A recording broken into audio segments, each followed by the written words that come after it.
Good Tuesday morning, everybody. John and Lance along with Del for the next 3 hours here on ESPN 97.5 and 92.5. A great day had by all yesterday at Highland Pines. What a really, really nice tournament Dan Pastorini had. What a great time it was had by all. It was a lot of fun. So really appreciate them. That's one of my courses. And you play? I did. Did? Yeah, we had a good time. We shot 12 under, which was pretty good with the Cheating. team we had. We didn't cheat once. We had 3 eagles. 3 eagles. Cheating. Yeah. Did you have any eagles yesterday? And Cheating. you're throwing a frisbee into a chain? I did go out, but then Did you have any eagles? I cut it. It got a little warm yesterday. It's the hottest. It was fun.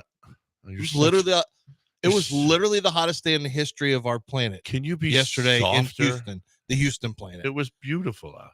It's 99. It was What great. are you talking about? That's not great. That's great. It was perfect. Now, go back to California. It was a where you little have cool your this morning when I went to my car this morning.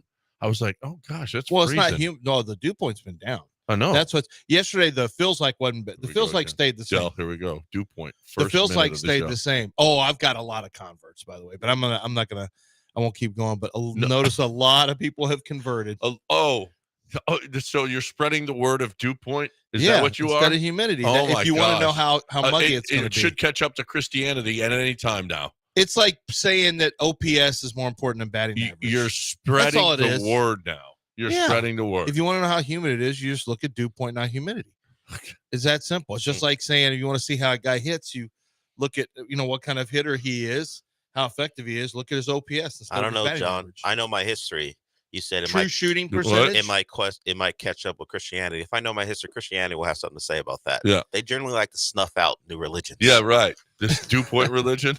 Yeah, Christianity don't play. Oh no, that's what John's doing. The Crusades. John's part of the humidity religion that's trying to crusade and snuff out dew point. I don't care about humidity. I don't care about dew point. Don't care about any of them. It was a beautiful day yesterday. In a cart with a thing over you. Yeah.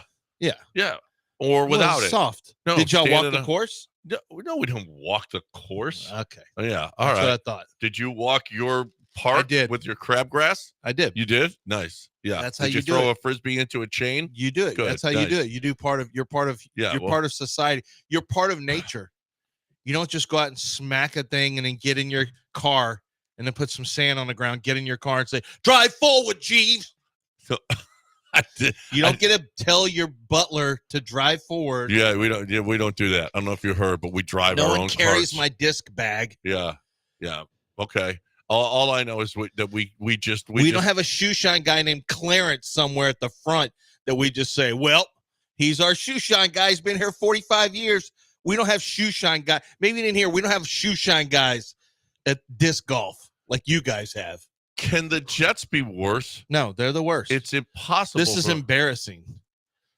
Their loss yesterday was was a 25-yard field goal. Yeah, it was the most embarrassing loss I've ever seen. It literally was the most embarrassing loss I've ever seen. They should have won that actually pretty easily. Yeah. The Jets should have won pretty easily. The Jets looked pretty good offensively. Well, yeah, but they also had to have a Hail Mary to cut it to 3. Yeah, they were down 10. But, yeah, no, I know, but the first half, the first couple of drives, they looked real. I was like, man. To me, I mean, this is potentially turning into a 2-man race with maybe Lamar Jackson and Josh Allen. Josh Allen, holy crap, is he playing well? I mean, he made a winning play at the end of the game with the fake handoff that he ran back around the other side for a first down to kill off the game. Josh Allen is playing phenomenal, but that was literally the biggest screw-up game I've ever seen was the Jets. Javon Kinlaw, I can tell you didn't see the end of this. You didn't see the second half. You were probably doing your golf drinking. No, I was probably sleeping. Already? Yeah. I went to bed at halftime. Well, you just missed a bunch of F-ups. Javon Kinlaw had 3 penalties on one drive. Yeah. He kept it a little. I thought the 15-yard penalty was a little. He had a 15-yard penalty on a third down incompletion. He had a 15-yard penalty where he hit the quarterback late. But then he had an offsides on a kick on a field goal, so they got to move up 5 yards. Then he had, after they made the kick, he got a 15-yard penalty for dog cussing the referee. So he had a 15-yarder. I mean, neither one of them really mattered, I don't think. But The Jets completely blew that game yesterday, and they would have been tied for first. Yeah. Had they won that game. But I mean, And it was then the Aaron highest. Rodgers could go relax. Yeah, it was the highest number of accepted penalties in the game this year, over 200 yards of penalties. Oh my God. It was the Jets. That's the just Jets awful. missed. They had chance. They were down first and goal from a 3. They couldn't get a touchdown. They had a holding they had to kick a field goal. Then they had they scored a touchdown. Had a holding on it. Like it was really, really bad. Now on the flip side of that coin, you had a really good effort from the Mets yesterday. Yes. The Mets with a really strong effort of playoff baseball yesterday got good pitching, jumped out quick, and the Mets have tied that thing up. And listen, we need the Mets to get through. Oh my God, do we need the Mets? How awesome was that? Listen, Mark Vientos wasn't even on the opening day roster. Mm-hmm. He didn't even make the team. He is the reason that they are where they are now. He has come up with some Lindor and Alonso also had some big moments as well. But Mark Vientos has been, and he hit a grand slam yesterday in Dodger Stadium. Holy crap. How good is that? Please make it Cleveland and the Mets in the World Series. Or Yankees get through and lose to the Mets. That would be great. That wouldn't be bad either. That'd be great. But we don't want the Dodgers getting there. And we don't want the Dodgers Yankees because then somebody's going to win. Oh, yeah. No. That's like evil. We need both fan bases set. Death versus evil. Yeah. I mean, that's just the worst. Just the worst. So that was totally sweet. And the Yankees were banging it out yesterday. Yeah. Screw them. So I think that one's going to go poorly for us. Yeah. You do? You think I don't know. Cleveland. I think the Yanks will. Yeah, I don't think we're the only people that could have. I mean, the Yankees, when they saw the Astros get beat, they're like, whew. It's like when the Rockets didn't have to go through the Jazz. I mean, didn't have to go through the Sonics. Yeah. No, when we won our title, and I mean, my God, when the Sonics got beat by an 8 seed, I was like, this is the greatest thing I've ever seen in my life. Yes, that was awesome. Denver beat them, right? Yeah. Yeah, it would be totally sweet if Cleveland.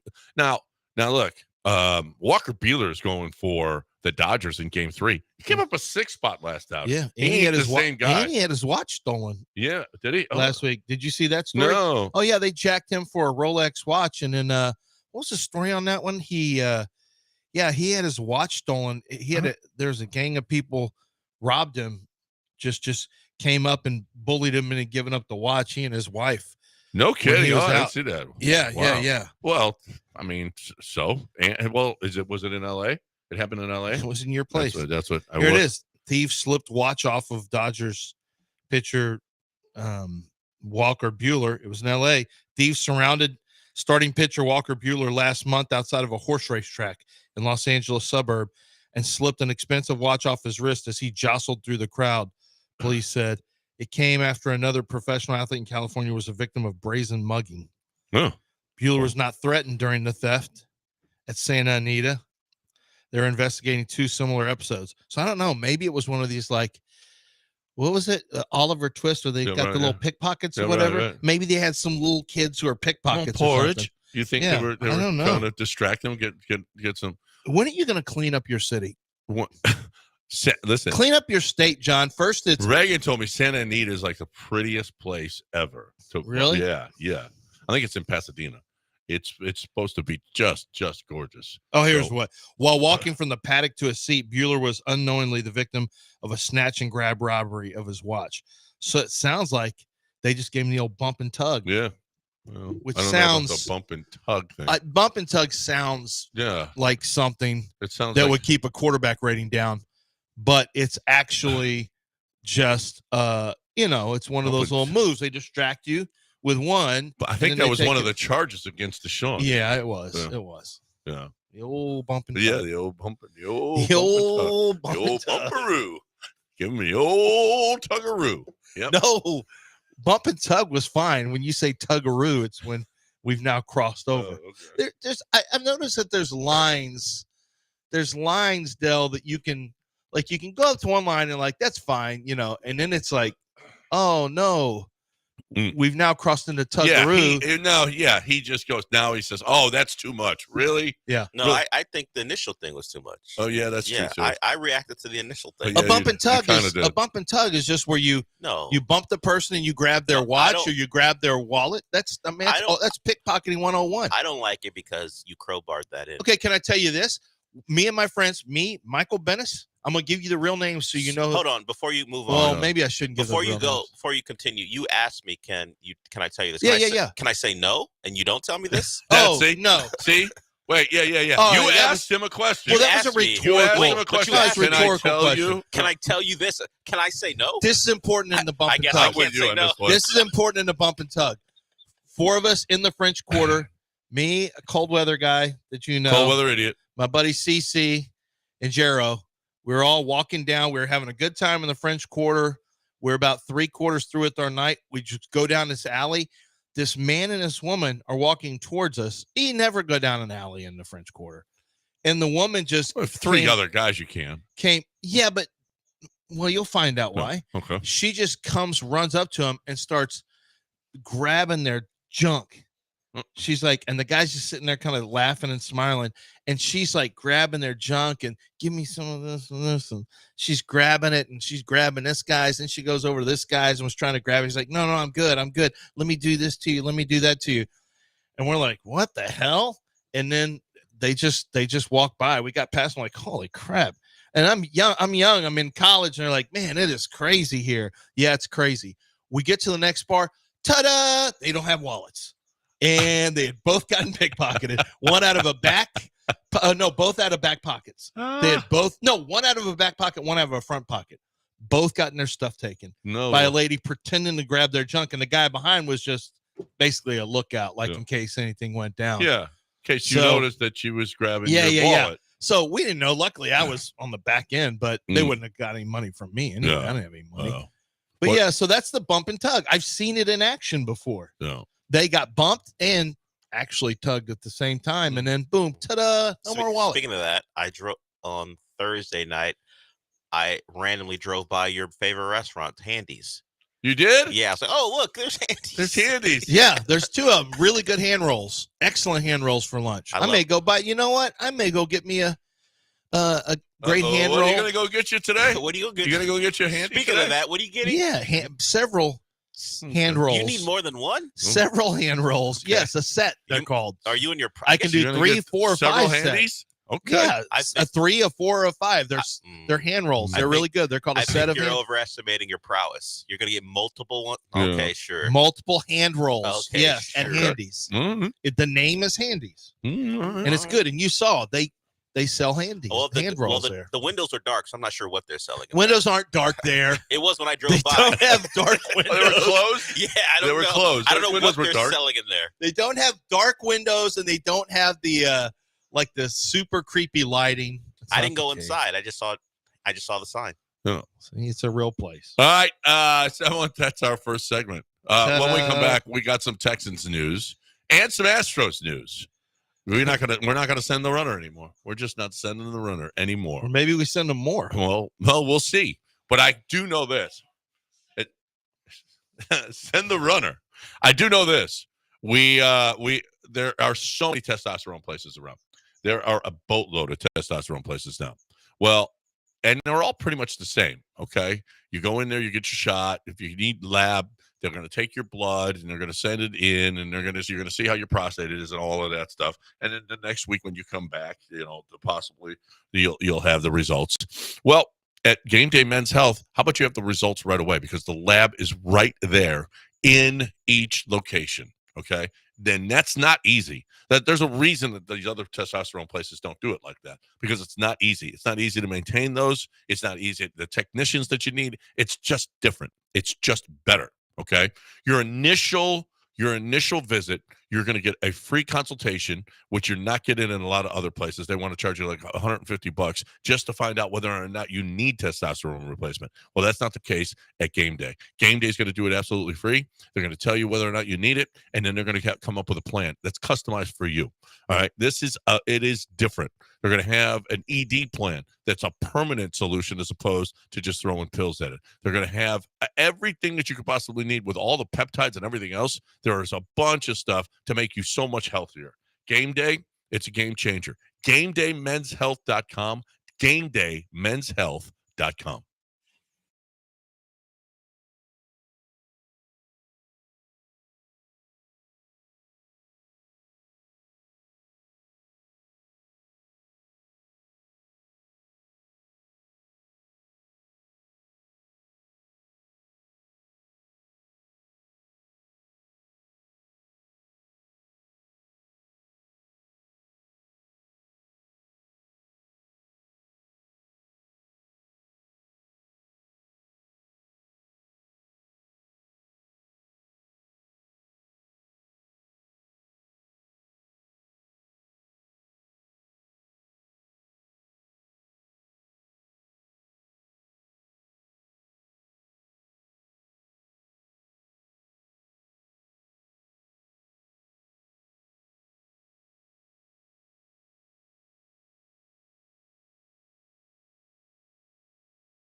You're back in the Veritex Community Bank Studios with John and Lance on ESPN 97.5 and 92.5. All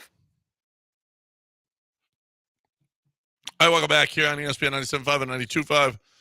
So we lost a couple of Houstonians yesterday. One was Gary Pettis. Just send the runner! Send the runner! What was that about? I had a dream, and I was screaming at Gary Pettis. To send the runner? To send the runner. He'll send him at some or not send him. Challenging times now. Well, he was good, though. Gary Pettis was good. He was fine. A couple of times a year you'd have an issue with. He was fine. He was fine. You think this is a Crane move or an Espada move? I don't know. It's just weird. I mean, a guy that's been with your organization as long as he has, maybe, I don't know. Yeah, maybe, but listen, the Astros. We have no Jim idea Crane what he's like in the hangs on locker room every day. Yeah, Jim, I think he's probably a huge problem. No, I don't know. I don't either. I have no. We have I no think idea. he's probably fine. It's one of two things. Look, Jim Crane got rid of Reed Ryan. He got rid of Strami. He got rid of, he's gotten rid of a bunch of guys. Yeah. He's gotten rid of a bunch of guys, scouts in the organization, front office people. Jim Crane is famous for when your time is up, like, okay, we're not renewing you. Yeah. Whether you're a free agent or you just work on the staff. I don't know what it is, but it could be Espada said, I want my own guy there at third. Who knows? He and Espada obviously had been on the same been on the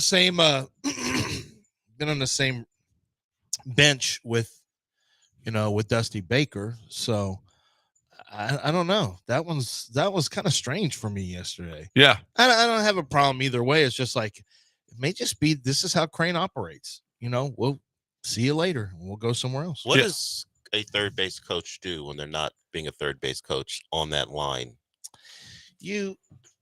What does he do when he's not there? Yeah, I don't know.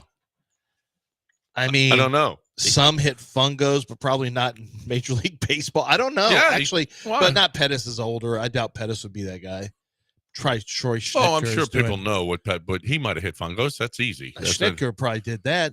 Never know. I don't know. Yeah, I don't know what else he did, and maybe he didn't do anything else, and that's why, or whatever. Did Jim Crane decide, all right, you've been here like a decade, I can get someone a little cheaper to windmill? Well, and maybe Lopez, who's best friend. Yeah, he's close. Well, no, now he's his bench coach. Yeah. Lopez was the first base coach forever. It could be they want a young guy in the organization they don't want to lose. Yeah. But they want to stick. Maybe they want, your hitting coach to be the third base coach as well, save some money. A lot of people are a little pissed that Alex Centron is still there. Yesterday on Twitter, I know it's like, oh, you're getting rid of their best coach, but you got a team that can't score runs or hit at the end of the year, and especially in the playoffs, and he's safe. I don't know. Yeah. I can't speak to. I have no idea about the coaches. I'm just reading. All I know is that Gary Pettis was. I needed him to send the runner. That's all. I mean, send the runner. Just send the runner. Send the runner. So, we're not going to send a runner anymore. Apparently, I don't know what we're going to do. I don't know what we're going to do now. I think you can find a third. It's Dave Clark was a third base coach for a while, and he caught it as a third base coach almost as bad as he did when he was. Well, third base coaches are going to catch it. They're going to catch it. Yeah, they're going to catch it for sure. Because they have to make split second decisions on whether or not his guys. You only remember when guys get thrown out the plate. Well, or they don't score with less than 2 out. You don't send them, or with 2 outs, they don't send the runner when and a weak hitter's coming up to the plate, the next guy. So you take those chances or you don't take those chances. That's what third base coach has got to. He's got to make split second intelligent decisions, and I think I'm going to put my name in for it. That's what I'm going to do. Whoa. You want to hold on a second? You want to be a third base coach? Yeah, I can be a third base coach. You don't have to go back to LA. I don't. You're right.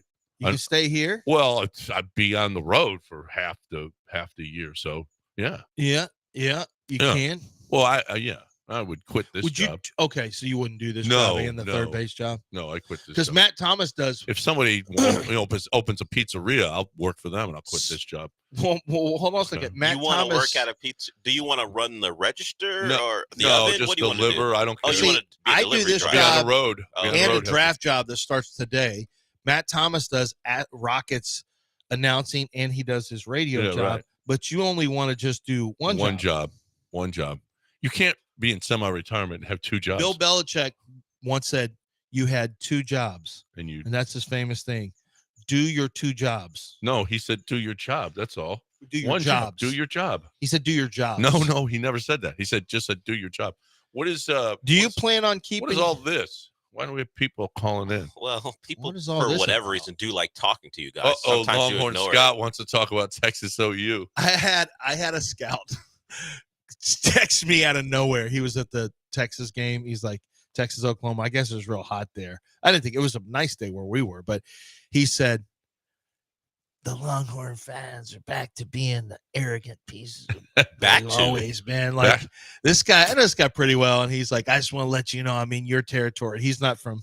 He scouts like the Pacific Northwest. He goes, these fans are the most arrogant. He goes, it was so good when they were losing, and because he got moved to this region this year, and I said, I'm familiar with their work, sir. Yes. I'm You have familiar one with at work. home. I got news for you though. They're going to be really good this year, and they're probably going to be really good for the next few years. Yeah. You're not, if you don't like arrogant Longhorn fan, I don't think you need to move from this country. Right. Well, speaking of arrogant Longhorn fans, Longhorn Scott is with us here on ESPN 97.5 and 92.5. What up, Longhorn Scott?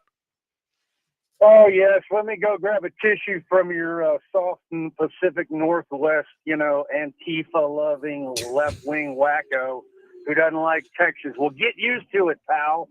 Get used to it. And by the way, OU fans, I know there's a lot of you listening. In fact, way too many. You come down here to suckle at the teat in the land of the milk and honey down here in Texas. Well, you got yourselves a problem, fellas. And, it was really lovely. You had Stoops. He was a pretty darn good coach, much as I thought he was a total, how can I put this delicately? I'll just say jerk with a few other thoughts really going in my head. But he was pretty consistent. And then he decides to step down. No problem. We're going to keep the whole staff. We'll just slide Lincoln Riley in there. Pretty stable. Had some problems defensively, and ultimately that didn't end well. But for the 4 years or whatever he was there, pretty stable. But now, not stable at all. Brent Venables, the guy with the charisma of an earthworm, and shocker, they got no offense. Welcome to the party, boys. And same thing for Bama fans. Like, y'all don't deserve to have all that stability all this time. So anyway, although I will say at least Bama's winning games. But OU, get back to this is the John Blake, Howard Schnellenberger era all over again. Yeah. And now, it wasn't a fluke. This is happening. It's inevitable. Roll over. Take it. Wow. Oh, wow. Roll over. He's making the point of the guy that called me. And by the way, is that the most SEC call? He got a little shot in at Alabama. Scott is officially SEC. SEC. Is he SEC Scott now? SEC. Is he SEC Scott? He might be SEC it Scott. Longhorn He Scott? might change over. Yeah. Oh, SEC Scott wow. calling. Next time you call, SEC Scott. All right. Let's do that. SEC. And here's and let me Roll tell you over something. and take it. That's That's terrible. full Bob. You're Knight. a bad person, Scott. And I got something to say about South Carolina and Kentucky too. Yeah. Like, look, And Vanderbilt, full watch out. We know you beat full Alabama, SEC. but you ain't gonna come here and Well, beat us. I think Texas goes to Nashville. Ooh, man, I hope. Oh, Nash Vegas is what they call it. Diego. Well, this is the game. This is the week. Longhorn fans are going to be. You're not going to be able to stop them if they beat Georgia. You are not going to be able to stop them and their fans. Although we don't hear from a lot of obnoxious Longhorn fans. We hear from one. Yeah. We've got one who does the work for everyone. Yeah, but Who do you know that's an obnoxious Longhorn that's in your calls circle? the show? No, that's in your circle. Oh, there are a few of them. Yeah. I mean, just acquaintances that they're just like, hey, we're back. We're Yeah. Well, you're the obnoxious LSU fan. No, I'm not. I don't get in anybody's face about LSU. I don't. Do you believe him? No, I don't. He gets in our face. No, I You get in in your our face about I lots get of in your things. face, but I don't believe you. No. Don't do that. No, it's not even my school. My daughter. Do you my wife's do you make fun of people when they lose? school. Yes, I love to make This is fun of what I'm people talking when about. they lose. You're the obnoxious I can't LSU wait till guy. Miami loses. You're the obnoxious LSU guy. Yeah. No. And Knox no. and Oklahoma State. Knox in loses Miami. all the time. Well, Miami, depending on where Alonso is, and Houston, if his boys there. Yeah, Oklahoma State, all of Houston them. and yeah. Aggie Yeah, Johnny. Aggie no, I don't Johnny, make fun yeah. of Oklahoma State. That's No, that's you hits no close you to you home. root for them. Yeah. Yeah. These Yeah. are all your schools. And That's so many. I'm Aggie Yeah, John too. Not so many. Don't yeah. forget. Oh yeah, I climb on. Why are you Aggie, John? Because we're the station for the Aggies. Oh yeah. I don't know if you've heard a team Yeah. who could possibly be in the playoff. Texas had Oklahoma on Saturday, has Georgia this upcoming Saturday. Then they travel to Nashville. Trap game? It might. Shouldn't be because they Oh, beat yeah. Alabama. I mean, ask Kentucky. They're not an easy ask out. Alabama. That's Alabama. But I'm saying Texas got to get up for OU. Didn't take much, but they had to get up for that emotional game. Got Georgia coming to town, biggest game of the year, and then they go to Nashville. Listen, Vanderbilt just went to Kentucky as a 9-point dog and beat them 20-13. They were at home as a 20.5-point dog and beat Alabama.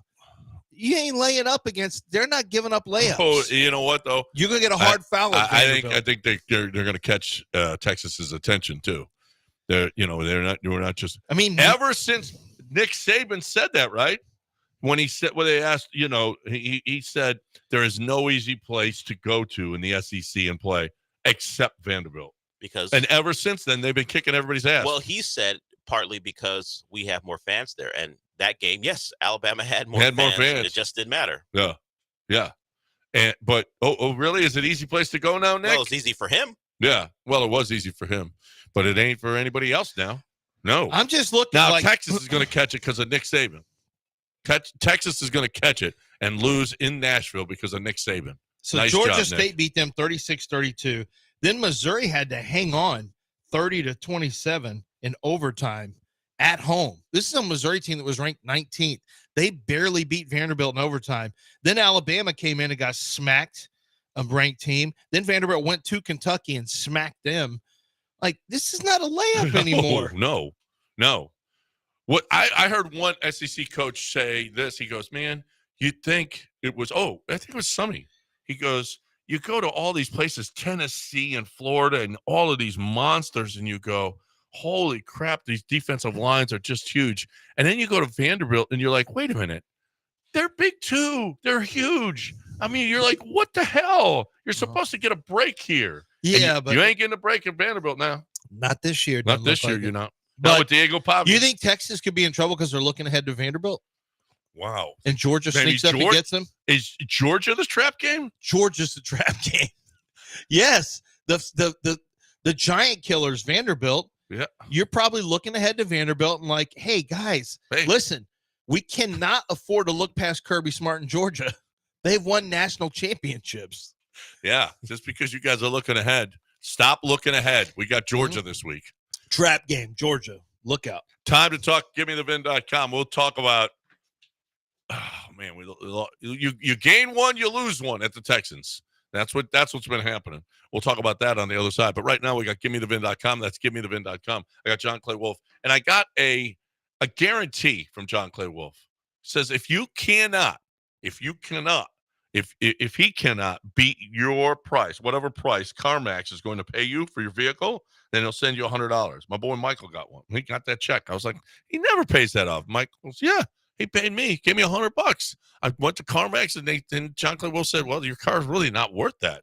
I just can't go that high. Here's $100. And so CarMax got ripped off and Michael got $100. So all in the same. John Clay Wolf has a theory.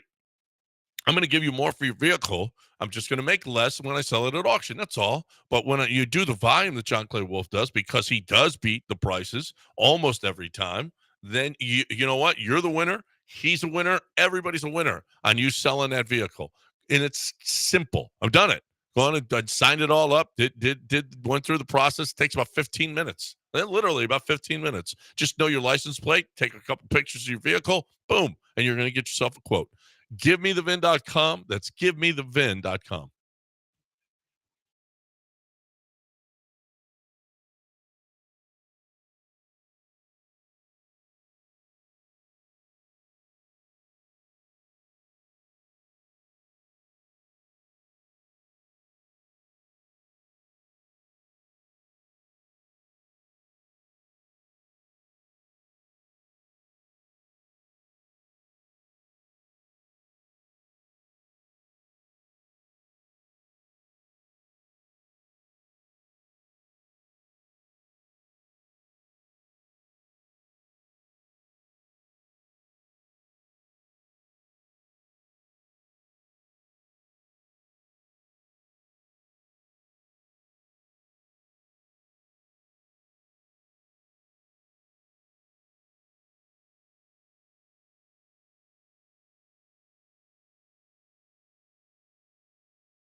You're back in the Veritex Community Bank Studios with John and Lance. On ESPN 97.5 and 92.5.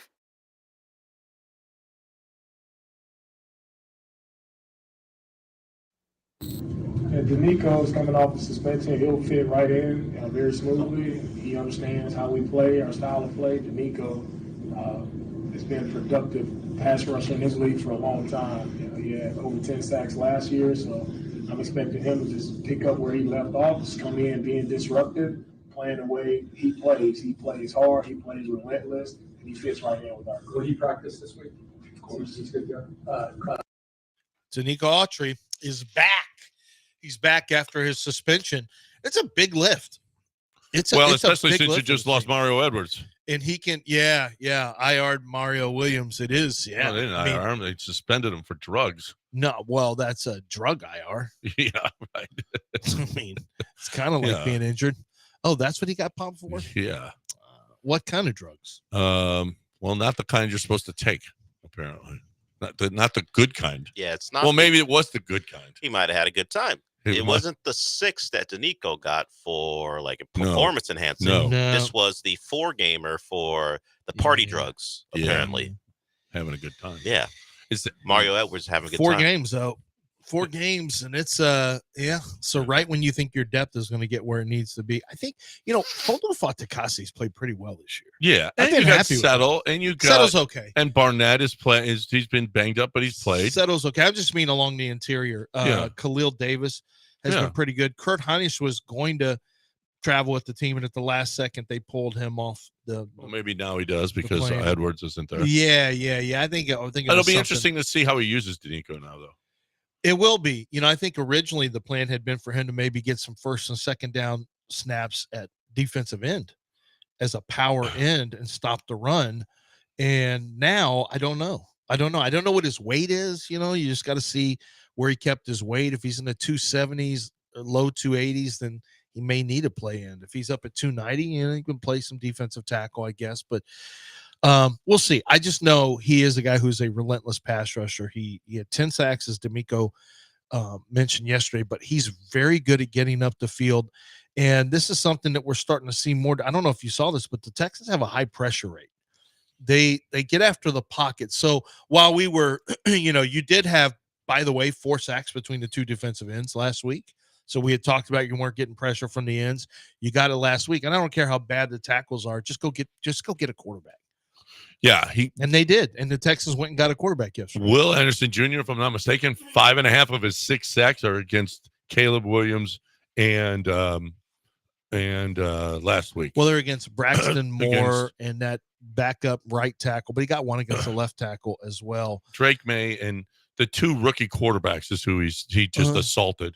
Yeah, you know what? They need to be assaulted too. Yeah, no, they absolutely no. I'm not against a physical assault in the NFL. They do. They needed to be assaulted. It sounds bad, but they do. Yeah. If you're a Texan fan, they need to be. All quarterbacks need to be assaulted, except for yours. Yeah, well, I feel like we could just move around the word assault and say sacked, pressured. Yeah. What if I like assault? I like assault. What if you did that to somebody in the street? It'd be a crime. It'd be a crime. Yeah, so it would be assault. Yeah, it'd be an assault. But it's okay on a football field? Yes, okay. actually it is. Well, actually, yeah, he's making a good point because if they did assault, then there are potential charges. So do you want Will Anderson charged the crime? I don't. Well, it was a crime against humanity what he did to Drake May. We're not deep enough. No, what he did to those offensive linemen. Drake May got the worst of it, but he did bully those offensive linemen. He did. Yeah. I mean, we kind of stand up to bullying in the NFL, so maybe we do need to charge Will Anderson with something. Charge him with defensive player of the week. Okay. Does it count if you're going against Patriots offensive linemen? Charges accepted. 3 sacks counts. It does count. He'll be defensive player of the week. I'm not saying it won't happen, but can we grade on a curve? Well, he will be defensive player of the week. Hey, who'd you get those sacks against? Oh yeah, never mind. Yeah, forget it. Let's look at the next candidate. You know what you never hear that about ever is who did, and I'm being serious here.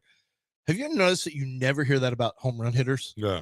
Who'd you hit your home runs against? Did you hit it against Scooble? No. I hit it against, some guy who's not very good. Ort. I hit it against popped Ort. Home run against Ort. Oh, you hit one out against Ryan Presley. Big deal. Well, No one ever says that about home runs. Big Just like, deal anyway. sweet home run. Why can't we Maybe say we that about should. sacks? Maybe we should. No, Maybe why we don't should. we just not worry about who you're getting your sacks Where did your against? home run? Who does your home runs come against? That's just a whole new level of arguments. Right. The can't- argument That guy will is. wanna have. You know what? You don't think baseball nerds going to come up Oh, with yeah. against the better pitchers in the league? He hits this way Expected and then, home run, yeah, whatever. Oh my God. Hey, so do we have the question? There was a question asked yesterday, Del. If what's up with Christian Harris? Is he back this week? No, D'Amico said he'd let people know. Do we have that And sound? because he didn't let anyone know. Because D'Amico says, no. He was asked. He goes, you ask this question every week. I'll let you know when he's back. Like, okay, it's going to be this week. No, it ain't this week. Ain't going to be this week. It ain't this week. Hey, we got callers that have been. Oh, Mark just left. How about Justin? Let's get Justin in Mark, here. call in from 10 to 12. We get to calls. No, we'll take your call, no, Mark. I was just going to Mark right now. Yeah, he had been on for 20 minutes. Well, we were just going to him. Okay. Justin, what's up? Good morning, guys. Really good game to watch this weekend on the Texans, and it's got me excited for the game against the Packers. But I was looking at the schedule, and they're playing a noon game. Can we put the schedule makers on IR? Because it is criminal that we are forced to watch another Jets game in primetime Sunday night, and especially against the Steelers. Like, that is going to be deathly boring football. Yeah, and did you see right. who's the next international game? It's or the Thursday game this week. It's like Titans. Is it Titans Jags? It's something just No, the terrible. Jags are in London against the Patriots. Yeah, the Jags are staying. Jags and Patriots. That's what it is. No, that's Sunday morning. That's again. Sunday again. In London. Still, we got that game. I guess it's early enough Well, that's to where a you don't morning have to be game. They bothered put with them in the earliest game where Well, but that's nobody's watching in the morning. Well, that's its own game. You know how much ratings those games do? Yeah, no. Way higher than you think. It would be. Yeah, they do. That would be way higher than I think. That's all right. This is what we're sending over to other countries to get excited about football. Saints Broncos. Jags versus New England. Broncos Saints is Sean Thursday. Payton revenge game or Saints revenge game. Oh yeah. God, Rattler Knicks. Why are we just running off all these rookie quarterbacks? Didn't we see those guys? Well, from it was SEC? supposed to be Derek Carr, and it's supposed to be Sean Payton going back to the Saints. Yeah, I guess. Well, it's in Denver, so it's not a home game for the Saints, but still, Sean No, Payton it's versus not. former It's in- team. it's in New why did Orleans. they say Saints? It's set up here, Saints versus Broncos. I don't. Well, you already knew what was going to happen with Aaron Rodgers and the Jets. They didn't get to do their Aaron Rodgers thing last year because of the injury. So this year they're doing their Aaron Rodgers thing. And you know what? Had he been able to convert, in the red zone and turn things into touchdowns, it'd have been an easy win. What They'd have about been tied Brees for Hall? first. Brees Hall breaks free, makes Taylor no Rapp, moves. all and you- lets Taylor Rapp. Twice he has moves where he doesn't make moves, guys. He doesn't set up a defensive.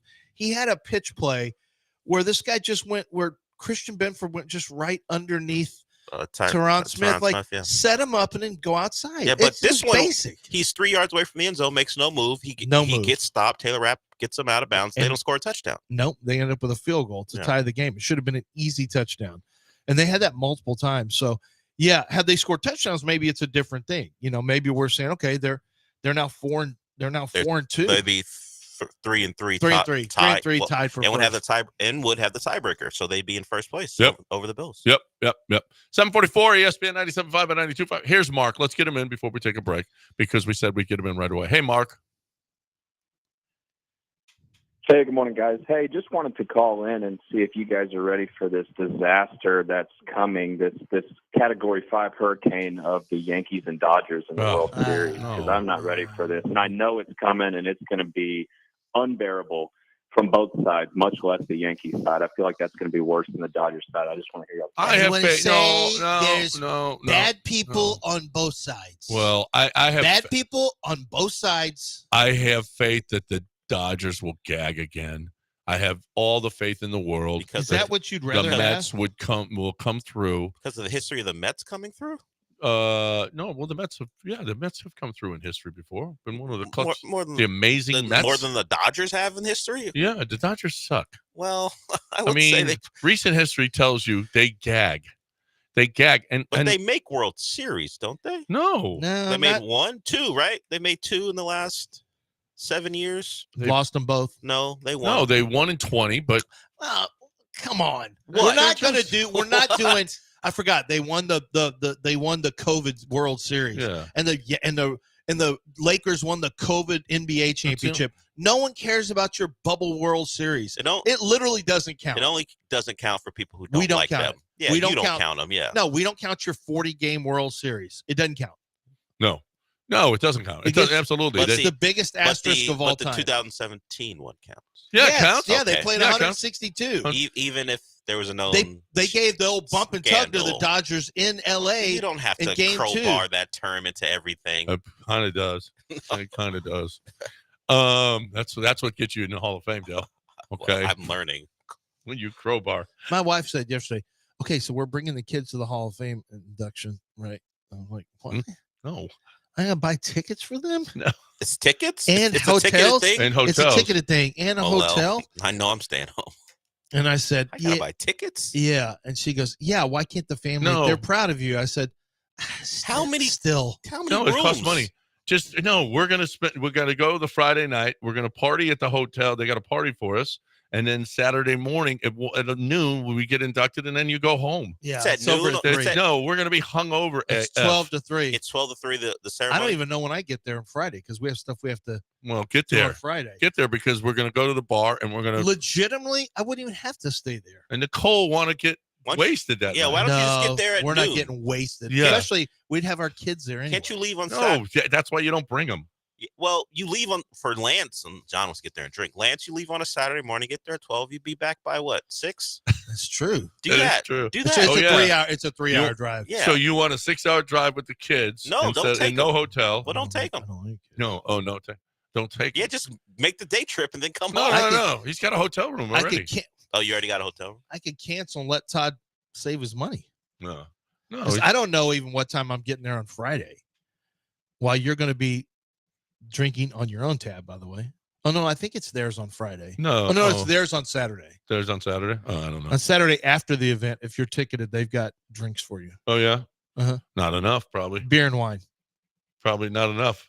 They better be. They better Coors, better load up. They have banquet beer for Are you. you guys getting banquet beer's fine? You'll drink that? Yeah. Okay. Are you guys getting like presenters, like someone going to relive the greatest moments in career and make a speech for you guys? Yeah, who would our presenter Oh, be? it's got to be Todd. He's the only one that's going to be there. But who would our presenter be if we could choose? Probably Gilbert. You want to? I don't want to have to take him or anything, but you want Gilbert would probably be the presenter. A Zoom? Hey! You know what they did? They brought me a steak. Yeah. Anyway. Yeah, Todd has to. Yeah, do it. Where's Colleen? Hey, how's that sound anyway? So Todd will do it because he campaigned for you, right? Is that how it would work? Yeah. I think we should have Chris Jones be our presenter. Our second. Well, actually, he's our second. You want to producer. explain why that's funny? Well, he's the producer that didn't like us.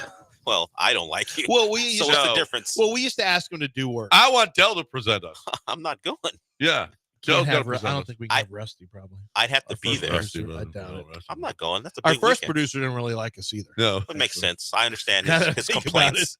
Did Noonie Oaks like us by the time he Neither left? did our fifth one, Aaron. Well, Neither did RJ He liked did. me fine. RJ did. RJ liked us, us. yeah. RJ Except liked that us. time you Yeah. left him and he got locked into a Oh yeah, we found out that he got locked into a casino sports book. because you guys Hey! Hey! Let me out. Just took off. you guys left me. Where are you guys? Yeah, I guess no producers can do it. No. What do you hey Bill Van Rysdam, our old program director for 610? You said you're going to kick his ass. Oh yeah. Maybe he could do it. He didn't like us. What about Laura Morris? Could she do it? Who was our old general manager? No, of she 610? didn't like us. You sued them. You're leaving. You're Yeah, you know what? who could present you guys and like you while doing It's it? very difficult to find anybody we've worked with. Todd will do it. Todd will do it. Todd likes us. Craig Which one, Sheeman or Larson? Larson. Larson? Yeah, He would do it. He would do it. He would do it. Yeah, he Yeah. likes I us. don't think he'd be the best choice. He'd like us. He David likes us. Gow would be a good choice. Yeah, David Gow would be a great. David choice. Gow or Todd. But as far as I Well, don't think Todd's anyone- not going to like us if we continue this segment without breaking. Well, He's wow, going we're to getting to officially not like us. for what we're going to do your commercials. Well, we should do them right now, I think, since it's already 8 minutes past where we're Can we get supposed to. Josh? Can we get Josh paid on today and tomorrow? Let's do it. Let's talk Chastang Ford right now. Chastang Ford is It's one of my favorite. It's one of my favorite places. It's my favorite place I've ever bought a vehicle. That's for sure. And it'll be your favorite place too. Chastang Ford, I believe in them. I trust them. I know that they're going to give me the best deal that they possibly can. I know they're going to work their tail off to get me that deal. I know that they are going to do that because they want me to come back. And I have come back multiple times to buy a vehicle. As a matter of fact, I may trade this one in and get a different one from them. But I know that they're going to work their tail off to get me the best vehicle I can possibly get. It's what Chastang does every time. Like I talk about Hogue Landscape Services. I think they've got 15 trucks or more. And they've got them all from Chastang Ford because they just know. Businesses know. Before we started doing this, Chastang Ford was the #1 commercial Ford dealer in the city of Houston. And what does that tell you about them? It tells you businesses that all they care about is the bottom line, making sure they get the best deal with the best service and the best price they can possibly get, customized the way they want it. All of those things. And that's what Chastang Ford does. That's why they were #1. You know what? I know this. If they businesses trust them, I trust them, and I trusted them in the last 4 times I've bought a vehicle, and I'm going to continue to do that at ChastangFord.com on 610 at Homestead, not Hempstead. It's just 5 minutes from downtown. Chastang Ford.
Time to talk about HRP, another Coug, great Coug, Mike Holly.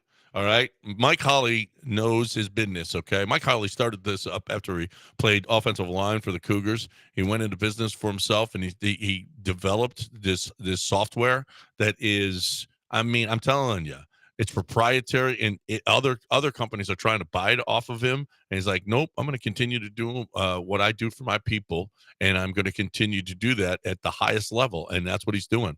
It's a reason that he can do it more efficiently than you because his technology is so good, right? And that's why he's saving all kinds of people money. And that's why he got into this business, is to make it. I'm telling you, it is fantastic what he does. And he's saving money for all of these people. We've got all kinds of endorsements from all of these different businesses for Mike Holly and what he does for them. He'll do that for you. Customize a plan perfect for your business, making sure that you get your HR and your payroll to your people at the most economical way. He does it better than you do. So if you're somebody that's trying to do your own payroll, stop. HRP.net, 281-880-6525 or HRP.net.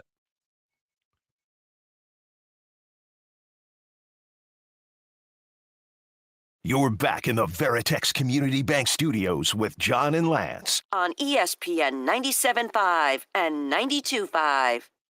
All right, is that Captain Chompers? Captain Chompers was an intern here, and he's listening to the show right now, and we're going to get inducted into the Hall of Fame on November 2nd, and maybe Chompers can present us. Chompers? Hey, guys. I just wanted to say I'd be honored to serve my hat in consideration to be one of y'all's presenters. You guys to the Hall of Fame. the lawyer here in Houston now, and I enjoy it. The working for you both is still the best job I ever had, bar none. You guys deserve it more than anyone. Hell of a career, looking at every day. Congratulations. Very happy for you both. What would you say if you were our presenter? I would say each and every day when I wake up in the morning, I continue to be absolutely captivated by your performance. You guys bring it every day. You have for 30 years. That's Best combo, not only in Houston history, but in national history. And it's just an amazing career. Yeah, Honored to have been a part I of don't it. think anybody believed that. But. I believe it. Well, the captivated thing's a deep cut. Yeah. That's we're talking probably 15 Very years deep ago. cut. Yeah. A deep cut, maybe longer than that. Yeah, No, didn't you say it was? It was from about 2009. Yeah. Yeah, with This book has captivated me. Yeah. Pat Williams. I'll never forget. That's why it's a deep cut. He said that. Chomper said that we forced him to read a Pat Williams book, and I don't know if did he ever read it? I don't know that he did, and because we said that was the whole thing. We made him come in here, Chompers. He was Chompers just because he had braces, and wasn't he in high school at the time? He was wasn't in high even in school. college. We said, tell us about this book. You're supposed to do a book. We said, we need you to read this. We have Pat Williams coming on, so read the book and tell us what it's about. So we were ready for the interview. And I said, what would you tell Pat Williams if you were interviewing him? I don't think he was on with I think we're asking him hypothetically. This book has captivated me. Has absolutely captivated me. And then he was in a fight. Then Raheel bullied him into a fight with another intern where he suggested he provided a favor to God. that guy's girlfriend. Yes. It was very. Yeah. It was really poor radio. Oh but my God! And I he was said it on glad the it happened. air. He was not supposed to say it. It was something he's not supposed to say. Yeah, but that's because of Raheel. Yeah, well, makes people do things Raheel they don't could want to do present or you shouldn't guys. do. A former producer who could present you guys. Raheel could do it. Yeah, I would trust Raheel. Oh, he's so phony though. That's true. Maybe we should just have a I contest. I won't believe a word he says about us. well, it doesn't matter. We just need it to be believable. I know, to but other he's people. everybody knows he's phony. No, that's fine. I love what Chomper said. Like every day I wake up captivated by the what job. you guys And like, do. should we have a contest to see who should present us? You should get that done. Not just local, but national. Yeah. I don't think we have. They said All right, 713-780-3776. Call in if you want to, and we'll let you try out. Like what are you going to say? We got to build to this because we're still like 3 weeks away, so we got to have a contest, a real contest. Well, but the thing is it never going to pay off because there are no presenters. So what if we came and brought our own? Yeah, and just I wonder instead of us talking. Yeah, just bullied them out of the way. Hey, we've got a presenter here, actually, guys. What? I wish you had never. Well, you got 4. You know what? You got 4 minutes. So whatever that presenter takes up, you got less. What would I say?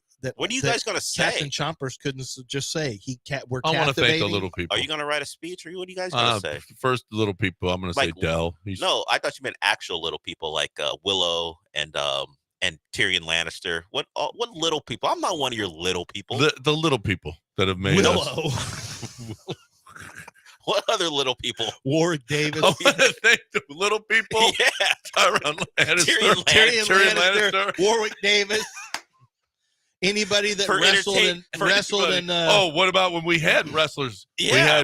We had wrestling. Yeah, exactly. Yeah. For entertaining but me that's for what years. it was called. Yeah, then. it was called that. No, just here on the station. Yeah. Yes. We did shows from there. Yeah, you did a show after like your normal show. Yes. You went out to an event. Oh, it was really. Well, I could not have been there because that would be a memorable moment. You would. I think Raheel did it, right? Yeah. Well, we all did it. We actually announced and then it. I must have been gone because I would remember that. Yeah, you were gone. Yeah, you had already turned coach. I would have stayed longer if I'd have known that was coming up. You already pulled an Art Modell. Oh, let's see Keith. Okay, who is Keith going to present us as? Maybe Keith Genghis Khan? Hi, I'm Genghis Khan, and I want to talk about Lance and John. Well, we've had multiple Keiths call in over the years. Oh, yeah. So you never know who this is. Well, this is probably. It's not Longhorn Keith. No. Hey, Keith. Hey, guys, this is the Keith that was at the boot shop. 2-year loyal listener. Yeah. I was at the semi-pro premiere 15 to 20 years ago. Wait, you were at the semi-pro? That terrible movie I was at that premiere. Yeah, remember when we had all Yeah. listeners go to semi-pro with Jackie Moon? Yeah, That was awful. The tropics. Yeah, it was a really bad one. Oh, I didn't know you. God, I didn't know you've been around that long. Okay, do your presenter speech. Go ahead. No. My idea for presenters, you guys book AJ, Big Justice, and the Rizzler, and bring them out. They're probably pretty affordable, despite social media stardom. Get those three guys out to wherever you guys are presenting in the Hall of Fame, Nacogdoches or wherever No, it is. it's Temple, Kilgore. Texas. It's not Nacogdoches. It's Kilgore. Get the Rizzler. The Rizzler is the hottest thing on the market right now. They were at the Knicks celebrity game.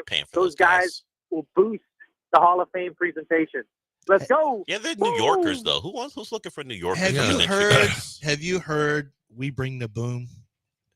No, I have not.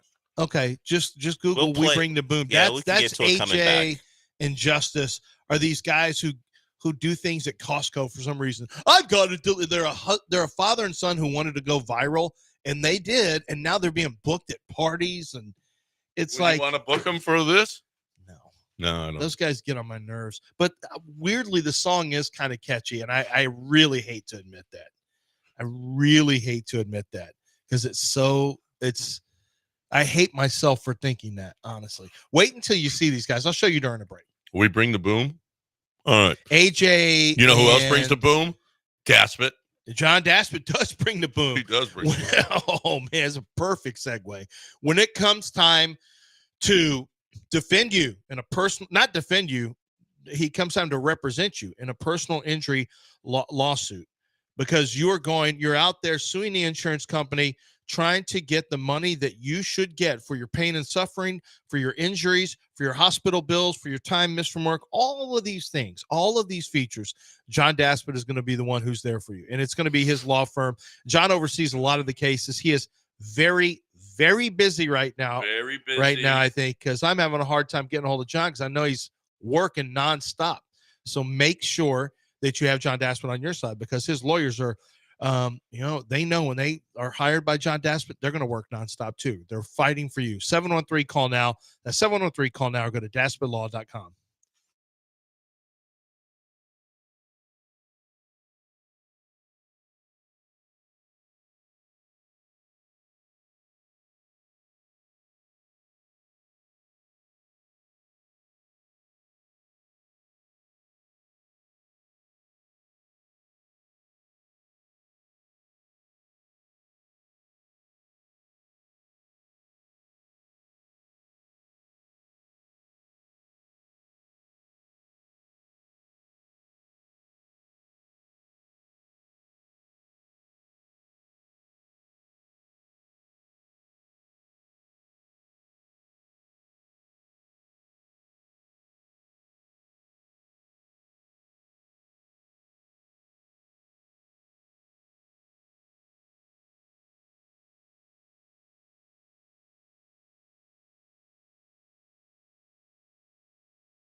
Time to talk about, well, you think I might have had a few Coors Lights yesterday. You think I might have had a couple, 3 or 5 over at Highland Pines. You may be right. No, you are right. Okay. Had a couple, 3 or 5 and had a great time. I love me some Coors Light. I'll drink the banquet beer if need be. But Coors Light is keeping Texas chill, people. It's keeping me chill, keeping you chill. It keeps the dew point down. When you drink more Coors Light, the more Coors Lights you drink, the lower the dew point gets. That's the fact. It's not even arguable. Okay. So you cannot dispute it. It is the world's most refreshing beer. I saw it on a billboard. And if it's on a billboard, it has to be true. You're looking for the best way to enjoy whatever it is you're doing, golfing, watching games, playing poker. And that's all anybody enjoys doing. Those 3 things. Those 3 things is it. So when you're doing those 3 things or anything else, cold, clean, crisp, refreshing Coors Light, keep Texas chill.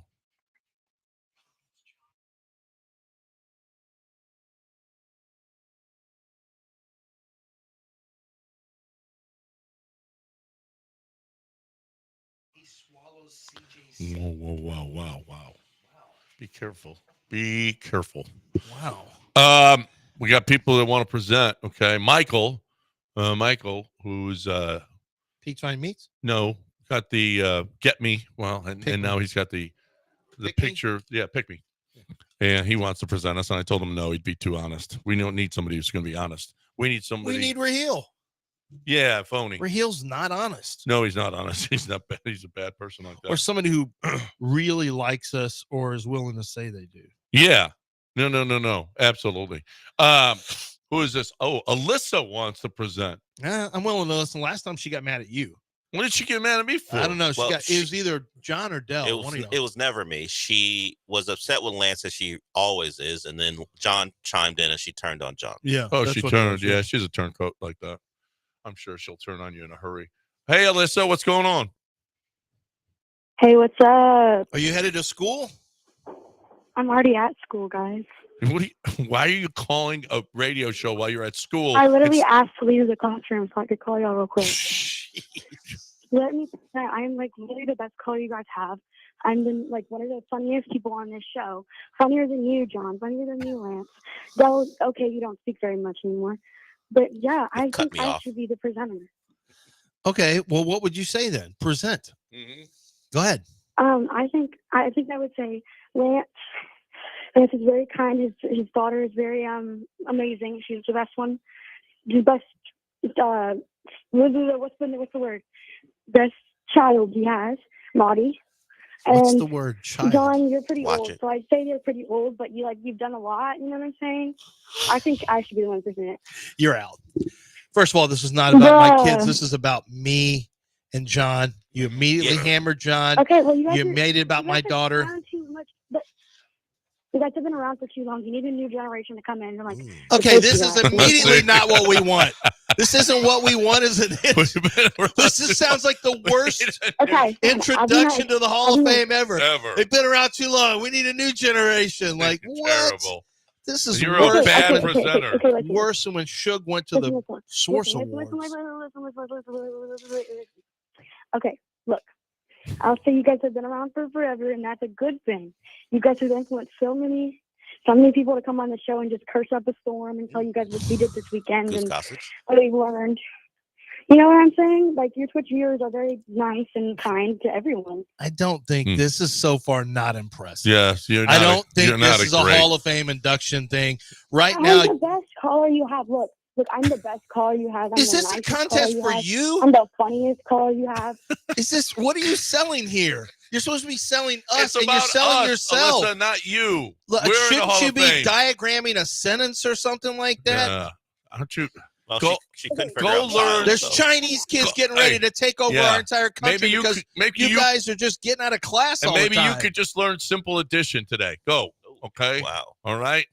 Okay, whatever. Okay, whatever. All right.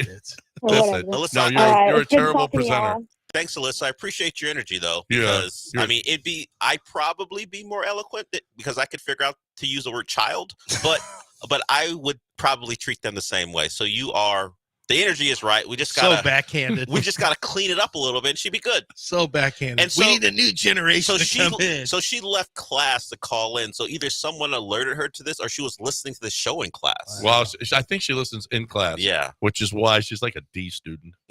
Okay, get to class, Alyssa, or go back to it. They're hanging outside the classroom. Now she fits as a listener. Bye, guys. Oh, bye. Bye, Alyssa. She's still around. She does fit as a listener. Her background, she doesn't listen in class. Yeah, and she doesn't. She's got a lot of attitude. Apparently she doesn't care about learning things. No, a lot of attitude. Well, you raised her practically. Like, hey, look. Hey, guys, I just want to say they've been around too long. It's time for a new generation. You guys and suck. I'm the best caller. You guys suck, and I'm the best. What is this? What is this? This is about me. Oh, my gosh. Alyssa, you're a terrible presenter. You made it all about you, not the people you're presenting. Okay? Can anybody do better than this? I'm assuming, but we need to find the right person. All right. We did find, how about this? How about the numbers with Joe Mixon now? I mean, I know it's a small sample size, he's basically played in 2 games, or when he's on the field. Well, they're 3-0 with him on the field, 2-1 without him. They scored almost 30 points a game versus 18 when he's not on the field. 160 rush yards versus 77. 5.3 yards per carry versus 3.4. Joe Mixon is a difference maker. Joe Mixon last year was not this guy. Is it because of the Texans? Because of the system? Because of, I mean, he was with Joe Burrow, so it's not like he was quarterback poor. I think although Joe Burrow wasn't there the whole year. I think it was well, they were fine offensively when Joe Burrow was out, honestly. Yeah, he did actually did a nice job. We're fine, but I think some of it is it's early in the year. He hasn't worn down. I think he started wearing down a little bit with their offensive line wasn't very good.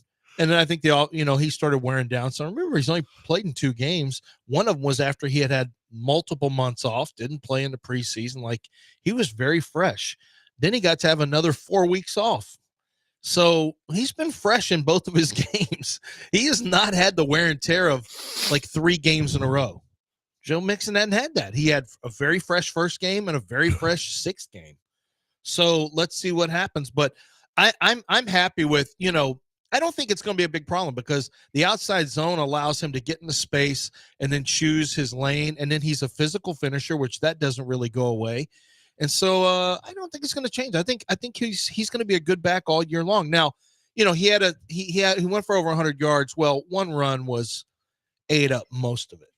So, it wasn't like he was gashing. He was not really gashing the Patriots for 4.5, 5.5, 6 yards a pop. That wasn't really happening. But I don't care. That one run was a very important run. He scored a couple touchdowns. Like Joe Mixon is substantially better than Cam Akers and Agumbawale, and he's important. Do I think he's going to have this much? Like, why was he not this way at the Bengals? I don't even care at this point. All I care about is he continues to play well for the Texans. Yeah. That's all I care about. That's all I care about. I am a little we're going to keep an eye on the injury stuff for Kamari Lassiter. Having him out this week against Jaden Reed is banged up, but he's questionable, so we'll see. The problem you have with Green Bay is they have multiple receivers that can hit you, and you don't have multiple cover guys for the Texans. So I think you're really going to need to run the ball well against them, control the clock, and, have some long drives, and then you're going to have to convert those 3s and the 7s. When you get down there, you're going to have to convert. Do you know what the line is? No, I don't. I would say, do you? I don't. I would say Green Bay is probably like 2, maybe 1.5, 2. Let me see. I'll look at 3 it right now. They're 3. 3. Huh. And that's interesting. And without Lassiter, I kind of like him. I kind of like Green Bay in this one. And I don't think it's yeah. Me too. They won and covered against Buffalo. So didn't they cover against Buffalo? Who did? The Texans? Yeah. Yeah. Right. Yeah. And they covered this week. 2 in a row. They're on a little bit of a run. Yeah, we didn't like him against Buffalo on day 1, so I'll just keep not liking him. I didn't really have an opinion spread-wise. I mean, I thought they beat New England. I didn't really have an opinion from a spread standpoint. I didn't love that they gave up 3 touchdown passes to Drake May. When somebody asked the question yesterday, they said, how many games do you think Drake May will get 3 touchdown passes this year? And when they said that, I was like, probably just this one. That's it. I don't think he'll go 3 touchdowns this year. Yeah. Other than this one. But not having Kamari Lassiter. Receivers, with these defensive backs. Well, Eric Murray's covering somebody. No Nico. Yeah, Eric Murray's covering somebody. Petrie's covering somebody. The number feels actually a little low now that I think about it. No, 3 feels about right. The Texans are considered one of the best teams 3 feels in the right. league. 3, what's their best game this year, do you think? If the Packers beat them, are the Packers move ahead of them as far as Well, think about this. The Chicago Bears are in last place. Did you know that? 4-2. Yeah. Yeah. They're holy crap, what a division. We thought it could be sneaky like this. No, we didn't expect we thought that the Bears would be more competitive and that we weren't sure what to expect. I had the Bears in the playoffs. From JJ. Yeah, that's right. You do. Yeah. We weren't sure what to expect from JJ McCarthy. And then eventually, it turned out to be Sam Darnold because McCarthy got hurt. But we knew that this division was a pretty good division. Last place is 4-2. There's good teams over there, Yeah, man. that's the best division of there's football right now. Good teams, and if we face Chicago now, it'd be a much tougher game. How about you get the NFC North when it's the best division in football? That's who the Texans get this year. Well, we got Chicago early, as opposed to the Minnesota whipped our ass, as opposed to the NFC West, which sucks this year. You're gonna have to split against the NFC North. A good team is a good NFC East sucks. Except NFC Washington East does suck. Yeah, Washington and Philadelphia. Philadelphia is not impressive. It's not good. It's not good. Our division's not good. They're not good. A little more competitive. No, the AFC East is terrible. The AFC East is bad, but that could change when Tua gets back. That will change some. Honestly, the NFC East might be as bad as it gets. I mean, we might be as bad as it gets. Yeah, we're as bad as it gets. Jacksonville and the Titans. Yeah, we're as bad as it gets. My God. Yeah, no quarterback play. We got Joe Flacco out there. Got one team. I was thinking about this. Joe Flacco's like, okay, tell me in how good was Ray Allen? Was Ray Allen a good player? Yeah. How long did Ray Allen play professional basketball? I don't know. 14 years? How old was he when he finally stopped playing? Do you know? 36. Ray Allen was 38. And 38. and he's a guy who played in college. So, you know what I mean? He came out of college. 16 years? He played until he was 38. Yeah, 17 years. 17 years of basketball. And Ray Allen is a career 40.3-point shooter. When he was 36 years old, he was shooting 45% from three.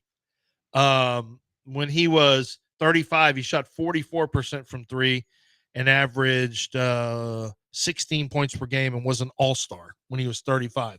The point I'm making is, if you're a basketball player and you're an athlete, a Derrick Rose who gets injured, Steve Francis, who's not really skilled, once your athleticism drops a little bit, you're cooked. Either you take a big drop back like Derrick Rose did, through no fault of his own but his injury, or Steve Francis, who was never skilled to begin with. He was just a great athlete. Russell Westbrook's kind of an outlier because he's a great athlete. But the point I'm making is, in football, if you're the same, he's sucked. Yeah, but he can still get rebounds. He can still run. Yeah. He can get you assists. He still can do a lot of, he's a mega athlete. He's one of the great athletes that's ever played sports. He's hurting your team. He hurts his teams though. Yeah, he does with bad shot selection and things like that. The point I'm going to make is running quarterbacks, dual threat quarterbacks. Eventually, that threat of run goes away. Eventually, you're not as fast. You start getting hurt. You know what Joe Flacco is? He's like that guy who can really shoot but can't really move that well, but he can spot up and shoot. Guys who can throw from the pocket, even if they're not super athletic, even if they'll get sacked. Aaron Rodgers is a great passer. He can play, he's kind of an outlier type of player, but guys who can really throw it from the pocket, they can play for a long time. Think about that. Think about the amount of quarterbacks who've been able to establish themselves. Vinny Testaverde played later in his career. It wasn't as many dual threat quarterbacks then, but Joe Flacco's still playing, and he's a much better He gives them a much better chance to win than Anthony Richardson. Guys who can throw from the pocket are like guys who can shoot in the NBA. They can stick around a long time because that skill doesn't go away. Yep. All right, we got to break it. Time to talk a little Zadok. If you want to get in, 713-780-3. If you want to present us, just give us a call and let us know how you're going to do that. But not right now. You got to talk Zadok Jewelers. Zadok Jewelers is the jeweler of choice for Houston for over 4 decades now. And I got to say, when you see Zadok Jewelers and the many things that they have available in their bridal shop, you'll be blown away. It's the entire second floor is there for you. And they've got engagement rings. They've got wedding bands. They've got custom designers. They've got men's wedding bands that are available for you. There is something for everyone at Zadok Jewelers, and they'll make sure that they find the rings. You can go to zadok.com and take a look for yourself. It's some of the many designs that they have from Gabrielle and Company, Fana. They've got the top designers. And, of course, loose diamonds. They have loose diamonds for you. But they'll make any design that you're looking for. If you have something you really, really want, or you want to take an old family heirloom piece and turn it into, part of the engagement ring that you're going to present your potential fiance. But they also have things in stock that are going to blow her away. Make sure that you go with the experts who can tell you what's hot right now. and what is going to be quality and lasting forever and ever. Don't make a mistake. Make the right decision. Go with the champions of engagement rings, and that is Zadig Jewelers. 1801 Post Oak Boulevard, Zadig Jewelers.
Time to talk about MyBookie. MyBookie.ag, promo code BET975.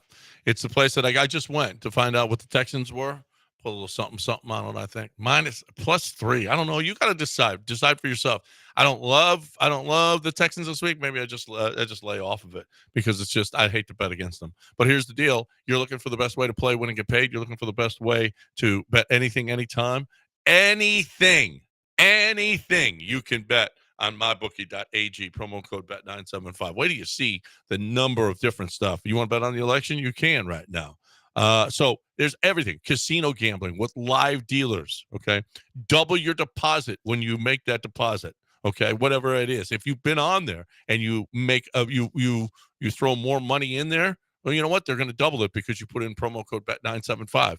It's the place to play, win, and get paid. Love it. You'll love it. Easy to navigate. The site is fantastic. If you've never been on a site before, it's really, really easy to do. If you've been on other sites, you're going to find you love MyBookie because of how simple it is. MyBookie.ag, promo code BET975.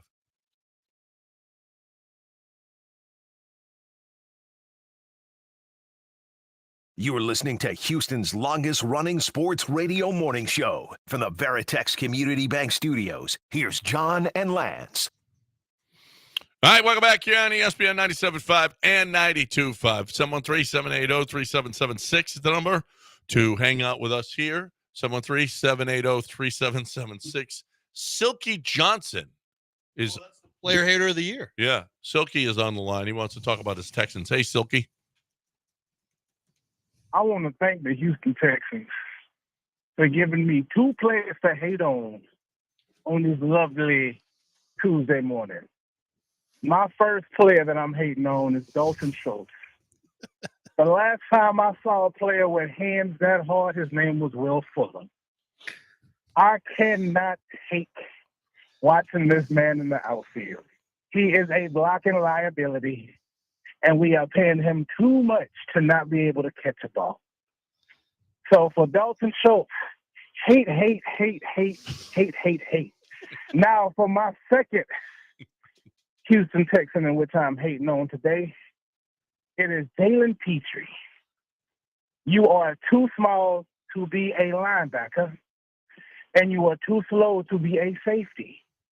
What exactly are you, man? I do not know. But what I do know is you getting hated on this Tuesday morning. Hate. You guys have a hateful Tuesday. Thank you. Thank you, Player Silky. hater of the year, Silky Johnson. hate. You've That hated is on pretty Petrie good. before. Now, see, Keith, Now, that's how you a do bit. it. He's created his own bit, who he's going to be player hating on every week. Yeah, I love that. See, that's a good Keith, bit. that's a bit, okay? You actually take on the personality of the person that you're imitating, okay? You actually use stuff that that person says or does. I appreciate Keith branching out from street free agent guy, but if you're going to branch out from it, at least add some effort. A little something. effort. Know a little something about the person that you're imitating. Yeah, some of their peculiar ways they say things. Like Ty Cobb. When you did Ty Cobb, yeah, you didn't bring one. Like I understand not wanting to be racist, not one racist thing. but maybe just say all the white guys are responsible for the success and blame the non-whites. Something. Not just put their name on it and then talk in your voice and say things that you want to say. I would say stick to propping up Carson Wentz or something. Yeah, that's probably where you're. I kind of like that was your lane. Stay in your lane. Yeah. What's Ryan Tannehill up to? Give us an update. Yeah. Hey, you haven't given us a Ryan Tannehill update. That's like asking. Well, do you want him to Gilbert say? to call in? Oh, do you want him to be Ty Cobb again? Do you want? Yeah, I like that better than No, the I Ryan don't. Tannehill update. If at least to. No, he didn't. That's the bit that you're missing it. That's I get the bit. That's the genius of the bit. No, the hey bit, guys, it's me, Genghis Khan. But the bit's not good. That's John's bit, actually. Genghis Khan. He's the one that came up with that I'm name. the one that came up with Genghis Khan. What do you mean? John said that earlier in the show. He did? Yeah. So he incepted me. Yes, I don't he remember did. him saying Genghis He Khan. said that, yes. He must have incepted me. Why would I say Genghis Or Khan? he said it out loud, and you just remember him saying that. He yeah, said that it. was an inception. Yeah. No, Keith, we appreciate you, but if you're going to call, don't bring the Rizzler stuff. Can you have we bring the boom? Do you want to hear this? Yeah, song? I want to play it for John so John can hear. It's cheesy. There are breaks for that, but okay. It's here. No. I want to do it on because I mentioned it on the air. I don't know who the Rizzler is. I've heard the name, but I don't. It's all social media stuff. But we bring the boom is this dad named AJ, I guess, and his son's name is Justice, I think. And their whole bit is they go to Costco. This is how it started. And they do these corny, dumb things. I mean, they're from New York or New Jersey. You can tell as soon as you hear them, their whole bit. But they've now become famous because it's just chubby kid eating chocolate chip cookies. Here it is. Here's their song.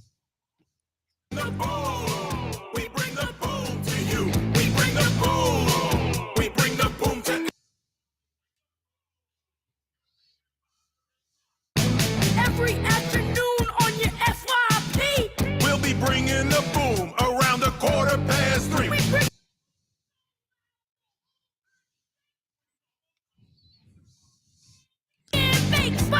They eat Costco food. Everybody deserves. And we call him Big Justice because that's what he serves. I can't. It's fine. It's fine. They bring the boom. So they're famous now because they eat cookies and do a rap on TikTok. You don't have to do much on TikTok. You can get millions of followers. Be hot. Yeah. If you're hot, if you don't wear much clothes, if you do goofy stuff like this, we're out here working hard, grinding every day. Every day. And we're doing it wrong. We're doing it wrong. And I've got kids who just don't care enough to make, like, even though I don't like it, if you can make money, kids, go start creating content. Just don't do things like, did you see what somebody did on 59 a week ago? They stopped at the Spur at 7:00 at night. This man and woman stopped their car. Two people stopped their cars, blocked both sides of traffic, got out and took a picture and took like these glamour, like we're taking pictures there at the Spur with everyone behind them, and they couldn't go.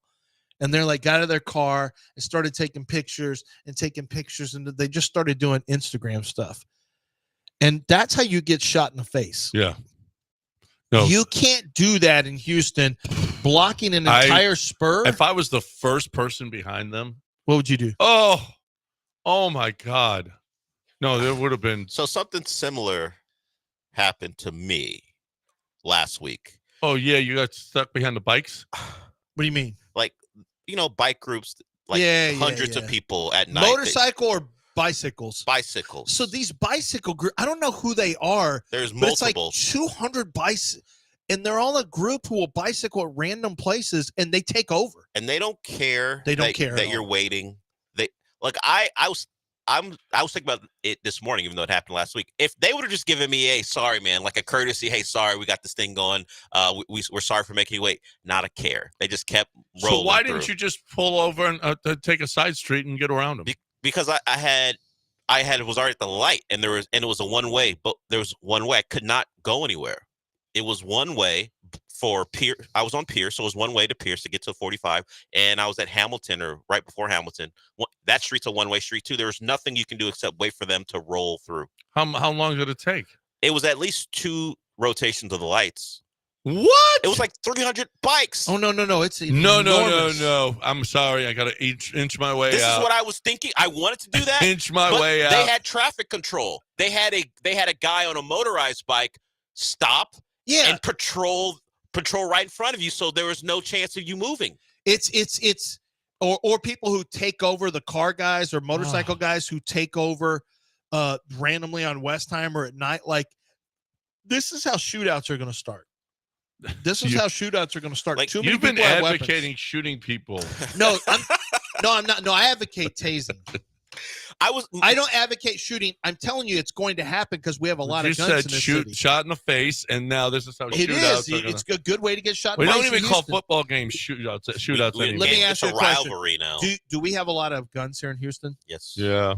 It's a good way. I'm not saying I am advocating for tasing people. You are. People who need to be tased. I will own that. I do not advocate shooting anyone. However, in this city, there are people who will shoot you. Yeah.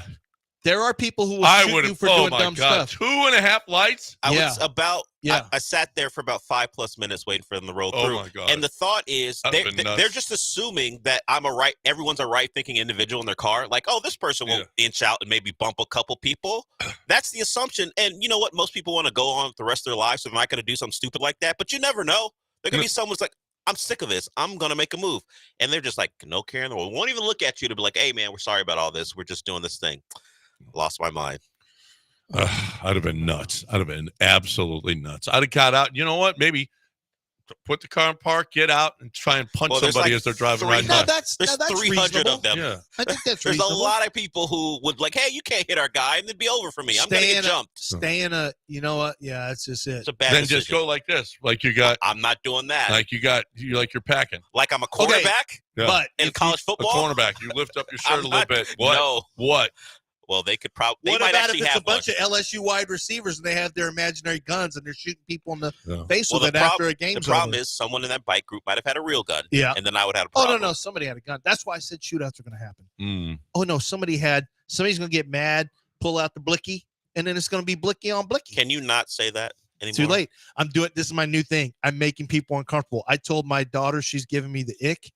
Is that different than glizzy? Yeah. Yes. The blicky's Blicky's different. a gun. If you use their words against them, young people, they get freaked out. They're like, don't say it anymore. Yeah, no, they don't so like you it. just say it. You keep saying it. Don't say it. Yeah. You say maestro. I say Dobell. I do. Maestro Dobell is the preeminent tequila sponsor at this station, and their tequila sponsor and PGA Tour. They were with John Rahm. I don't know since he went to live if they still are, but Maestro Dobell's getting bigger and bigger and bigger. They're really taking over here in the country. They keep getting more and more shelf space. And the reason's simple. Their product is so good. And it's reasonably priced for a top shelf. We're talking about a top shelf tequila. Ask my man DWH Coupons on the text string. He grabs the tequila. I think he drinks the Diamante, which is the Cristalino. It's awesome. It is an awesome tequila. Every one of them goes down smooth because they're distilled properly. They use the best ingredients. It's done the right way so that every bottle you have is excellent. And I don't care what type. Have you ever tried the smoked silver that they have called the Humito? It's amazing. The smoked silver is going to upgrade any margarita, frozen or rocks, that you could ever make. That's one example of how they're doing it different over at Maestro Dobel. Maestro Dobel, wherever fine liquors are sold, it's Maestro Dobel.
Time to talk about Jim Fiume and Gulf Coast Windows and the windows in your home and whether or not you need them replacing. Walk by your window and see if it's a little bit warmer there.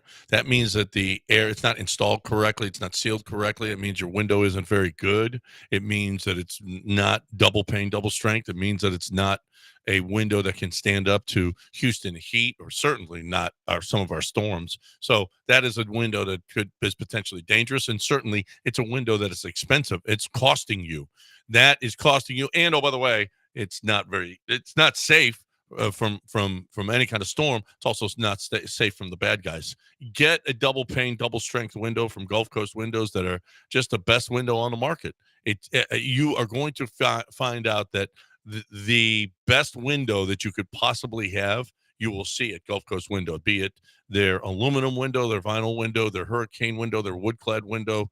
It doesn't matter. That you're going to see the best windows in the market, plus the doors as well. I mean, Jim Fiume has been doing this forever. He's really concentrated the business and scaled it down. He's concentrating on being the best, having the best, installing the best, servicing the best, all of those things. It's what he does at Gulf Coast Windows, what he's been doing for over 35 years. You want the best window? 713-849-5454 or gulfcoastwindows.com.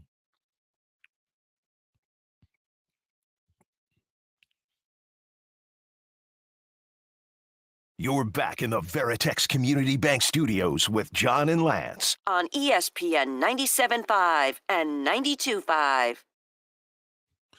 All right, welcome back here on ESPN 97.5 and 92.5. The big stories yesterday. Gary Pettis fired by the Houston Astros. No reason. Wait, no. Was he fired or not renewed? We're not renewed. Yeah, more or less. They didn't give him offer him another contract. It's allowed to walk. Yeah, it's semantics, but yes. Mario Edwards suspended 4 games for some kind of drug use, some kind of a drug, not a performance enhancer. And if it's not a performance, if it was actually making him a worse player because it was a recreational drug, I guess you could argue it makes you worse. You're not going to be as good if you're using recreational drugs. Then maybe Mario Edwards is going to come back even better than he was if he has to slow down on the other stuff. I like that glass half full. You guys. It is a little. That's the way I. That's why I roll. That's how you are. That's why I roll. Speaking of glass half full, see if you agree. See if you agree with Dan Orlovsky. Dan Orlovsky feels like, I mean, we've talked about the MVP. Nobody's more glass half full than Dan Orlovsky. No, well, he's got a chance to make a fan base happy so he doesn't get yelled at on Twitter. Right. He is. So he doesn't cry at his kitchen table. Right. So they don't make him cry. He's making the Texans fan base happy with this. Any conversation that has to be around the MVP 100% has to include CJ Stroud. I'm telling everybody what he is doing is overcoming and covering up a lot of deficiencies right now in their offensive unit. I do think, although they scored 41, Nico was missed. Yes. But the positive is Stephon Diggs, very much so, stepped forward and made some big plays for this offense. I'm not saying he stepped into that one role, but if he has to play the one role for a couple weeks, I think that you have a lot of confidence in doing that. I just look so forward every week, Monday, to watching CJ Stroud on Look tape. at this throw. More than any other quarterback. Because I'm just saying, you do not appreciate the level of difficulty you described until you see it on tape, until you see the tightness of windows, the pressure that he is under. He is making more special passes than any quarterback in the NFL this year. You know, Dan Pastorini echoed that yesterday. He was on with us, and he's like, he thinks CJ is the best quarterback he's ever seen. He's on the record. CJ is the best quarterback he's ever seen. And Dan Pastorini has seen them all. So that is saying something. The decision-making, the accuracy. I'm going to tell you something now. The athleticism, all of those things that CJ's bringing to the table in just a year and a quarter is amazing. The stats don't look quite as like 10 touchdowns, 4 interceptions Year and this a year. third. What's that? A year and a third. Go ahead. Yeah, year and a third. The stats don't look quite as like 10 touchdowns, 4 interceptions, whatever. When you watch, I watched the game tape. I watched the coach's tape on this. Man, I tell you what, for having 200 yards passing just under, he made some really, really impressive throws. I probably need to bring some up during the break. He goes where the ball's he goes where it's supposed to be. He throws with the anticipation, throws with just easy accuracy. That touchdown pass to Tank Dell, that first one, was a terrific throw. It's just he has a great feel for being able to see you on the move and throw the ball to where you're going to end up. Ball and player get there at the same time. And maybe that's not really taken into account much by people. And you just think, that's what you're supposed to be able to do. Most quarterbacks don't do that on a consistent basis. CJ's probably one of the 3 or 4 guys who can do it on a consistent basis. Kirk Cousins is pretty good at it. Baker Mayfield can be pretty good at it, believe it or not. But yeah, CJ Stroud is going to be in the mix for MVP. I think Josh Allen is going to be there. He's got 10 touchdowns passing, no interceptions. This is Josh Allen with no interceptions. That's almost impossible. And Josh Allen, they talked about it on the broadcast. He goes, well, the defenders caught balls. I probably have 5 or 6 this year. So he apparently even admitted in his, they meet the guys before the game. And he said, yeah, probably should have 5 or 6, but I've just been fortunate. I don't know if that won't happen. They won't go through the film when they see his numbers, but. Well, he's also, it'll catch up to you. Yeah, at some point. But he has 13 touchdowns total, 3 rushing. He's making winning plays after losing 2 wide receivers. So Lamar Jackson's starting to really play well, throw the ball well. I think Jaden Daniels as a rookie will be in the mix like CJ was last year, but then he'll probably trail off at some point as some people start to get a little more tape on him. But CJ, if you think about it, I mean, do you really expect Sam Darnold to be an MVP? No. Maybe Jordan Love missed a little time. Maybe Jordan Love can be mentioned at some point, but Pat Mahomes, of course, even though this is not Pat Mahomes' biggest year from a statistical standpoint, but he's all right. He's winning a ton of games, but from a stat standpoint this year, he has 6 touchdowns, 6 interceptions. How about that? Yeah. Pat Mahomes has 6 touchdowns, 6 interceptions. The most touchdowns he's had, I think he makes a point that CJ's got to be in the conversation. I mean, they're 5-1. I agree. Let me see if I've got the. I think it's probably what you're right, because Pat Mahomes isn't playing great. He's statistically, you obviously can make an argument. I don't know why Derrick Henry couldn't win MVP. That's a good one. Yeah, but maybe because Lamar Jackson. But they'll probably split votes actually. Yeah, because Derrick Henry really should be considered. Yeah, Lamar's got 10 touchdowns to 2 interceptions this year. He's completing 67% of his passes. And Sam Darnold, we'll see if he's just a flash. Lamar is having a really good year. 1,529 yards passing, 67% completion percentage, better than his career of 64.7. But yeah, Derrick Henry's also having a good game. Yeah. But this is not our job. Your job isn't to let me go over the reasons. Are you talking about, what are we doing? Are you talking about me reading Jerry Jones or the call? Who do we have up there? Mike and Derry Ashford. This can't be real Mike. That's and not Derry the Ashford. real Mike and Derry Ashford. If it is, see. he can. That should be our presenter. Oh no, he was listening on day one. Oh, absolutely. He knew the day when we didn't. Now this guy's a Radio Hall of Fame. Okay, Mike and Derry Ashford. Hey guys, how's it going? Hey, I wanted to throw my newsy cap in the ring to present you guys to the Hall of Fame. Go ahead, Mike. Go ahead. So I got experience. Number one, I once inducted my former high school classmate Guglielmo Marconi into the Atlanta Hall of Fame. And also, I am a Hall of Famer myself. You may not know this. No. What's the Hall of Fame?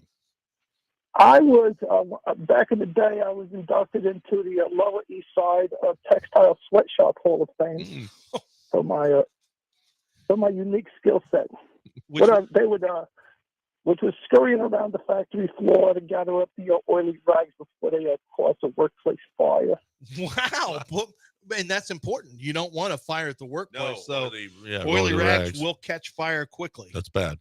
And spread quickly. So, I just want to support you guys. I've been listening for a long time. I can speak to your special skill set of, pumping it up and whatnot. Right. It's a special skill set. It is a special skill set.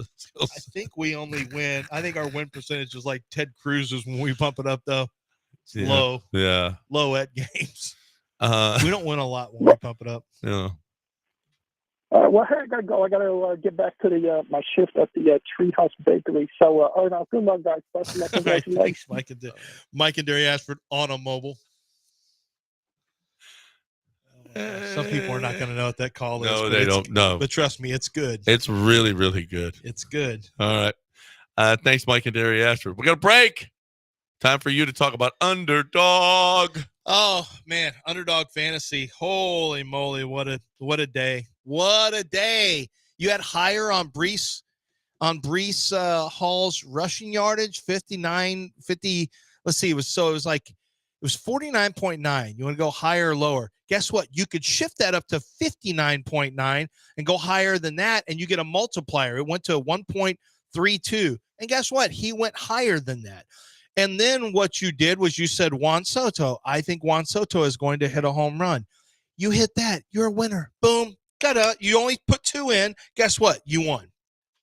You won with just those 2. You can pick between 2 and all the way up to 8 players. When you do your cash pick'em games, and Underdog Fantasy has added boosters. You find profit boosters in there all the time that you can add to your plays. You've got an opportunity to switch the numbers, so you go higher or lower. You can change the way the numbers are for the player, the statistic on a lot of these players. So whether you're doing playoff baseball, college football, NFL football, basketball coming up. You can mix and match your way to happiness, and it makes you so much, it's so much better when you're watching the games and you actually are playing along with them with Underdog Fantasy's Pick'em Challenge. All you have to do is go to the website, underdogfantasy.com, or just go download the app. Use promo code Lance on your first deposit, and you are going to get a gimme pick on your first deposit. They're going to give you one that's an automatic winner, and you can get up to $1,000 in bonus cash when you make that first deposit. It's Underdog Fantasy, must be present in a state where Underdog Fantasy operates. You must be 18 or older. Terms and conditions apply. If you feel like you have a gambling problem, call 1-800-GAMBLER. Go to inspeedgambling.org.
You are listening to Houston's longest-running sports radio morning show. From the Veritex Community Bank Studios, here's John and Lance.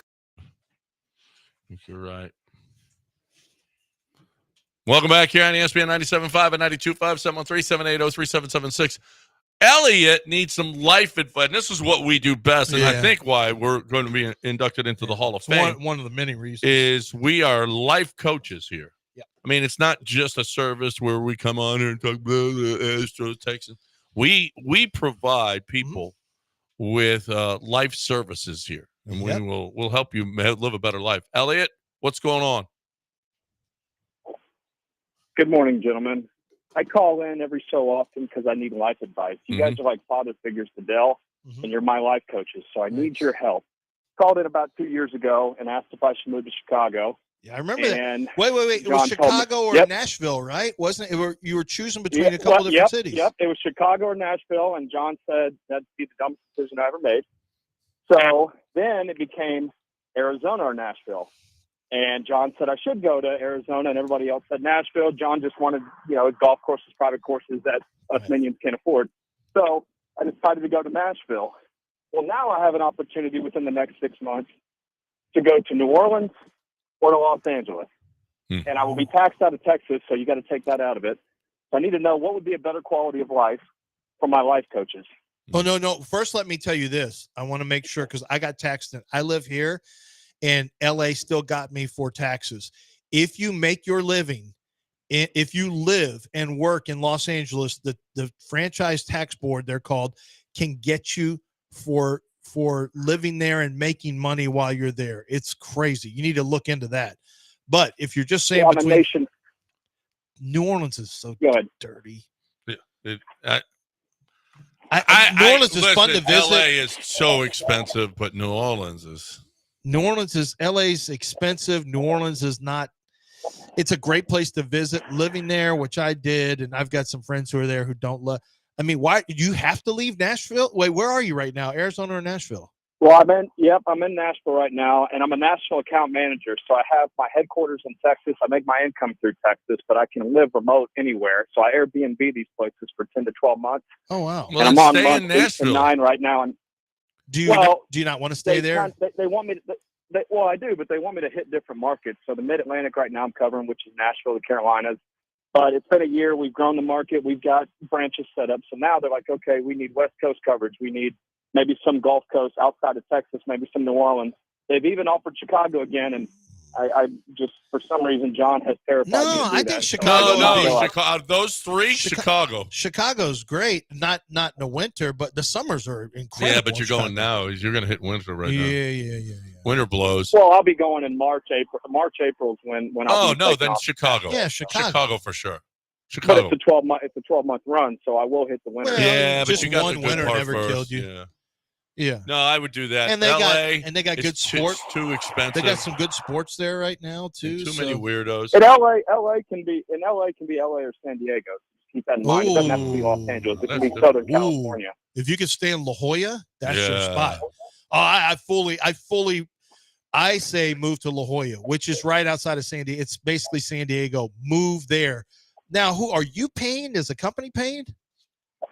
Well, it's a little bit of both, but again, I just Airbnb it. They set me up for a couple of months, and then I take over. And what I've learned is some of these rental houses / Airbnb / furnished findings, you're paying pretty much that as you would an apartment in Houston. And I'm a rambling man, no kids, no wife, so I just pick up and take off. Go to La Jolla.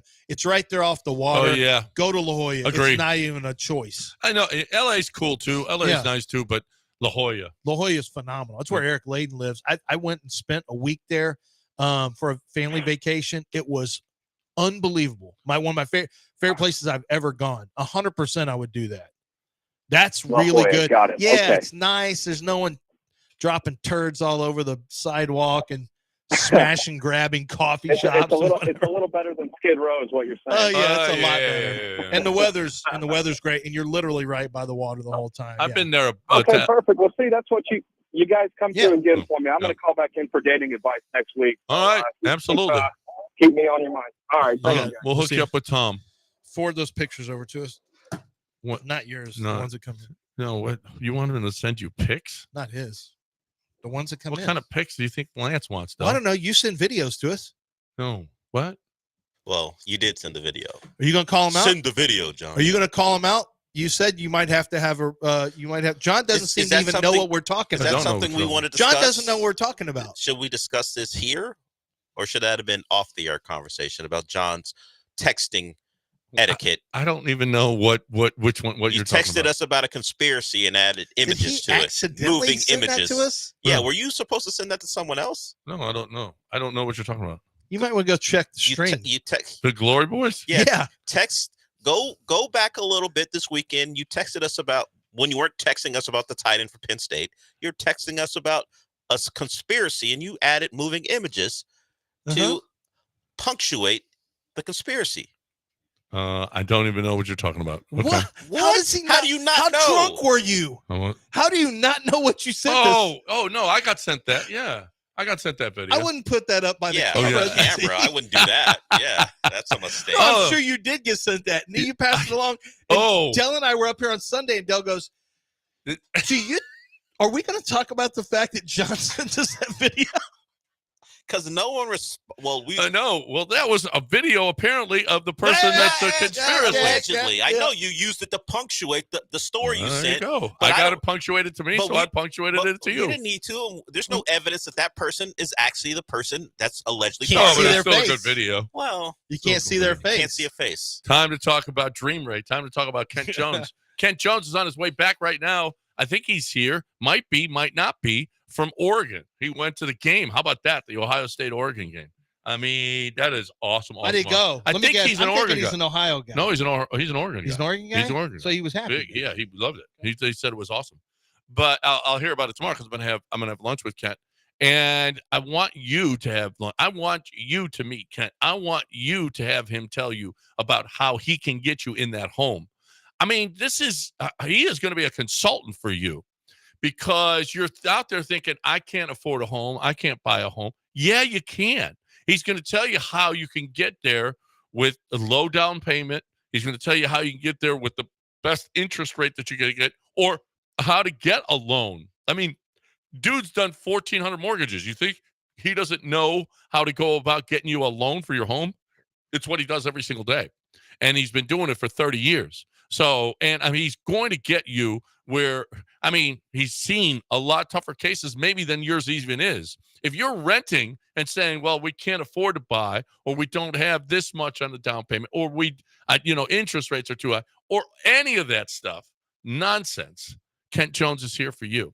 Kent Jones is going to find a way for you to get into that home. So if you're looking for a way to buy your first home, because there's a lot of incentives out there from the government right now, what you need is Kent Jones at Dream Rate Mortgage. 713-520-LOAN, 713-520-LOAN, or 975loans.com.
This segment brought to you by Damaris Barbecue's B-Man Frito Pie. Beans, brisket, cheese, and, of course, Fritos.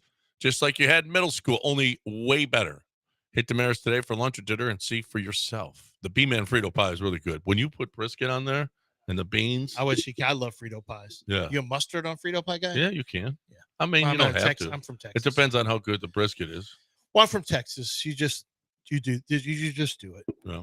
You don't have to, but you do it. A lot of people from Texas will say you put chopped raw onions. I'm like, I'd rather have jalapenos. You can do that. Yeah, you can do that. I'd rather have jalapenos. You can do both. Do you like chopped onions on your chili dog? I used to not, but I actually used to hate raw onions, and now I'm getting. I'm liking them myself. Yeah, I'm getting them a little bit better. That. Like street tacos with cilantro, onion, and lime. I started saying, you know what? Guy. Oh, does it taste like soap to you? Yeah, no. It's just okay. I'm not a big guy. I'm a cilantro fan. Cilantro and onion and lime on the street tacos. I realized, hey, maybe I do like raw onions. Okay, if they're chopped up. Is Chris Canetti getting you World Cup tickets? Ooh, Davante Adams has just been traded to the Jets. What? Breaking news: Davante Adams was just traded to the Jets. I love it. He's on my fantasy team, and I've been sitting him the last few weeks. Now I can play him. What? So we'll get more details on this. No, they don't play here in a second because ESPN doesn't even have it on their breaking stuff. But we will get that intel for you. So Davante Adams, who did not play this weekend for the Raiders, even though there was talk that he might, apparently has been. I just got that on my Underdog app. Ian Rappaport, the first to tweet it seems like, and I have not seen it pop up on ESPN yet. So, Adam Schefter, where you at? No, Rap beat him on this. Rap got it clean. Yeah. You know, some of the people who give it out will give it out to both of them at the same time to keep everyone happy. Not this time. Rap got this from inside that building, I guess, or with the Raiders. How about that? So they're 2-4, coming off at a loss that Aaron Rodgers called a giveaway. You think he plays right away? I imagine just like when James Harden got traded and Charles Barkley said he'll magically get healthy. Yeah. I think he'll magically be healthy. He's magically delicious on my fantasy team now. What? Who? Of Devontae? I know. I have Garrett Wilson. He hadn't been bad. He had 20 points last night. Oh, yeah, he got his touchdown, but Devontae's going to hog everything. Yeah, he is now. I hope Devontae gets hurt. What? Wow. I don't. I'm joking. I hope he's healthy and just a non-factor. Hope he gets hurt. He's been hurt. He's got a hamstring, remember? You know, it'd be great hurt. Well, actually, I need Aaron Rodgers to be good because I don't have a lot going on. Amari Cooper is so bad. Oh my gosh. Is he still on the field for you? No. Oh. I can't. He's got the worst quarterback, and he's got like 6 drops this year in the first 4 games. Yeah. He's terrible. Deshaun's terrible. Cleveland. I mean, Haslam. What a disaster. That place almost makes me mad. Cleveland gave Deshaun $230 million guaranteed, traded 3 picks, and then I hear people saying, "You got to play Deshaun. You're paying him that much money. You're letting him beat you twice." Yeah. On the field. Who was better last year, Deshaun or Joe Flacco? Wasn't even close. Do you know Joe Flacco has 2 touchdown passes in 7 straight games, dating back to last year? Yeah, that's one of the most shocking stats I've heard. He has 2 touchdown passes in 7 straight games. Joe Flacco. He was way better than Deshaun Watson. Oh, no, he's way better. Way better. He's much better. And Joe Flacco is like a 40-year-old statue that also turns the ball over, by the way. And he gives you a much better chance of winning than Deshaun. Like, I can't believe there are people out there who own teams or run teams that are this dumb. I just can't believe it. Now, granted, Deshaun you didn't really know what to expect. I don't want to rewrite history. We thought Deshaun was going to be way better than this. But he did have a full year off. He did get suspended for 11 games. But I still thought he would come back and be better than this. That's one of the reasons I added Amari Cooper in our auction. I'm like, Deshaun will be better. Amari will be his guy. I mean, I'm paying a reasonable price. Just terrible. That whole team is just terrible. No, the team isn't. The defense is good. But, man, just think about that. Who is going to be the first team that says, we're not doing this? The Cowboys gave Dak the money. They're done. They're cooked. Trevor Lawrence, Jaguars, they're cooked. Kyler Murray, you're cooked over there in Arizona. Although Arizona was already thinking about drafting, so I think they could probably get away. You think you're cooked with Kyler? I don't think so. You're worse off with Trevor Lawrence. Much worse off. Yeah, but what difference does it make? Bad is bad. No chance is no chance. They gave him a bunch of money. Do they have no chance because of Kyler? Because they're badly run. Yeah. You're cooked with Bryce Young. No.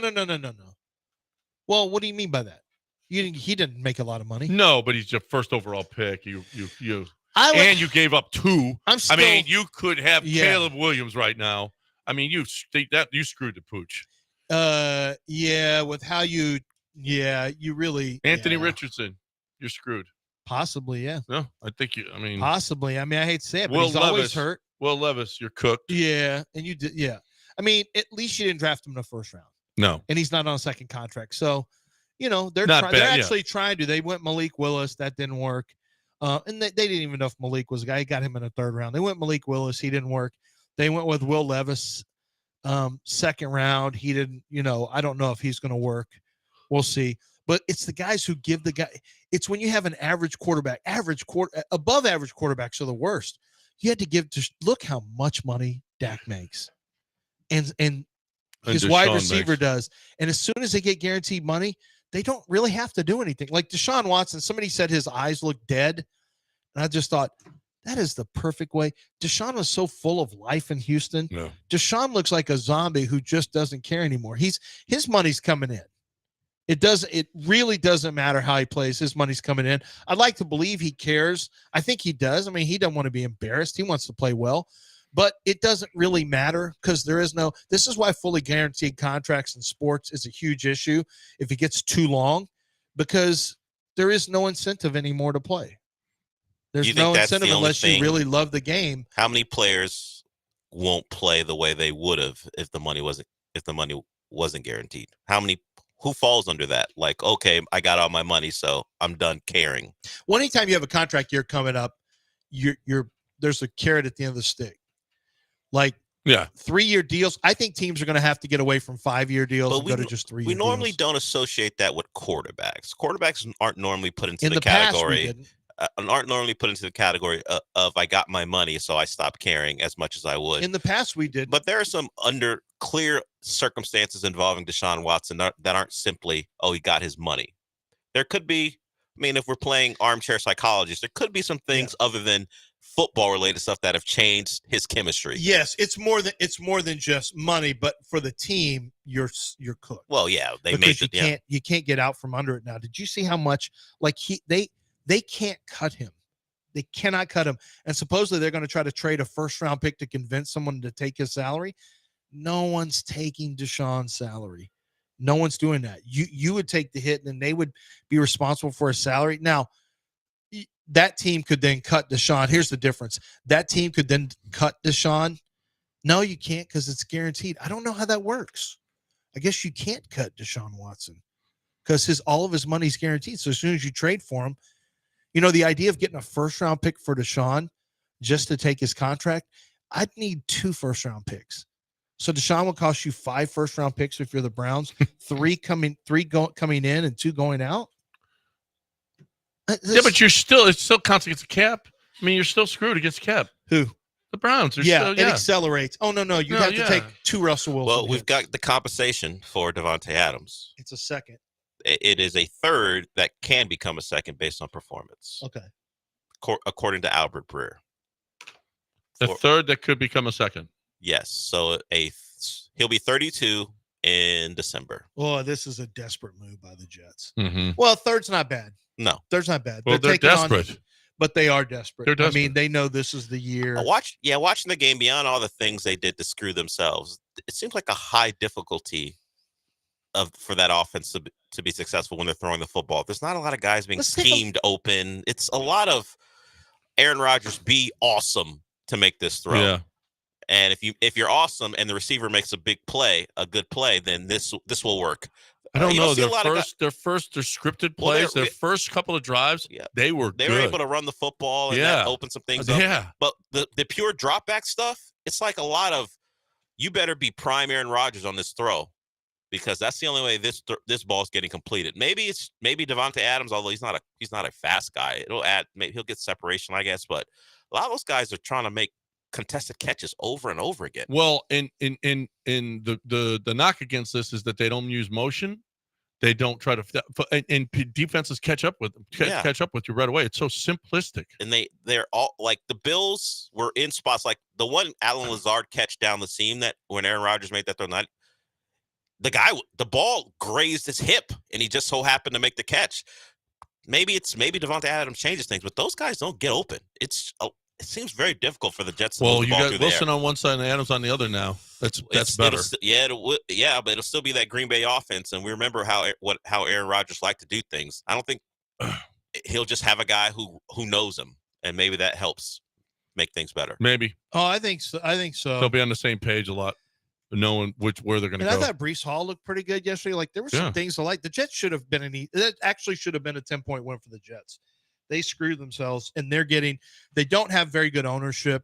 They're going to panic. I mean, this is what happens, man. When it's not there and expectations are high, you panic. The Chicago Bears, the Dallas Cowboys, they quote unquote had to give Dak the money. Okay. I always hear this from fans. Well, what's going to happen? It's this guy told me yesterday, it's hard to sell your fan base that you're trying if you don't bring the quarterback back. Okay, that's fine. Dallas Cowboy fans got their wish and they got Dak Prescott back. Now what? The same fans will want you fired. The same fans will turn on you and do songs about Dak Prescott sucking, which they're already doing. They'll blame Dak Prescott for stuff. Fan base will start arguing about it's Prescott's fault. No, it's not. It's not his fault. You have to bring him back. Okay, and then once you do and you're stuck, then what? Then what's your argument? You're just arguing against the devil you know versus the devil you don't. I don't think there's an easy. The quarterback salaries have gotten so out of control that there's not it's super penal now when you miss. It's incredibly penal when you miss on quarterback. So I don't know who's going to be the team that says, you know what? We're letting this guy walk. We're going to let this guy walk. We know he's a pretty good quarterback, but he's not good enough for us to win championships. He's an average to above average quarterback. I'm trying to think if there is one right now that I can think of. I'm trying to think if there's somebody like that. And I don't think Geno Smith wouldn't qualify there. I don't really have would what? And like Tua got his money. Yeah. So what were the Dolphins going to do? They're baked too. Realistically, though, look at all the talent you have around them. An average quarterback who could deliver an accurate football, frankly, could do what Tua's doing. But it's a hard. Since they built the offense around his skill set. We've seen the Dolphins. I keep saying it now. Skylar Thompson's terrible, but Teddy Bridgewater, whoever they've rolled in there, no one could come close. Teddy didn't have Tyreek and Jalen. Yes, he did. Teddy was there in 2022. He had him. Well, he didn't have Tyreek, did he? Yes, he did. Was Tyreek there? 2022. Yeah, but COVID was still. No, that's 2020. Well, the bubble stop championship. No. I know that's the narrative that anyone could. No, they built the offense specifically to work because of what that quarterback does. You're taking trash. I'm just telling you how they built the offense. Now, could they revamp it? Could Mike McDaniel build it again for someone else? Probably.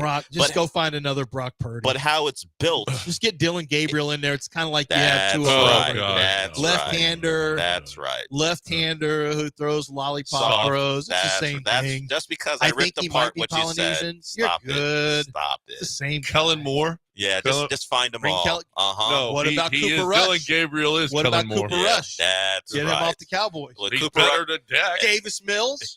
Davis Mills ever. Could Davis Mills throw for 28 touchdowns with the Dolphins easily? Yeah. Yes, and that's why he couldn't do it here, so they had to replace him. Give us a second. I'll take a No first. one's trading for Davis Mills. I need you to talk about Craig DeSerf. I'll talk about Craig DeSerf. Big car show's coming up November 7th. That's going to be Saturday.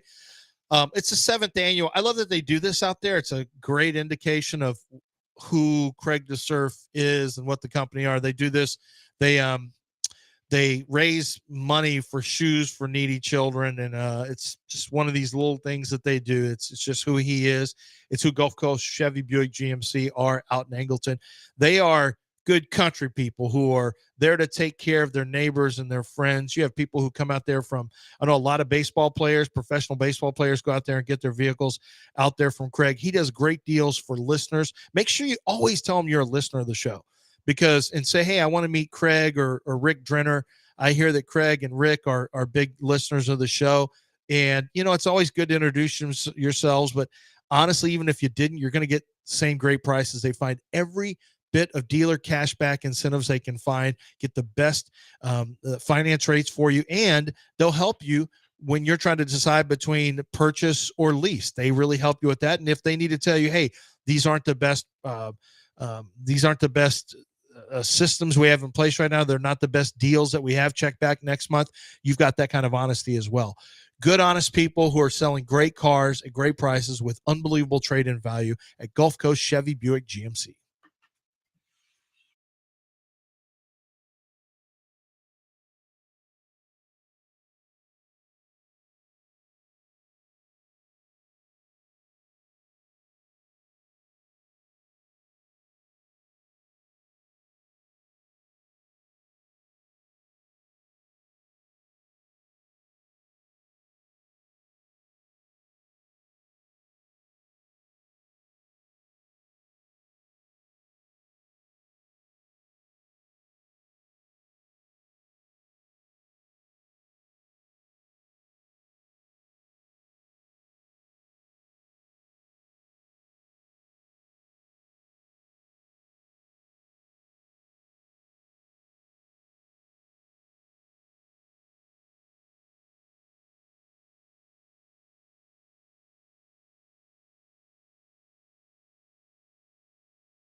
Time to talk about my peeps over at ProDunk, ProDunk.com. ProDunk.com. If you're looking for the best way to get that goal out there for your kids, the installation. No, you're going to get one of those. If you go to the box store, you get one of those goals with the sand in the base, right?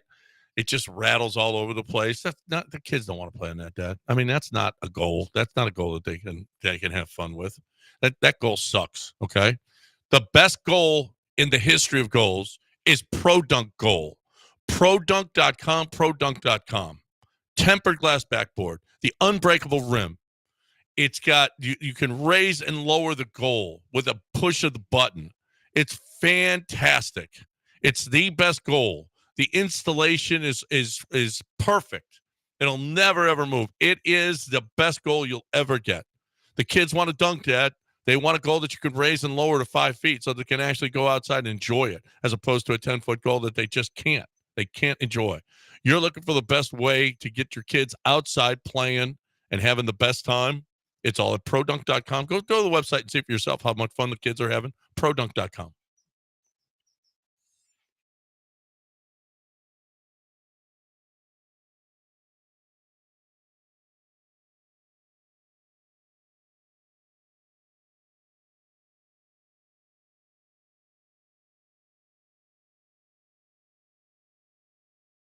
You're back in the Veritex Community Bank Studios with John and Lance on ESPN 97.5 and 92.5. So if I'm the Raiders and Devontae Adams comes back and plays right away this week, I'm filing a grievance against the player. I mean, you can't just go out and say, I want to trade and sit and say, I got a hamstring. Yeah, you can. Yeah, you can. And it sucks. It just sucks. File your grievance. Nothing will happen. But yeah, players can just fake injuries. No, you should get paid. They should get those paychecks back. I agree with you. Yeah. But you can't prove it. It's like players who fall, like Ole Miss now, who fell on the ground 29 times in 4 games. Oh my God! It's doing so that bad. now 29 times in 4 games. Okay, so let's talk about that for a second. If you're a referee and you see this kid standing there, and you got all of a sudden Lane Kiffin wants a timeout, and he just falls to the ground, you got to be able to penalize the team. Can I make? You have got to be able to penalize that team. My son Mason's all mad. He's like, I said, look, there's nothing you can do about it because under the rules, you don't know if they're hurt or not. Can't you just say? Yes, you do. If you see him looking over the sideline and just dropping to the ground. So what? They should be able to review it by video, a video review of injury. And if you do that, then that player has to stay out for the rest of the series. Oh, no. Maybe you don't. How about no? Give him penalty? a 15-yard penalty. Unsportsmanlike conduct. Well, I mean, you are disrupting the flow of offense. Yes, you're basically getting more timeouts. Substitutions. You're getting more timeouts. I mean, I'm with you. Ole Miss has done it so much. It used to be you could finesse the game. Ole Miss has done it so much that they now have statistics for it. The broadcast team had a statistic for it in the LSU game because they did. I was listening to them when I was making that long drive back from Tuscaloosa. I was listening to South Carolina versus Ole Miss, and Willis Pegues' son, or JJ Pegues, I think his name is JJ. I think it's Willis Pegues, old Oiler draft pick, who his son plays at Ole Miss. I believe it's his son. And he was like the designated fall down guy for that game. Yeah. So he was down like 4 times on the ground, and the announcer's like, I swear to God, if this happens again, this son of a butt keeps doing this. And they're all mad. Like, I saw the stats. It is unsportsmanlike. It is It's the very definition of unsportsmanlike. So I think the best way to do that would be video. Just say, look, for now, we're going to have a video review. And if there's an injury, the opposing team can call. Not even the opposing team. Just say, we will review all plays to see if you're going to be hurt, if you're going to fake injury, you better fake it after the play's over. Because the stand up and fall down, you're right. That should be at least a 5-yard penalty, and it should be an automatic first down, a 5-yard penalty, and the defense and whoever the player was has to go off for a minimum amount of plays, 4 plays, 5 plays. As it stands now, Ole Miss's player, their starter, will go off the field for 1 play and come back. Yeah, and it's the biggest. And Devontae Adams is the same thing, but you can't do anything about this. There's nothing you can actually do. It's garbage. It's garbage. What Ole Miss did the other night, it was garbage. I mean, they had the camera looking at the kid. They're looking over the sideline, and he just falls to the ground. Remember, Deshaun said he was going to fake. Remember, there was a time that Deshaun got paid that whole year, didn't he? Yeah, he got paid. He got paid the whole year he was with the Texans and sat out. Yeah, because he is injured. Yeah.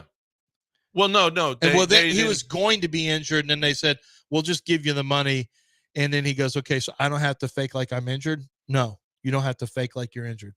This is the new thing, is you to hold out. Well, that's different. They didn't. They said, we don't want to. What if you hold – right. Well, that's a whole different system. It gave him a legitimate out. But if you're a player, you can just say, oh, I'm not going to play this year because I'm injured. Yeah. And you just keep having injuries. Well, no, that's fraud, actually. It's called fraud. It is fraud, but you can get away with it. No, well, how about in the NFL? You can't. How about you actually hold them accountable? How about the league says to Devontae Adams, no, you're going to have to sit a couple more games because of your hamstring. I would love it. Yeah, I would love it, but I don't think the players. It hasn't been collectively bargained, and the Players Association wouldn't go for it. Yeah, they say, what if he is actually injured? Well, then if he's injured, like then common sense should tell you this is a bunch of bull crap. Yeah. We're going to try to save the player because I don't think he spent enough time. Yeah, look at off Nico. The field. What about Nico? Right. We're not rushing him back. Well, no. We can't rush Devontae back. We can't rush Devontae back. Although he's on my fantasy team, so rush him back. Get him back. Yeah, you actually want him to play. Yeah, so what are you talking about? I really do. With Aaron Rodgers as opposed to Aiden O'Connell, yeah, I want him to play. Yes.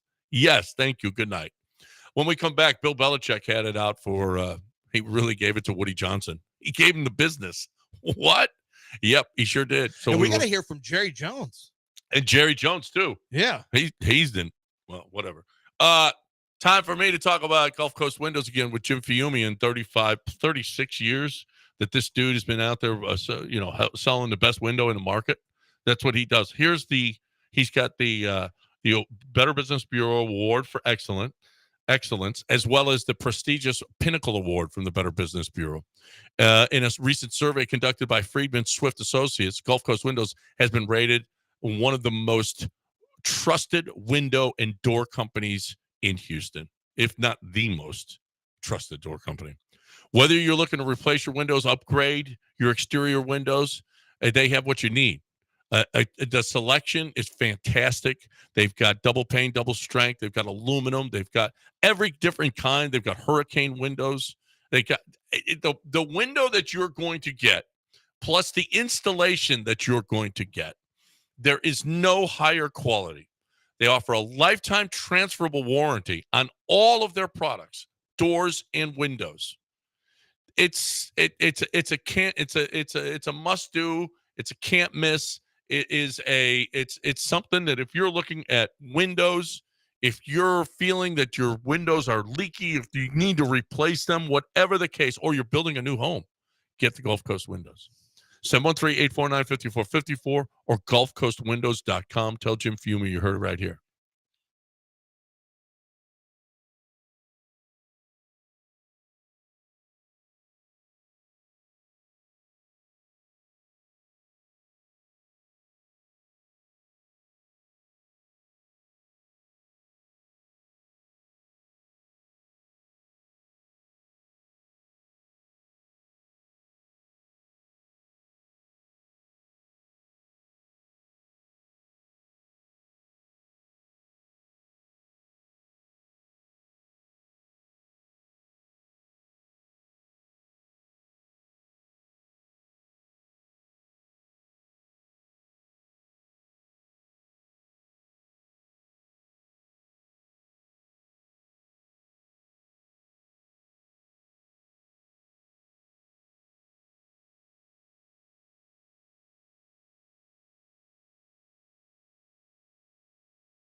Hey, time to talk about Billy Brown. Dell says he told us don't screw this up. Yeah. Don't screw We this never commercial do. up. No, Billy Brown, it says, oh, you know what, guys? Love the way you represent us, okay? That's not the email I got. That's the email that I got. That's the text that I got from Billy. Billy's like, oh, you guys do a fantastic job every time. Maybe Billy should present us at the Hall of Fame, right? He's listened to the show, been listening to the show. Well, he could if he wasn't busy. I'm not going to judge his character there. If he wasn't busy fixing everyone's issues with leaky faucets. Ours especially. Ours. Repiping jobs, doing hydrostatic tests on toilets to make sure you don't have leaks underneath your slab, making sure they're moving. Make sure you got good movements in your toilet. No, moving gas lines. Well, that too. You don't want to clog. Well, yeah, you got to make sure there's good movement in your toilet. That's for sure. So I did my part here. I'm done. Billy Brown's like, this. I paid for this. I told you Billy had issues. No, I know he does now. I mean, I'm sure I'd have issues with this commercial too if I was a business. I'm not though. So all I'm going to say is this. If you have any plumbing issues whatsoever, Billy is here for you. You have to have this number in your phone, 281-488-6238, 281-488-6238, or aqueductplumbingcompany.com.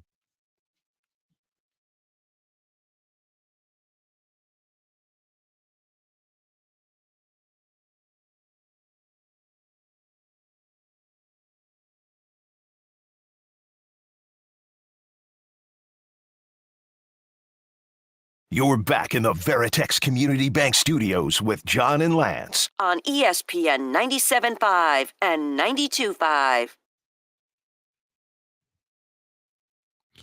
All right, welcome back here on ESPN 97.5 and 92.5. Okay, so owners took a beating today and yesterday, right? Or was Jerry's yesterday or today? Jerry's was this morning. Was this morning. Wow. Jerry was on. Let's do Bill Belichick first, or which one you want to do first? Belichick or Belichick? All right, here's Bill Belichick last night. He was on with Peyton and Eli. He was on with Peyton and Eli, and here he is talking about he was in the division with him. Nobody knows the Jets as well as Bill Belichick, and Bill Belichick feasted off of being in the same division as the Jets. Seemed quite early to me to be making a head coaching change. Yeah. But Bill, you mentioned. That's kind of what it's been there at the Jets. They've barely won over 30% in the last 10 years. So, the owner being the owner, just ready, fire, aim. Now, coaches hate when other coaches get fired. They do, but yeah, it's not a very well respected organization. No, it's probably not around the NFL. Which is less respected, Carolina or the? No, I think it's the Jets. I think you it's do? Yeah. Yep. I mean, they've got a hell of a lot more resources. Tepper's made a hell of a run. Tepper's in a very short heater. time. He's on a heater. Yeah. But Woody Johnson's been doing this for a while, and Jacksonville. There's Woody in the building's not always great. Like they say, talking to people. I had a couple friends who used to work there. One guy told me, he's like, with Woody, he could talk to you at an event, at a social event, and then by Tuesday you're fired, and you don't even know what you're not even sure what happened. With Woody, you're always on lookout because he just gets a wild hair and will just fire people. Okay, rank the organizations as far as putridness: Jets, Browns, Jaguars, Browns Panthers. Last. Browns last. Oh man, what a question. Browns last. I got Panthers second to last. They're really bad. Yeah, but it's Browns. You've got years and years of this with the Browns. Yeah, you've got how long have you since they came back? They've been bad since they've come back. 2000. You got 24 straight years of the Browns, and you're saying that because because Tepper's just gotten hot in this quarter. No, he's having a hot streak in the last 4 minutes of the game. The Browns have done it for a whole. This is a Jalen Green's march for Tepper. Yeah. Yeah. I they haven't done it long enough. I have zero confidence in that. The Jets have done it a long time. The Browns have done it a long time. Who's your other team? Jacksonville. Jacksonville's had some good stuff, but man, Jacksonville's trending. I would say it's the worst Browns, then Jets, then Panthers, then Jacksonville. Jacksonville is that good? Jacksonville's been to AFC Championship games. Yeah, right. They were in the playoffs just a couple of years ago under the same ownership. So, and I'm hearing people blaming it on Peterson. Listen, they dropped some balls on. Well, he is an offensive coach, and he does have. Well, the quarterback. We have to have an honest conversation. Trevor Lawrence might be a coach killer. Yeah, but he also or he just hasn't had good coaches either. If Trevor Lawrence went to another organization, he makes bad throws. Trevor Lawrence might be a good quarterback. He makes some bad decisions and bad throws. Yeah, he also made some that and had guys balls drop. Yeah, but if you are what are 10 out of your last 11 starts or losses, it ain't just about the drops. Yeah.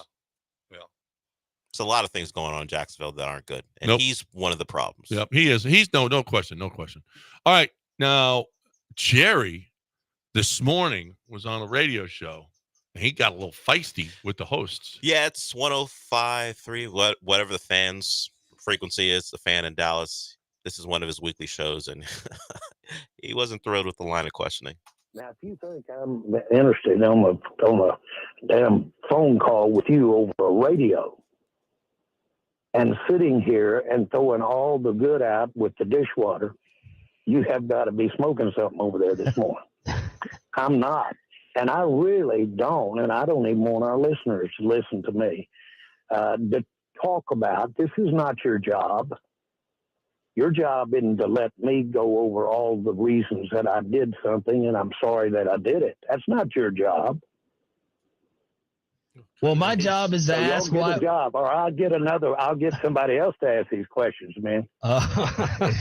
Jerry, we're trying to figure out why the team is.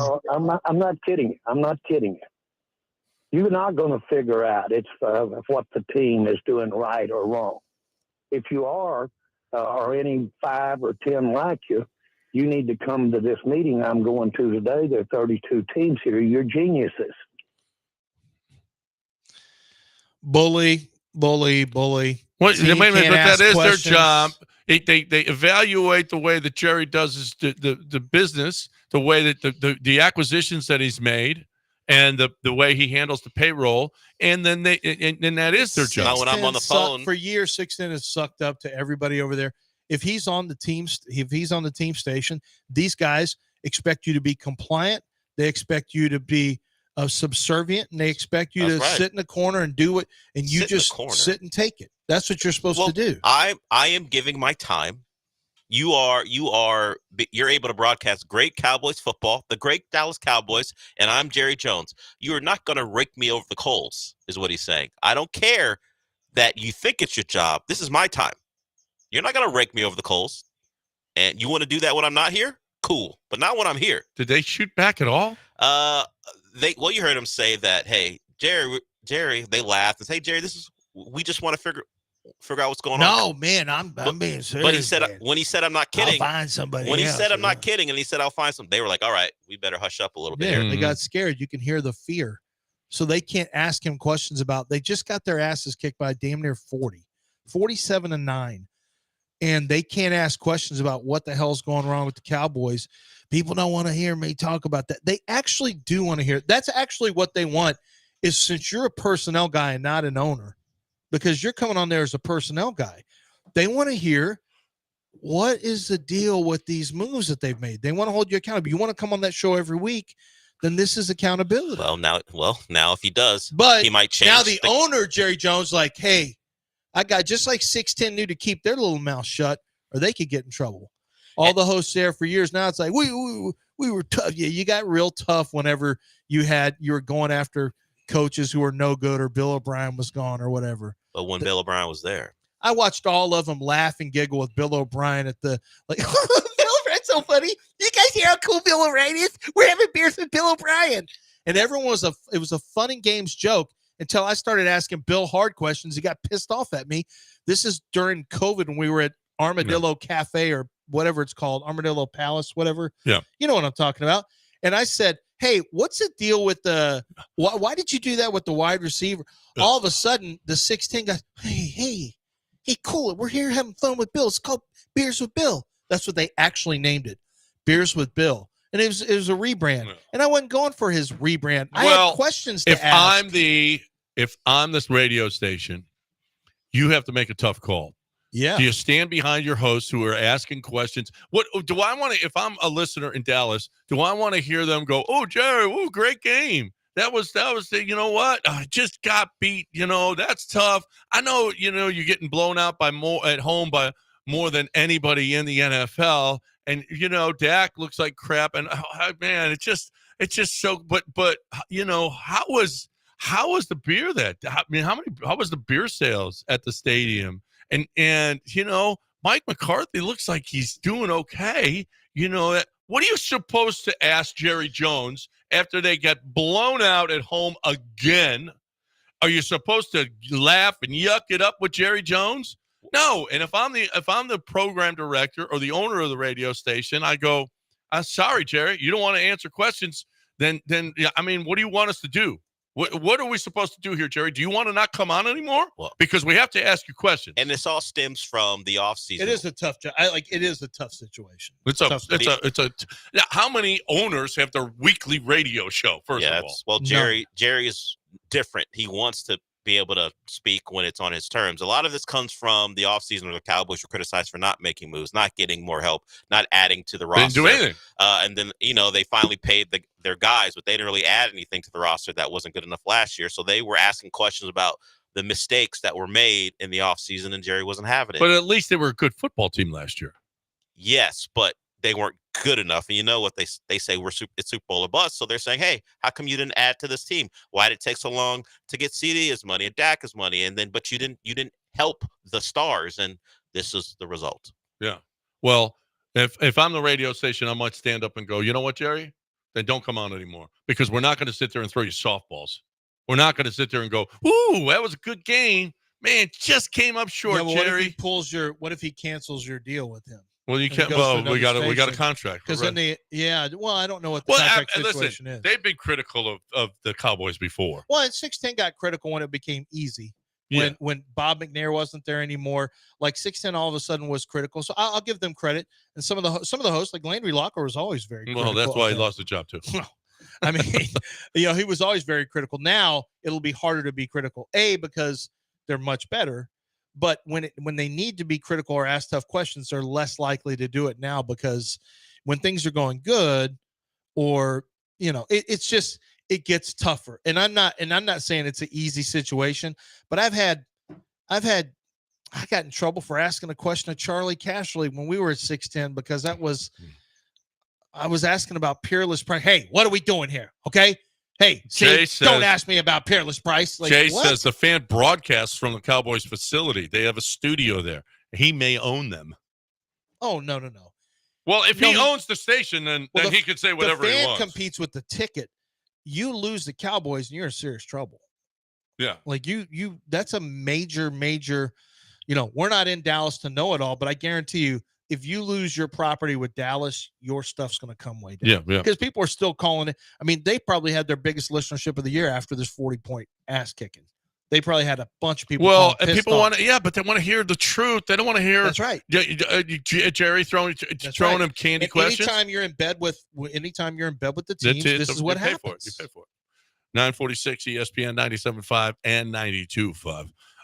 News of the Weird coming your way next, right here on ESPN 97.5 and 92.5. So hang out with us. Right now, I'm talking about Doc Linville. I'm talking about a couple of different ways that you can go about this thing, but go about it. Don't sit there and let your hair fall out. And then all of a sudden, you're bald and you're like, oh, I wonder what I should do about this. No, be preemptive. When you see that you're starting to lose your hair, you wake up in the morning and that hair decreasing, or that bald spot is increasing. You go, let me do something about this. Let me take a stand now, as opposed to waiting until it's too late. Okay. Now, there's, you know what? And hold. No, don't hold. Go after it now. Charge. Charge. And destroy your hair. Well, destroy your baldness. Okay. Destroy any baldness that you are starting to attain. So you could get the PRP, which stimulates the growth of your hair, or you can move your hair from the side and back to the top. And the other day, somebody said, hey, man, your hair looks good. And another one of my buddies, that's all fake. I said, no, it's not fake. There's nothing fake about it. I just moved it. It's my hair. And I moved it. Well, Doc Linville moved it. It's my hair. It's mine. That's not fake. That's right. That's what I told him. And he shut up then. Okay? So shut up about fake hair. There's no fake hair here. It's my hair. And I moved it. Or Doc Linville did with the neo-grafting. Move your hair, okay? And stop and shut everybody up about fake hair. 975hair.com, 975hair.com.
All righty then.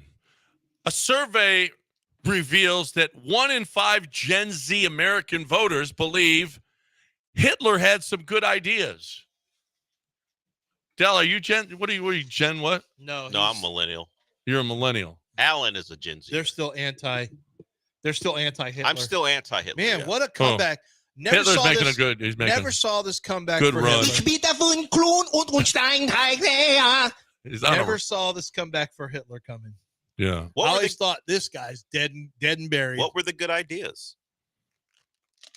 What is Gen Gotta Z ask agree? Gen Z. And it's not just Gen Z. Alan, what were Hitler's good ideas? Don't put that damn spot. I saw some historian on, I don't know if it was Tucker Carlson or what. I saw a video where this guy's like, Churchill actually was just as big a problem, if not more than Hitler. I'm just saying. He kind of started like, wow. What? Wow, we are soft selling Hitler. Wow. Soft peddling Hitler. Justice Churchill? Yeah, I wouldn't label it that. But Churchill had some policies for people who weren't, native English born, maybe in different parts of the world that weren't thrilled with him, but it wasn't Hitler. Well, Hitler had some policies for people who weren't German. Listen, racism was good back then. Was it? Nationalism. Hitler wanted to let's just go ahead and introduce some murder into this. Racism was looked at differently then. I can tell you my kids are firmly against Hitler. So I'm raising Gen Z and Gen Alpha, which is the dumbest name ever. Good for you. That in your house. I'm going to get to my kids early and make sure they know that Hitler's not good. Yeah. India is on a roll. They're formally opposing a bid to criminalize marital rape. So that's Hey, small step forward. Let's do it. Wow. Keep it up, India. Keep it up. Stay on a hot streak. King Charles did not know what cling film was. And apparently he shrieked the first time he saw it. What is cling film? Del, do we know? I'll have to look it up. I don't know what that is. It's probably he shrieked. Is it like the what is it called? Reynolds wrap. Is it like that? Because that can be a huge pain in the ass when it gets all stuck together. Well, no, I don't think that's it. A cling film. I don't know. I don't know what that means. Well, you got to. We got to figure it out. We got to figure that out. I thought that you guys. Yeah, it's Reynolds wrap. It's Reynolds wrap. Yeah, cling film is Reynolds wrap. And he freaked out. He shrieked. What's the difference between cling film and saran wrap? Oh, cling film sucks. By the way, I would shriek. It gets stuck all the time. Anytime you take it out, it just crumbles together. I would shriek too. It's the worst. Deputies apparently in Florida have found a bunch of drugs, and they're asking owners to come and claim their drugs. Would you, if you lost your drugs during the hurricane? Would you go and claim them from the police department? Nice try, Florida police departments. Yeah, you think you're going to get me? No. Hey, come and get your illicit drugs. I don't know if they said it nice. I might. But they said how nicely would they have to say? Well, they'd say, "Are these yours?" Well, they're not really mine, but I can get them back to whomever. I mean, if I don't admit they're mine, they're not my drugs. But are you just giving them away? Yeah. Can I partake in the drugs? Yeah. Take them off your hand. If you guys don't want them, I'll take them off your hand. Sure, come on down here. There's a rare bear meat, BEAR, bear meat, at a gathering that gave 10 people a scare and parasitic worms. Do you want to try this rare bear meat? No. No, you're giving me worms. I don't think I want to try it without the worms even. Yeah. No, I don't want it either. Okay. I'm good. I'm good on no bear meat. That's going to give me parasitic worms. Yeah. Oh my goodness. A women's health tech apparently is less likely to get funding if a woman is on the founding team. What? So yeah, healthcare technology designed to target a wide range of women's issues is less likely in America to get funding if there's a woman running it. Turn around. Well, I'm just saying. That's all I'm saying. Get them women out of there. That's probably not ideal. Yeah. You had India where women's rights were moving forward, and now you do this. Yeah. Nice job. Apparently, a sheriff called for backup at a Burger King. Had a big problem. They messed up his order. He called the station. They have video of cops with their sirens on, running red lights and coming to this Burger King to help out the sheriff. And he said, hey, I got the wrong order. I need to know who owns this place. What are we doing? What are we doing, Sheriff? Sheriff. Wrong order, and we're calling? He's the wrong order. Well, she wouldn't, apparently, even though he's the sheriff. She said, no, I'm not replacing it. That's what you ordered. Yeah. And he said, no, it's not. And she said, yes, it is. And so he called for backup. I don't know That's not great, if that's Sheriff. an abuse of power or not. That's not great, Sheriff. It's not. That's not great sheriffing right there. That's what That's I'm poor saying. sheriffing. There's poor sheriffing going on around. There's some poor sheriffing. And you don't get no coke. Sorry. All right, we are done. Mopey and Mapes next right here on ESPN 97.5 and 92.5. Waiting here. This show's where all the callers go. Hope you all enjoyed the show. They don't want to hold on for too long. They can call the show. You guys don't want to hold on for 40 minutes. Mark called our show. You don't want to hold on for 35 minutes while these two do whatever the hell they think. It's great radio. Radio hosts dancing in your videos. Yeah. You just want to get on the air and get your take off while these guys dance around and, make things about themselves. Did Mark get on the show or didn't he? Yes, he did. Yeah. But 20 minutes after Lance made something about himself. Yeah. Hey, I would be less likely to have the hair that you have today, Mapes, because Cam Rising just sucks right now. You think he should cut his hair because Cam Rising? Yes. Well, he's out for the year. Oh, thank God. Dude, you know what? Utah's better off. Boy, he was crappy. You haven't seen Zach Wilson's younger brother play. No. But I did see Cam Rising. His hand, well, he did hurt his hand, so. Why should I change my hair? He's the one that sucks. That's right. You're right. No, you're better at your job than he is. He should cut his hair. You're damn right. Yeah, snatch his chain from him. That's right. No, you're right. That is Cam Rising hair, though. I'm going to tell you that right now. You got that Cam Rising thing going on perfectly. We're done. Mopey and Mapes next right here on ESPN 97.5 and 92.5. Don't go anywhere. Cam Rising, 7 years.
I enter the studio to Lance's drink stains on the table, so that's comforting. Just to know that things never really do change. Time passes, but some things will stay the same, and Lance being Pigpen will remain the same. He is the station's Pigpen, and he's doing nothing to change that. Okay, I would have started with this yesterday, but the Texans played, so you start with the Texans. But Sunday, driving back from the station, I was in the Webster area, and something great is being built in that area on Bay Area Boulevard. Sean, have you ever heard of Bojangles? Of course you have. You watched ACC football before, right? You've seen those Bojangles commercials. Yeah, I'm familiar with it. Hey, by the way, sir, you left rings again from your coffee cup. No, you never won anything of importance. Not championship rings, coffee cup rings. No, you weren't. You weren't coming in here to clean it. That's my drink off camera. Don't nod your head like in annoying fashion, like you know something. All right, that's Lance Zierlein. Pigpen. He's too busy missing all those kicks on Monday Night Football. He had to tweet about "don't at me," and Greg Zierlein spelled differently, so don't at me. His cousin's looking for a job after that. Well, maybe Devontae Adams can kick too because he's a new Jet, and apparently he was in the facility 20 minutes after the trade was announced, according to Diana Rossini. Devontae Adams is in the facility. So, okay. He was standing by, waiting for that trade to become official. Hanging out in New York, probably. Yeah, walked for whatever reason. I know your team had a game in Vegas Sunday, but you couldn't play in it, so you made the trip to New York, and we're just waiting for the trade, and now Devontae Adams see Times Square is a Jet. If you did not know, that news broke about an hour or so ago. The Jets make a trade. It's for a conditional third that could become a second depending on play time. So Garrett Wilson, Devontae Adams, Mike Williams, Alan Lazard, those are the pass catchers for Aaron Rodgers for the 2 and 4 Jets. But back to how this segment began beyond Lance being Pigpen. Bojangles is being built in Webster. Bojangles is coming to Texas. It's generally a southern restaurant. If you don't know, it's a chicken place. It's like deeper South Chick-fil-A, I guess I would say. Everything is a little greasier. Everything's a little more crispy. Everything's a little more fried. And I was thrilled. Now, complicated name aside, if you know the history, you know the history. You can look it up. I'm not going to explain it to you. They do make a great spicy chicken biscuit, Sean. I was thrilled. I mean, I go to Chick-fil-A by default in protest as far as the big brand, lot of franchise chicken places. Chick-fil-A is my go-to because Bojangles wasn't in the city, wasn't even in the state. But now that has changed. Yeah, and not only that, it's in your neck of the woods. I don't even have to drive really far away. I can pick one up on the way home from work anytime I want. I am a spicy chicken biscuit person. The other thing is the biscuit at Bojangles, a lot better than the biscuit at Chick-fil-A. The Chick-fil-A biscuit is hit or miss. The biscuit at Bojangles, always a hit. So I'm in. So beyond the Texans beating up on the Patriots, the good news for me, and really for all of you, if you've never had Bojangles before. I mean, not really for me. You don't need a chicken biscuit? No, I mean, I'm not driving 45 minutes to get one. It's one location. I'm sure they're going to have more in Texas. It can't be just Webster, but I saw the sign, and I know they're building over there, so I'm thrilled. I guess that Genghis Khan place has got to go, whatever they call that grill. It's a fine establishment, but it ain't Bojangles. So be on the lookout, everyone. If you like a really good chicken biscuit, Bojangles is a place for you. Ignore the name. That's what I do. You know what? I'm going to take a principled stand against it. Wait until I bring a chicken biscuit for and you. Its name. Wait until I bring one of those spicy chicken biscuits for you. Let's see how your moral fiber competes with the taste of that chicken. There's one in Richmond too. See, I told you they're going to be everywhere. That much closer. Yeah, it is far. Like none of these are. I don't know if there's gonna be one in the Galleria, but if there is, Sean, you won't be able to take a moral stand for long. Just saying. Watch me. Don't test me. You'll see. So, people, we talk about a lot of things here. TV, movies, obviously some sports as well. We don't talk a lot about food, but when you go there, if you've never been, you don't have to thank me personally because mostly I don't want you to come up to me. But a tweet, sure, I'll take it. But there, if you've watched NC State versus Virginia like I have at like 12 on a Saturday, whether it be the CW or the ACC network, you've seen one of these. You've seen them promote that fabulous restaurant with the complicated name, and now it's in the state of Texas, coming soon. Okay, what happened last night beyond my joy about thinking about Bojangles being in the state? The Bills, the Bills played the Jets. The Bills get the win. I'm not sure there is a good team in the AFC East. The Bills may just win it by default. Watching them play and I guess play down to the Jets in a game that the Jets probably should have won if not for Greg Zuerlein, as Sean mentioned, and some of their red zone woes. I think the AFC East, as far as divisions, they're only helped by the fact that the AFC South is bad.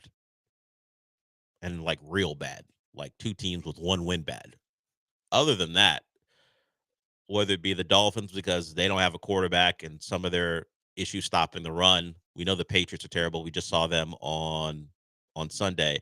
And then the Jets, who have already fired the coach. That's a division that if the Bills didn't get to play the AFC so much, they would probably finish with 8 or 9 wins. I don't think that Bills team is very good. Their defense steps up when they need to. And we saw that in the red zone against the Jets. But that's a team that a lot falls on Josh Allen's shoulders. And while he has not thrown an interception this year, he still does dumb things. We saw he got away with not fumbling, at least losing a fumble in the red zone where he tried to do too much. And the Jets put some pressure on him outside the pocket. That ball found its way back to one of his offensive linemen. But he even mentioned, at least they talked about it on the broadcast, that during the lead up to the game, they sit down with the players, the stars, and he mentioned, I don't have any picks, but I probably should have 4 or 5. That's just the way he plays. But when he's on, he does some of the spectacular things that can change a game. And even a small thing like the final conversion that kind of put the game away, that was a play call that he pulled out of his backside. Like the play was supposed to go to the right. He noticed that there was room to the left. So instead of pitching that ball to his running back, he just took off to the left and got a first down and ended the game. So that's the Josh Allen experience, the freelancing, the playmaking, and there's also that's Josh Allen throwing a ball into the hands of a DB, whether they catch it or not. Obviously, may not be luck, but that's a flip the coin sometimes when it comes to defensive backs. The fumbling when there's no need to fumble, he is what he is, but it's good enough to get to 4-2. I don't know if there's maybe a worse spot to be in than if you're a Jets fan, because the team wants to give you hope. You want to believe. You have Aaron Rodgers, no matter how old he is. You see some of the throws he makes and think to yourself, we got a shot here. And then they do Jets things like Breece Hall. What are you doing not scoring on that play? And eventually the Jets don't score a touchdown. They wind up kicking a field goal. But you are one-on-one with Taylor Rapp. It's him and you between a touchdown that would have given you the lead. You can't make that guy miss 3 yards away from the end zone. And, of course, the Jets don't go on to score.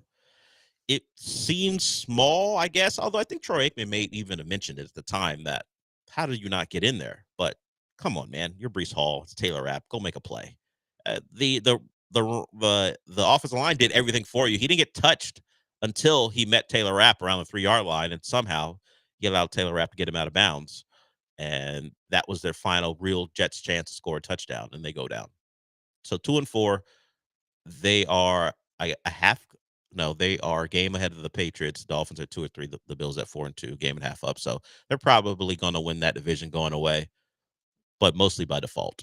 Yeah, we'll see when Tua gets healthy. Oh yeah, I mentioned that yesterday that McDaniel expects him back, and the reporting suggests he will be back at the soonest opportunity. So he cannot play in their next game against the Colts in Indy, but his next chance to play would be at home against the Cardinals. So Sure, but they don't beat the Bills anyway. So Tua back or not, they don't win. They don't win. So if you can't even beat the Bills, no matter how mediocre they may be, you're not winning that division. Hey, he left that game early. Okay, we didn't know. I'm not talking about the game where it was 31-10. Yeah, but when he left the game, I'm talking we about. don't know. But he was driving. It was late in the third quarter, or early in the fourth quarter.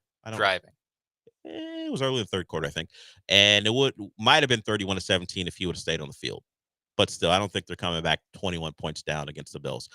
But they don't beat the Bills no matter what anyway. So that's the Bills division. They'll win it. I just don't think they're very good.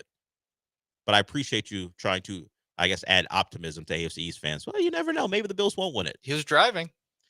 Yes, much like he got that fourth down. Much like Davis Mills was driving when the Texans were down big to the Vikings. Yes, he was driving too. Well, that was more for the total implications. That was an if you were betting, under, yes. This one was for what? The cover? What are you talking? Yeah, comeback. Not a chance. Not a chance. I don't ever underestimate the heart of a champion. Well, a college football champion. Yes, an SEC champion, and NCAA. Although they don't actually sanction that, a college football champion. Yeah, a Sugar Bowl champion even, but no, not a chance. Not a chance. So we don't have those problems. The Texans are clearly the best team in their division. They don't have a team lurking. I mean, unless you think Joe Flacco is the AFC South version of Tua, I don't think the Texans are going to have to worry about it. That might be something that works out in the Texans' favor, where Anthony Richardson gets healthy in time. He's back. He'll be playing. Yeah, on Sunday. gets healthy in time for when they play the Texans. Actually, maybe I don't know. Maybe it gets healthy and then unhealthy. There's still enough time for him to get hurt again before, and so maybe the Texans do end up seeing the Flacco-led Colts. Well, the regular season version of Joe Flacco against the Texans, I don't like. The playoff version, that was fine. That was great watching him throw pick sixes. But the one who's doesn't have any real pressure on him, that's the one I don't want to see. No. The one who will nothing to lose. Hey, Alec Pierce, jump ball. Yeah. You want to try this out, see what happens? Yeah, that one is dangerous. Here we go, Michael Pittman. You're down there. Yeah, these are the situations I want to avoid. Kamari Lassiter, we hope we'll be back at that point, but we saw some of the flaws in the Texans and how they cover guys, even against an outmatched Patriots team. Stingley getting beat was a surprise. Eric Murray getting beat, not so much. Jalen Petrie has his issues. He's obviously better in the box when he can be a run blitzer, but as far as putting him in coverage, not great. Not great. So we'll see if they find answers as the season goes along. But yeah, the Colts will have Anthony Richardson out there on Sunday, which probably reduces their chances to win, which ain't great if you are a top 5 pick in the draft. Okay. We'll come back with some Texans news because while they're getting Danico Autry back, they're going to lose a defensive lineman. And it's not where he was doing some stuff to enhance his performance. He's getting one of those suspensions where it's like, oh, you're on some drugs. What drugs you were using, we don't know, but they're not the kind the NFL will accept. So we'll talk about that when we come back. We will hear some sound from Dan Orlovsky and Mina Kimes on CJ Stroud. The MVP case, is building for him. It's a wide open race, so why wouldn't CJ be a part of it? So some very complimentary words from the ESPN crew on the quarterback here in Houston. We'll talk about that when we get back.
This is the Del Olaleye Show. On ESPN 97.5 and 92.5. Broadcasting live from the Veritex Community Bank Studios, here's Del Olaleye.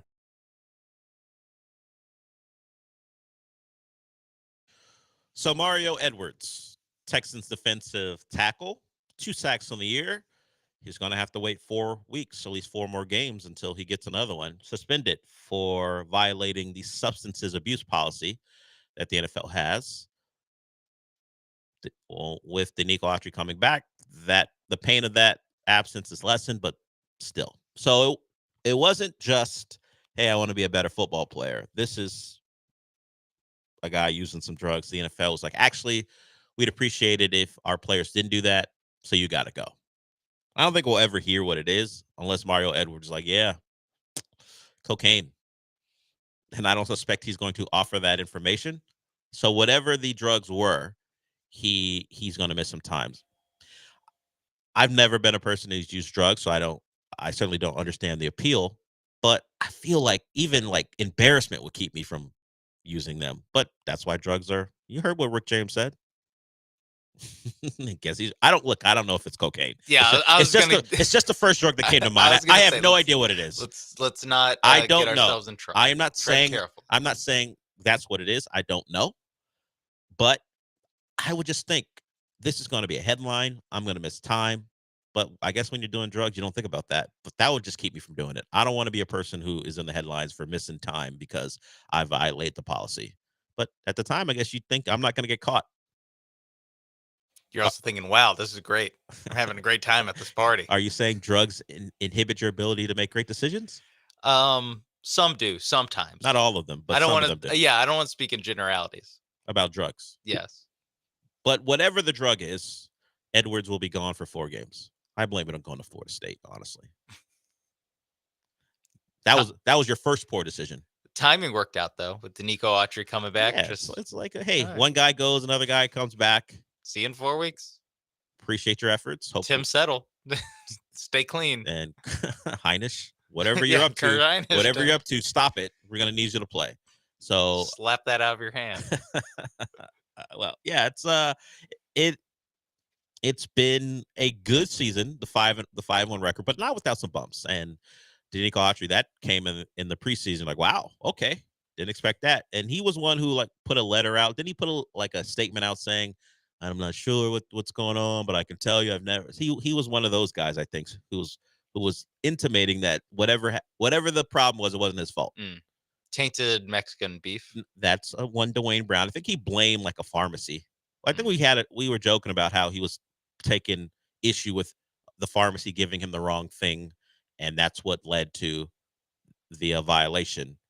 I don't know what Mario Edwards is going to blame. I think maybe he'll just quietly come back, not issue a statement, because how are you going to explain to people that you were on the wrong illicit drug? Someone just handed me a cigarette. I thought it looked funny, but anyway. I'm a guy who likes to try things. Yeah, it was Yeah, he can't. It was a Columbus Day party. I don't think he got popped from Monday. I was just trying to think of a holiday recently. Labor Day. Was it Labor Day? He decided to have a good time. Whatever it is, it'll cost him 4 games and obviously 4 paychecks, and it'll hurt the Texans' depth. So we'll see if Kirk Heinisch is available to come back and play, because all of a sudden they're going to need him. And they will face the Packers without Mario Edwards. And DeMeco Ryans talked about Jordan Love being the best quarterback. It's not there, Sean. Don't worry about it. I didn't pull it. Sean has a thing where I kind of set it up where he'll go to the sound, but we don't have that sound. I didn't grab it from this morning. But Jordan Love was called the best quarterback the Texans will face by DeMeco Ryans. And that would be news to Josh Allen. But Josh Allen did not play well in the game that the Texans saw him. So, yes, possibly Jordan Love will be the best quarterback they face, because it was hard to be worse than Josh Allen was in that game. I don't expect Jordan Love to put up that type of effort. So it'll be a tough challenge. The wide receivers are good. The quarterback is good. The play caller is good too. I was talking about this morning with the morning show, John and Lance. The comparison to how good offenses get their guys open compared to what the Jets do, it's a lot of high difficulty things. Now, particularly after the first couple drives. They looked good on the first drive. Things were easy. They're moving the football, running the ball. They scored 10 points on, I believe, their first 2 possessions, or maybe it's 2 out of 3. Maybe they got stop ones. But a lot of Aaron Rodgers having to be prime Aaron Rodgers for plays to be made. Beyond the Hail Mary, that is something that credit to the production crew because they had the 3 clips ready to go in the lead up to that, and then he completed his 4th Hail Mary for a touchdown. Alan Lazard, his good buddy, caught it. But he's throwing balls, tight windows, man-to-man coverage to Garrett Wilson, to Alan Lazard. Some of them are complete. Some of them are not, and that's just part of the deal. When your guys aren't getting separation and plays aren't being drawn up to get them open, that happens. The Jets' offensive line didn't have a particularly good game either, but I don't think that will be an issue for Green Bay against the Texans. The Texans will surely get after Jordan Love quite a bit. At least they'll try to, but I'm actually more concerned about Matt LaFleur scheming things up and what he'll do to take advantage of some of the issues you might see for the Texans secondary as they are still trying to cope with the loss of Kamari Lassiter. But that's in the future. We'll talk about that as we get closer and closer to Sunday. On the other side, CJ Stroud is having a good year. The numbers tell you he, at a minimum, is a top 5 quarterback. And despite the turnovers going up, I think he's now up to 5 when you include the pick and the fumble, something that he did a better job of last year, taking care of the football. Still a guy the national media is talking about as a potential MVP. Here's Mina Kimes and Dan Orlovsky on Monday Night Countdown, if that's what they call it. They're previewing the games, and they're talking about guys around the league. Here's the commentary on CJ Stroud before yesterday's game. Any conversation that has to be around the MVP 100% has to include CJ Stroud. I'm telling everybody what he is doing is overcoming and covering up a lot of deficiencies right now in their offensive unit. I do think, although they scored 41, Nico was missed. Yeah. Yes. But the positive is Stephon Diggs very much so stepped forward and made some big plays for this offense.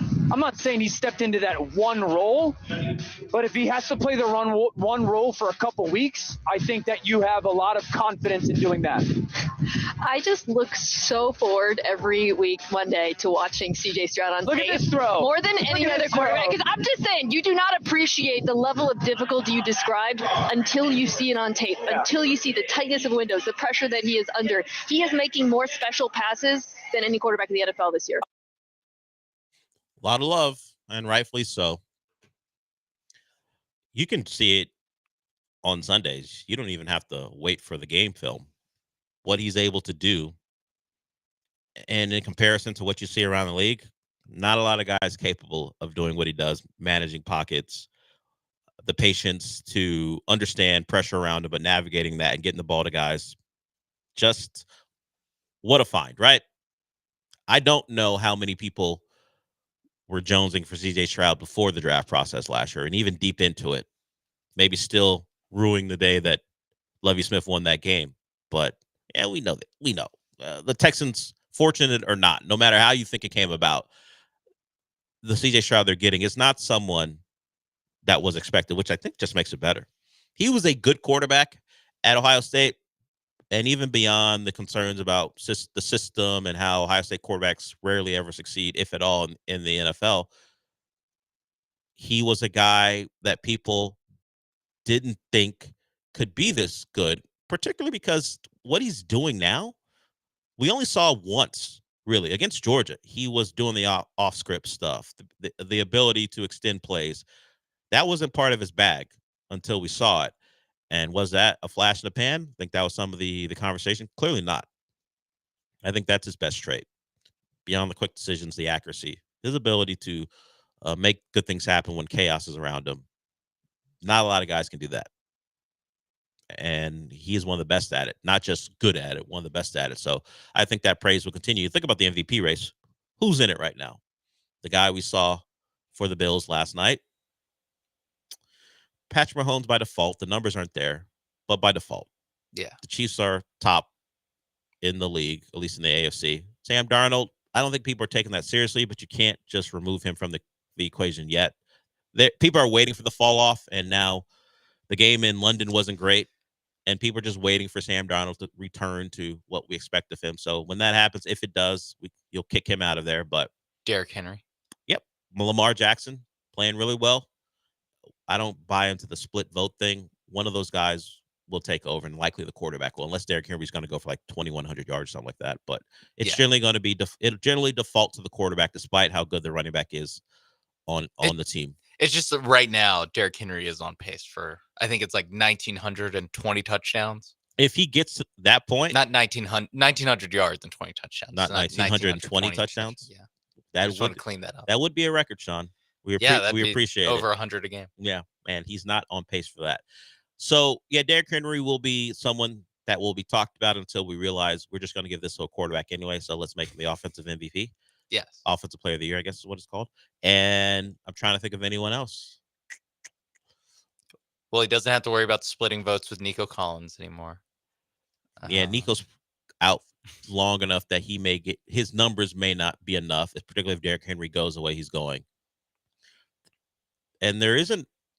Could Purdy? Are the 49ers going to be good enough? Probably good enough. But Purdy won't be respected. As a player, not as a man. Okay. Not as a man, but as a player. You want to clear that up too? Sure. I think voters don't respect Brock Purdy as a quarterback. Okay. Because they likely think that's a Kyle Shanahan weapons joint, not a Brock Purdy thing. I'm sure they think he's a great man, or at least they can respect him as a man. You know what? He gets to vote this year. I'm okay with Brock Purdy voting next month. Great. I'm glad you've given respect him the enough permission as a man that he can vote. Yeah. Okay. Brock Purdy will take that and accept it. I'm sure he appreciates it. Yeah. Someone should clip this and send it to him. Motivation for him. Yeah. No, I said I do respect him enough. I also respect him enough as a quarterback. Yeah, but you said it in a way that suggests you don't respect him that much. Or that's recent. Yeah. Yeah. He's been a grown man for years now. You're just finally respecting him. I think he might take that as an insult. I don't know. I'm just assuming the human condition and all. Did Jordan Love miss too much time to maybe? He's only missed a couple games, right? Yeah. And they were undefeated in his absence. No, he hasn't missed enough. He hasn't missed too many games. If he goes on to play a total of 15 and his numbers are good, he would be there. Okay. Because he does have good numbers when he plays. It's just he missed at this point of the season. He missed like a third of the year, but luckily he's going to play 10 more. We think. Yeah, unless he's fully Fatukasi takes care of him. The interception, sure. Mario Edwards could have, but he's gone. The interception numbers are up though. He's got 6 through 4 games. That's not a great number, so he's got to clean that up. But MVP race game on Sunday, we know the conversations about who are the best young quarterbacks in the league did center around Jordan Love and CJ Stroud. They'll get to see each other on Sunday. We'll see how that plays out. This will be a fun one. We got some time to figure out who's going to be in, who's going to be out. We know Christian Harris won't be around. D'Amico Ryans was asked about his status, and he said he'd tell people when he was ready. He is not ready. Julian, I see you. You want to talk about MVP. Anyone else want to get in? 713-780-3776. Julian, I know this may center around the 49ers just because maybe you think Brock Purdy has a shot. Remember who respected him. Yeah, on this show. Particularly who made it clear. I had always respected him. Sean has recently come around to respecting him. So remember that. So we'll get to Julian and anyone else when we come back. But first, let's talk about some prize picks. I think. Right? Yes. Prize picks. I started talking. I thought my mic was on. Okay. Yes. Prize picks.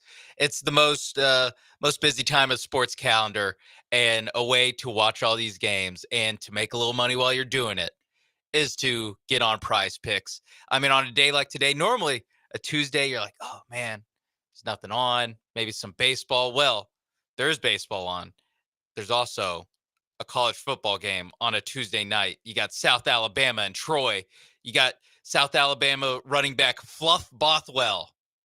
Yes, Fluff, like marshmallow, Fluff Bothwell, with more than 65.5 rushing yards. Take the more on that.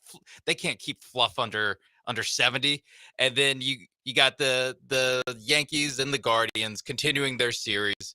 Aaron Judge has not been good this postseason, other postseasons too, but also, especially this postseason. Maybe want to take some losses on his total bases or his hits plus runs plus RBI. You can do all that on Prize Picks, and the busy sports calendar is only going to get more busy next week when the NBA tips off, and Prize Picks is going to be running a special Anthony Edwards free square, much like the Caleb Williams one in September. It's going to be Anthony Edwards more or less than half a point against the Lakers on opening night. So you have a week to get that in and to take advantage of that deal that Prize Picks is doing. All you have to do, download Prize Picks app, use promo code MAPS. You get $50 instantly when you play at least $5, and you get cooking from there. Prize Picks, run your game.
You're listening to the Del Olaleye Show on ESPN 97.5 and 92.5. Live from the Veritex Community Bank Studios, here's Del Olaleye.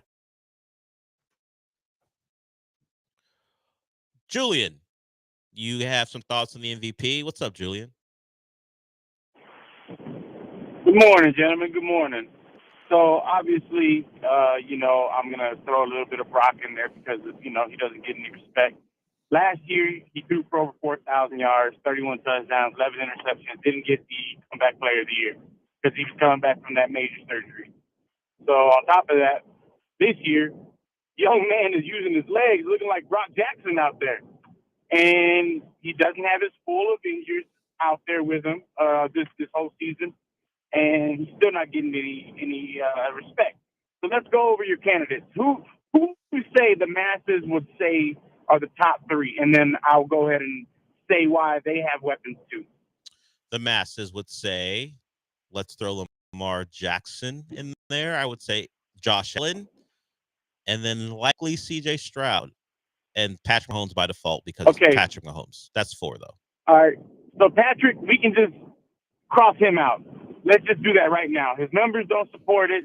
Yes, he's winning, but there's nothing that's saying, oh, my God, Patrick is having a great year. He's getting the wins. I understand. And he's thrown Winning 6. Is important. I'll support you. He's thrown 6 interceptions, only has 6 touchdowns, but I will tell you that people say he's working with nothing, and they will use that in his favor. But I understand the numbers don't support him winning the MVP.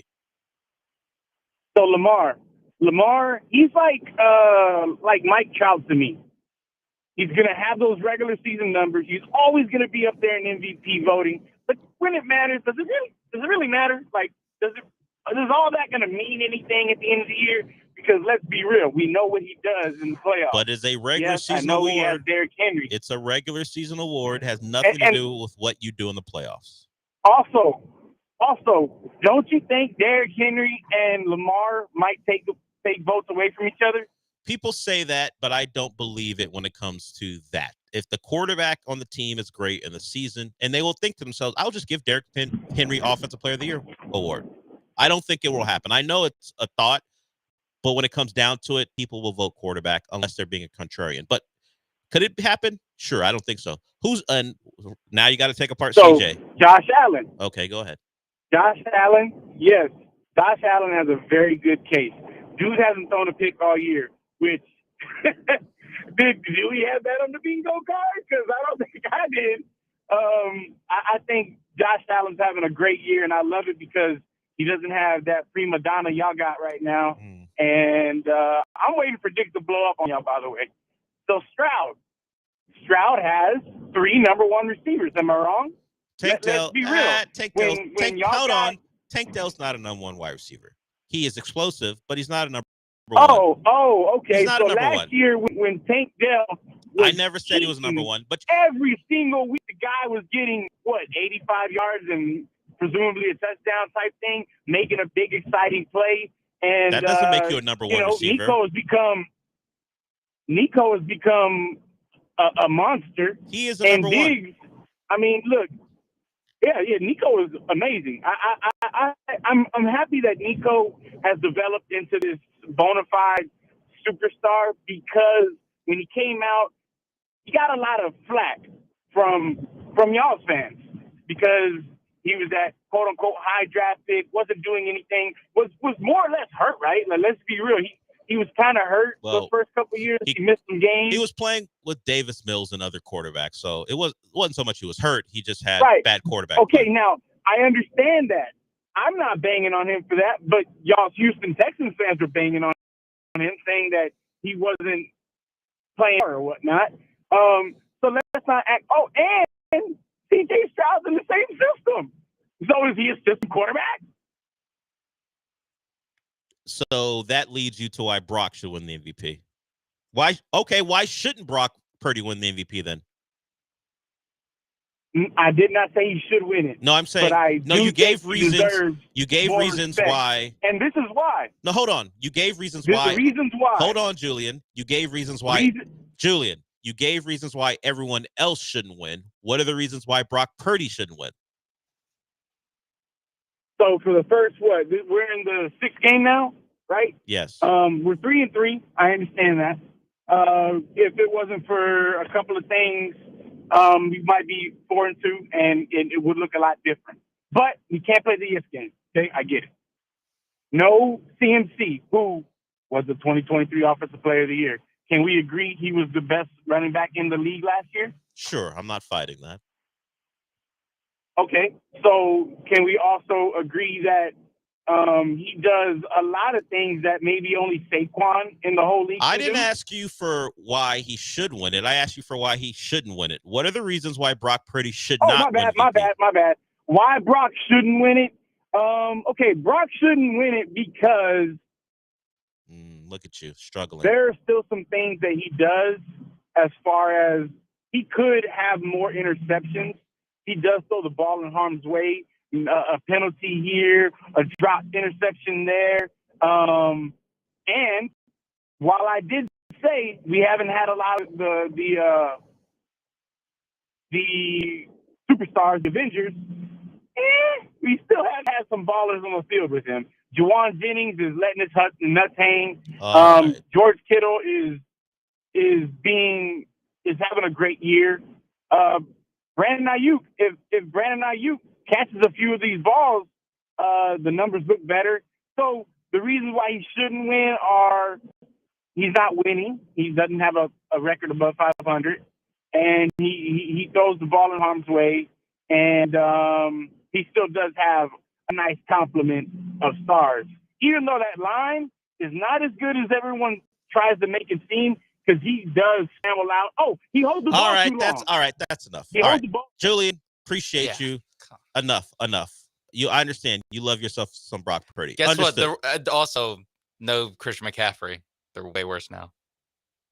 And we are the guy who won offensive player of the year six. last Yeah, year. they're not as good without him. So maybe Brock Purdy shouldn't win the MVP. 6 games in, it's a long way to go. Appreciate you. Just called in to make your case. Thank you, Brian. I see you. You want to talk some MVP stuff? We welcome it. We'll get to that when we come back. Yeah, I knew where that was going to devolve into eventually, but I let him get his take off. Whatever. And he didn't hit us with Drive Turkey. Now he saves that for the morning show. He does it when he calls in. When I pick to you. Yeah. He still gets it in. Okay. It doesn't audience of one. Doesn't harm me, so I don't mind it. All right. Anyone else? You're more than welcome. We have Misery Index in the second hour. It's a good weekend for it. A lot of reasons and a lot of teams can go on it. So we'll talk about that in the second hour. We welcome you as well. We'll be back.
The Del Olaleye Show continues. On ESPN 97.5 and 92.5. Live from the Veritex Community Bank Studios, here's your host, Del Olaleye.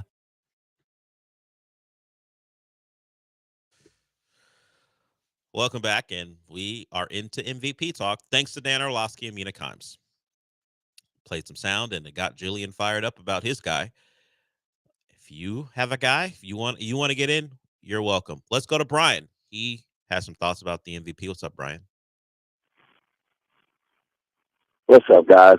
Hey, so I won't be long-winded like Julian and think I'm one of the co-hosts. But, man, so my obviously you can't mention it without Patrick Mahomes.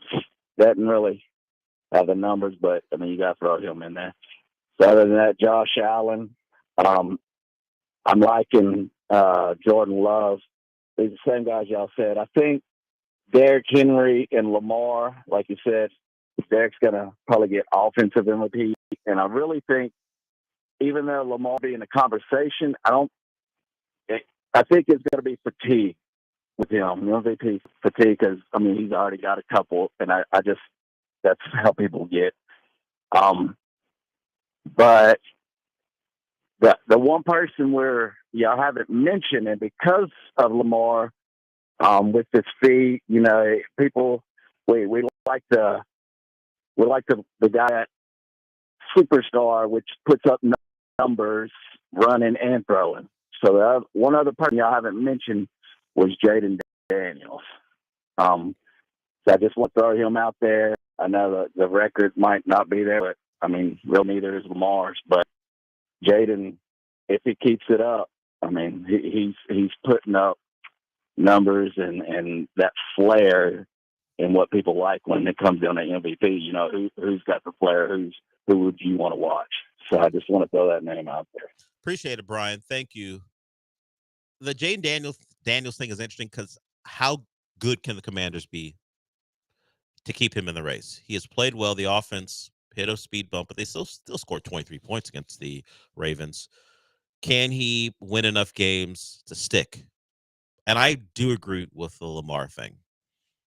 The narratively, it isn't great to vote Lamar in again, unless his numbers are so much better than everyone else. You have no choice. But you see this more in the NBA too. It's true, where a guy wins MVP. That's why Embiid won his, because Jokic. They were tired of voting for Jokic. Yeah, or just more specifically, it's actually Embiid as the example of, and Giannis back when Harden was winning MVPs. But when you win MVP before you do anything in the playoffs, and then after you win MVP, you just hit the same wall in the playoffs, and people are like, ugh, I don't want to vote for this guy. Yeah, like, there are multiple that get in the way for people. Yeah, Embiid could have a insane year, and there's going to be some MVP voters that are just like, come on. We know what Embiid's all about. We're not doing this. Yeah, it happens. The same thing before Giannis won his, when he was losing in the first round to Miami. The year Jokic won his title, the thought, or at least the pushback, was what happens in the playoffs. He never wins the title, although they had made some runs, particularly the bubble run. They surprised some people, but some of the talk was, well, is he just a regular season player? The Nuggets never come through, and eventually he won his. And it's funny that they flipped to the guy who never gets out of the second round as their choice instead of the guy like Jokic, because he couldn't confirm the MVP win with the title. He couldn't, I guess, stamp it, but they went with Embiid. Yeah. Because he was going to be successful. Well, some of that is like when you get to your like when we're getting ready to hand you your third in a row, like the standards do raise, because the only other guy to win 3 in a row was Larry Bird. Sure. So he was winning titles. Yeah, and so it's a little bit of if it was just his first MVP, like if it was just first MVP versus first MVP, he probably would have won. But just the fact he won so many, and goes into some of the fatigue stuff. Victim of his own success. Yeah, I mean, there's a reason you have to go back to Larry Bird for the last guy to win 3 straight. Like even Jordan, they're like, all right, enough of you. Enough. You're the best player in the league all the time, but enough. And speaking of fatigue, and give this one to Malone. Speaking of fatigue, Joel Embiid won't be playing back-to-backs anymore. Yeah, I don't know why that's a story. It's like no bleep he's not going to play back to back. He is telling the world he's tired of caring about. Well, he's just tired. But he's tired of caring about individual stuff. And part of the reason he wanted his MVP was the lack of acknowledgement I think he felt for his game, and that's why he pushed himself through injuries, and it resulted in an even worse one. So Joel Embiid will stop playing back-to-backs, as the Sixers may have narrowly avoided a different type of injury scare when Paul George, the initial diagnosis is he hyperextended his knee last night. That didn't look great. Leg shouldn't been that way, but right now it is being positioned as a hyperextension. We'll see after further evaluation, but the Sixers' season of hope could have got off to a disaster with the disaster, if not for some luck. So we'll see where Paul George is. Eric, I see. I want to get to you. We'll get to you when we come back, if you're still here. Anyone else? 713-780-3776. We're going into hour 2 of the show. We'll get to the misery index from college football. We'll also talk about Jerry Jones. Sean put it perfectly a couple weeks ago now, where he wants Jerry Jones to hang around forever because Jerry won't stop giving us things like what he did today. So we'll talk about that at some point in the second hour. We'll be back.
Hour 2 begins with a call from Eric.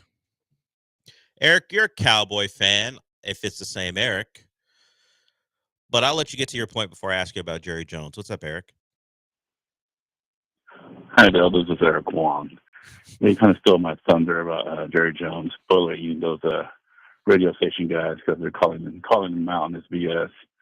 And yeah, Jerry just needs to go. Everybody agrees to that. So I just want your thoughts on that.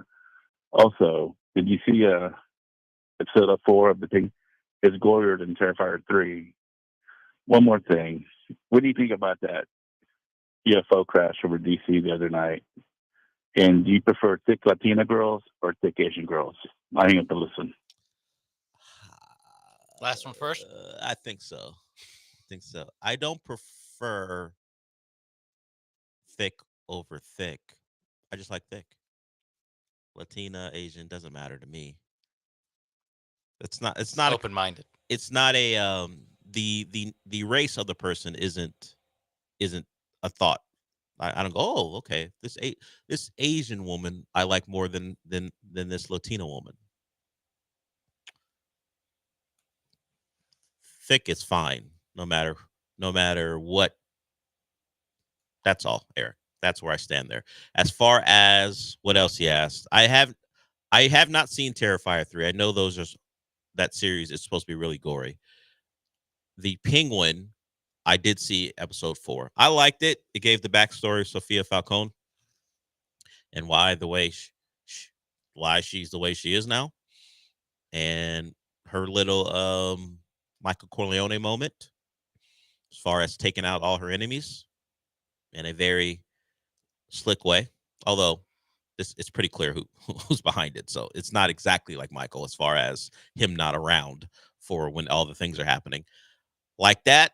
I'm in. The Penguin I was questioning because of some of the Oz stuff where he is able to escape certain death through, main character armor.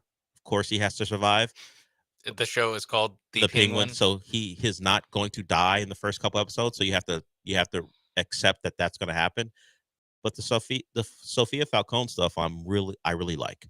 And this last episode when she was in Arkham and we found out how she believes she was betrayed by Oz was interesting. Appreciated it. Looking forward to episode 5. What else did he ask about? Jerry Jones. Yeah, I forgot what the Jerry Jones question was. He said something about he agrees he needs to go. If you don't know what happened, disagree. We disagree because of things that were like this that we're about to play. If you missed it this morning, Jerry Jones went on the Fan in Dallas and he does his weekly hit with them. I believe they're the rights holder. They do a show from the facility. So if you know about Texans radio, think of this as a supersized version of it.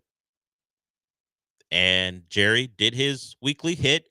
He did not appreciate the line of questioning after their blowout loss at home to the Lions. A lot of it was about how the Cowboys were inactive in the offseason. They didn't do much. They finally got around to paying Dak and CD. The roster wasn't good enough last year, and they didn't do a lot to bolster it. Now they're without Micah Parsons and Dexter Lawrence. Not Dexter Lawrence. Lawrence. Why am I blanking on his name? There's so many Lawrences. Cowboys defensive end Lawrence. Dexter. It is Dexter? Oh, no. No. That's the Dexter is Giants. the defensive tackle. I don't know. DeMarcus Lawrence. DeMarcus Lawrence. There it is. He's out. So they're dealing with some issues. Bland is out as well. A lot of Cowboy star power on the defensive side of the ball.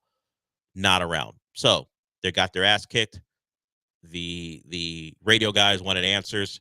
Here's Jerry Jones's response to that line of questioning. Now, if you think I'm interested on a damn phone call with you over a radio and sitting here and throwing all the good out with the dishwater, you have got to be smoking something over there this morning. I'm not. And I really don't, and I don't even want our listeners to listen to me, to talk about, this is not your job. Your job isn't to let me go over all the reasons that I did something and I'm sorry that I did it. That's not your job. Well, my job is to ask get why. a job, or I'll get somebody else to ask these questions, man. Jerry, we're trying to figure out why the team is. I'm not kidding. I'm not kidding you. You're not going to figure out what the team is doing right or wrong. If you are, or any 5 or 10 like you, you need to come to this meeting I'm going to today. There are 32 teams here. You're geniuses. I do love the interaction where they give the half-hearted chuckle. Oh, Jerry, you're being funny. Just like, I ain't being funny. Watch yourself. You think I won't make a move? I'll make a move. And who's going to say anything about it? I don't know the dynamics there. Don't listen to the fan. Is it possible that Jerry could have those guys removed, at least from doing the interview? I don't know if you can get them fired from the show, but maybe Jerry goes, you know what, I'm going to do this in the afternoon, or it's going to be pre-recorded with people I want to do it with. That's possible. And I know the business, you're selling that segment Jerry Jones is on, and I'm sure people are sponsoring that and want to be around it. It doesn't help that show if Jerry Jones says, I no longer want to be a part of it. I'm sure he can get him fired. Yeah, if he said I'm pulling the contract, I don't know how long they have left on their deal with the Cowboys, but if he tells them, hey, we're not doing this with you guys anymore. Not just the show. You guys aren't calling our game. You're not having our games on your network anymore, your station anymore, unless those guys are gone. Maybe he could. I just don't know how long the contract is. Or it's like, all right, Stephen Jones is doing this interview now, and then no one cares anymore. Or not no one cares. Interest goes way down. There are ways, yes, there are ways that Jerry could just be unavailable going forward. Sorry, I'm busy. Sorry, have a meeting at whatever time your show is. Yeah, maybe the power move to get them fired is too big, that he doesn't want the heat that comes from firing radio guys for asking questions. But you know what? Actually, I'm unavailable. I need to move this or not do it at all. What time do we do this every week? 8:30? I've got a meeting 8:30 for the rest of time. Sorry. I got Cowboy stuff to get to, which is more important than doing your show. God, their show is 5:30 to 10. That's a rough one. That's rough. I know there's multiple guys. I think it's like a 3-guy show. There's 4 people on this picture. So there's a lot of guys that can hold up some of the weight for all that has to be done, but that's a lot. We're talking 4.5 hours at that time in the morning to start. Why is 5:30 at start time? I have no idea. That's just they're the first show on their on the I'm fan. I'm not fighting it. I just don't know why 5:30 is the start time. Why not? Oh 6? no, I'm saying because I can't see what's on before. Oh, maybe it's national, whatever they carry nationally. Probably CBS. Possibly. Wow. Good luck to those guys. You're getting a lot of run. Although I don't know your names. I didn't care to look that. Shannon RJ. Shannon RJ, and there's 2 other guys with them. Shannon RJ. Don't have their name on the show. You made some news. I'm sure one of them's a producer and someone's, I don't know, maybe just a contributor. But I wouldn't mess with Jerry. Look, you got to ask the questions. I heard the stuff before. It's not out of line what they're asking. The Cowboys didn't make a lot of moves. The team's getting their ass kicked at home. You ask those questions. But when Jerry was like, oh, I'm not kidding.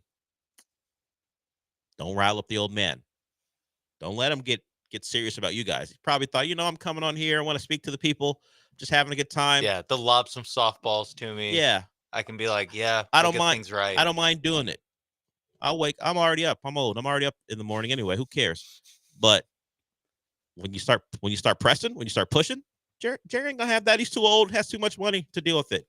You know how he positions it in his head. I'm doing you a convenience. I'm helping you out. I mean, he's also right. He's right. I mean, he doesn't have to do these interviews, but he wants to. Jerry wants to talk. He's one of the most talkative, if not the most talkative owners in all of sports. He wants to do it. He likes doing it. He just doesn't like doing it that way, where they're running down all his missteps this offseason and in years past. That's why he said earlier in the clip, if it wasn't the clip, then one of his previous points in the interview was, you're not just going to run down all the bad things and not talk about the good things I've done. He wasn't having it. I don't like threatening people, although he just let it be known. I'll get someone else. Watch it, which I guess is his right as the Cowboys owner and on the station. But never go away, Jerry.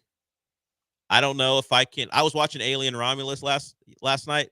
and there was this thing where you can inject yourself into something. It's supposed to help the human genome and make you impervious to things. Of course, works perfect. Of course, it's a horror movie. It did not work out Oh, at all. What? Yes. No, but in the video, the rat was better. And then they walked out of the room, and then the rat clearly was not better. That's the part where I was like, okay, this is a little too ridiculous for me. The rat's better. Actually, the rat's not better. Just the fact that they saw the good part and didn't wait, and then just left the room, and then just kept it playing, and then the bad thing happened. Yeah, a very, very bad thing happened. I know a very alien thing. If you've seen the Alien movie, you know what happened. It was an alien thing happened, but in a way, Alien has never done it before, and that's was part of the conversation when the movie just came out. But I saw it yesterday, and can we inject Jerry with that stuff, but not have bad things happen so he can stick around forever? I just don't need Jerry to birth a. I'm gonna stop there. Maybe I haven't seen it. Maybe I haven't seen it. It's a super tough thing to hear at 11:15. Yeah. Hey, just driving in your car. Wonder what the guys are talking. Oh yeah, Jerry Jones needs to fix things out. Wait, she gave birth to what? Yeah. And going and sticking with the movie, as you might imagine, it's an alien movie, so a lot of people died.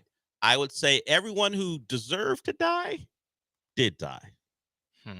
Now, you can make your own judgments if you haven't seen it, but going by horror movie logic, they all did things that led to their deaths, and you're like, okay. Yes, there's a couple people in the start of the movie where, like, within the first 5 lines, you're like, that guy's dying a horrible death. Somebody who died, I will say one person who died didn't really deserve it, but everybody else did because of their own actions. And then, of course, you have to have the final girl scenario, because we know Ripley in Alien, you have to have the female lead be the one, and that's the tradition that they've had. And obviously, there's a new female lead in Alien, but I wouldn't say it was even her movie until the very end. It was the synthetics movie, I think, for most of it, at least his journey, if you want to call it that, until the very end. So I enjoyed it. I like Alien Romulus. Popped up, and I was like, I can watch this now. So I watched that yesterday before the Monday night game. Check it out if you haven't seen it. It's something we have discussed on this show before with Michael Carroll, who will join us on Fridays. Okay, when we come back, we'll get to the misery index. What happened in college football that should make some fan bases miserable? And in the world where there is a 12-team playoff, you may not be as miserable as in the past because one loss doesn't kill you, but that doesn't matter in game. And particularly for one team who saw the same things happen to them that have happened to them over the last 3 years that they thought that maybe they had fixed. So we'll get to that when we come back. But first, I'm going to talk about MyBookie. MyBookie is a place to go to if you have a good feeling about a game, whether it be NBA preseason. We got Thursday night football coming up here. Obviously, the NFL on Sundays and college football on Saturdays. Whatever you feel about the week that is in sports, you can place some money on your favorite team, or at least a team you think has a chance to win you some money. MyBookie.ag is a website. And if you go there, you can check it out. You can see from MLB to college football, the NBA, NHL, all of that is for you. You've also got international soccer to take advantage of as well. If you are someone who wants to go beyond sports betting and loves to play cards and you want to do it online, the live casino there is for you too, with poker, blackjack, and others games. You want to place your bets? Go to mybookie.ag right now. Remember, use promo code BET975, and you can match up to $1,000 with the deposit. You want to make your money go further? MyBookie is a place for you. And on Thursdays, it's risk-free betting. A couple days away now, and all you have to do, you place a bet, you win, you keep it, and if you don't win, you get your money back. They refund you. Perfect for those first-time bettors. MyBookie.ag is the website. Remember, bet on anything, anywhere, anytime with MyBookie.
You're back inside the Veritex Community Bank Studios with Del Olaleye. I mean, you're not actually in the studio, but if you watch ESPN Houston's YouTube channel, it's kind of like you are. No, not really. Okay. All right, we'll get to Misery Index here for the weekend in college football. But let's get to La Salsa first. He wants to talk about movies. What's up? Hey, what's going on, Dilly Jelly? It's not my name, but go ahead. Hey, so after the Texans game on Sunday, I was going to watch the Cowboys, but decided not to. I ended up watching a movie that was on my radar a while back, but I forgot about it. This movie 2019 called Ready or Not. I was wondering if you watched it. It's pretty awesome. Played it. I appreciate that. I have seen it. Samara Weaving is the star. Adam Brody is in it as well. It's a movie where a family makes a deal with the devil to lead them to wealth and success and all the things that doing a deal with the devil would lead you to, at least on the positive end. But the only catch is they have to subject a new husband or a wife from outside the family to a game where if the right situation comes up, particularly hide and seek is the game, they have to hunt this person and kill them. That is a sacrifice they have to make. So if you're getting married and you're in the family, whoever you choose from the outside has to roll the dice. I don't think that's specifically what happens, but it's like, a Wheel of Fortune type deal. If it lands on a different game, no one has to die that night. If it does land on hide and seek, he or she has to die. And if you don't kill him, then the whole family dies. It was really good. You can watch it on Hulu right now if you so choose. Ready or Not. You'll know it because there'll be a bride with a harness of shotgun shells wearing her yellow Converse in a wedding dress. That's how you know what movie you're looking for. And the bride is a blonde woman. Do they provide the shotguns and Converse? Well, she wore them to her wedding. The shotgun? No, the Converse. She gets strapped with the shotgun shells as she's trying to escape. She finds she finds weapons. Yeah. The weapons trying to be used against her as she tries to escape. Okay. And there's an interesting ending as well, and I liked it. That's a good pull by Ryan. As I said, you can find it on, and it's going to be a sequel. I just saw it one day ago. Variety just said in an article that there's going to be a sequel. I don't know how they're going to do it. Is it going to be Ready or Not 2? Well, or is it going to be Here We Come? Well, guess what? I guess that tells you who survives if they're having a sequel, or maybe it doesn't. No, it could be a different family or a family with the same game. Well, if you read the article, the actress is coming back. Oh, okay. So you know who survives, but you don't know how, so you can watch it. Although you can probably tell. She's on the front of the cover. You think she's going to survive. Normally in these movies where a woman is being hunted and they generally survive, Final Girl type movies, that's the reason it's called The Final Girl, because the final girl lives. We'll see if she survives in the sequel. So good enough to make a sequel. Came out like in 2009, so I am surprised that it took so long. I think this is one of those things where it got hot online on the streaming services. They're like, hey, people actually like this movie. Let's make another one, because I don't think it made a lot of money in the theaters. 57.6, not bad. With the horror movie, I'm sure the price tag for production wasn't that big. So there it is. Grace is coming back. Thanks for that, Ryan. Okay, let's get to the Misery Index. And it starts with a clip from someone who wasn't miserable on Saturday. Probably felt pretty good about a decision he made, and then it might lead to a rule change in the Big Ten. Here's Dan Lanning on that 12-man on the field thing that he got away with Saturday night against the Buckeyes. Much of the commentary world has decided and struck you as a genius, Stan, for the 12-man penalty and declared that it was intentional. Was it indeed intentional to induce the throw one-on-one against Jabbar in that spot?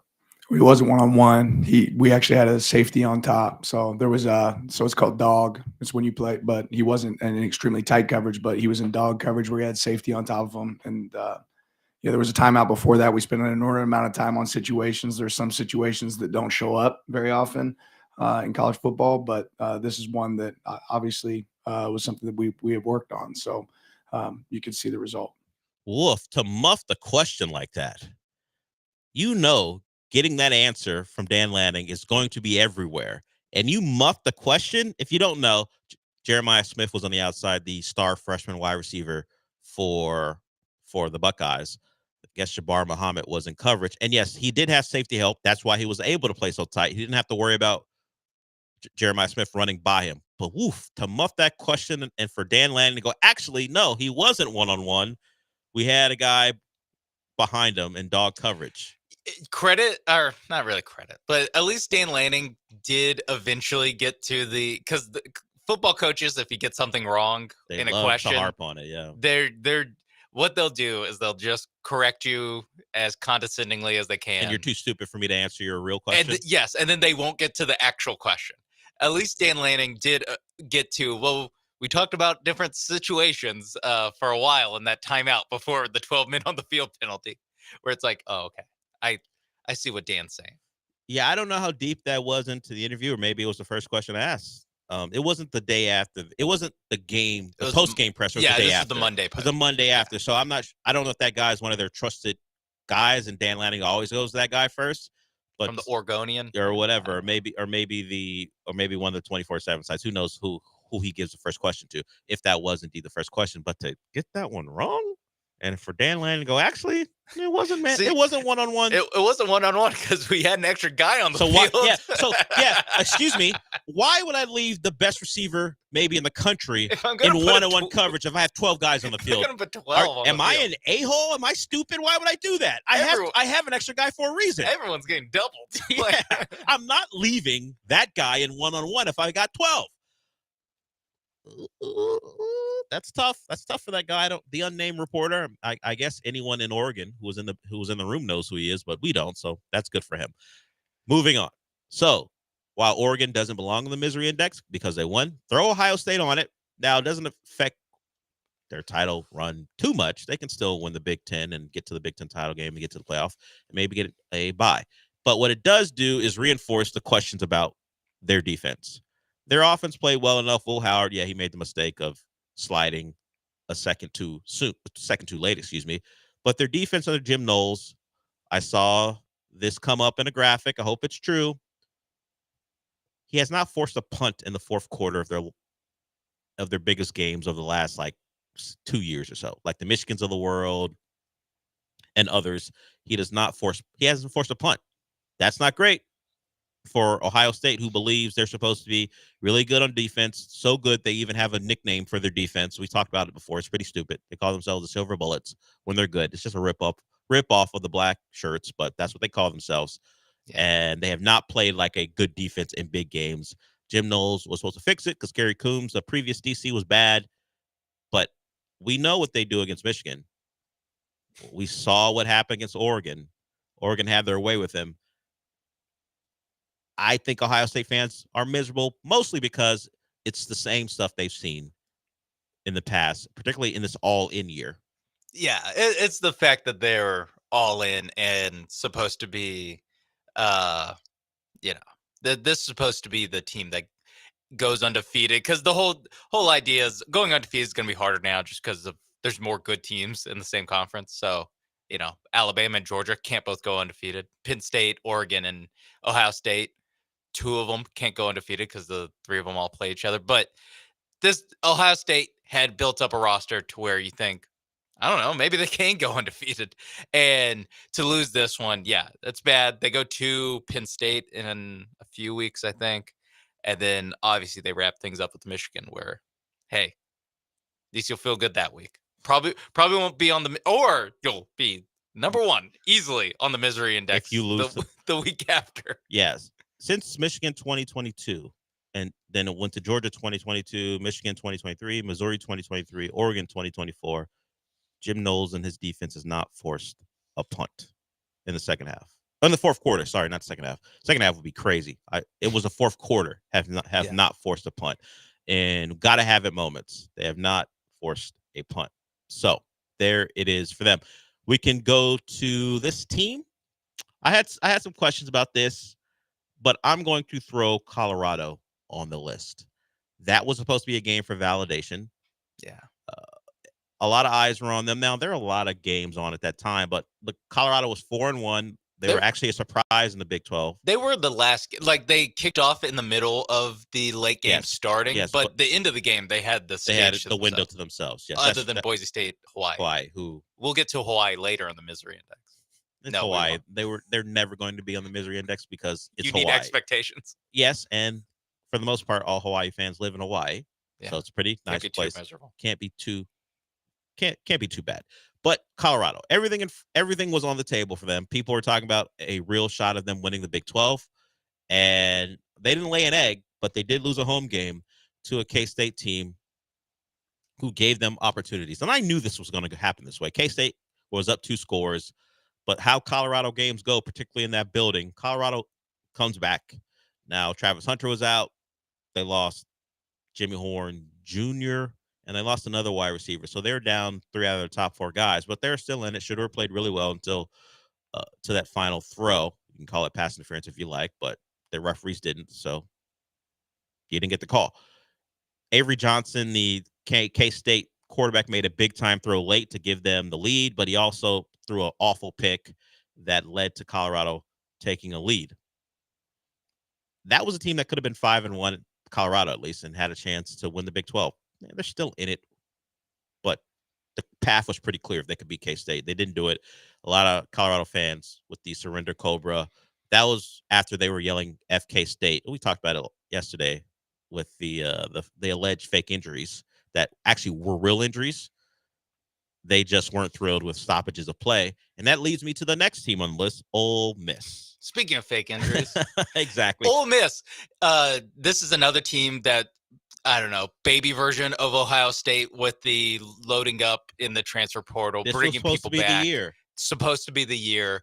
And now, really, this season's you're probably going to be synonymous with faking injuries for a lot of people. Yeah.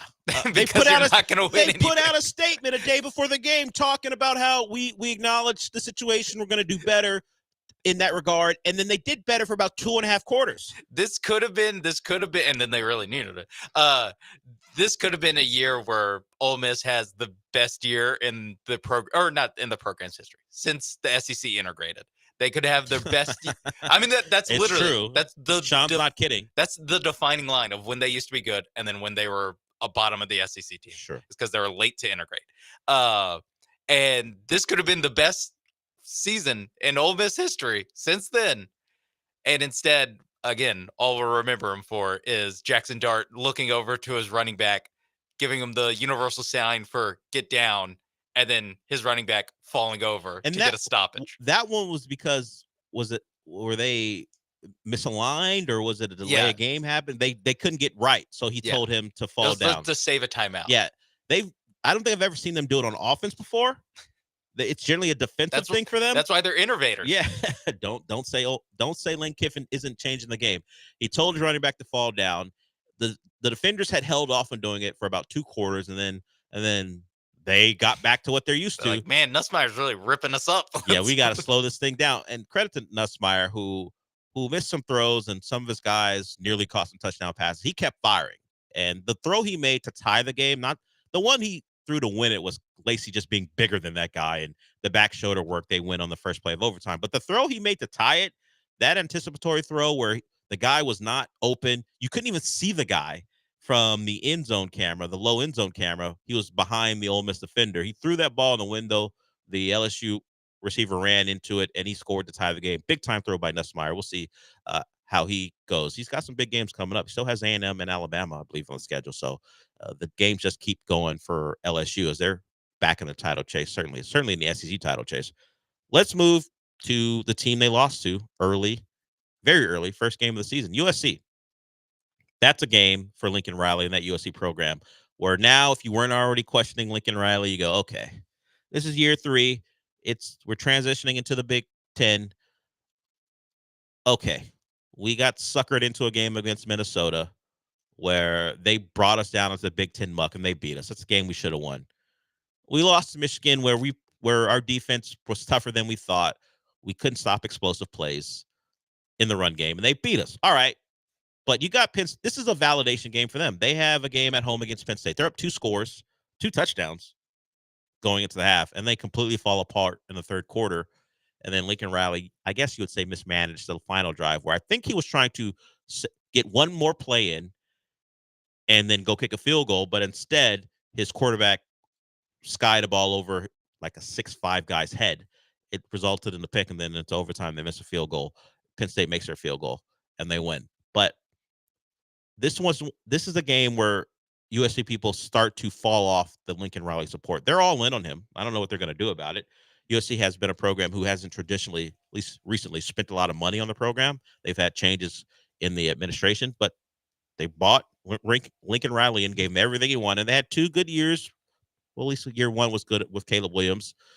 Got a Heisman out of it. Last year, less so. You got your quarterback crying. Hey, they almost beat Washington. And then this, where that's a game you had within your grasp, a top 5 team in your building, a game you should have won, how it was going, particularly after the first half, and you give it away. I mean, with USC, really their last 3 Big Ten games, or is there one in there that I'm forgetting? But Michigan could have won.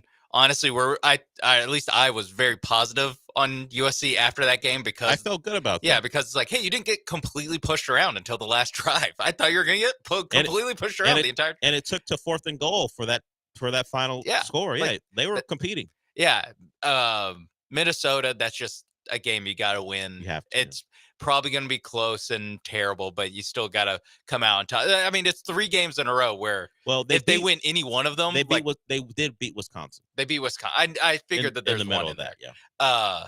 But it's a stretch of games where these 3 games, you win one of them, and we're talking very differently about USC. You lose all 3, and now we're going Lincoln Riley probably not, or most likely not going to get fired this season, but next August, when we're doing hot seat watch, he's going to be on there. Yeah. Our final one goes to the Red River rivalry shootout, whatever you want to call it. Mostly because of something I heard after the game. I think it was Gabe Eichert and Teddy Lehman were doing a show. And their admission that OU is simply smaller and less athletic than Texas, and you can see it and it's clear. It's just a punch in the gut. Yeah, you lose the game. You're not competitive. That sucks. But when you come to the realization that your big rival has outpaced you like that, where they're playing a different brand of football. They are. Texas, better athletes everywhere. Now, the OU defense stood up until they couldn't anymore, where their offense's ineptitude just broke them, just broke the defense. And it happens. I talked about it yesterday. It just happens. You stand up for a long time, and then you realize you can no longer delude yourself into thinking your offense is going to make any plays to keep you in this game. So discipline breaks, effort wanes, and the game gets away from you. But man for man, pound for pound, Texas is bigger and more athletic. And that's a shock. Because for the most part, particularly those guys, Eichert and Lehman, they spent their college years, for the most part, dominating Texas. And things have changed. Texas has already been built for the SEC. Oklahoma, I don't even know if Oklahoma's a good Big 12 team. Oklahoma, offensively, is actually worse than they ever were under Lincoln Riley defensively. And those are the numbers. That's not just me eyeballing it. The numbers tell you, as far as all the analytics, they are worse offensively than the worst Lincoln Riley, Alex Grinch defensive teams. I mean, it really does answer the hypothetical question of, do you want an awesome defense with a terrible offense? Or Oklahoma's getting it, and I bet you they would the say last 2 head coaches, they got to look at it, and at least they're good with. Wow, Lincoln it was Riley. awful giving up 40 points to Big 12 schools, and being in dogfights with Kansas and sometimes losing them. This is worse. This is way worse. This is worse. When we're watching the game and Joe and Brian have have live lines, and they're having to sweat out the alternate over, and I'm like, there's no chance of a backdoor cover from Oklahoma. There's no chance they're gonna move the ball enough on the last drive of the game to score. This is absolute garbage time. I still don't think that they can move the ball to score. So I don't know how you're not miserable if you're an Oklahoma fan. Not that I get any joy out of that. No, never. You would never get any joy out of them coming. I'm just smirking at all of them in Lake Charles. Out of coming to the realization that you've completely lapped them. How would you ever get joy out of that? And look at Oklahoma's schedule. Oh, man. Hate to see it. Yeah. They play Alabama and LSU. It's a tough one for you to take, watching them be miserable. Hurts my heart. Yeah. Final one, and this one is some team and some fan base who I'm not actually sure is miserable just because of their personality, at least on Twitter. I got to throw Cal on there. Their 3 games in the ACC, a total of 8 points, separates them from being undefeated in the ACC. You know, if you stayed up late enough or just watched the highlights, you know what happened with Miami this week against Pitt. They could make a field goal. They won the game. Another undefeated team. Back-to-back weeks, Cal's playing undefeated ACC teams, conference teams now, with a chance to, at least at this point, be a spoiler, and they don't get it done. I watched that game, and I credit Cal for bouncing back after the emotional letdown of losing the game at home against Miami. They go on the Pit, play really well, fight, have a chance to win. Their field goal kicker just muffs one. What an awful kick. And they go down 17-15 to Pitt. So the last 2 weeks, and I said 3 games. They lost to Florida State. You're giving Florida State their only win of the year. That's probably more embarrassing than anything right now. But you should have won that one if you could get anything done offensively. But the last 2 weeks, a total of 3 points against 2 ACC teams, undefeated ones, and you can't come away with the win. Justin Wilcox, that team plays hard. They're not as talented as the teams they're facing for the most part, but they're coached well. They just haven't been able to get over the hump. So there it is, our misery index, and we've gone so long that Sean's just going to combine breaks at this point. So let's get to Mike before we actually go to break. Mike wants to talk college football. What's up, Mike? Hey, don't. Hey, the game that Florida had against. Oh yeah, who they just put it in. Yeah, did Billy Napier save his job? Like based on that game, I know that they lost and it was whatever, but it was. Do you think that gave him a little bit of job security? Number one. Number two, like, could there be a real conversation about field goal kickers? Like kickers, no one takes them seriously to begin with, but like. The amount of bad kicks that happened this weekend, both in the college and NFL level, were insane. Like they were in big situations. So many, can offensive coordinators please be more aggressive on second down? Like if it's a 2nd and 8, something like that, be more aggressive and take it like a 3rd down. That would really rethink like field goal territory. That way, if it's like a 4th and 2, 4th and 3, then you have to think about kicking because kickers have just been absolutely just horrendous. I know that's been talked about over the years, but I mean, can we really rethink the whole kicking thing? The last thing is, this is another side note that I have, but I know FS1 is like basically irrelevant in the sports world, but is First Things First, is that the worst show on television out of all the horrible shows? Is that the worst show?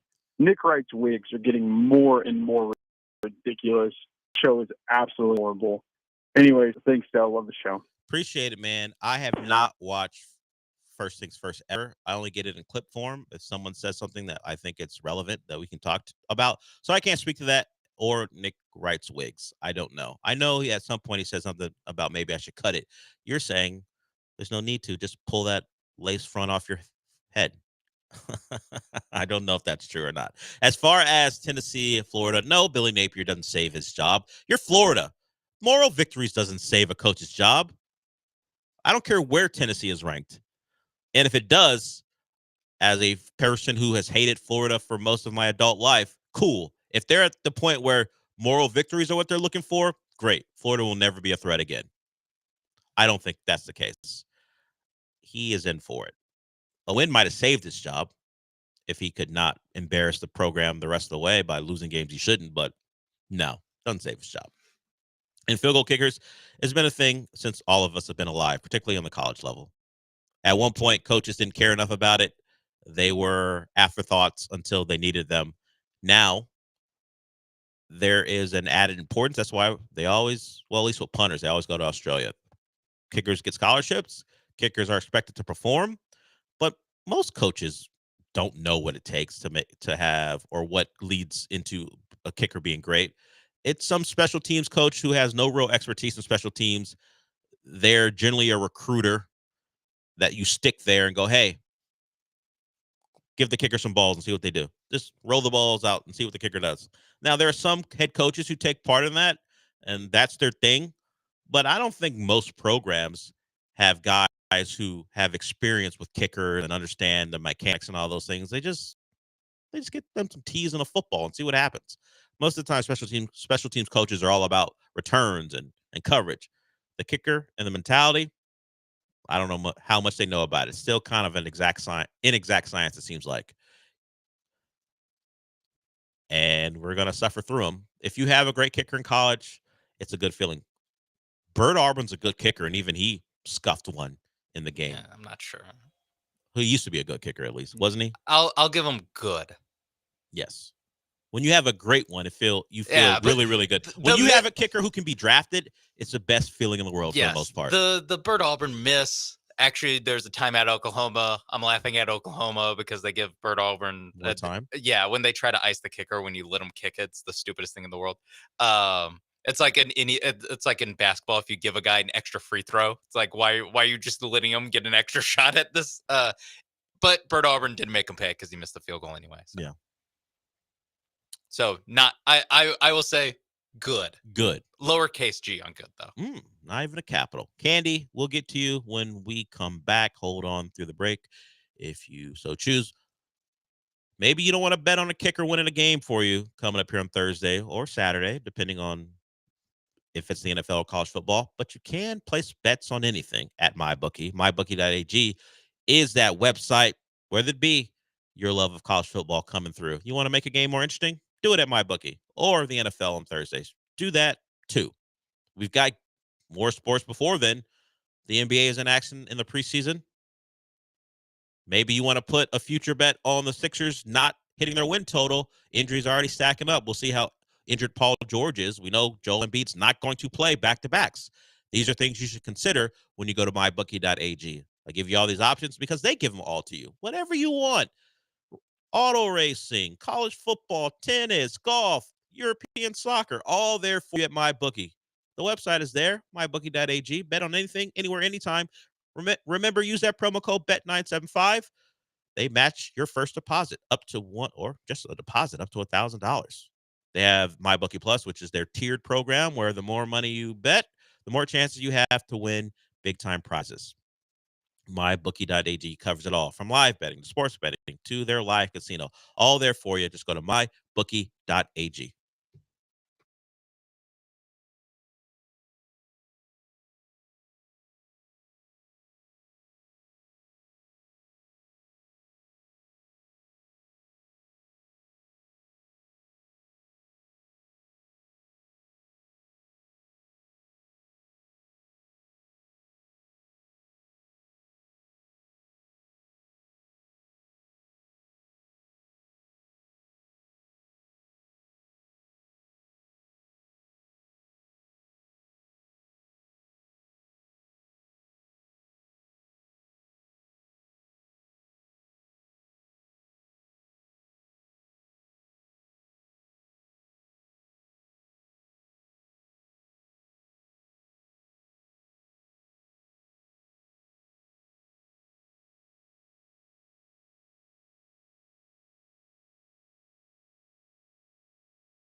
Broadcasting live from the Veritex Community Bank Studios, it's the Del Olaleye Show. On ESPN 97.5 and 92.5. Now back to Del Olaleye. We got a couple minutes left. I did want to acknowledge, we got a tweet. We were talking about Alien Romulus, and I believe we talked about Hold Your Breath on Friday. Michael Carroll mentioned it as something that's out, new, and it didn't get good reviews, but we did get a good review from Ben. Surprisingly, Hold Your Breath was really good. I started it, but it was in the middle of that time frame where I just finished lunch and it's nap time on a Friday, so I fell asleep. Not because of the quality of the movie, just because some things you can't fight. The 4:45 wake-up call plus lunch, that's a tough fight to have on a Friday at about 2.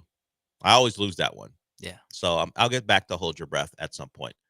But let's get to Candy before we wrap it up. What's up, Candy? Hey, Del, what do you think of the UFO crash over D.C. the other night, and why are they covering it up? Also, are they making a Game Night 2 movie? I'll hang up and listen. That is what Eric mentioned that we did not get to. So he used one of his friends, I will say, to call in. I don't think much of the crash. And why are they covering it up? Because it's a government, Candy. They don't want us to know things. What do you mean, why are they covering it up?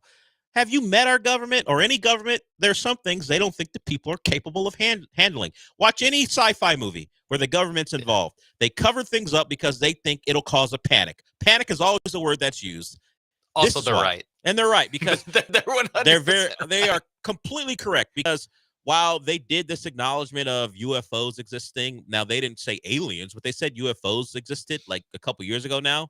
Yeah. If they were like forces beyond our control who we can't match up with technology are flying around and are out there and are making contact, how would the world react? I know how. I've seen it in movies. It doesn't go well. People don't react well. There's a ton of traffic.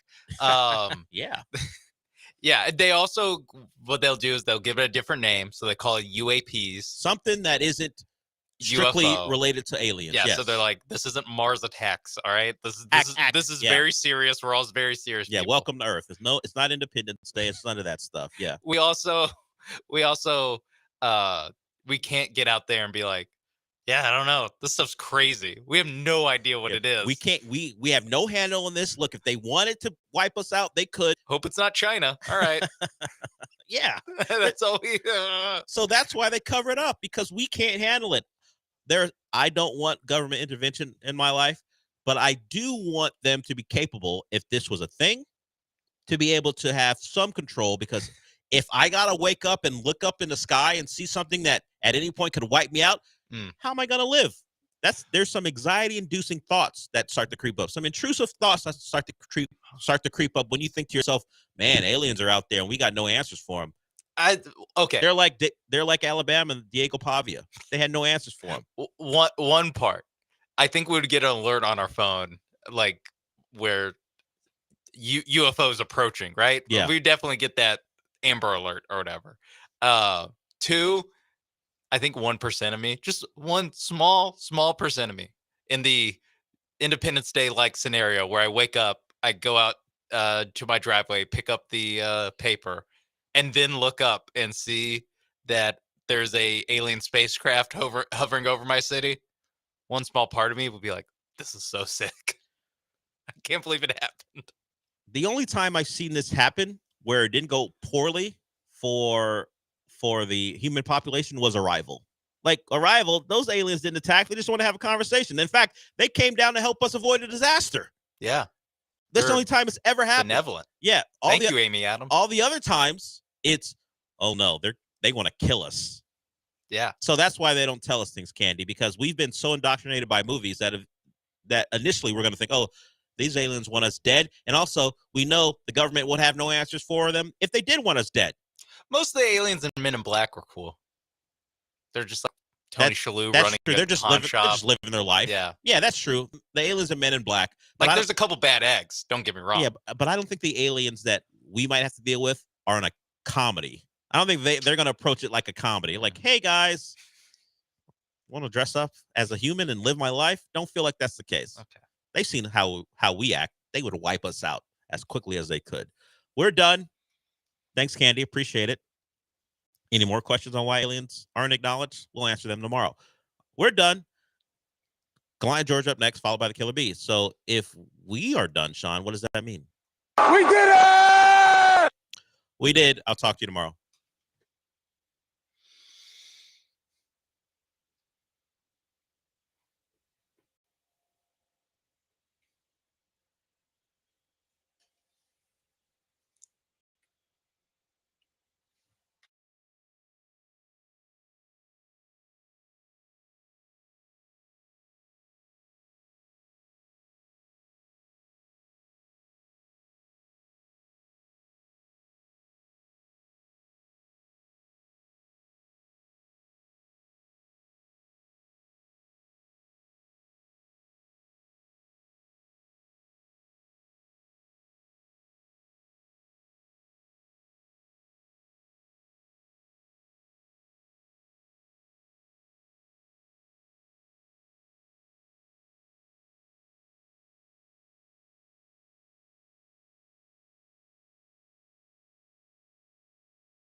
Hello and welcome aboard Gallant and George on Tuesday, October 15th, 2024.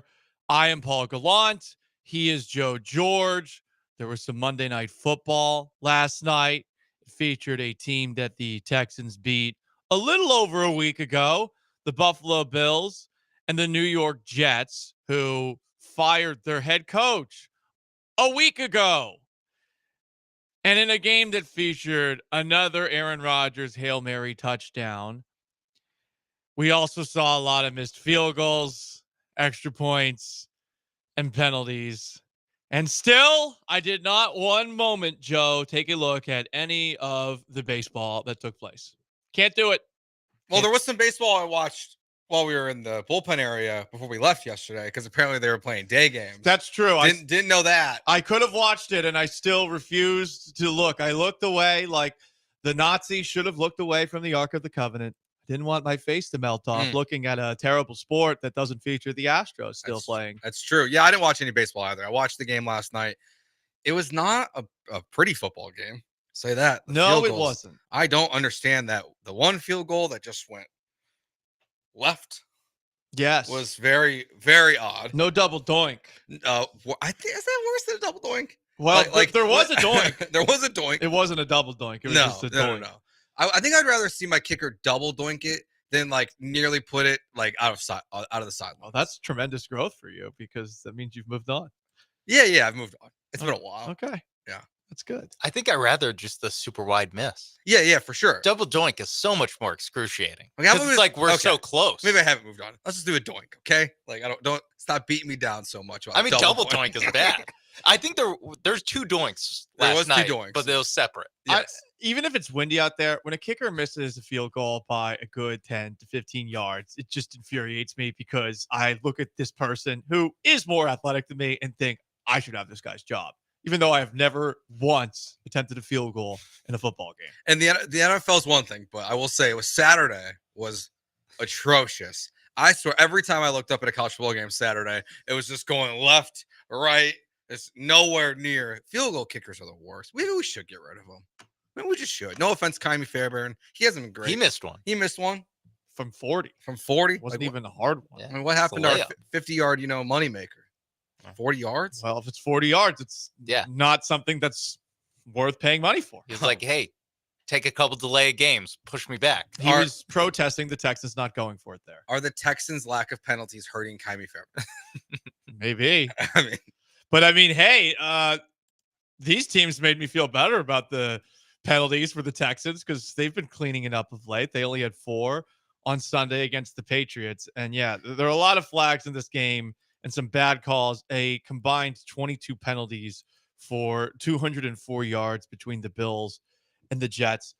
Localizing it, taking a look at this game through the prism of a Texans fan base that sure is happy about being 5-1, but believes things can be cleaned up.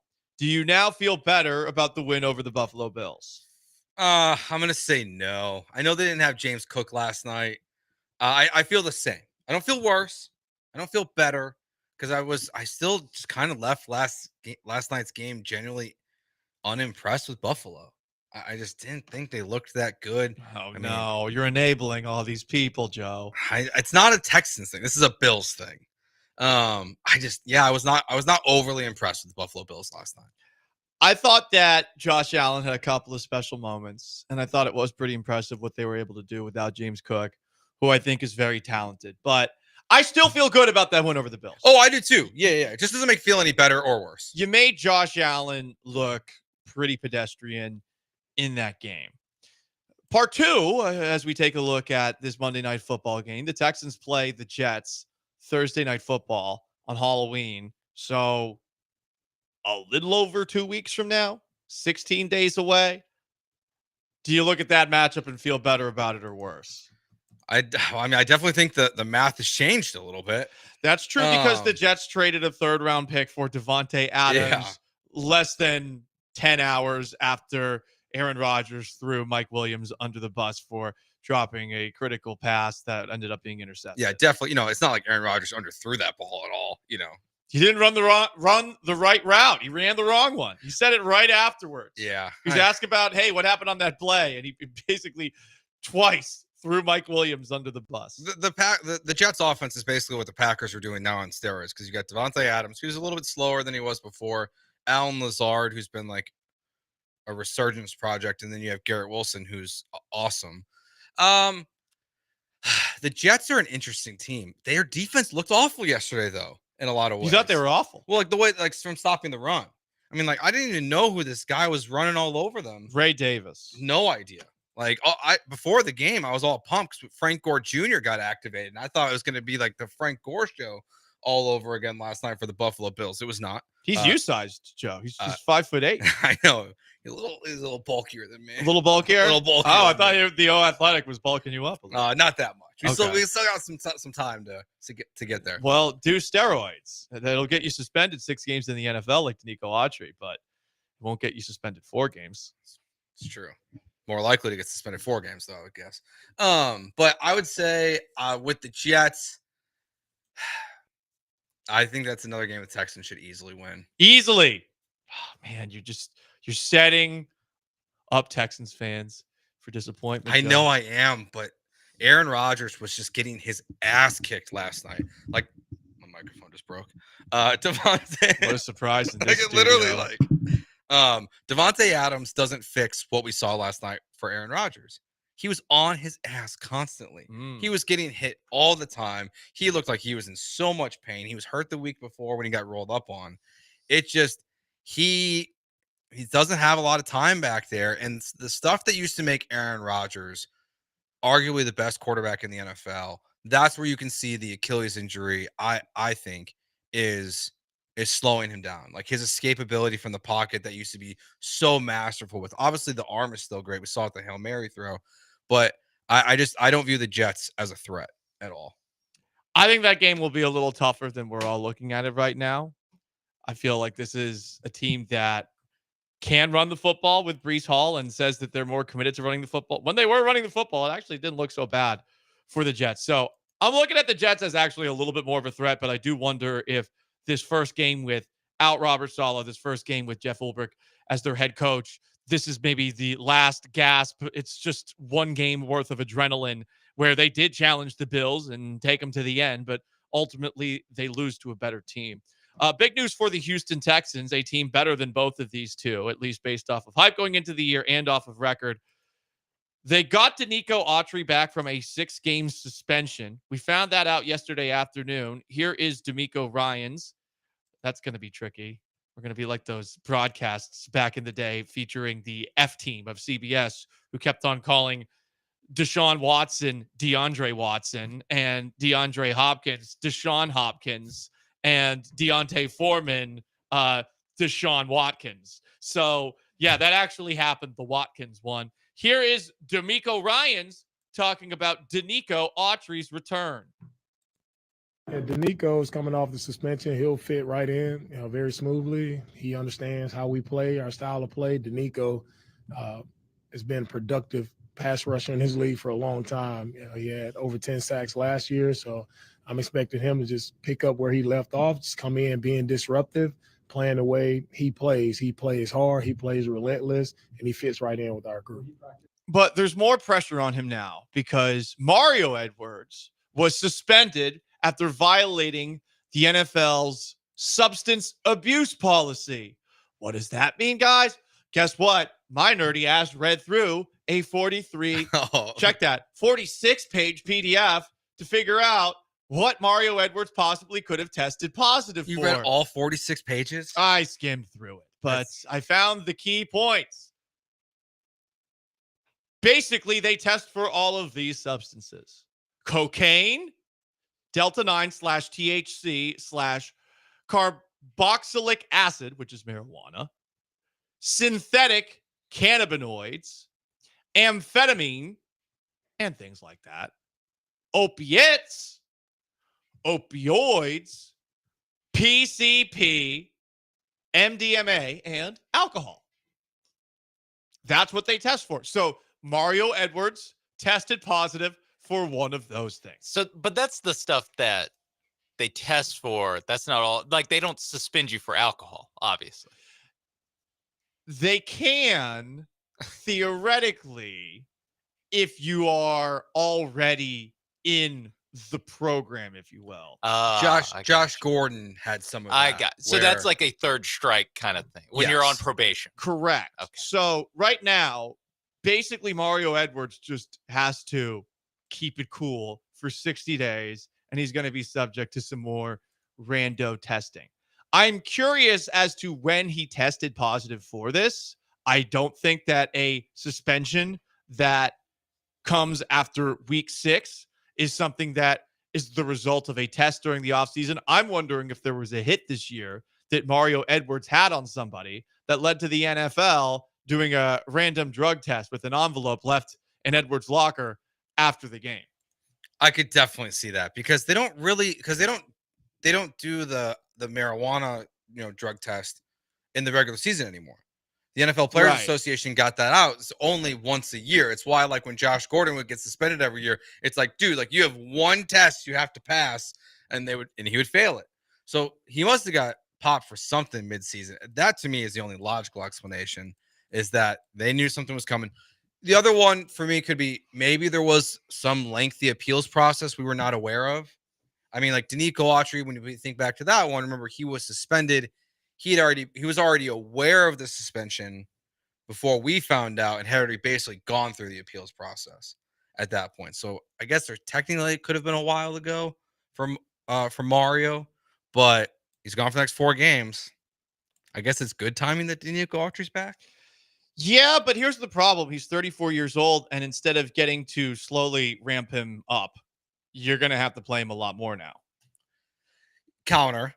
The other guys have been really very bright spots for the Texans. Tim Settle, Foley Fatukasi. But they're not Mario Edwards. No, they're not. They're not. And Danico's going to have to fill that role. But at least, you're going to have to play him more at defensive tackle than at defensive end and defensive tackle. And that's, I think, the best thing he brings to the table is this kind of hybrid role as a great pass rusher who had 10 sacks last year. But sure, those guys, they're there. But Edwards has been a difference maker at defensive tackle. And Foley Fatukasi has been a difference maker. Now you're removing one of those guys, and the next couple of weeks, you're going up against the following. First off, just Jordan Love at quarterback for the Packers, but also they have Josh Jacobs, who's one of the best tackle-breaking running backs in the NFL. We'll see if Jonathan Taylor's back the weekend after that, but he has constantly killed the Texans, maybe not earlier this year. Then after that, things don't get easier because you're going up against Breece Hall. We saw what the Jets did Monday Night Football. And then after that, it's the Lions, maybe the best offense in the NFL. It's David Montgomery and Jahmyr Gibbs at running back. It's also Jared Goff. This is a bad time to miss Mario Edwards. I guess I was looking at it from it's like I forgot about the run game when I was thinking about this. I was thinking just exclusively with the passing game. When you lay out the running backs like that, it is a little more concerning probably than I initially thought, because that's an extremely talented group of running backs you're going to play over the next 4 weeks. And hopefully, he's stayed in shape. I know, like they said, he's going to be just like ready to go. But we'll see. Like coaches always say that, I feel like, about players when they come back from suspension and then they actually get on the field and they're huffing and puffing and not really ready to be out there. So we'll see how it goes. But it's also a bummer because with what Mario Edwards was doing, the idea of just seeing Danico Autry on the defensive line with him and Will Anderson and Danielle Hunter would have been awesome. Well, we're gonna have to wait to see that. Yeah, 4 more weeks. Week 11, I guess, when they play the Cowboys. Well, it's a good time to unleash it all. That's true. Might be a get-right game. Yeah, and I wonder if Jerry Jones fires anybody before that happens. Interesting audio that we'll get to. You never know who's going to fire. With Jerry at 12:45. He is Joe George. I'm Paul Gallant. It's Gallant and George, ESPN 97.5 and 92.5. If you want to recklessly speculate on what drug Mario Edwards did, you can in the chats on YouTube at ESPN 975. Wait, hang on. Nope. On YouTube at ESPN Houston. On Twitch at ESPN 975. You can also text us 713-780-3776. You can also call at that number or tweet us at Gallant Says at Joe George Radio, at Sean A. Mapes Behind the Glass. Up next, D'Amico Ryans has somehow pissed off 2 NFL fan bases that the Texans aren't even dealing with this coming week. I don't know how he did it, but shout out to him. Stick around.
It's Gallant and George. On ESPN 97.5 and 92.5. Broadcasting live from the Veritex Community Bank Studios. Here's Paul Gallant and Joe George.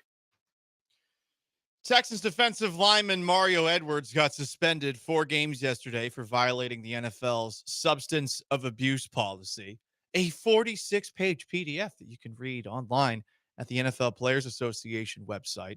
We're all a little curious as to what he tested positive for. I haven't seen a Notes app statement apologizing. And honestly, as a libertarian, I don't believe he should have to apologize. I feel like if 2 adults consent in the transaction of some sort of drug, I do not believe it should be prosecuted. Does that make me a bad person? Perhaps. But listen, if it's your body, it's your choice. If you want to be crazy with it. But the NFL has a policy against it. Fine, I'll try to respect the rules and regulations of our game. But if you guys want to recklessly speculate, please do, so that I can recklessly speculate with you.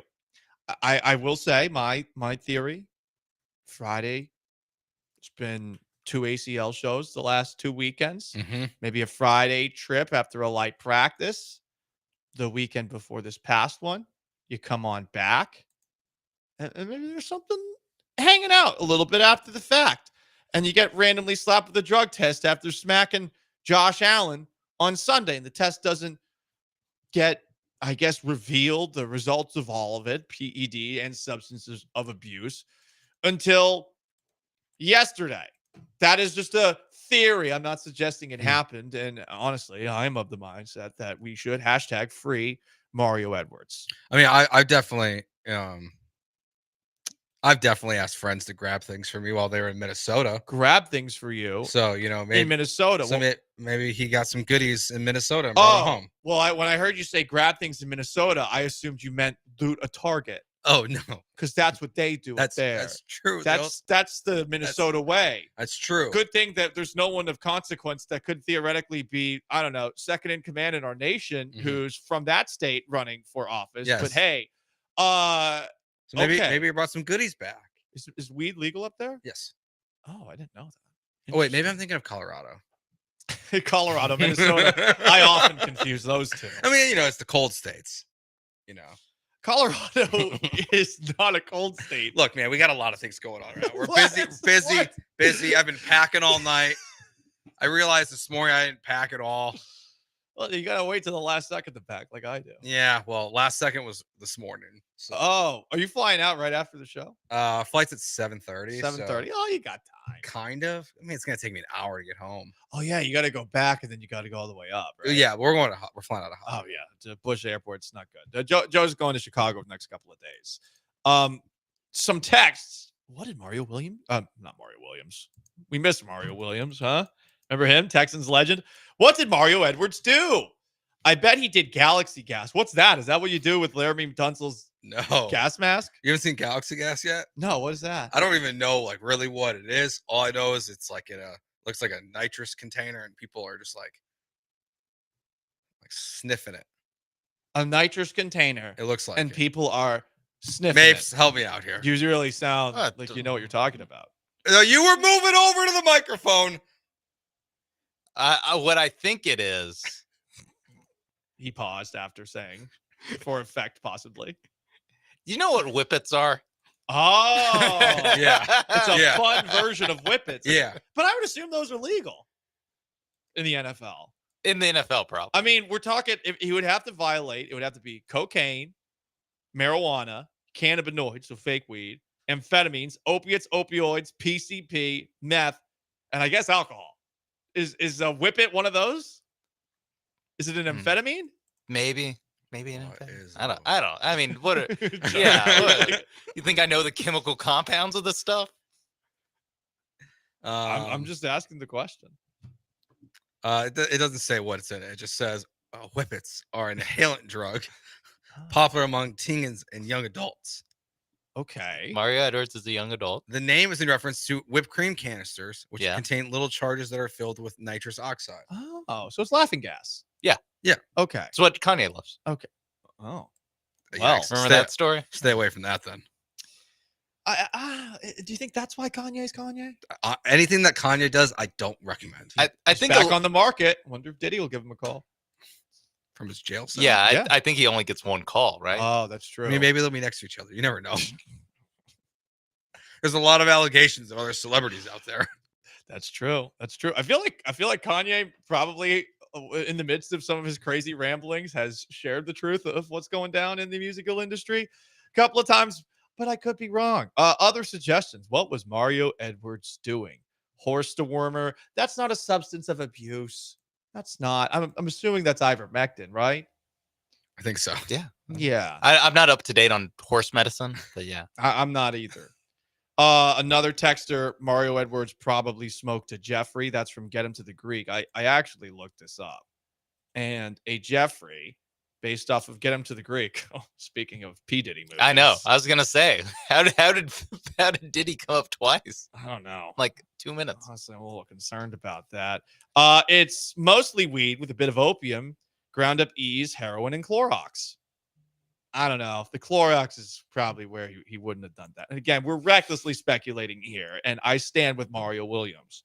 Mario Edwards.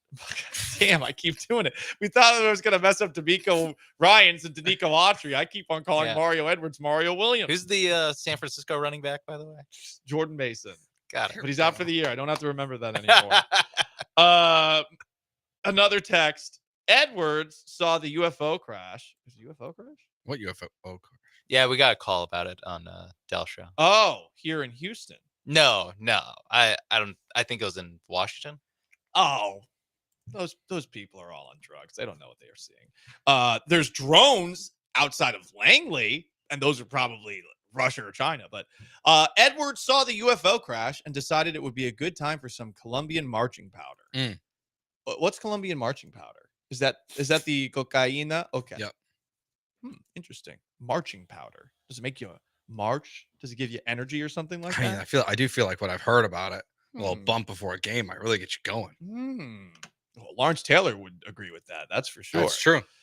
D'Amico Ryans has pissed off multiple NFL fan bases. He did it when asked yesterday about Packers quarterback Jordan Love, who the Texans will play on Sunday. Yeah, going against Jordan Love this week, he'll be the best quarterback we've seen this year. So it'll be a really, really tough matchup. Really good team. Green Bay has done a great job this year. Just, they're explosive on offense, and they pose a lot of challenges, not only with Love, but the guys he's getting the ball to. Jaden Reed has done a great job they do a great job moving him all around, whether he's getting the ball in the backfield or in the passing game. It's just an explosive offense.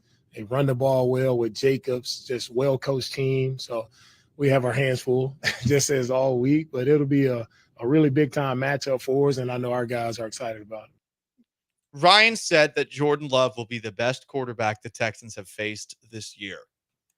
Joe, you have a little more experience watching Jordan Love with the Green Bay Packers than most people here in Houston do. Do you agree with that? Definitely not. I feel like Josh Allen is the best quarterback that they've gone up against this year.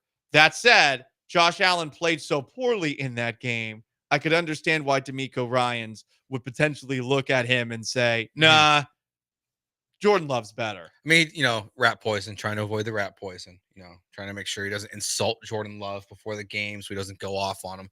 I would put Josh Allen first and then Packers and then Jordan Love second. Not even putting Sam Darnold up there? No. What's really funny is not the Bills fans that got mad at this post that was put by Will Kunkel of Fox 26 out. There's a ton of people in the mentions that are all saying, oh, what are you talking about? Josh Allen's not the best because there's a bunch of other people that are mad that Sam Darnold wasn't put there. That's stupid. I am impressed by the short-term memory of NFL fans thinking that 5 to 6 games of a guy who has stunk his whole career means all of a sudden he's great again, especially considering the last time he played, he looked pretty bad. Especially because he was never great in the first place. Yeah. It's not like he had great success and then No. got hurt. And then, he never even had the quality of season that Baker Mayfield had in Cleveland. and then who's now been good again in Tampa Bay. Mhm. It's not that Sam, like I think Sam Darnold's been. It's so impressive what he's done this year, but he definitely doesn't deserve to be in this conversation. Well, I think he's in the conversation because of all the other quarterbacks that the Texans have played. That he might be second or third in this conversation. He's third. Yeah, No, he's probably second. I mean, he's better than Caleb. better than Caleb, better than Well, Anthony no, I was Richardson, I was better including than Trevor. Jordan Love. Gotcha. Okay. Oh, Including yeah, better than Trevor, better than Caleb and Anthony Richardson. Yeah. Richardson and Trevor Lawrence on a serious. Williams in that game, he did his best. He had no chance in that game. Richardson missed so many throws. Lawrence missed so many throws. Allen missed so many throws. Darnold actually, if we're going by if we're doing it the Bill O'Brien way, like what happens against us is all that matters. That's why I signed Bam Bam Chicken and Shrimp, Chris Polk, who had a really good game against us with the Eagles that one time. Yeah, Sam Darnold's the best quarterback they've gone up against this year. Yeah, 4 touchdowns. Drake May's the second best quarterback they've gone up against this year, based on that. All right. So I'm not going that far though. Josh Allen, he had the worst completion percentage. He was so bad in that game. They also smashed his head against the ground. That's true. He was worse after that happened. Yeah. Somehow He was bad before it happened because he was seeing stars. He was probably seeing he didn't even know his wide receivers' names. And he was probably seeing 12.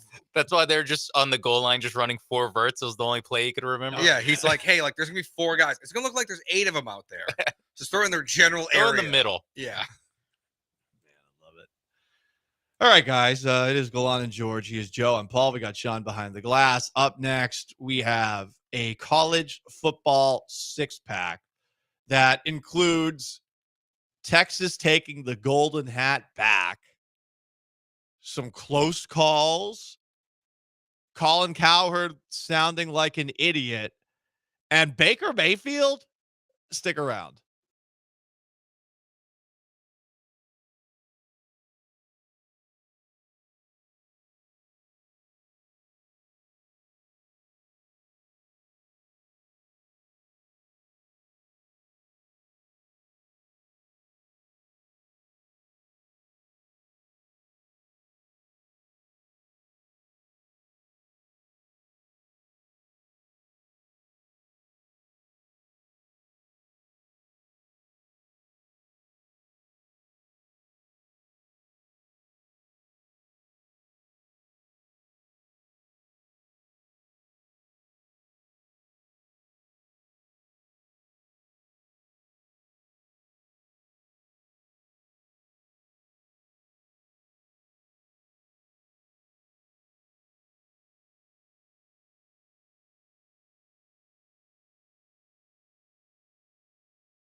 The 6 biggest things that happened over a college football weekend. Let's start off with the number 1 team in all the land, Texas, in a game where Quinn Ewers stunk, took back the Golden Hat Trophy forcefully, 34-3. Let's ask the resident Horn here. Sean, any concern about Quinn Ewers? Not a ton. I will say he was bad in the competitive portion of the game, which was when the game started 0-0. And so that it's tied. It's literally competitive right there. But I think once they got the ball moving a little bit, they didn't. I mean, some of it is because they're just blowing them out, or not even blowing them out. Once you go up 2 touchdowns in Oklahoma, you're blowing them out. But what he was asked to do, he just wasn't asked to do a lot. So you hope another week of practice, he's a little bit sharper. But yeah, I think probably C- kind of game from Ewers. Feel like that grade's gone down a little bit since yesterday. What? We were talking. What were you saying? Like maybe was it? He was terrible when the game was close. Gotcha. And then Oklahoma's not good enough, so your quarterback can play badly and you can still win. Okay. Joe, I know how you feel about this. Yeah, I thought Quinn Ewers is a bum, and if they want to win a national championship, they need to start Archie Manning tomorrow. He's a bum. That's so extreme. I love it though. Just calling college kids bums. Yeah. He's just playing. He's just on a scholarship. He's playing for the love of the game. Yeah, he's not getting paid. He's just trying to get a good education. Does he got play with his friends. Does he got a Lambo deal? No, that's Carson Beck. He has a private plane deal. Does he really? Yes. So does he fly with the team? Yeah. Okay. It's just he just does like an Instagram ad for him. But like probably like his parents, they probably like fly him private. Yeah, I'm sure. Or if he wants to go somewhere, he can. You know what? You can't be a bum if you have a private plane deal. So like, I think I got to retract. He's doing something right. You're just of the belief that he shouldn't be the starting quarterback for the fighting Texas Longhorns, the best team in all the land. High standards. I think if the game, if Oklahoma was again just somewhat competitive on offense, like maybe we could have had that conversation. But we're talking about it there where it was like, I don't know, if they don't score in like 4 drives, then you think about it. Like at halftime, you think in the first quarter, we're talking about at halftime, you think about it. If it keeps up like this, Oklahoma just kept fumbling. Yeah, and Paul, I'm not the one that has a knockoff Arch Manning jersey from China. Knockoff. Well, those Fanatics jerseys aren't very good, right? Yeah. Trying to make sure Arch Manning doesn't get a cut of the pie, Sean Mapes. Taking money out of Arch Manning's pocket. Oh, yeah. I'm sorry. He'll have to stick with the meal plan for this week because he doesn't get my Fanatics check. Controversy after this game, Texas player Anthony Hill planted the Texas flag at midfield of the Cotton Bowl, square into the heart of a Baker Mayfield, Oklahoma jersey. Here's Anthony Hill talking about why he did it afterwards, next to a Quinn Ewers who seems to be shaking his head. Can you explain the whole Baker Mayfield jersey? I just felt like it was a right thing for me to do. I seen all the stuff they posted last year, so I feel like it was right for me to get a little touch of something on them. So I just had to post me a little something to make the team and make us feel good. I should have been a current player. I agree with that. I mean, these kids were in middle school. Yeah, he's 10 years younger than Baker Mayfield. Yeah. And Mayfield did that to Ohio State. Yeah. With Oklahoma. He is kind of the field plant guy, but yes. Or the flag planting guy. But yeah, I agree with that. Baker Mayfield was asked about it at a Bucks press conference after they had 57 points on Sunday against the New Orleans Saints, and he seemed annoyed by it. It's just a kid from Austin, Texas that went to Oklahoma and won his last 2 Red River games and being rent-free in their heads for almost a decade now. So, yeah. Just a kid from Austin, Texas. What are you, LeBron? Does he live rent-free in Texas Longhorn fans' heads? I think the answer to that at this point has to be yes. I will say, whenever I bring up Baker Mayfield around my Texas fan friends, they get annoyed. Yeah, because he beat them twice. I kind of like Baker Mayfield, to be honest. Yeah, I like him. I look him as the like villain. Like he's just so comfortable just being like, people don't like me. Yeah, I'm because okay with the that. video is funnier than like his response Mhm. because he does this like little eye roll where you can tell he's like, this is so stupid. I will say that Baker Mayfield is a guy who, while he was a NFL player, took a shot at Sam Ehlinger because Sam Ehlinger didn't beat. So Baker Mayfield went to Lake Travis High School in Austin. Sam Ehlinger went to Westlake High School in Austin. Big rivalry in Austin high school football. And as a professional athlete, Baker Mayfield was like, "Yeah, I heard Sam Ehlinger never beat Lake Travis in high school." Damn. So he's also like very petty with all this stuff. And yeah, in general, when you go with the rent-free thing, I'm like, cool. What a comeback. Rent-free is such a terrible, like, rent-free. He seemed so annoyed that was asked after he beat the Saints again, 57 to what, 30 or something like that. But then again, if I were an OU fan, I would be pretty pissed about how bad they looked with Brent Venables. I wonder how that game affects him. Well, that's 2 and 3 years that they've gotten smoked, right? If anything, yeah, and I think he's it's like 118 to 36 the 3 years Brent Venables has been a coach, not in Venables' favor. Yeah. If I'm a Sooners fan though, I'm like, hey, Baker Mayfield, that's a nice memory. Baker Mayfield can live in the past of the Red River shootout. OU fans can live in the past. That's all they got now. Yeah. They used to not have a defense. Now they don't have an offense. Do you see how much worse that is? It does look a lot worse. By the way, shout out to strong, independent woman Dua Lipa at ACL wearing a custom Texas jersey. Mhm. She looked very strong and independent. I wonder if she does that if they lose. That's just like a thing that, I mean, it's like pandering to the crowd, so I bet you do it no matter what. But it is funny that she did it like 6 hours after they win. What if she had no U jersey too? She might get booed off the stage. How would anyone know? Well, would she? I mean, look, it's ACL. There's people that travel from everywhere to go to. Yeah, it. That's true. It's not a Longhorn concert. That's true. There's a lot of people in Texas who don't like Texas. Number 2 in our college football 6-pack, going back through everything that happened over the weekend. Former Oklahoma quarterback, now Oregon quarterback. Damn, double whammy for OU today. Dylan Raiola and the Ducks. Dylan Gabriel. Did I say Raiola's Raiola's Mahomes wannabe, knockoff. right? Jeez. Dylan Gabriel and number 3 Oregon, top number 2 Ohio State, 32 to 31. Will Howard, the quarterback for Ohio State, dacked it at the very end of the game. He had 2 mistakes on the last drive. After the game, he was asked about his biffin. This is a pretty good answer. It's a bitch. It sucks. A play like that, it's just, you don't want to lose a game like that. And, I don't know what we could have done better. I could have gotten down earlier, gave us a chance. It would have been a longer kick, but, we got to go back and look at it and try and not let that happen again. It starts off really strong. Like the last part, try to look at it so we don't do it again. Dude, that's true. Don't let it happen again. Like, look at the clock. Yeah, Start there. It would be one thing if it happened just once on the drive too, but he messed that up twice. Someone's got to be in his headset telling him, hey man, what's up too? A lot of fumbling all over themselves, which does seem to be the difference between the Urban Meyer era of Ohio State and the Ryan Day era of Ohio State.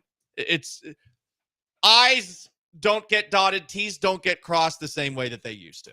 Ryan Day, I wonder if he's on the hot seat because of expectations. They have the most outsized expectations probably of any college football program. But he doesn't win the games that matter most. I mean, they are good. They always get great talent, but you're right in that of late, the Michigan games the last 2 years, this game against Oregon, they're going to play Michigan later this year. College football playoffs. Right. Yeah, I think if he beats Michigan and makes it to like the semifinal, so make the Final Four of the playoff, I think he's good. Most importantly, beat Michigan. If he loses to Michigan without Harbaugh, fire his boy. ass. What about Just fire his What if this you Michigan team? Fire his What ass. if he loses to James Franklin in 2 weeks? I'll believe that when I see that. There's still, Yeah. I mean, I know Penn State beat USC. We'll get to that game in a little bit, but Penn State, I feel like as a top 5 team, a little fraudulent after that game on Saturday. People are talking about a viral moment between Will Howard, by the way, and Dan Lanning at the end of the game. I think this was a reach. Dan Lanning just looked like a psycho at the end of the game, and obviously amped. He just won at home against Ohio State, biggest win of your tenure, and he seemed to be walking towards Will Howard. This might be just college football fans reading way too much into everything, but some people believe that he was staring down Will Howard. I don't know if I get that. I mean, it's a still picture. Like, of course it looks like he's staring at him. Yeah. If it like move, I'm guessing in video it looks a lot better or not a lot less interesting. But because they've posted it as a still image, it's like this is the 1 millisecond where it looked the worst it could. Yeah, I don't know. Dan Lanning was a very excited man on that sideline. And then he started flexing about how they did an intentional 12 men on the field because it was screw with the clock, and that might have gotten into Will Howard's head. By the way, probably not the right time to do the intentional 12 men on the field because the 5 yards actually matter for field goal range. You're right. Like, yeah, we are Will Howard sliding 1 second away from like, oh my God, Dan Lanning, what are you thinking? But he gets to brag now. Caitlin Olsen from Always Sunny was on College Game Day, by the way, for Oregon. So big day for her. I think she nailed this promotion of her new hit TV show, High Potential. Yeah. I don't bet against primetime. Speaking of primetime, my new show, High Potential, is on primetime ABC Tuesdays at 10. But Colorado for me. That was phenomenal. Thank you. I will say, of all the network TV shows I've seen ads for of late, that is the only one I would consider watching. But if I see one more Dr. Odyssey advertisement, I'm going to hurl myself through a window and plummet to my death. I'm so tired of seeing that effing show.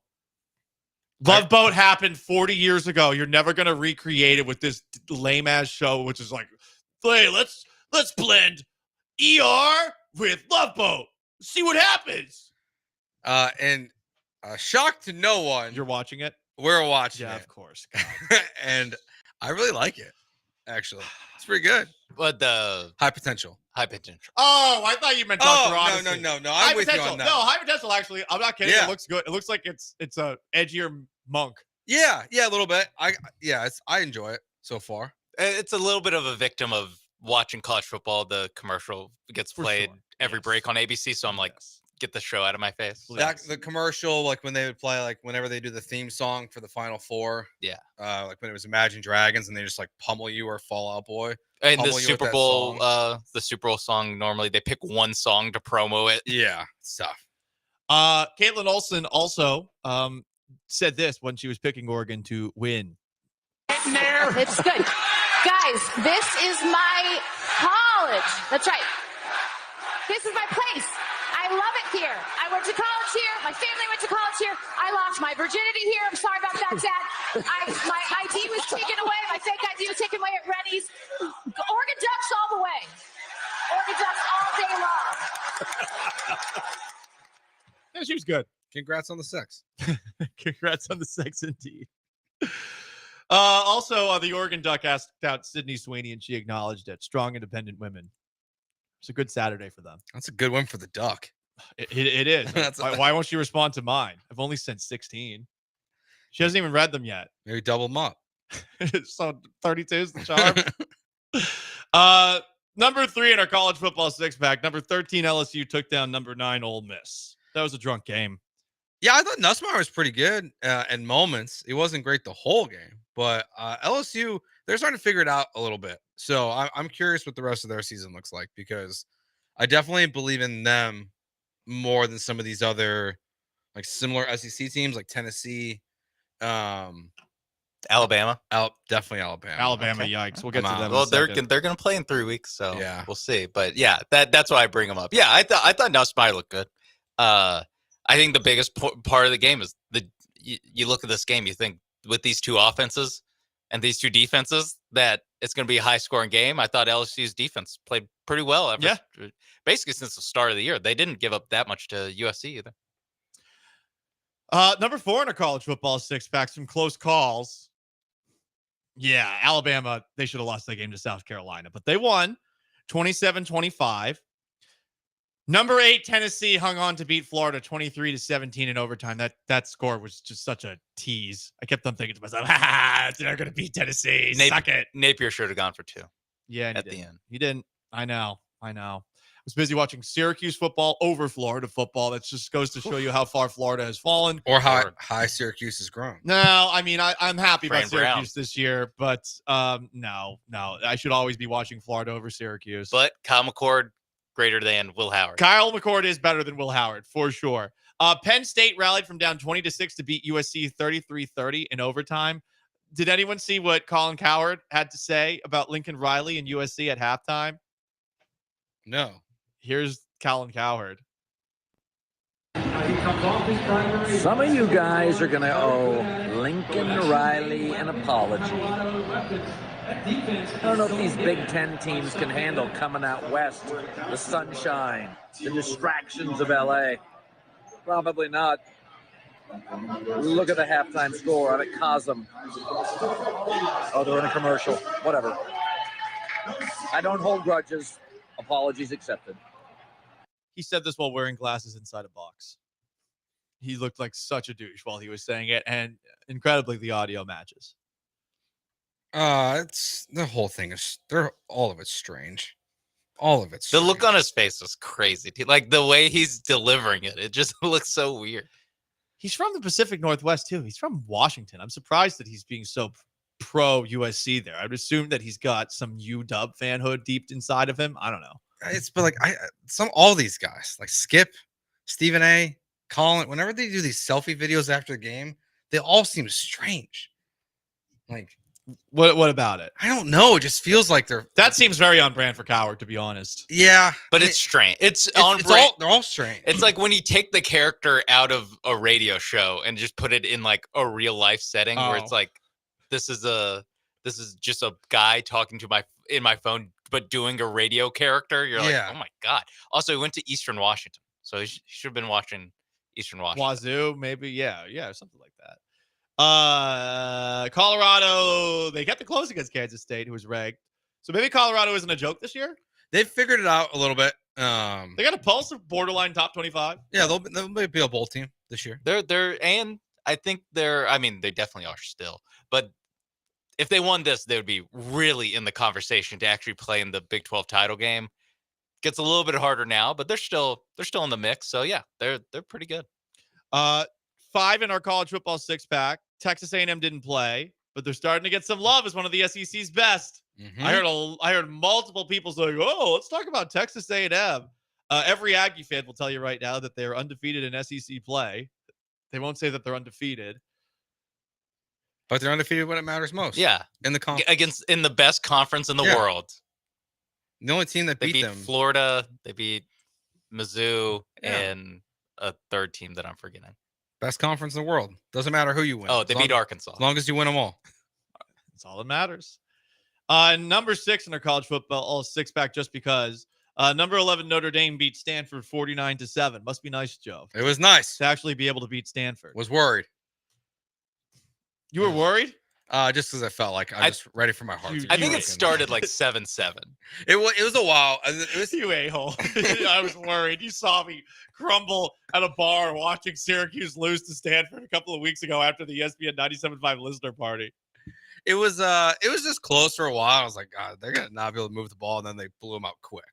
But yeah. By the way, Syracuse beat NC State 24-17, as Sean Mapes said. Looks like Syracuse has the better quarterback than Ohio State. Also, do yourself a favor and look up maybe the best football fight of the weekend. No, not that Commanders guy who apparently is the absolute worst. Ravens fan who took out 2 Commanders fans. There was a viral fight between 2 strong independent women in the NC State student section. Oh. One girl who had the low ground, idiot, pushed off a girl's hat who had the high ground. Girl at the high ground just cold cocked her to the side of the face, took her down. Oh. So there you go. I mean, the hat flip is just so much disrespect. It's such a great way to start a fight. Now, You got to finish it though. Yeah, you gotta finish it. But it is a good way to start, to knock the hat off of someone's head. Also, you have to be ready for the punch that comes after. Yeah, when you she was not ready. Yeah, when you flip the hat off, you got to know the slap and the punches. It's on like its way. a quarter second away. Yeah, like you got to be ready to play some defense. And she was not prepared. I think she thought she wasn't going to get the business, but she did. And she didn't stand on business like CJ Stroud does. Anyway, that's going to wrap up our college football six pack. I am Paul Gallant. He is Joe George. We got Sean Mapes behind the glass. Coming up next, I think we're going to be talking about this disastrous Cowboys loss all week long, especially because of the actions of Jerry Jones today. Stick around.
On a day where the Buffalo Bills beat the New York Jets Monday Night Football the night before in a game that was down to the wire, bad calls, bad kickers, and a day where the Jets, right after that game went down, traded a third-round pick for Devontae Adams.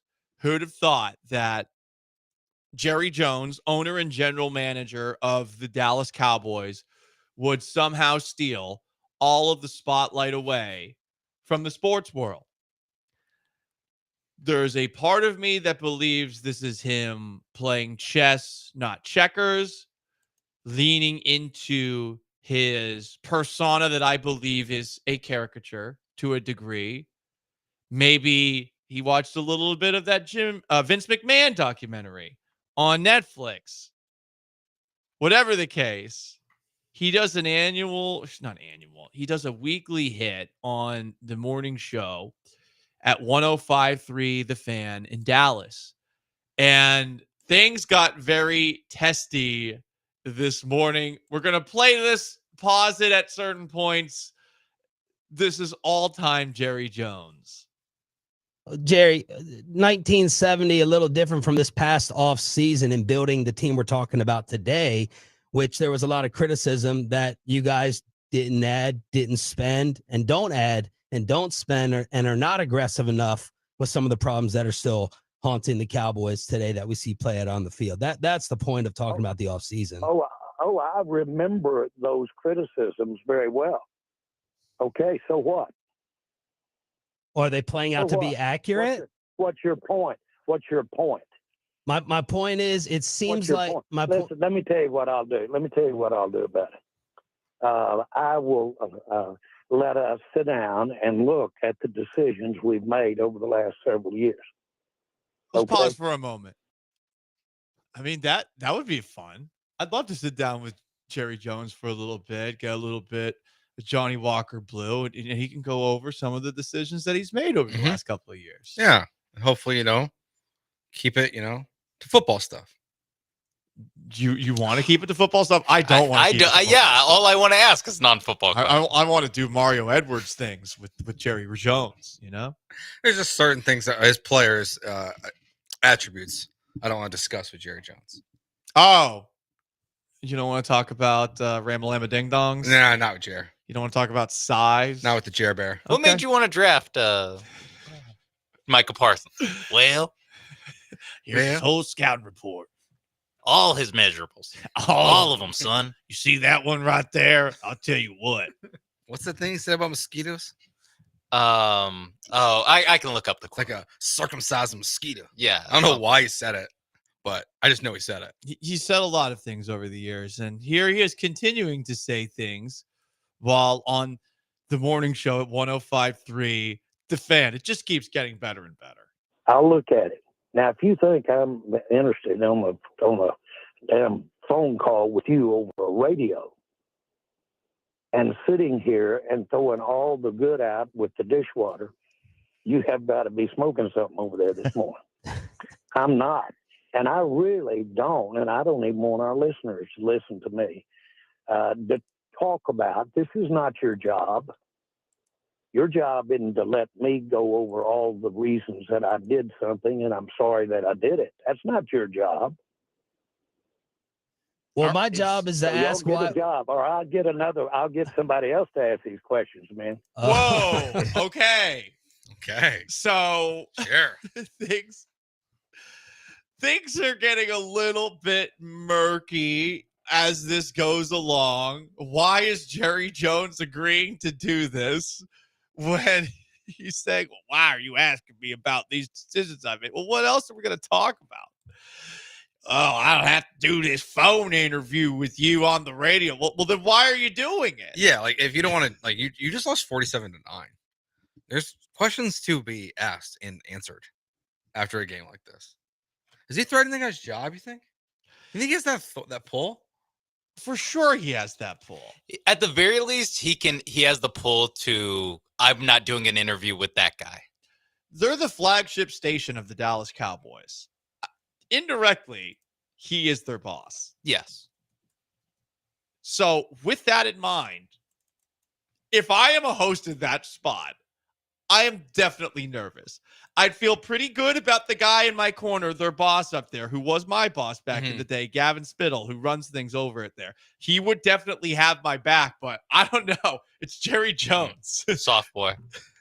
What? You're nervous that some guy who makes or who's worth like $10 billion is going to take your job away from you? Yes, I would be. When you're working mornings interviewing him on the Dallas Cowboys flagship? It would be a bad look for the Cowboys for sure. But you know what? I mean, it could be Jerry Jones distracting people from the bad team by getting people to focus on an awkward conversation that he had on the radio. Yeah, like it's the topic the rest of the day almost. Like, God, I'm assuming like there's not some like mandate to like our guy Freddie D, who does nights there now. Yeah, being like, hey Fred, don't talk about this. Like, I can't imagine that would go over I'll well. also say, even if Fred did get that email, he might say, might not do doing some that. freelancing on that one. Fred would. Well, here's the thing.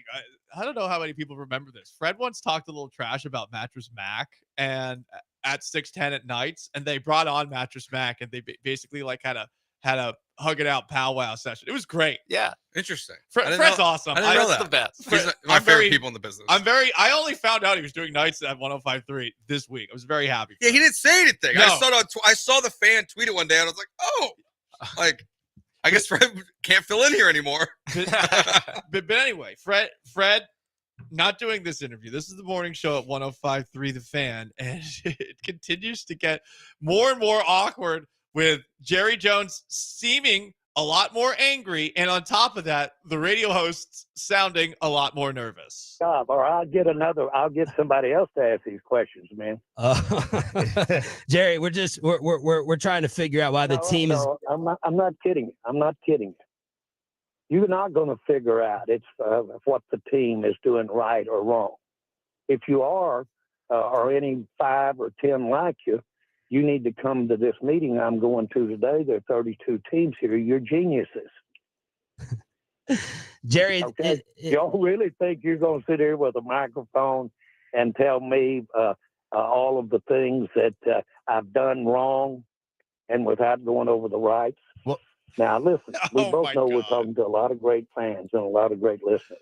Nice. And I am very sorry for what happened out there Sunday.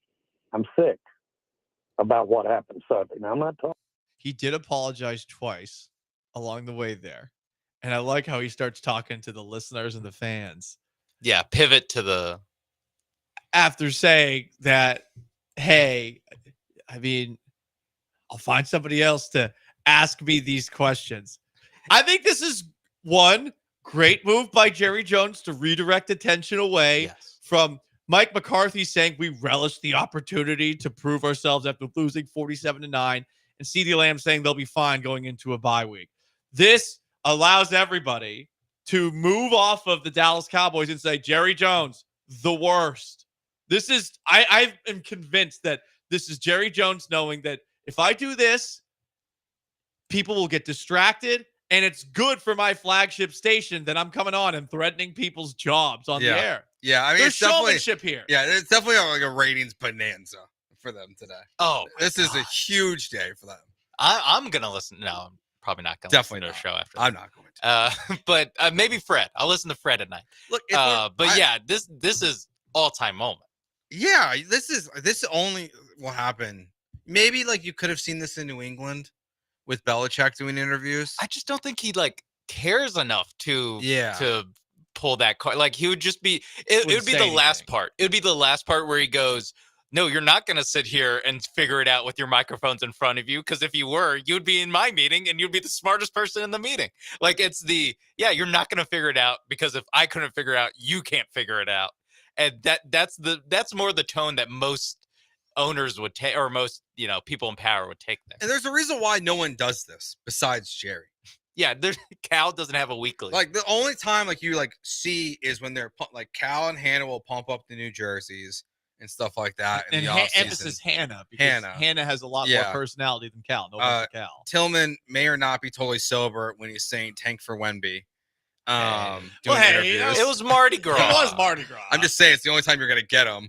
And Jim Crane, the only time you see him is when he's sitting on the bench waiting to shake hands with AJ Hinch at this point. When they're winning, he's more available than when they're losing. I was at 790 for 3.5 years. They won a World Series while I was there. Oh, really? Never talked to him once. Wow. Not never, once? Never on the station. I would have thought he would like hop I on don't like even think 2 days after. I don't even think he came on like he was never on with like the play-by-play broadcast. Like those are your employees. Wow. I don't think I've ever heard Jim Crane do a radio interview. I did one with him. Not even kidding. Really? I was filling in for, get this, Fred Davis. It all comes together. With Barry Warner. What combo. Well, it was interesting. I mean, Barry's the reason it happened. Yeah. Barry knows everybody in Houston. And yeah, it was in studio. I mean, that's how bad the Astros were. Jim Crane's on the night show at the Texans flagship station, sitting with us, talking with us. It was right after they had moved into the American League. Yeah, I couldn't believe that happened. I also interviewed Jeff Luhnow for the night show at the Texans flagship station. This was all before any of these people started succeeding. Yeah, that's for sure. This has to be like 2012, 2013, right? Luhnow, I think Luhnow was in 15 where I got him. It was before the year when no one wanted to talk to him. But before. Yeah. Yeah. Okay. Yeah. The only time like I've talked to an owner was Tillman. And because I can't remember who I was working with at the flagship, it was when you were doing mornings. And they were just ripping on him like right after he bought the team, and he just called us. Oh yeah, Fertitta did that. Yeah. I remember Mark Ryan was filling in for me once, and Mark Ryan antagonized Tillman in some way that led to Tillman having this epic rant. And Mark got no credit because he was filling in on the Paul Gallant show. And people were like, "Great interview, Paul," and I was like, "I wasn't on. Wasn't me." Yeah. My only claim to fame of a random person calling in was when I called Ed Emmett a boob for basically overruling the voters of the city of Houston who voted to demolish the Astrodome.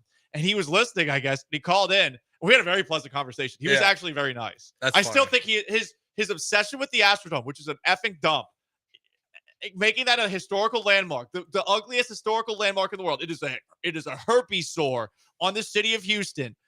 It's an egregious crime against the taxpayers of this city. But he was very nice, even if he was boobish. So he was a good boob. He's a good boob. He was a polite boob over the years. Boobs can be good. Yeah, but I can't. What a fast one he pulled. And honestly, it's because of that we have a certain somebody sitting in his former seat. Anyway, hey, Gallant George, he's Joe, Paul. Sean Mapes behind the glass, playing with the boys. I feel like it's just going to get worse and worse. They're on a bye week, by the way. They're on a bye week. And honestly, like it just got worse. Yeah. Remember when they traded Amari Cooper to the Cleveland Browns for a 5th and 6th round pick? No. And people criticized them, the Cowboys, for that. Well, he just got traded for a 3rd round pick to the Bills. So people are going to be crushing Jerry Jones for that move too. Oh, wow. That trade just went down? happened. Okay. Yeah, in the middle of the second. So, like, Cowboys trade Cooper away because they don't want to pay him for a 5th and a 6th. The team you traded him to got a 3rd back for him and didn't have to pay him.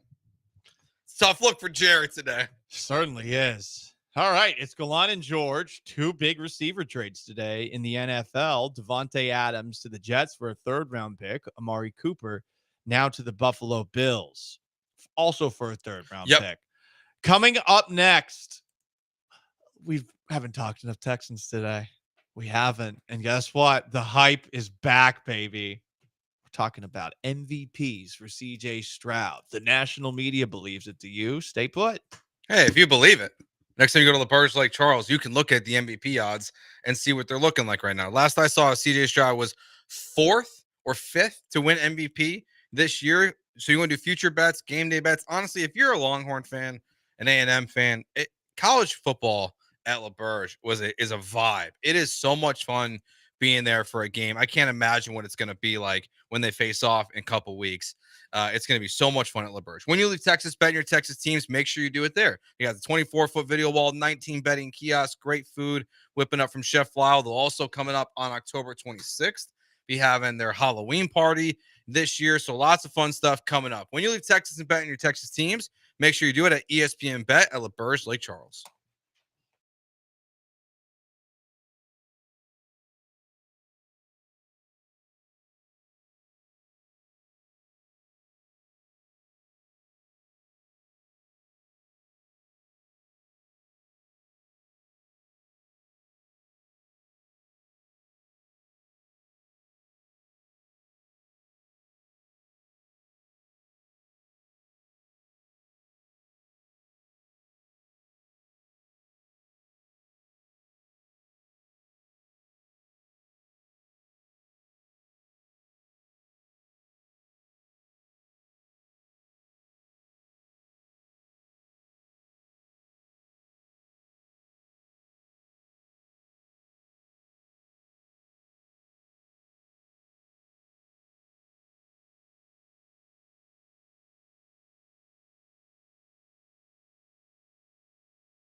Texas Swarm.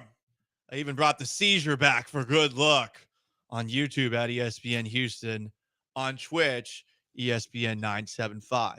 Hopefully, my hair still looks pretty. Guess what? The 5-1 Texans are getting hype from outside of town again. Everyone here nitpicking, complaining about being 5-1. Well, they could have won by more than 20 points on Sunday. That's some of you people. Mm-hmm. That's what I hear when I read it. That's what I hear. Those people read your comments. probably aren't allowed to drive their cars. No, I think they could be allowed to drive their cars. Judging by how some of the drivers operate. Do you drive on Westheimer, Sean? Rarely, but yeah. Okay. It's not great. It's every day for me. There's a maniac every single day out there. And that person's in their car and they're not paying attention to the road. They're like, well, the Packers are last place team, so what could they prove? Anyway, I'm sorry. I'm being mean. Somebody is hyping up CJ Stroud as MVP. It's not just one person. It's two people.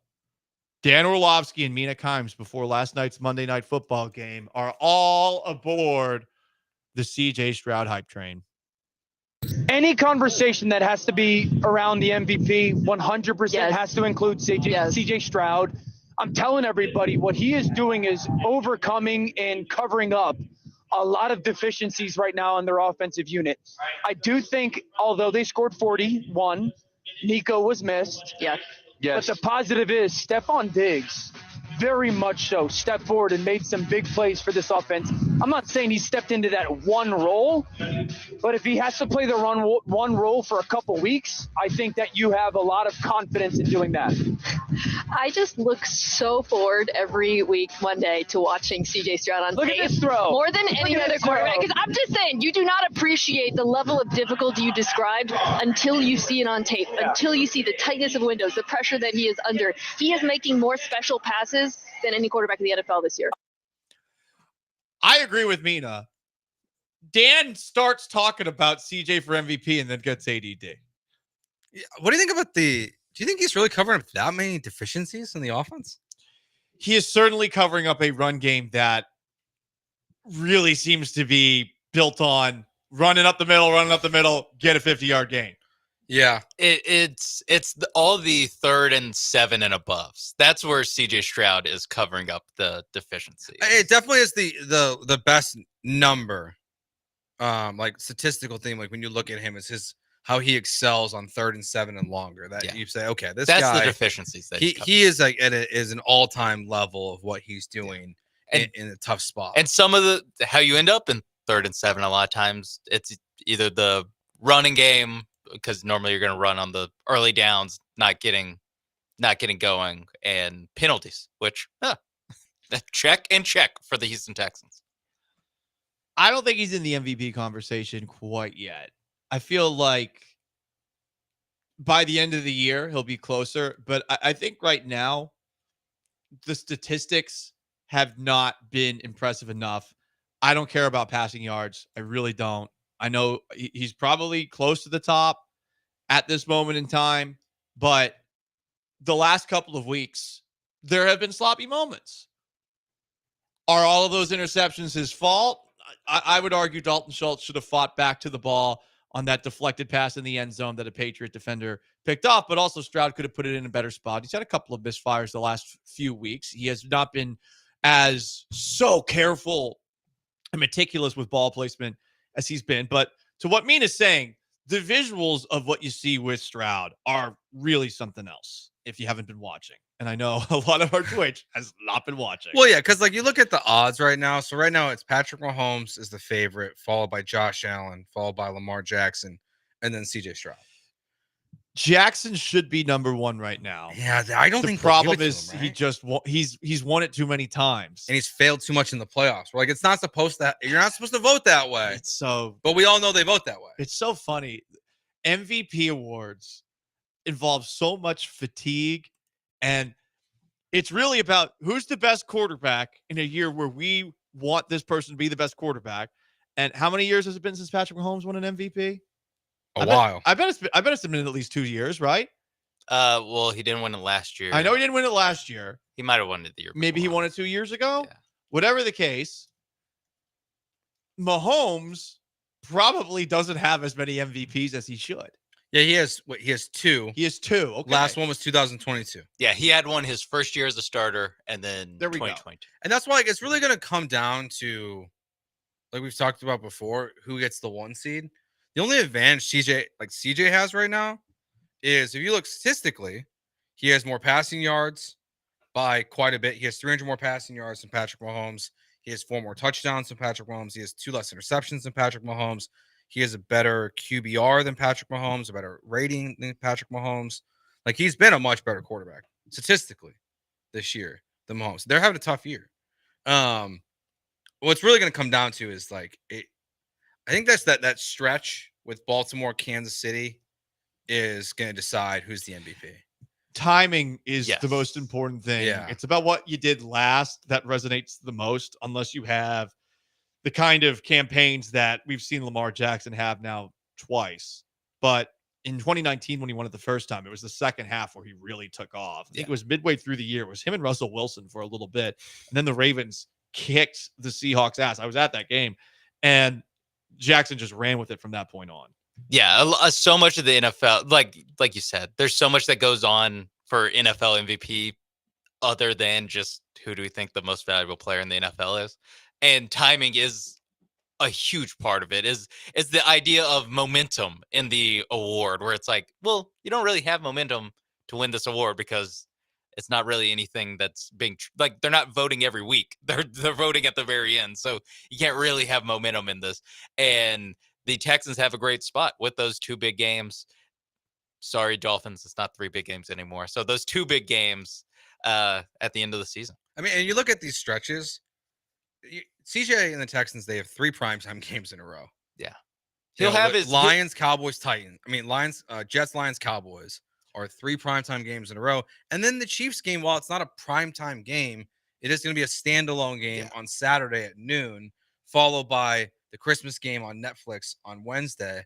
So if he plays great in these 5 games specifically, and they go 4-1 in them, he's gonna win the MVP. There's not going to be any problem with CJ Stroud didn't win because the voters weren't watching his games. It's like, nope, he's going to have plenty of time or plenty of the spotlight to really grab a hold of this thing if he keeps up the numbers. He has to have a big game that Sunday night game against the Lions.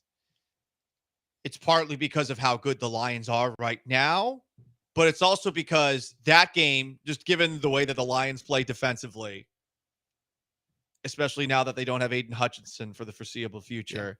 Yeah. And on top of that, the fact that their offense is so good, it'll probably be a shootout. It'll be Stroud versus Goff. That's the game where he can put himself in the driver's seat. Because you're going to put up numbers. It's going to be, even though it's not a great defense, it is going to be a game that you're going to impress people when you put up those big numbers. Right. And I'm not sure the Thursday game against the Jets, or with the way things are going for the Cowboys, the Monday game against the Cowboys is going to elevate him in the same way that, weirdly, a game against the Lions would. Yes, that might be a situation where he can make those other 2 games, the Jets and the Cowboys games. That might be a situation kind of like what Will Anderson did on Sunday against the Patriots, where you make your season numbers look a lot better by beating up on, really putting up some gaudy stats against 2 teams that aren't as competitive. All right. He's Joe. I'm Paul. Sean behind the glass. Gallant George, ESPN 97.5 and 92.5. 2 big wide receiver trades in the NFL just today. An incredible foreign call from last night's Monday Night Football game. And, man, things are getting really messy in Cleveland. Stick around, Gallant George.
上げる。先ほどはオーバーテイク取りを見せた。さあ、今度はどういうことになりますか。川端が見えてきてぴったりと。斉藤が。うわー、うわー、ものすごいクラッシュ。とんでもない状態で二塁が大クラッシュ。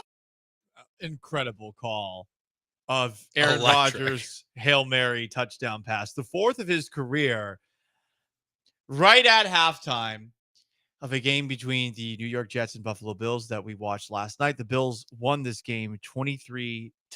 That was a huge Hail Mary. Honestly, it's the only reason the Jets were in this game at the very end. And it led to a couple of moves today. First, Devontae Adams. The Jets traded for him. They gave up just a third-round pick, sending him to the Las Vegas Raiders to bring him aboard. They're going to pay all of Adams' salary this season. I even saw in studio on the Pat McAfee show, Aaron Rodgers was doing his interview with Pat McAfee, and all of a sudden Devontae Adams comes sneaking into the background, and they talk with him for a little bit. Yeah, I saw it. Like, it was like, and like 30 minutes after the trade happened. Yeah. Someone was like, he's in the building. I'm like, oh, okay. He might have been in the building when the Jets got off the plane. They said he took a red eye this morning. Okay. He said he like heard the news and took a straight flight there. Gotcha. Okay. Also, the Buffalo Bills, who, of course, traded Stephon Diggs to the Texans this offseason, clearly don't feel great about their wide receiver group. So they traded a third-round pick to the Cleveland Browns for Amari Cooper. I mean, pretty crazy that the Browns are sticking with Deshaun Watson under center without Amari Cooper. Mm-hmm. Let's see how that goes for them. But I think this is a good move for Buffalo. And going back to a couple of segments ago, Joe, it is pretty interesting that Jerry Jones let this guy go, especially considering the Cowboys could use a lot of weapons on offense after CeeDee Lamb right now. Who's more threatening now that both these trades have happened? Is it Buffalo? Buffalo was already there. I think the Bills. Yeah. Yeah. I think this even is a good move. I like this move a lot for Buffalo. Yeah, I think even between it was like in the time between the Adams trade and the Cooper trade, when it was just Jets added Adams, I still probably would have gone with the Bills above the Jets in the pecking order. And with them getting Cooper, now now they're like a real team, because we saw it when they played against the Texans. Is that, I mean, other than the one Keon Coleman catch and run, yeah, where he catches a curl, breaks a tackle, and runs it in. None of those guys really scare you that much. Right. Now, Shakir didn't play in that game. That is true. But yeah, I'm with you. I feel like Keon Coleman, maybe at the end of the year, he's someone that actually scares me. He's a big guy, and he's like funny. He's a physical matchup problem, but Right. he hasn't quite put it together. But now you have Shakir, Coleman, and now Cooper. And Amari Cooper. Who's like a good number, or he's a good number one. And you have like one of their biggest strengths is Dalton Kincaid and Dawson Knox. They're two tight ends. So like they've got weapons. I mean, they're a threat still. They do have two solid tight ends. I think Kincaid's a little overrated. I'm with you on that. I think the hype train got way out of control for him. It's just like it was with Kyle Pitts, and I've learned my lesson. I'm just not buying into any first round tight end picks ever again. Although Brock Bowers is like might be the exception. You got to really put. I guess I'm not in on them based off potential alone, or potential and where they're drafted alone. You got to put up some numbers, and Brock Bowers is putting up numbers, and with Adams out, going to put up way more. Yep. Are the Texans fans who keep on negging their 5-1 start going to act like the win over the Bills has an asterisk because Amari Cooper wasn't there? Yes. The answer is yes. No. Well, also, you know what we need now? What? Texans need to make a move in response. Yeah. What's the counter? What they need to bring back Hopkins? Oh, Tennessee probably doesn't trade in the division. Oh, yeah. Especially with all the hostility between Hannah McNair and Amy Adams Strunk. Maybe Higgins? What trade about for T. Higgins? What about not a wide receiver? Yeah, they don't need a wide receiver. No. They need to keep up. Stop, Joe. How about David Njoku? They don't need it. Well, if they're gonna trade, if the Browns are gonna blow it up, And I do think I do think the Browns should start selling off pieces too. David Njoku, like he looked pretty good against them in the playoffs last year. He did look good against them. And if I'm the GM, whoever is good against me, I should definitely trade for. That never goes wrong. Brevin Jordan's out for the rest of the year. Did you love what you saw from Schultz? No, not on Sunday. And Cade Stover is a rookie. He's like essentially a fullback at this point. Well, I mean, they used Kendrick Green at fullback on Sunday. They did. So, not to be confused with Kenyon Green. They have two offensive linemen. Too confusing. Ken Green. That go by Ken Green. Yes. Monday Night Football was a rough watch. Here's Aaron Rodgers talking about one of the worst roughing the passer calls I've seen in quite some time. Can you just talk a little bit about the penalties tonight? Yeah, it seemed a little ridiculous. Yeah, some of them seemed really bad, including the roughing the passer on me. That's not roughing the passer. Might as well play sarcastic ball if we're going to call those things. And I thought the one on Kinlaw was not roughing the passer either. Made a South Park reference there. Rodgers does have his references. Didn't know what that was. Sarcastaball was a episode of South Park where they started playing a different version of football. Honestly, I forget it off the top of my head, but I do remember having watched it. Rodgers is right. I'm glad a quarterback has finally spoken up about these ridiculous, hey, a guy falls on you penalties, but there was a touchdown that wasn't called a touchdown on the field that they needed a replay review to see. It looked like it was pretty clearly a touchdown for the Jets. In the moment, you had the roughing the passer call. There was a play late where Rodgers looked like he fumbled and the call on the field was overturned. And when Sean McDermott asked if he could challenge it, they said that they couldn't challenge it, which seems to be strange. I would have liked to have a second look at it too, but instead they allowed New York to just make the decision right there. There was a pass interference on a ball that was thrown at least 8 yards out of bounds or so. Yeah, that was a tough one. So the refs did not look very good last night in Monday Night Football. And it has always been a year where the referees are just always going to be the victims of the amazing cameras that people get to watch these games on. Yeah, I mean, you have 204 penalty yards. 22 penalties for 200 plus. Not great football. Correct. But it's also the ref show a little bit. And I mean, the fact that Aaron Rodgers, like the ultimate, like kind of crybaby, is calling out the refs for a penalty that happened against him. Oh, he's not the ultimate. I mean, listen, my Lord and Savior Tom Brady is very sacred to me, but Tom Brady was bad about it. Tom Brady was very bad about yelling at the refs. Peyton Manning was bad about yelling at the refs. Dan Marino was bad about yelling at everyone.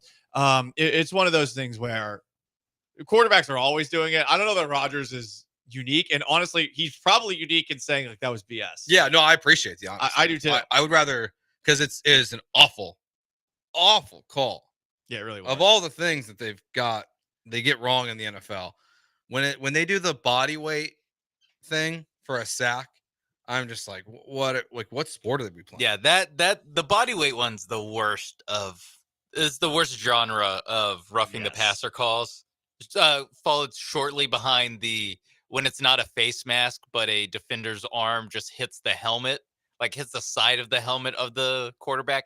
That's also not a good one. I see what we're trying to do here. Still don't love that. But yeah, body weight's just terrible. Also terrible, the Cleveland Browns situation. They just traded Amari Cooper to the Bills, but back-to-back days, Kevin Stefanski has defended sticking with Deshaun Watson. And to wrap up the 10-minute drill, Nick Sirianni, you'll hear more from him in case you missed it at 2:30. What a Sunday for him.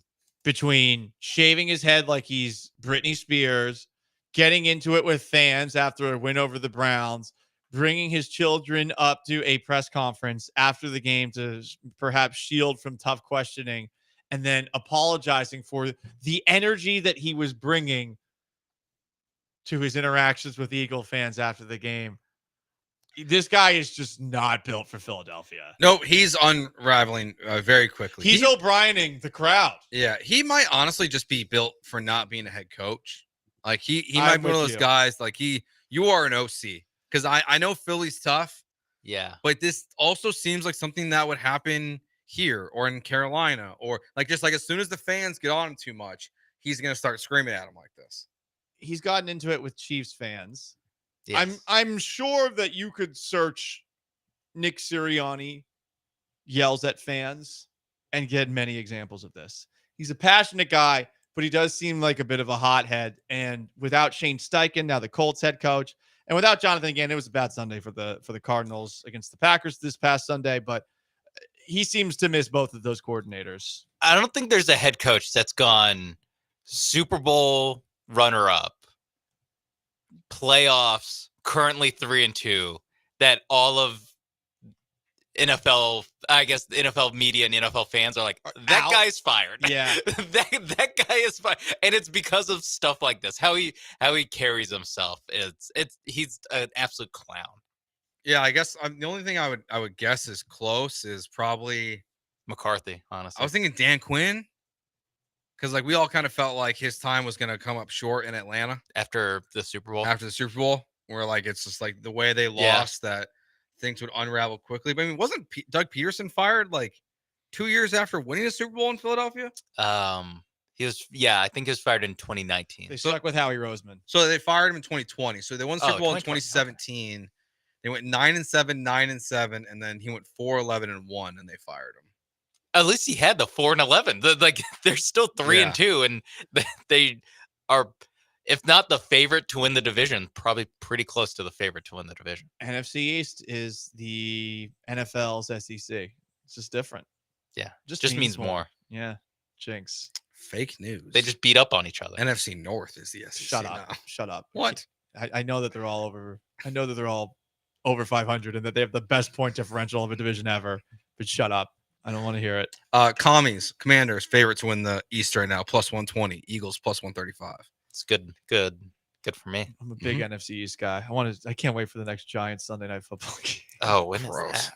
They have to. I guarantee you they have another one. Could you believe they put them in Sunday Night Football? I know it's a big market, but you have to at some point be like, at least the Bears now have Caleb Williams. Can we just like permanent flex Sunday Night Football, please? Week 8. Can I interest you in a Monday night game in Pittsburgh with the Giants going to Steelers Giants? Steelers Giants. Yeah, you can, because I might see a little Kate Mara. Oh my gosh. Maybe. Yeah. Daniel Jones versus Russell Wilson on Monday Night Football? Make me puke. Or Justin Fields. It's Russ. Oh, okay. They said they might both play this weekend. I like it. They might do the 2 quarterback system. Let's do it. This weekend in Pittsburgh. Love a 2 quarterback system. Can't wait. It always works. It always works so well, unless you're Florida. Week 11, we also have Colts Jets. Ugh. Joe Flacco versus Aaron Rodgers? Joe Flacco revenge. Flacco revenge. Yeah, I mean, Anthony Richardson, good luck to you, buddy, but I'd rather see Joe Flacco out there.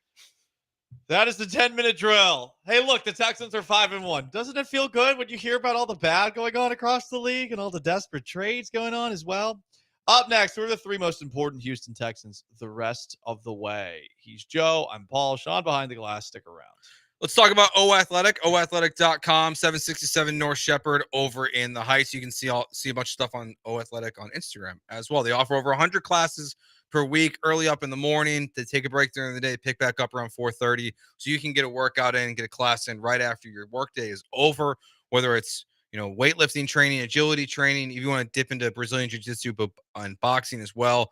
All those kinds of classes are offered to you. You can sign up for a personal trainer. They will work around your schedule, whether it's 1 to 5 days a week, whatever you want. They will make it work for you. Don't wait till 2025 to start working on your goals. Get in the gym now and do it at O Athletic.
You are back with Gallant and George On ESPN 97.5 and 92.5. from the Veritex Community Bank Studios. Here's Paul and Joe.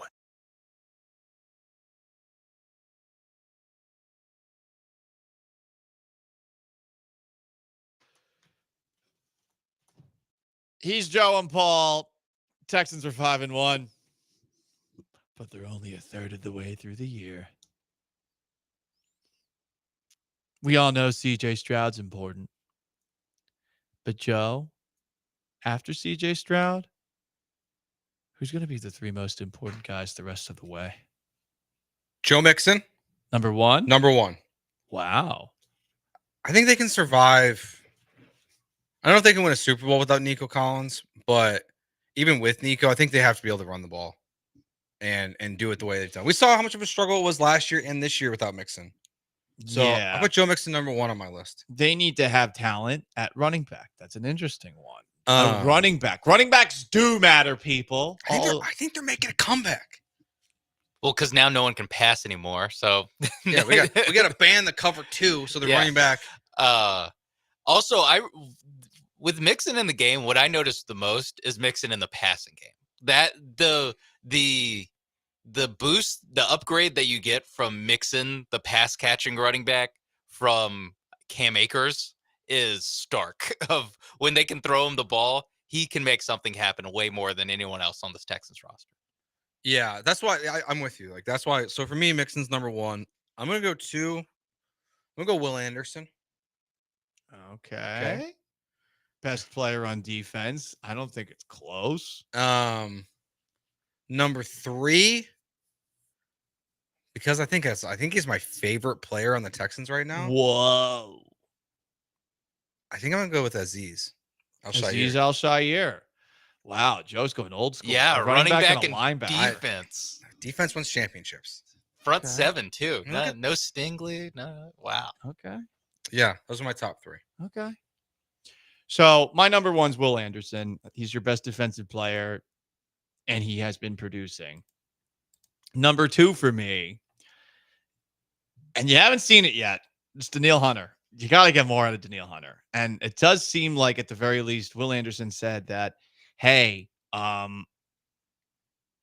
when I was in this game, Hunter was telling me I had 0 sacks the whole game. Mm-hmm. So it seems like they have a pretty healthy relationship, and that is working. But I think this is the most important one. And I'm going all in the trenches here. They got to have Laramie Tunsil all year. And I know that Laramie Tunsil has the false starts and he has the holding penalties because he's wearing the red gloves against the white jerseys, but he is your best offensive lineman. And if this team is going to keep CJ Stroud upright, they need to have that offensive line as intact as they possibly can. I think he's the one guy that they can't get by without. I just don't think they can do it. So hopefully he will be healthy for the remainder of this year and continue to play at a high level. The false starts and illegal formations have cut down.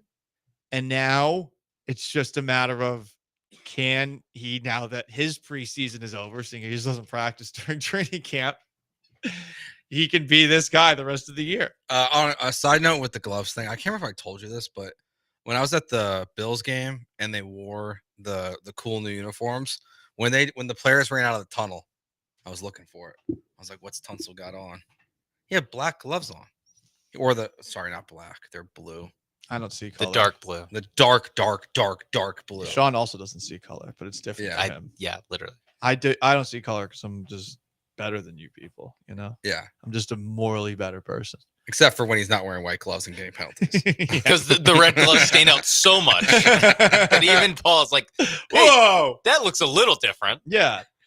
I mean, Larry Tunsil's white, right? Yeah. So I don't know. I can't tell. He must be fine because there's been no updates on him, right? We're gonna ask DJ about it. Yeah, because I watched the press conference yesterday, and again, I keep on nitpicking the questions. I can't believe no one asked about Laramie Tunsil. I mean, he did leave the game. He sat on the bench. Everything's okay. All right, cool. I'm curious, like, because Laramie's a good one that I didn't have on my list because, like, like Fisher, if he had to sub in for Titus long term, I'd feel okay. But I don't love the idea of Blake Fisher and Titus Howard being your tackles. You don't. That would be tough. That would be not fun. Yeah, I don't either. So Larry Tunsil probably should have been on my list, but he's not on there. No, because I love Aziz Al-Shaair. Yeah, he's been so violent, and I think he's been a tremendous addition. I mean, they upgraded at linebacker this offseason after a year where Blake Cashman played very well. They let him walk to Minnesota. And while Cashman, I'm sure, has had some probably good moments there, and it was annoying seeing Kamugrujia Hill, another ex-Texans linebacker, do well against the Texans in that Vikings-Texans game. He has been, Al-Shaair, probably the most impactful Houston Texans defensive player on a weekly basis. Especially because I don't love the updates about Christian Harris, where it just kind of keeps being like, not going to practice. We'll see. Yeah, I wonder what that injury is. And the more I hear about it, I mean, I think it was a calf injury. Yeah. He aggravated it. I remember being there when he aggravated it. And you're thinking to yourself, oh, great. I mean, is this an Achilles or something like that? It's not like he was down for a super long period of time. But yeah, Christian Harris, very good. But I mean, how long is it going to take him to ramp back up? You'd say the same thing about Danico Autry, who just got reinstated. Meanwhile, Al-Shaair had a knee injury in Sunday's game. Didn't matter. He still played through it. Had a forced fumble after that happened. Al-Shaair lost 10 pounds in a week where he was puking all over the place. Mm-hmm. Still played in the game. Played really well. And you mentioned Toto. Henry To'oTo'o is dealing with a concussion. Yeah, and he missed 2 games last year with concussion, so that's not great. Yeah, why are we talking about Tua? We're not talking about Toa. Toa. That's very well done. What are you gonna do when he wears a Guardian cap? He should do whatever is best for. Sean doesn't like Guardian caps. We found out yesterday. And the guy went in the Bills game last night wearing it at safety. That was weird. Rap. Yeah, he was playing well though. I know. You But don't look cool wearing those. No, you do not. That's all Yeah, that matters in life. Yeah. You have to play good. That's why I smoke cigarettes, and that's why I'd wear a Guardian cap. I would not wear a Guardian cap helmet out there. Yeah, the Marlboro Man, you don't see him wearing a Guardian No, cap. you don't. Joe Camel, no Guardian cap. Nope. No. All those cool cigarette guys. I'm just ripping butts. When I was playing high school football at Shorecrest Preparatory School, just like in between halftime. Yeah, I was doing because it was so long ago. I was smoking menthols, right, the whole game. Got to get that nicotine fix. That is not a violation of the NFL substance abuse policy, which Mario Edwards just did, by the way. Because he was smoking those left-handed cigarettes, allegedly. Maybe we don't know. We don't know. Right, you are there. Maybe we'll find out someday. I seriously doubt we find out. I'm waiting for the apology. I know Paul, but he won't be like, "Sorry, I did Molly." Like he's not gonna say that. We all stand with Mario Edwards, and I hope he does not apologize. Nothing to apologize. Was it tainted Mexican beef? We have to ask. Was it tainted Colombian beef? Was it tainted Colombian marching powder? Yeah. Did someone mess with his MDMA connect? Look, we don't know what's in the Colombian food. No, we don't. I mean, look, there's giant hippos just running around everywhere. That's true. So you never know. That's true. God, that's scary. They do look terrifying. By the way, so what's this little disgusting slime pig's name? The hippo that's taking the internet by storm? Mudang, right? Yeah. Yeah, I'm sorry. That thing is disgusting. I don't know why everyone cares so much. I'd rather see people's chihuahuas and pugs and bulldogs than Mudang, the hippo, which will eventually and trust me, it's going to happen. Eventually, that thing will bite somebody's arm off, and then everyone will stop acting how cute this hippo was. This little disgusting slime pig. And they'll be like what was the gorilla? Harambe. Well, at least Harambe was a noble creature trying to help that child. And killed him. But Mudang, F him. Yeah, I said it. I'll say what no one wants to hear. Hippopotamuses kill more people than any other animal that's a mammal. Number 1 in the world. People don't talk about that. Is this PR from Big Hippo? Is that what Mudang No, is? we should be able to hunt. They're trying to redefine what it means to be hippo. I'm saying we should be able to hunt hippos again. Okay? We should be able to hunt hippos. Do we have hippos? Hippos no, they're not in the United States. They're only in Colombia, but invasive species and given the border. Well, they're not only in Colombia. They're also in Africa. They're not supposed to be in Colombia. Is the problem. Given the state of our border, they're probably in our country right now. I mean, who's to say? I might walk outside and get eaten by a hungry hippo. I don't like that. I don't like that one bit. Great game. An MS-13 hippo. Yeah, I'm scared. I'm scared of that. I tried to teach my son to play Hungry Hippo. Didn't go very well. Didn't go so well. Really? Yeah. Too young. The strategy of it he just starts I mean, he got the general concept. I was gonna say that's how you play. I would love to eat a hippo. I would. Wouldn't you? They look like that. That would be really good meat, right? It's basically veal, right? Yeah, it's like little hippo burger. I'm not saying eat mudang, okay? That's not cool yet. But Where in can the near I term, mean, once he's bigger, yeah, because you a need hippo, to get a hippo burger, hippo steak, 32 ounce. right? They're terrible. They're awful creatures. They kill people. They're mean, violent douche nozzles. Let's kill them. There's and eat a place called Hippo Burgers in Houston. I'm gonna go. Do they there. serve hippo? I hope so. There's no way. Anyway, There's no way. on that note, Mudang, watch out. They're coming. It's Gallant and George. He is Joe. I am Paul. What is the latest with Mario Edwards? Are the Texans going to trade for a wide receiver today, too? DJ Bieneme, tell us next. Stay put.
And joining us in studio right now, the one, the only from ESPN, DJ Bieneme. Everyone's laughing at me because I said that I gotta pay my taxes today. I filed an extension. This is the last day to pay them. Everyone stop looking at me. See, you guys all think I'm so old. No, I'm young just like you guys. I do irresponsible things too. I'm cool. I haven't paid my taxes yet. What? Like all your how much your property taxes, All your taxes? No, just my taxes. Okay. The taxes that were due April 15th. It is October 15th. If you file an extension, it's fine. You're not like stressing about this? I am stressing about it once the show is done. I am Okay. waiting to stress about this until after the show. Anyway, speaking of taxes, the NFL has taxed the Houston Texans' Mario Edwards for the next 4 games because he violated the NFL's substance abuse policy. Thank you very much. That was a great transition. Yeah, I mean, obviously, they don't test for THC anymore, so you can speculate. You can spectate whatever. Speculate. Speculate. Okay, so we're all struggling. Yeah, we are. We are. You can speculate whatever drug he took. That's on you. We did that earlier in the show. We won't make you do that. Okay, good. So I am curious about, when do you think this happened? Was this one of those things where they left an envelope in his locker after he smacked somebody in the middle of a game? Yeah, that's what I think it is, because I don't. If it was off-season testing, he'd have been suspended before the season. Right. I thought that the testing only took place in the offseason for substances of abuse. People get random drug tests during the season. Like, players talk about it all the time, usually after they have the games, ironically. So yeah, so I think it was just one of those in-season random drug tests, and he took it, and obviously he failed. Yes. So then to counter that now, but Danico Autry comes back. Right. So how much do they miss Mario Edwards with that return? Yeah, I don't think they miss him that much. I think, you put Danico at the tackle, especially on pass downs. The line, actually, pass rush might get better because Danico obviously had 11.5 sacks last year. Him at the D tackle's position should be able to create more lanes for Danielle Hunter and Will Anderson to get more sacks. I know Will obviously had 3 sacks last week. Danielle, I think, had 1 also. So again, like, they should be in a better position. Obviously, they're going to go against a much better team than they saw on Sunday. So they're actually going to have to be much better defensively, because regardless of, the turnovers, they still give up 21 points.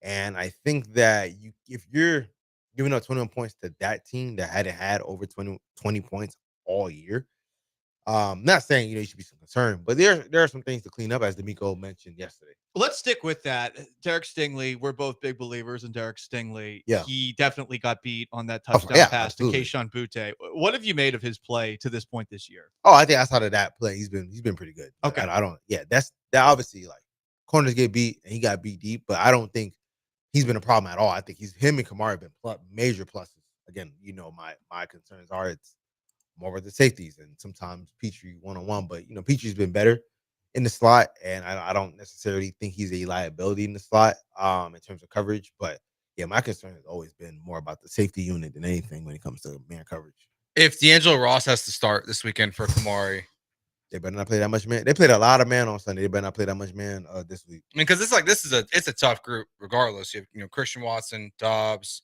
If Wicks is out there, if he's healthy, like, they have 3 or 4 receivers there. Oh, Jaden Reed, like 4 receivers who are pretty damn good. Yeah. It's a tough matchup for this team. Do you think they'll be able to handle that? So do you think they go more zone in a game like this? Yeah, I mean, it's gonna be interesting because I think that Deep breath. Oh. yeah, I think like LaFleur isn't necessarily gonna attack like the cornerbacks on the outside. He's gonna try to attack Petrie, Cade, if Jimmy and Eric Murray. That's who he's gonna try to attack over and over and over. It's probably gonna be on early downs too, because obviously on third downs, that's when the Texas defense is really good.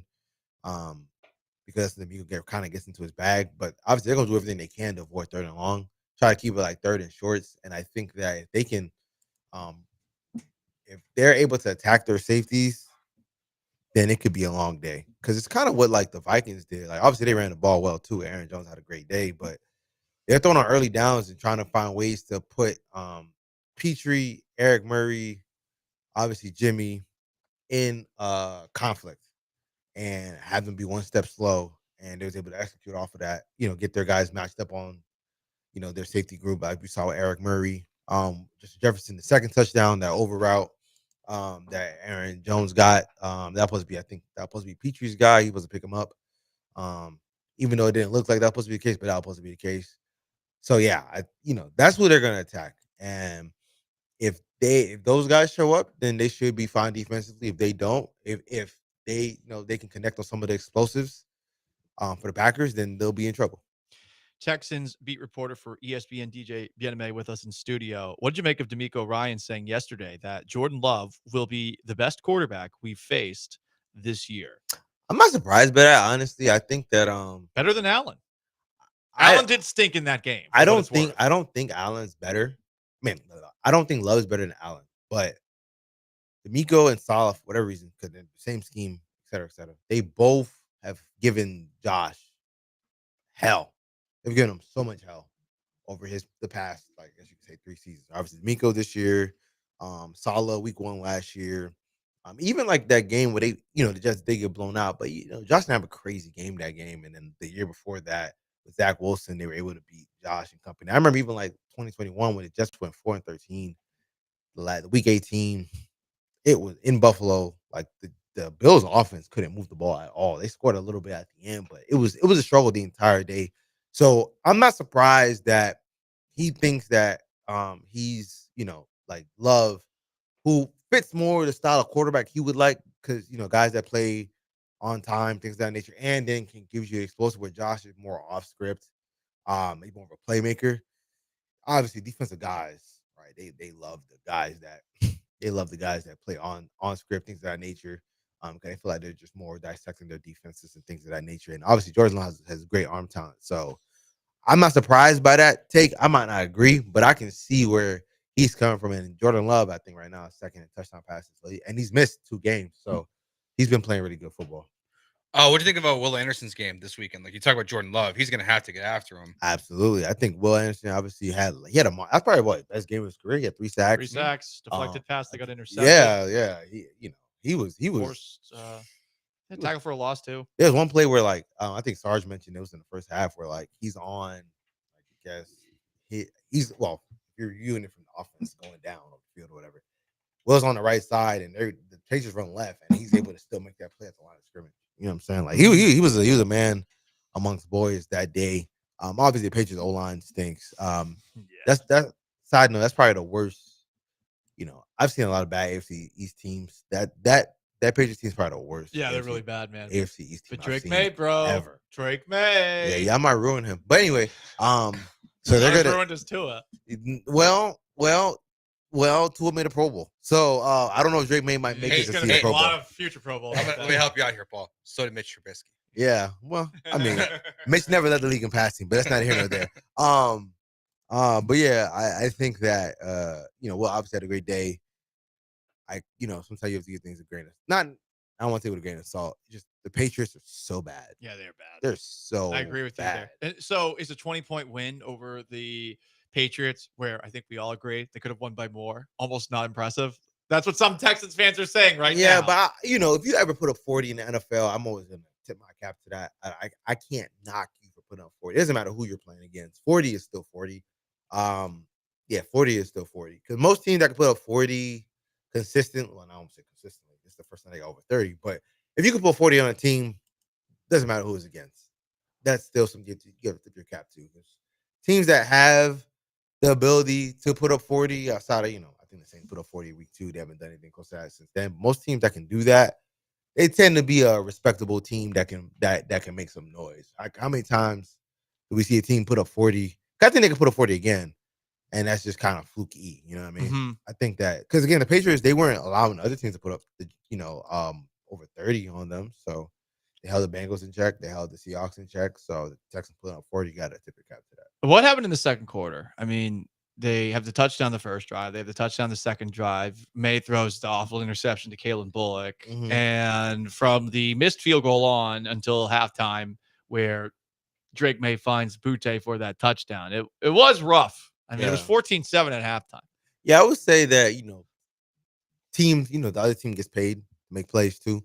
And they just made some adjustments. Obviously, they had some good fortune, right? Like that pass to Dalton Schultz. Like most times, that just falls into the floor. But it got intercepted, or the missed field goal from Kaimi, who's been very reliable this year. So it's just because if he makes that, now it's a 3-possession game, it's just a different feel. Even if they go down and score at the end, like the way they did, it's still a different feel, right? Because you're up 10, but where you miss that pick, now you're only up 7, 1-possession game. But the Texans did their thing, and they made sure that it wasn't remotely close of a game. To be honest, if they didn't keep scoring, it would have been a game because again, like they did give up 21 points, you know, and it wasn't like one of the points didn't come from the flow of the game. It came, they had it most of it before that, close to the end of the game, So the offense without Nico Collins, even though the Patriots suck, were you impressed? Yes, rubbing it in. The Patriots do suck. Yeah, I agree. I mean, I get 40 against whoever is always impressive. Can they do it again without him? Probably not. I mean, probably not. Not right now. I mean, because they play some better defenses. They play some better defenses. So I don't think they'll be able to do it again. But I do think that they have a really good shot to win this weekend. And they win this game now, you can start talking about them as like Super Bowl contenders. Interesting. So the Packers are, where would you say tier-wise compared to the rest of the NFL? I did a little thing on my live stream last night, and I think the 4 best teams in the league are the Chiefs, Ravens based off of what they've done the last 4 weeks. Absolutely. The Lions and the Vikings because they haven't lost yet. The Vikings are fool's gold. I agree because of Darnold. Yeah. Well, the defense is really good. Yeah, but they're fool's gold. So Texans, Packers, Bills, same tier as them. Who else are they in the same, I guess, group as? Yeah, I would say that they're kind of that tier. You know what I'm saying? But I think if you can win this game on the road, then it kind of you're 6-1. You'd have had wins over the Packers and the Bills, and the Bears wins starting to look better. But even though like the Bears have beat up on absolute crud, so it's not like it's not like like that. They're kind of fool's gold ish too. But I think they got player schedule. But I would say that I think they play the Patriots a little bit too. Yeah, well, hey man, you know what I'm saying? Rack up the wins. The Patriots are an easy win. But I would say like if they beat the Packers, then they're for sure. You can legitimately talk about them as a Super Bowl team. If they lose, like you can still talk about them, say what we talk about them now, which is they'll get to the playoffs. They'll win. They should win a game, and then it's kind of up in the air after that. So I think lose doesn't really change anything. Win, it kind of bolts you to another the next tier about with the Chiefs. Because again, like who would have if they beat the Bills? Outside of the Chiefs, I mean not Bills, they beat the Packers. Outside of the Chiefs, who would have had a better resume to this date? Probably nobody. I mean, I guess you can argue Baltimore. I mean, Baltimore's beat. They beat the Bills. They beat. I think you still have to the Commanders. You still have to respect the Bengals offense. They only lost by 7 to the Chiefs. I would say the Texans probably at this point, if they beat the Packers on the road, would have had a better. I like that. Say it again with more gusto. Yeah, I think that they would have had a better resume. The best resume outside of all time. The Chiefs. Heard it from DJ there. Outside of the Chiefs. Chiefs frauds. DJ Gunneman. I didn't say they were frauds. But they would for sure be right behind the Chiefs in terms of best resume. Because the Chiefs beat some really good. They've had a tough schedule. They beat some really good teams. Their defense. Yeah, Vikings have beaten the 49ers, the Texans, and the Packers. So I know you're Vikings are full gold, man. I'm telling y'all, like it's fool's gold. You don't believe in Sam Darnold? No, it's so clear. Like it's so obvious it's fool's gold. Like the offense struggles in the second half because now teams adjust to what Kevin O'Connell's trying to. Like Sam Darnold is really like what everybody tried to say like Brock and Tua and Goff are, where it's like they're like he's right now 150% system right now, where it's like Kevin O'Connell is calling everything and then he just executing it, but once they adjust, he can't do anything once they adjust, which is why he single-handedly pulled the Jets back into the game in London. The guy stinks. It was in London though. And same with the even with the game against the Packers. Like they scored early and then they kind of tailed off. I mean, to be honest, like the Texans, if they could figure out Brian Flores' scheme, blitz scheme or whatever, they'd have been able to get back into that game, honestly speaking. So that's just I don't really buy into Sam. Never will, never have. So I did at one point, but you did at one point. Well, coming out. I was back in college. Yeah, I was college. Like, I was like, oh man, that guy is good. That guy is good. He's gonna be a good NFL player. That's that's college scouting. You know what I'm saying? I'm not like some of these nerds on Twitter that like they're in college, like scouting in school. Like, bro, like, what are you doing? Go hang out with your friends, man. I'm with you on that. Like the pre-draft stuff is crazy. Yeah, I heard you talk about that on your YouTube thing. Yes. Yeah. Hey, people. you're going to be wrong. What's the point? Ultimately, it doesn't matter. I'm curious about this. Danico Autry's return. So he's 34. And I mean, if I remember correctly, I feel like he wasn't at training camp practices, at least on the field, for a while. Yeah. How long is it going to take him to get back up to speed? That might take a couple weeks because he is, as you said, he is 34. That's what makes me a little concerned about Mario Edwards being gone, just given who they're going up against running back wise the next couple of weeks. I like Josh Jacobs a lot still, even if he's maybe not the same Josh Jacobs. After that, Jonathan Taylor, if he's healthy again. Brees Hall looked pretty good last night. Don't buy into that either. Don't buy into Brees Hall? Don't buy into that. Is that just the Bills' run defense not being good? Okay, fine. But you also have the Lions with Montgomery and Gibbs and all that stuff. Buy into that. It's rough. The next 4 weeks without Mario Edwards, I think, is actually going to hurt them a little bit. And, of course, hey, they're without Nico Collins, too. Every team deals with injuries. But I'm a little concerned about that injury because Edwards has been, I think, really one of the biggest surprises for this team. I think he's been really good in the interior of that defensive line. Yeah, that's fair. I mean, those teams that you mentioned, they do want to run that pill. They really want to tote that rock. So I think that but I do think, Danico and Foley should be. I mean, another thing, too, I think this week we're probably going to be without They're probably going to be without Azeez and Henry To'oTo'o. Oh, Azeez is going to miss this game. I think if I had to guess, I would say he probably missed. He seems like Rasputin, right? Like, I mean, yeah, it's like he lost 10 pounds of weight.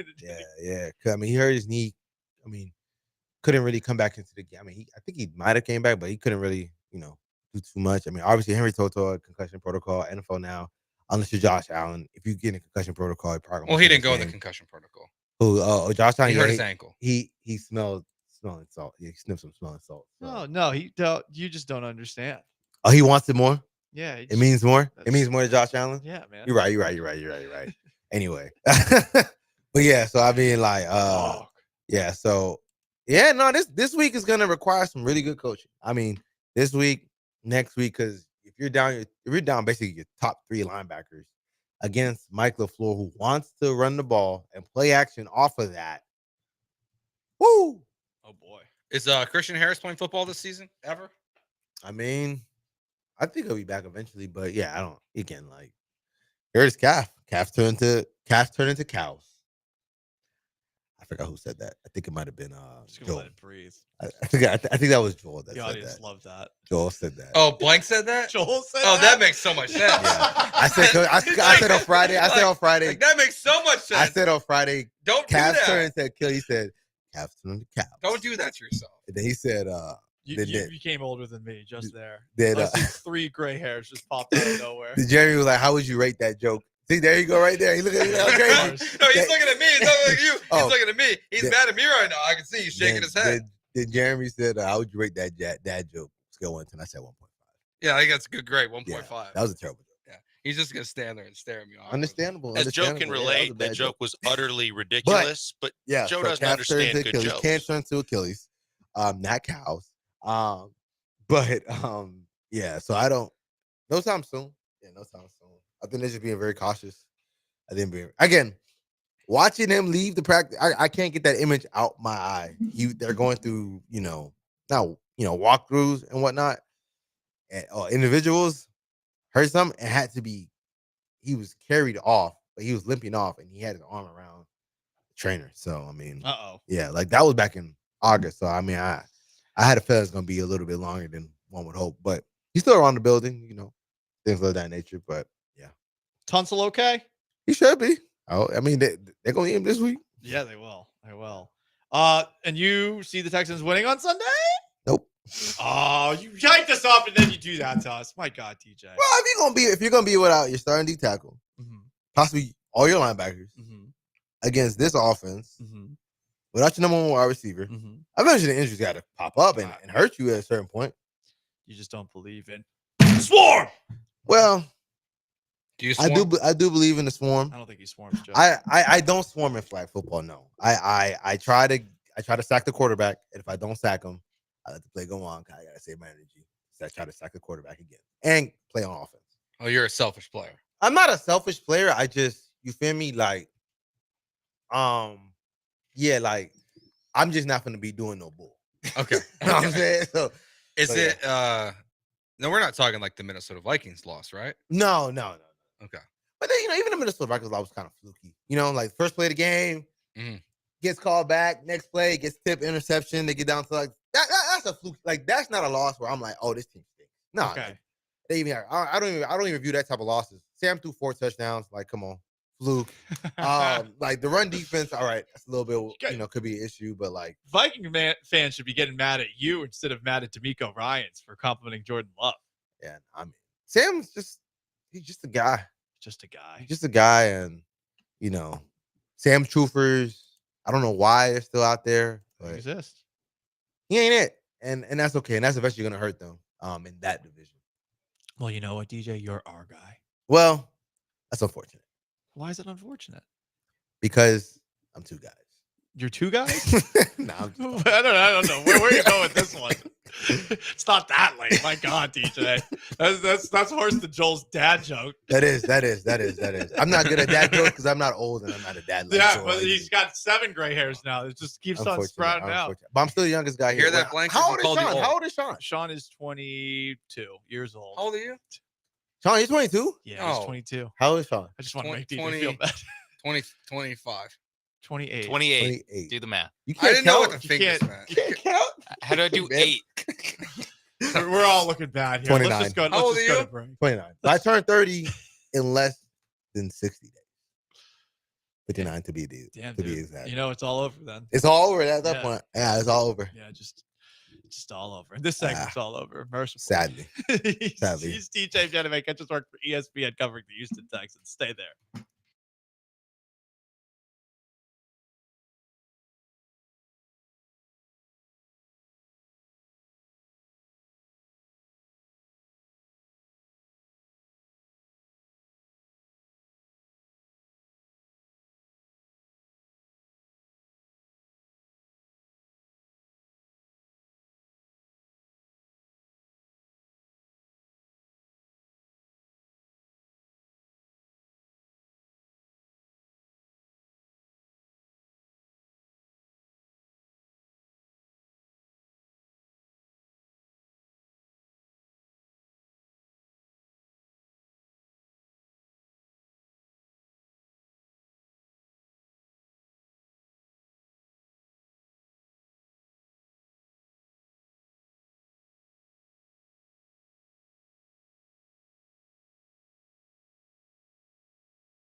Everything you missed over the weekend in the world of sports. We touched on most of the big things in college football, but in the NFL, you see Jim Harbaugh had to leave Chargers Broncos with an atrial flutter.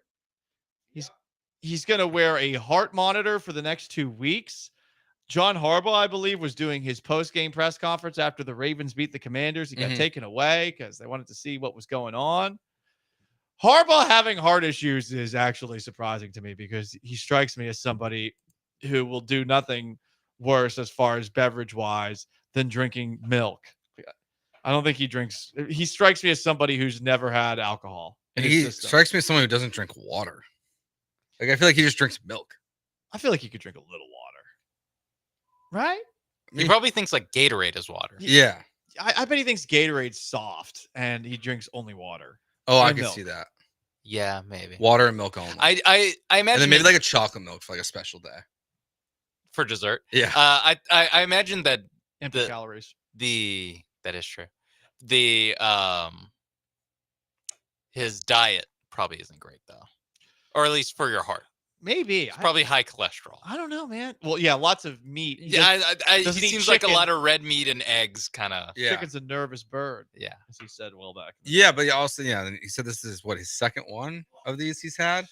That's a little concerning. The other one happened when he was in San Francisco, so at least it was a while ago. Mm-hmm. But it does not sound like this is going to be Urban Meyer because he basically today, every time he was like, I'm going to coach until I can't. So, well, don't go that far with that. It was quite the Sunday for Nick Sirianni, head coach of the Philadelphia Eagles. Nick Sirianni first in a game where the Eagles underwhelmingly beat Deshaun Watson and the Cleveland Browns 20-16. Before the game, he had shaved his head. I believe Nick Wright did it best by comparing a picture of Nick Sirianni to a picture of Kendall Roy from Succession after he shaved his head. Britney Spears would have worked there too. He looked deranged. And then he acted deranged, pulling a Bill O'Brien, although we should call these a Nick Sirianni now, getting into a shouting match with his own fans. After the game, in a moment that was seen by plenty of people, and I'm sure Eagles reporters wanted to ask about it, Sirianni brought his children to the post-game press conference. I don't know what the questions were at said press conference, but I do know his kids were there, and they are very convenient shield. Kids are always a good shield. Intentionally or unintentionally. We saw Aaron Rodgers used it last week when Robert Saleh got fired, and he was like, hey, Robert's kids played catch with him. Can't criticize me now. Didn't Trent Dilfer got in trouble? Not trouble for it, but he got called out for doing it after they lost by 1 million. Yeah. And he was like, oh, my kids want to sit up here at the press conference. I think because then he said this isn't Alabama. Yeah, he was like, he was like, it's all right if my kids sit up here. It's not Alabama or anything. Yeah, so sometimes it works, sometimes it doesn't. This is Nick Sirianni yesterday after a very eventful Sunday. I was trying to bring energy yesterday, energy, enthusiasm yesterday. And I'm sorry and disappointed on how my energy was directed at the end of the game. And, my energy should be all in on coaching, motivating, right, and celebrating with our guys. And so, that's, and I got to have better wisdom and discernment of when to use that energy. And that wasn't the time. He does sound like someone who's just shaved his head, but it is pretty funny that he's apologizing for not embodying that, I guess, Buddhist monk mindset that his words are trying to say he has taken on now. Yeah, I just hear like the rambling of a man who just keeps saying energy. And then wisdom and discernment. Yeah. It's like, we're not asking for wisdom. I try to bring energy and use energy, but I'm sorry for the energy that I put on those people. Yeah. I put my energy into coaching. Hey, Confucius, we're just yelling. We're telling you not to yell at the fans. All right. He sounds like he's trying to impress Aaron Rodgers there. Hey, Jets job is open. That is true. I now need that in my life. If he can't handle the Eagles, he can't handle the Jets. I That's know. a tough job. I think Saleh, for what it's worth, handled the very annoying people that cover that team pretty well. Mm-hmm. But Sirianni still employed. by the Philadelphia Eagles. Kevin Stefanski, two-time coach of the year, still employed by the Cleveland Browns. After Sunday's loss to those same Eagles, Sirianni was asked about who the starter is for the Browns going forward. Is it Deshaun Watson? Yeah, I thought there were some good moments. You know, we need to, obviously, we need to protect. We need to keep him clean when we can. That's a good front. And I thought the guys battled like crazy. Had some decent opportunities there, but got to find a way to be more explosive. So that's Sirianni yesterday. They're sticking with Watson, and he said that he gives them a better chance to win. And, you know, they got to find ways to be more explosive. So they traded their best wide receiver. How does Watson give them the best chance to win? And how can any of us honestly believe that Jimmy Haslam isn't making him still do this? And by the way, he denied that when he was asked point blank about it yesterday by Mary Kay Cabot of Cleveland.com. Well, then he should be fired today. He should have been fired then. But like if he wasn't if he was being truthful, then you should fire him, which is obviously why it's pretty clear he's not being truthful. But no one's ever really truthful at a press conference. I don't know. I can't put this on Stefanski, even if he's lying to the public. It's not his fault at all. I mean, if I was Kevin Stefanski, I would be begging to get fired at this point. Would you be trying to? If the mandate was to play Deshaun Watson or you get fired, then I would bench Deshaun Watson and I would take a fat severance check and I would coach somewhere else in the NFL next year. Jets job is open. Jets job is open. I just love doing that with all these coaches. Yeah. Hey, you hate your job right now? You hate your boss? What if your boss was your quarterback, Aaron Rodgers? It's better than your boss being your quarterback, Deshaun Watson. Because that's basically what's happening to him. I'm not even sure if it's Watson as much as the paycheck that is being given to Deshaun Watson is your boss. Again, Jimmy Haslam is not in the Jim Crane mold of, or at least right now, he's not at the point where he's willing to eat the money. Now, this is a bigger meal than what Jim Crane had to eat. Much bigger. But he's not at the point where he's like, you know what, let's just send this guy home. I'll pay him just not to ruin my Sundays. Shout out to Jim Crane for buying out Jose Abreu. Yeah. And trying to do it with Rafael Montero. Yep. Hopefully it doesn't prevent him from doing anything this offseason. Sounds like you think it's going to prevent him from doing something this offseason. I absolutely do. I don't know why you would bring it up. We're trying to salute him. I'm saluting him for now. Thank you, Jim. For now. Thank you, Jim, for pulling the plug on your very expensive mistake after a year and a half. Salute. Still a year and a half too long. Look, I don't generally watch the NBA until the NFL season is winding down, but it's about to tip off. We had a Rockets open practice on Saturday, or excuse me, on Sunday. Pretty good turnout, got to say. At first, it looked like it was going to be pretty empty, but people showed up. We also had this moment on NBA TV over the weekend between Chris Miles, who is a TV show host, and Sam Mitchell, who I guess is an ex-NBA coach. This is so awkward. Maybe you should do this pro bono, my friend. You know, last time I looked at my check, it's pretty close. So, hey, I'm taking donations. Why don't you come up off some of that money you got since you're over there bragging about it? I'm not bragging about it. Well, I mean, yeah. Oh, I'm sorry. Did you rent your beach house out down in Florida during the hurricane? Or do I need to go on? How about your townhouse over in Buckhead? Hey, what's going on here, Sam? You want to call me out? I mean, come on. I think you screaming broke and hungry. Let's just see it. You know, I know what you have and where you live, young fella, so you need to stop. I think we have snitches on the show today. No, we don't have snitches. We have Sam truth tellers. Mitchell. We have truth tellers, so you're the one who crying poor and destitute up here. When do I need to keep going on further, more and more? Or do you want me to stop right now? Go to this game between the Sacramento Kings and the Golden State Warriors. You're going to stop messing with me on national TV. I done told you about that. Hey, do I need to give out the address? Because you're not at home right now. Look at this. A game in Seattle, yes. Sam. I miss that place. They should still have an NBA team. I love Seattle, one of the best NBA cities ever. They won a championship. The fact that they do not have a team, I don't understand it. The transition. out of that is all time. Oh my. That is some clearly off the television screen drama coming in front of all of us. Well, they did like a little like skit or a skit, like a little social media video afterwards, like the next day, like the next morning, I think, where Sam Mitchell like went to, or I forgot who went to which guy's house, but they went to the other guy's house and messed with them there. But I think this was like just two guys just joking around with each other. It's like very awkward. But like he's like trying to expose them. I think he's true. It's always weird, but see, it's always a little awkward. Like money gets involved. Yeah, like it's one thing to like be going back and forth like that, but like once like when it starts with money, it's always a little awkward. I think if you're on the microphone, everything is in bounds. Money. It's about entertainment. If it's entertaining, that was entertaining. Yeah, I felt uncomfortable. Well, that's it. I guess that's good. That's good. I think that's how. No, you're right. The Office became the best comedy on TV. True. You gonna watch the new one?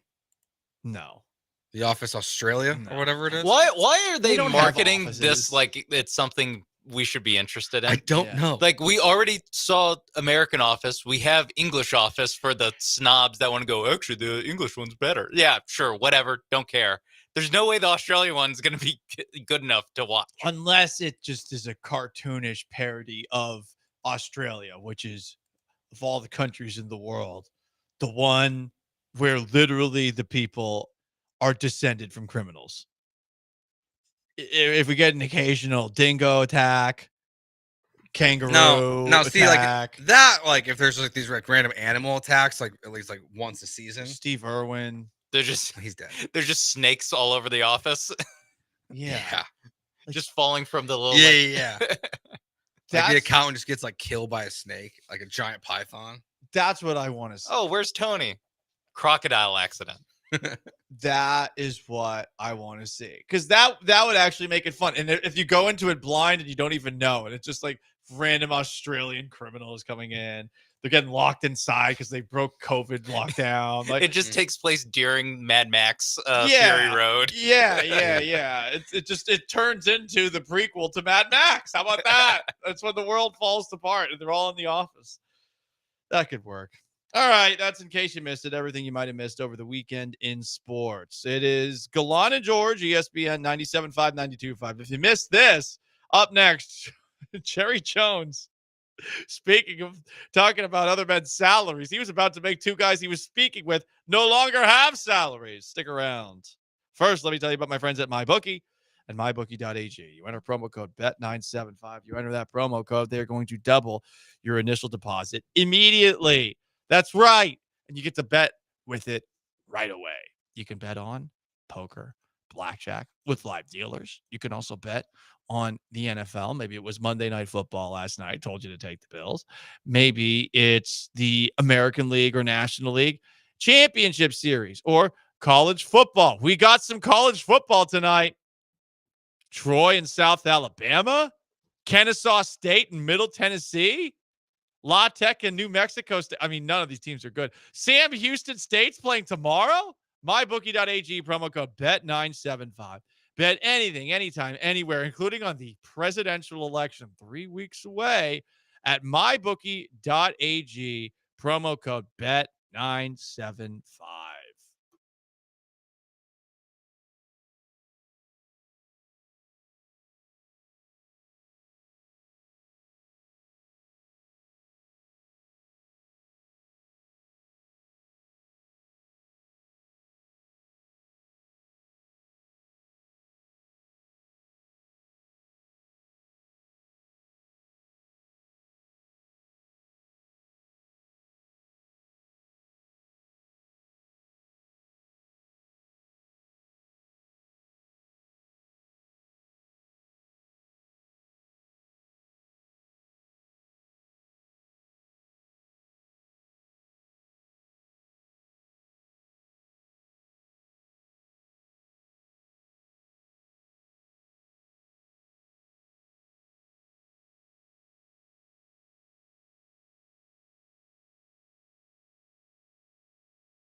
You're listening to Gallant and George on ESPN 97.5 and 92.5 from the Veritex Community Bank Studios. Here's Paul Gallant and Joe George.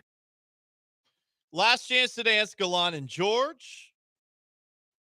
Jerry Jones, owner / general manager of the Dallas Cowboys, was on 105.3 The Fan up in Big D this morning. And on a day where the New York Jets traded for Devontae Adams and the Buffalo Bills traded for Amari Cooper, the biggest story in the NFL is the owner of the Cowboys threatening to fire radio hosts in the midst of an interview that escalated for reasons I really can't say because I don't think this question was very tough. Here is how this very awkward exchange began. Jerry, 1970, a little different from this past off season in building the team we're talking about today, which there was a lot of criticism that you guys didn't add, didn't spend, and don't add and don't spend, and are not aggressive enough with some of the problems that are still haunting the Cowboys today that we see play out on the field. That's the point of talking about the offseason. I remember those criticisms very well. Okay, so what? Are they playing out to be accurate? What's your point? What's your point? My point is, it seems like Listen, let me tell you what I'll do. Let me tell you what I'll do about it. I will let us sit down and look at the decisions we've made over the last several years. Okay? I'll look at it.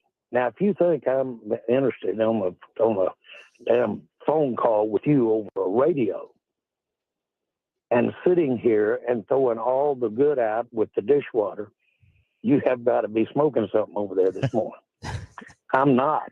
And I really don't, and I don't even want our listeners to listen to me, to talk about, this is not your job. Your job isn't to let me go over all the reasons that I did something and I'm sorry that I did it. That's not your job. Well, my job is to ask why. why. A job, or I'll get somebody else to ask these questions, man. Jerry, we're trying to figure out why the team is. I'm not kidding you. I'm not kidding you. You're not going to figure out what the team is doing right or wrong. If you are, or any 5 or 10 like you, you need to come to this meeting I'm going to today. There are 32 teams here. You're geniuses. Jerry, okay. Y'all really think you're going to sit here with a microphone and tell me all of the things that I've done wrong and without going over the rights? Well, now, listen, we both know we're talking to a lot of great fans and a lot of great listeners. There we go. And I am very sorry for what happened out there Sunday. What a smooth landing.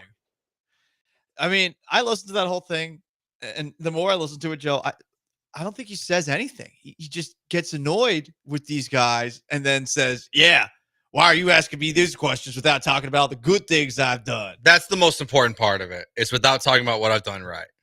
They should start the next interview with being like, man, really knocked out of the park with the Herschel Walker trade, Jerry. I mean, well, then my follow-up would be, okay, so was it the right move to sign Dak Prescott, who's going to lead you to a 47-9 loss? It was the right move to draft him. You're right. 4th round. Yeah. Was it right to wait on paying his contract? That's how they just need to frame all their questions. Yeah. Was it right? And Micah Parsons, great draft pick. Love it. When's he going to get paid? Yeah. Is it the right move to make him also wait to get paid? CeeDee Lamb, great draft pick. Loved it. When he snatched the phone from his girlfriend. Loved it. You know what that's like, right, Jerry? What do you think about his contract? Tony Romo, undrafted. Great move. Having somebody keep an eye on Des Bryant. Great move. Chris from Sam Houston points out, great job hiding a love child for decades. And he would have gotten away with it too if it weren't for your damn lawsuits. Oh, Jerry. There is a part of me that thinks he is doing this to distract people from talking about the team and that he is totally comfortable being the person that everyone's getting mad at. He's already in the NFL Hall of Fame. Mm-hmm. You know, there's nothing at stake for him anymore. He would, of course, love to see a Super Bowl before he kicks the bucket. But I don't think that this is something where Jerry Jones is doing this because he's actually angry at radio hosts that he goes on the radio show with on a regular basis, you know? Yeah, I don't think so either. I think it's what we talked about, where like he likes to be and have attention focused on him and the Cowboys. If Jerry Jones is the man I think he is, the businessman, this radio host will not be on the air tomorrow at the start of the show. Ooh. And then he'll show up like an hour later. He's gonna have car trouble. But like lean into it. But like I think we don't know where he is. Yeah. And you have Jerry call in or something, and you kind of go with the bit a little bit. See how many people you can get hook, line, sinker. Now, I did look when I was looking for what show it was on the Dell show. I did notice that is the Shane and RJ show, which starts at 5:30 on weekdays. It's 5:30 to 10. Why does it start at 5:30? Those poor guys. So I don't know. Maybe you let one of them sleep in, and he can join the show at 6:30. Why wouldn't you just start the show at 5 or 6? I think 6. Or why would you not start at either of those times? I don't know. Should we tell John and Lance? Hey guys, 6:30. Yeah, I'm sure that'll go great. They do an extra hour and a half. They do an hour and a half more than John and Lance do. Earlier too. Whoa! I'm not calling them out. Their show is an hour and a half long. So you guys are doing that. You guys are saying I'm just saying to put it in context. How hard those guys work. Yeah. Imagine if are they in the had Hall of Fame? Yeah, Shane and RJ, no Hall of Famers. That's true. They're not yet. That's why they get up at 5:30 and John and Lance don't. All those Jerry Jones interviews and no Hall of Fame. We don't talk about all the great things John and Lance do. We should. Anyway, on that note, it's going to wrap up today's Gallant and George. Joe, safe travels. Thank you. I'll be back on Monday. See you on Monday. Big thanks to Sean Mapes, DJ Bieneme, our texters, YouTubers, Twitchers. No one called today, but we appreciate you anyway. So long, farewell, and have yourselves a wonderful Tuesday. The Killer Bees are up next. Peace!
Ooh, what up, H-Town? Hey, how we doing? He's Blake. I'm Bradham. It's Brian behind the glass, and it is a Taco Tuesday edition of the Killer Bees on ESPN 97.5 and ESPN 92.5.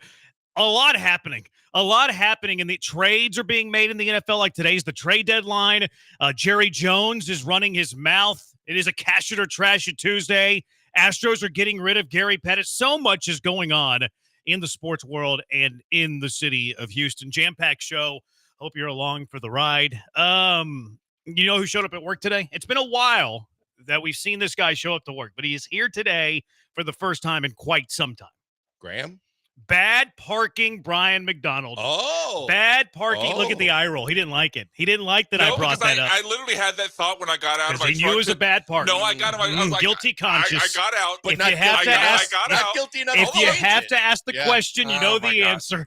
Let me talk. When I got out of the truck, I literally had the thought, I was like, I don't want to have Brandon come on the air and start talking about my parking. So I went around and checked, and I will 100% stand by. Joel, you can be the judge when we step out. Okay. My parking is 100% fine. Oh, no, sir. Okay, please, no, sir. Please enlighten me.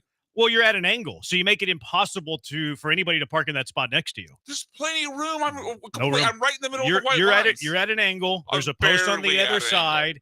That's enough of an angle to make that spot next to you impossible to park in. Impossible to park in. There's a plenty of gap between me and the white line. No one's going to bother. No one's going to bother trying to park in that spot because of the angle that you created. Oh, my Lord. Bad parking. You are a parking queen. Showed his face, and I've told you I'm a roadblock for justice. Now, are you between the lines? Yes. Well within the white lines. He's kind of hovering. No, I'm not. He's kind of hovering. His tire's between the lines. I will admit that. With more than a foot, at least more than a foot of gap. Drives a truck at an angle. I would say that I guess it's kind of the cab. But the side part of the cab above the tire is lingering in the air, surpassing the line. No, it's His not. tire's in the line. No, it's not. The That's cab part of the untrue. material is evading the space of the other he's one. completely so it's not crossing the sideline, but it With is a tire, it's not. hovering on the No part of imaginary my car line is crossing the over line. the boundary. Absolutely. Okay. Absolutely. All right, duly noted. And the angle that it has created has made that spot utterly useless. Just throw the crap out there to get clicks. No part of that was true. No It's part true. of my truck is hovering over the line. It's true. I looked at it. I looked at it. I monitored the God. situation. It was an embarrassment of a parking job. The angle and the fact that you looked at it, you're like, this is borderline. It admits guilt. All right, we're gonna have to go look at it after Jeremy the show. might give you grief. Exactly. That's funny But that you left got that. it. Mm-hmm. That's because there was nothing wrong. No part of my car is hanging over the line.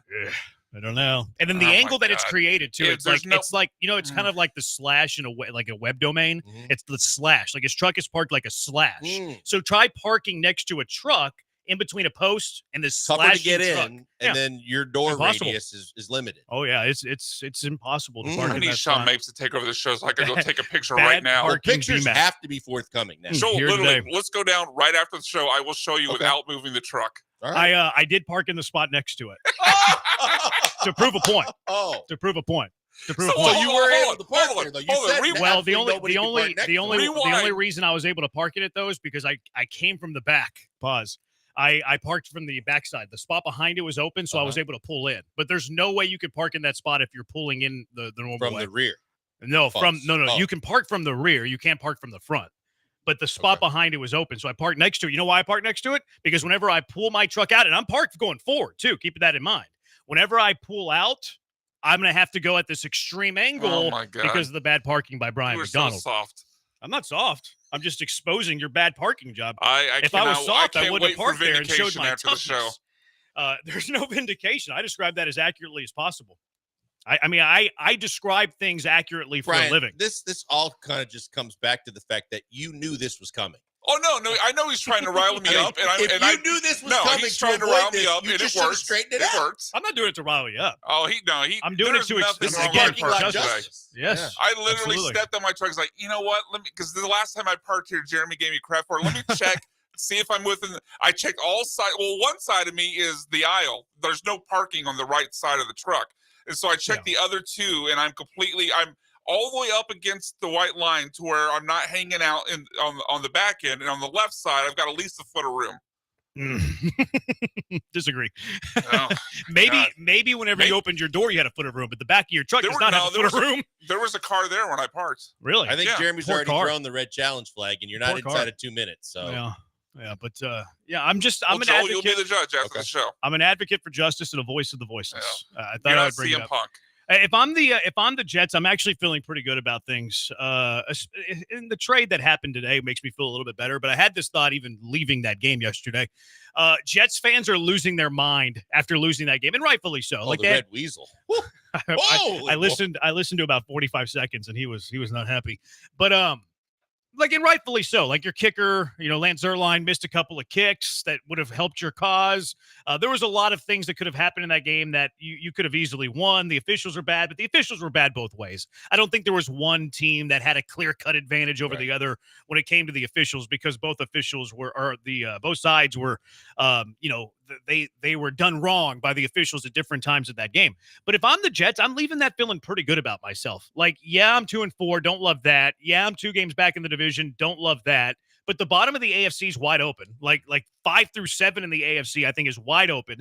The Jets have a favorable schedule coming up. Like, I think they can rattle off 4 of their 5 wins. I looked at their schedule today. I think they can get to 10 wins. They can. 7 of the next 9 are doable for this team right now. Yeah. There's no margin for error. Like, you Right. can't lose games that you're going to be favored in. Like that's if you lose 2 games that you're favored in, their season's done. But they played pretty well. The defense was still fine despite losing Salah, which isn't too big of a surprise because Oldenbrick was the play caller defensively anyways. I thought the offense looked much better than it did under Nathaniel Hackett. If I'm a Jet fan, yes, I'm unhappy that you lose the game, but I'm feeling somewhat confident for my team, and way more confident than I should feel about a 2-4 football team. Yeah, I think the way I looked at it is, and by the way, if that's your stadium, how do you not figure out that something needs to be done in the fact that wind was swirling at such a pace that neither team could make a field goal?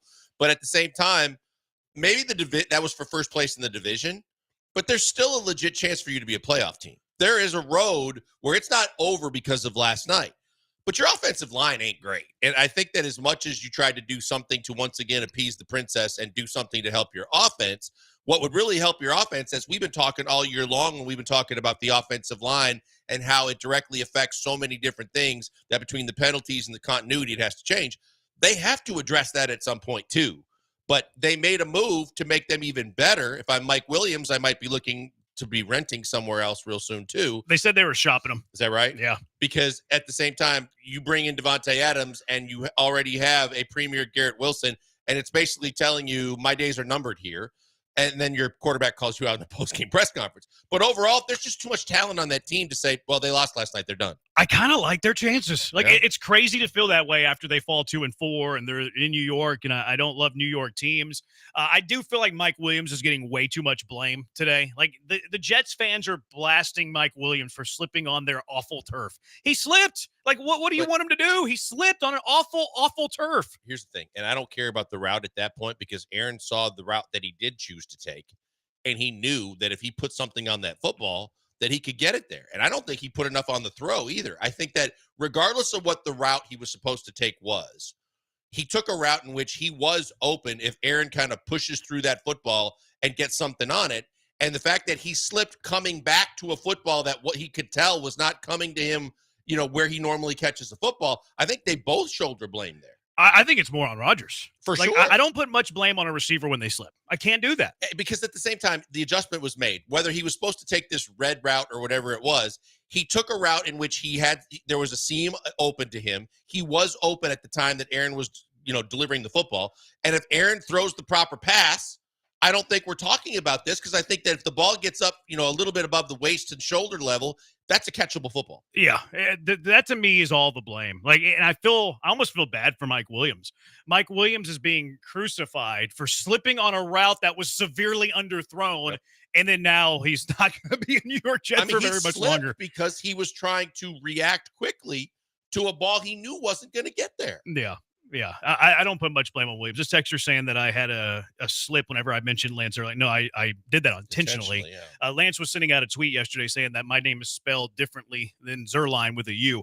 That was intentional. You have to be on your toes. A lot of subtle references here on the Killer Bees. All right, 713-780-ESPN. A lot of people want to get an idea of parking gates. The parking gate that happened, and let's keep in mind that BMAC is a habitual bad parker. This is the third case. Untrue. Third case in the calendar year. No, I tweeted out pictures the last time you brought this up, and I was fully inside the lines that time too. You were not. I took the pictures. I tweeted them out. You were not. What's the word I'm looking for? Wrong. You're right. I was not wrong. I don't know the word I'm looking for. It's just not there. Forthright's not the word. It starts with a V. Vindicated? Yeah, you weren't vindicated. I mean, I tweeted out the pictures. It's there for the internet to see. Between the lines doesn't mean that you make the spot next to you impossible to park in, by the way. Because you have overhang. You drive a truck. Sure. Yeah. I am far more confident in this one than the last one, but you're like a slash in that lane. In that spot. 7230. Branham is the type of student that would remind the teacher she forgot to pick up the homework at the end of class. What is that? Huh? I don't think I'm that guy. I think they're calling you nerd. And narc. Would be the first and time. A narc. Yeah. I'm definitely a narc. I believe in justice. Would you call on the teenagers across the street for having a party too loud? I wouldn't call. I would go I would go face to face with the man. It actually happened to me not that long ago. It wasn't a party. It wasn't a party. But Branham baby was like 2 months old and sleeping, and it was like 10:30 at night. Just, I mean, pretty new to the world. And there was kids like 11 or 12 years old that came and like just were banging on the door really, really loud. And we knew where it was coming from. So I went across the street, knocked on the door. I was like, hey, we have a 2-month-old. Could you please stop? Could you please stop? I think that's fair. Was I within my rights there? But I wouldn't call the cops. That's kind of if they banged on your door, that's fair. Not twice. Yeah. Not once. Twice. Oh, it's your door? They're banging on your door? Oh, they were like, instead of like doing the egging, they were, what's that? No, that's a thing. I've seen like Ding Dong Ditch. Yeah, it's like a TikTok thing. Those videos pop on Ring they doorbell run to the things all door the time. and they slam it, and then they run off, and it's like, ha ha ha! We startled them. It's the modern version of Ding Dong Ditch. Yeah, exactly. And we had a 2-month-old. Brandon baby was 2 months old, so I went across the street and I said, hey, tough guy, from another tough guy. Could you please have them stop? And they stopped because they were a little worried about what Branham might do. Yeah, a little worried about what Branham might do. All right, 713-780-ESPN HRP listener line. Do you think the Jets are in an okay spot? But how about the NFL going nuts today? 2 big name wide receivers being traded today. What does this mean for both sides? I think there's a Houston angle here. And then Jerry Jones went nuts to some radio hosts in Dallas. It is the B, 713-780-ESPN busy show. Will Anderson, he continues to do good things. Gary Pettis gone. Cash him or trash him. So much to get to on a Tuesday edition of the B. 713-780-3776 HRP listener line on Twitch, twitch.tv/ESPN975, on YouTube at ESPN Houston, on Twitter at ESPN975, Blankers at Pac-Man Joel, Brian at Sacked by BMAC, should be bad parking by BMAC, and I'm at Jeremy Branham. It is the Bees on ESPN 97.5 and ESPN 92.5.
Broadcasting live from the Veritex Community Bank Studios, it's the Killer Bees with Joel Blank and Jeremy Branham. On ESPN 97.5 and 92.5.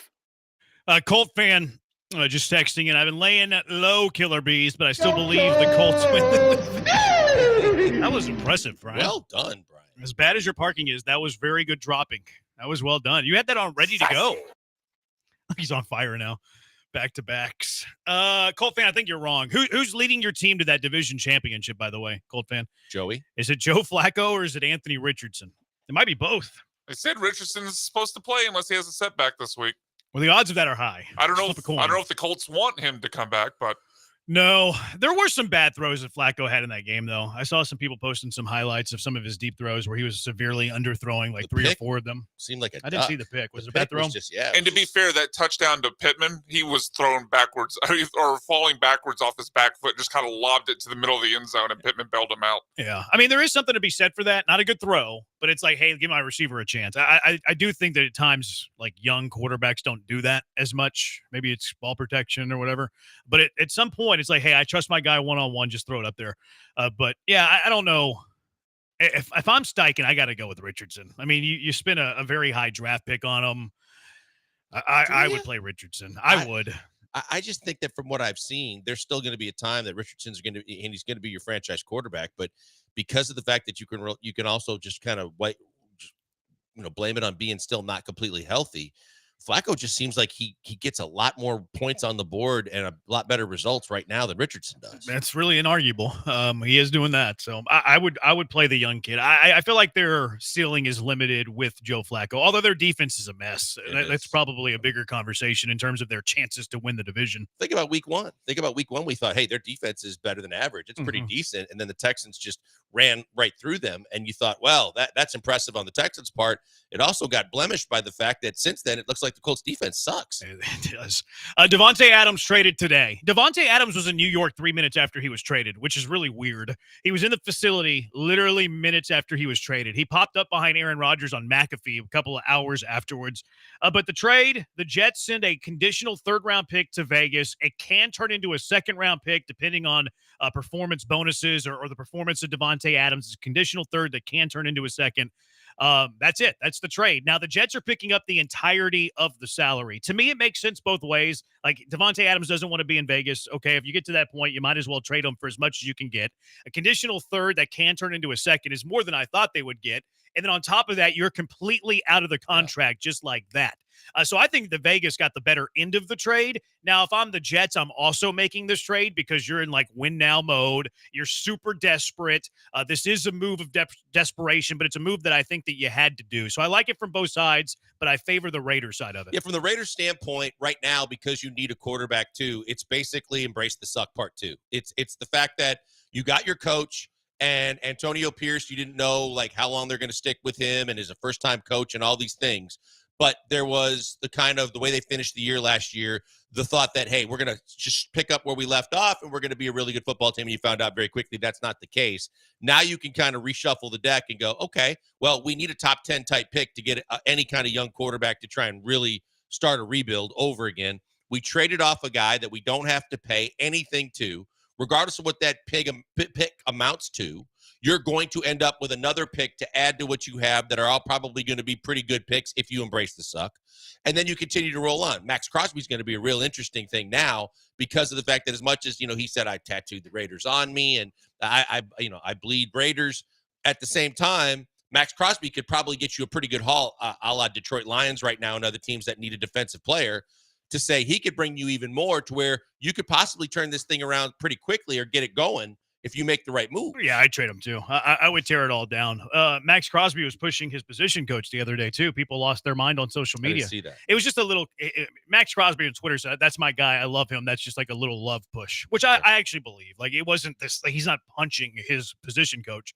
I do believe Max Crosby, and Crosby's saying all the right things.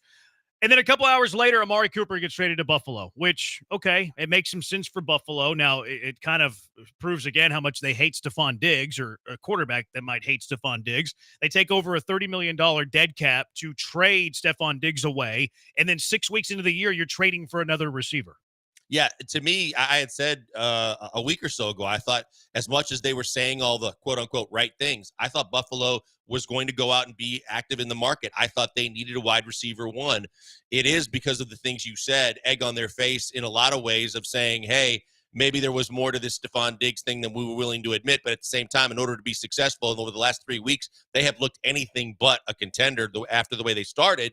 But we need help at the wide receiver position, and they identified a team that is just going nowhere, that had a guy that now the smart thing here is if you can lock him up on a deal for another couple of years, I think it's up at the end of the year. Yeah, he's on his final year. You got to, if you can keep him now the way you didn't keep your other guy, I think that's a guy that they desperately need, and they saw a team in their own division that they saw firsthand last night make a move, no matter how desperate it was, and say, okay, now's the time before the market heats up, before another good player can go off the deck. We're going to go get somebody. And if you're the Browns, like, yeah, Amari's in the final year of his deal. You have a quarterback that can't throw the ball anyway, so what's the point of having Amari Cooper? I think the Browns are going to go into rebuild mode too. Because they realize that they can't win with Deshaun. They realize they can't cut Deshaun because of the contract. I think they're going to tear it down and start the rebuild and just have Deshaun Watson as the only guy making any money on that football team. I think it's going to be interesting what happens with a guy like Myles Garrett, because, I mean, that's the franchise on defense that is the face of your franchise in so many ways. And there's a guy who's going to be highly coveted. But if that's truly what you're doing and you're in extreme cash overpay for Deshaun Watson already, that's one that, again, that should make the market pretty dicey in terms of, I'm sure they're going to take some calls. It's going to be a tough call for them to make because Deshaun can't hold a candle to be the face of the franchise the way he's playing. And Myles Garrett has done everything he's like Joe Thomas-esque in what he means to that franchise. Yeah, they might move on from Garrett too. Or he is under contract through 28, so maybe he's just one of the dudes that you keep around. But I think the Browns realize the situation that they're in. They'll never admit it, right? But they realize they can't cut Deshaun Watson. They realize that Deshaun Watson's untradeable. They realize that he's unbenchable. You have to play him. He's terrible. You're not winning any football games. I think they see the writing on the wall. I think that this is the first step of what is going to be a multi-year rebuild and just trying to wait out the clock and run out the clock with Deshaun Watson. I also think similar to the Raiders situation, the first thing that you start the process going the right direction is you admit you have a problem and admit that you're not as good as you thought you were going to be. And because your quarterback sucks and because you can't bench him, then you need to embrace the suck part 3 and be the team that says, now all we can possibly do to show the world that it might be just Deshaun is put everything we possibly can around him, but do it from getting a whole bunch of assets and draft picks, do it to try and reduce the bottom line, and then try and restart and rebuild around him to see what we can do. See, I think they're going to rebuild around him, but then the moment they can get out of his contract, they'll cut bait and then find a real quarterback. Nick Chubb's the one that I'm intrigued by because Chubb's also in the final year of his deal, and they're expecting him to potentially play this week. So, and there's still a few weeks left before the trade deadline. Trade deadline's not until early November. It's election day. I think that's right. Yeah. So if Nick Chubb, if he shows that he's still productive in the next 3 weeks, I think he's the next guy that gets moved. Yeah, I think that it's going to, the tougher call is going to be a guy like Myles Garrett, but you have pieces that a lot of teams, they're going to look at their secondary because they've spent a lot of draft capital over the years on their secondary. They're going to look and see that there are some key pieces on that squad that could help a lot of teams in this league. I think the Jets will look at their offensive line just to see if there's any kind of lineman that they might be able to get that upgrades what they currently have, because you got two teams going in totally different directions, and that makes the best trade partner. I think the Browns are going to have a fire sale. I do too. I think that they are admitting, not publicly, but I think they're already admitting that they're embracing the suck. I think this is the first step of that. All right, Jerry Jones. Jerry Jones today went on 105.3 The Fan, which is the flagship.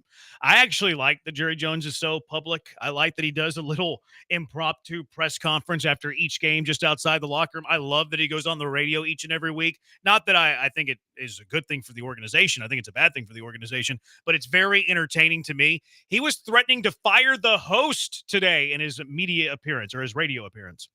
Jerry, I think the counter back when you said, where are you going to get the players? You can't get them this week is, and you're aware of all the off-season topics. Yeah, but what is your counter? What is your damn counter? My counter is. I really want to know where you would go get it. Now, don't tell me about should gotten a guy in the off-season. Why not? This isn't a damn word argument just because I'm not arguing with you. I'm dealing with how we line up against San Francisco, not what I did wrong last week or last month or 2 months ago or 2 years ago. If I really gave you guys a list of all the things I've done wrong over the last few years, you couldn't be on this program for the next 5 years steady and go over it. But every now and then you do some right things, and at the end of the day, you add it up, and the rights give you a better spot than the wrongs. But if you think for any minute right now, there'll be one Super Bowl champion. What do the others do wrong? There's one Super Bowl champion. Now, we want to be that champion.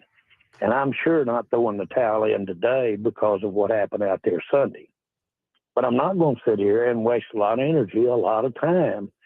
Let's talk about what I should have done back in 1907 or 2017. 1907. Come on. I've got more time than that, and I actually don't even have time on this great show for looking back at decisions. Okay. So, Jerry, 1970, a little different from this past off season in building the team we're talking about today, which there was a lot of criticism that you guys didn't add, didn't spend, and don't add and don't spend, and are not aggressive enough with some of the problems that are still haunting the Cowboys today that we see play out on the field. That's the point of talking about the off season. Oh, I remember those criticisms very well. Okay, so what?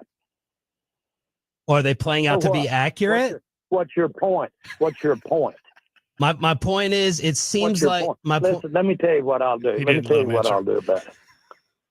I will let us sit down and look at the decisions we've made over the last several years. Okay? I'll look at it. Now, if you think I'm interested on a damn phone call with you over a radio and sitting here and throwing all the good out with the dishwater, you have got to be smoking something over there this morning. I'm not. And I really don't, and I don't even want our listeners to listen to me, to talk about, this is not your job. Your job isn't to let me go over all the reasons that I did something and I'm sorry that I did it. That's not your job. Well, my job is to ask why. why. A job, or I'll get somebody else to ask these questions, man. Jerry, we're trying to figure out why the team is. I'm not kidding. I'm not kidding. You're not going to figure out what the team is doing right or wrong. If you are, or any 5 or 10 like you, you need to come to this meeting I'm going to today. There are 32 teams here. You're geniuses. There you go. Jerry Jones threatens to fire hosts on his own radio station. It's, or I guess the flagship. He doesn't own it, but the flagship. I thought he does. I don't think he owns them out. I don't know. I would assume Even if that he technically doesn't, he could get that guy fired. Yeah. Oh, there's no doubt. I mean, look, I was the home team hitman for years with the Rocket stuff like this. It's a tough situation to be in because they are doing their job. They did nothing wrong. And when you get a guy like that on your show that everybody wants to know what's really going on and what really went behind what you did or didn't do right or wrong in a situation, it's tough because the flagship is supposed to mind their P's and Q's. They're not supposed to be the ones that rock the boat, but they're the only station that's going to get Jerry Jones on the air. And this was complete and utter BS from Jerry Jones because of the fact that then just do what we've seen happen so many times with so many situations. Then just don't go on the show.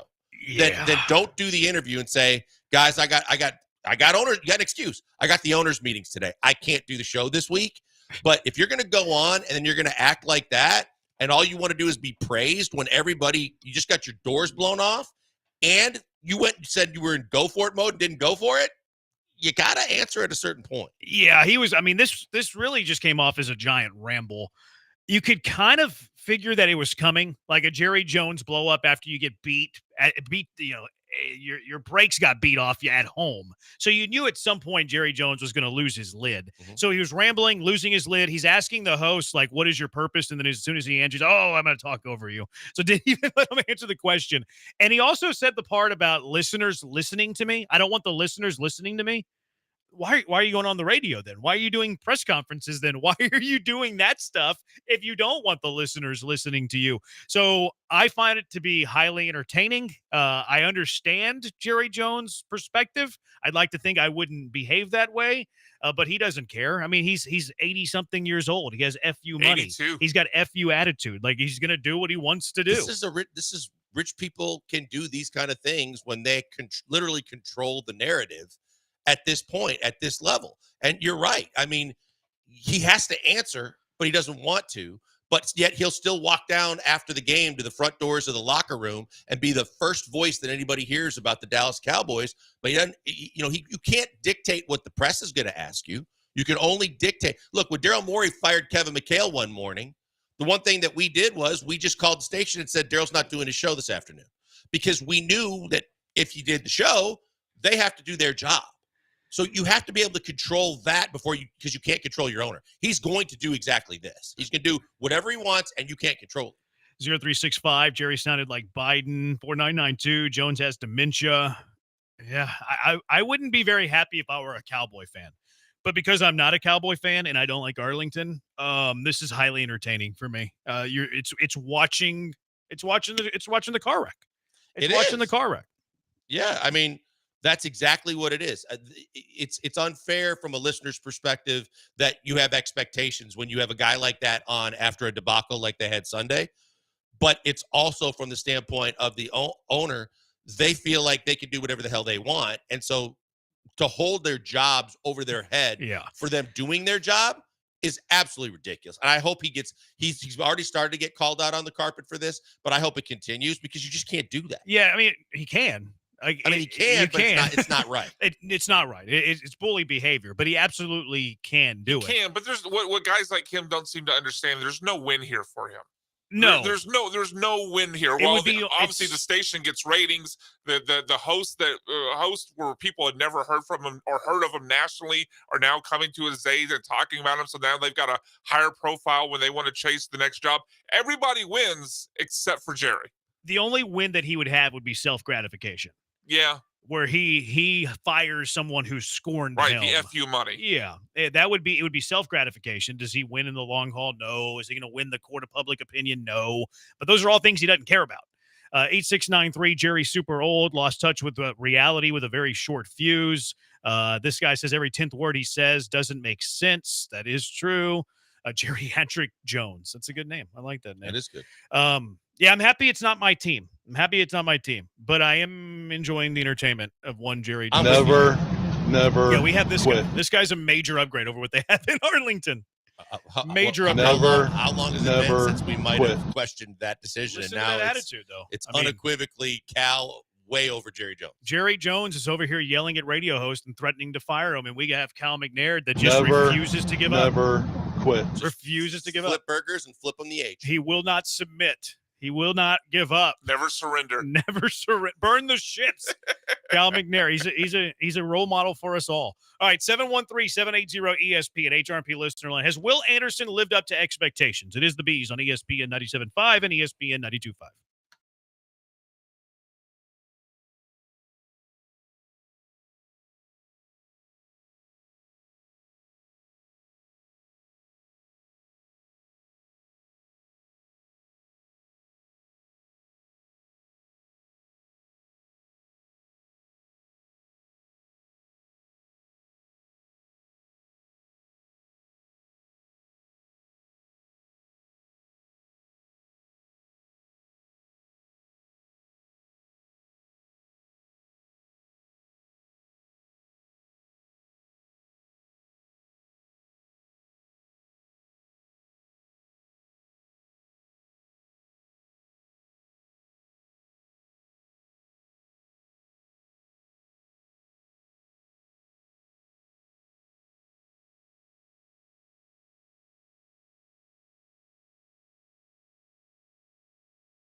Live in the Veritex Community Bank Studios, it's the Killer Bees. Now back to Joel and Jeremy.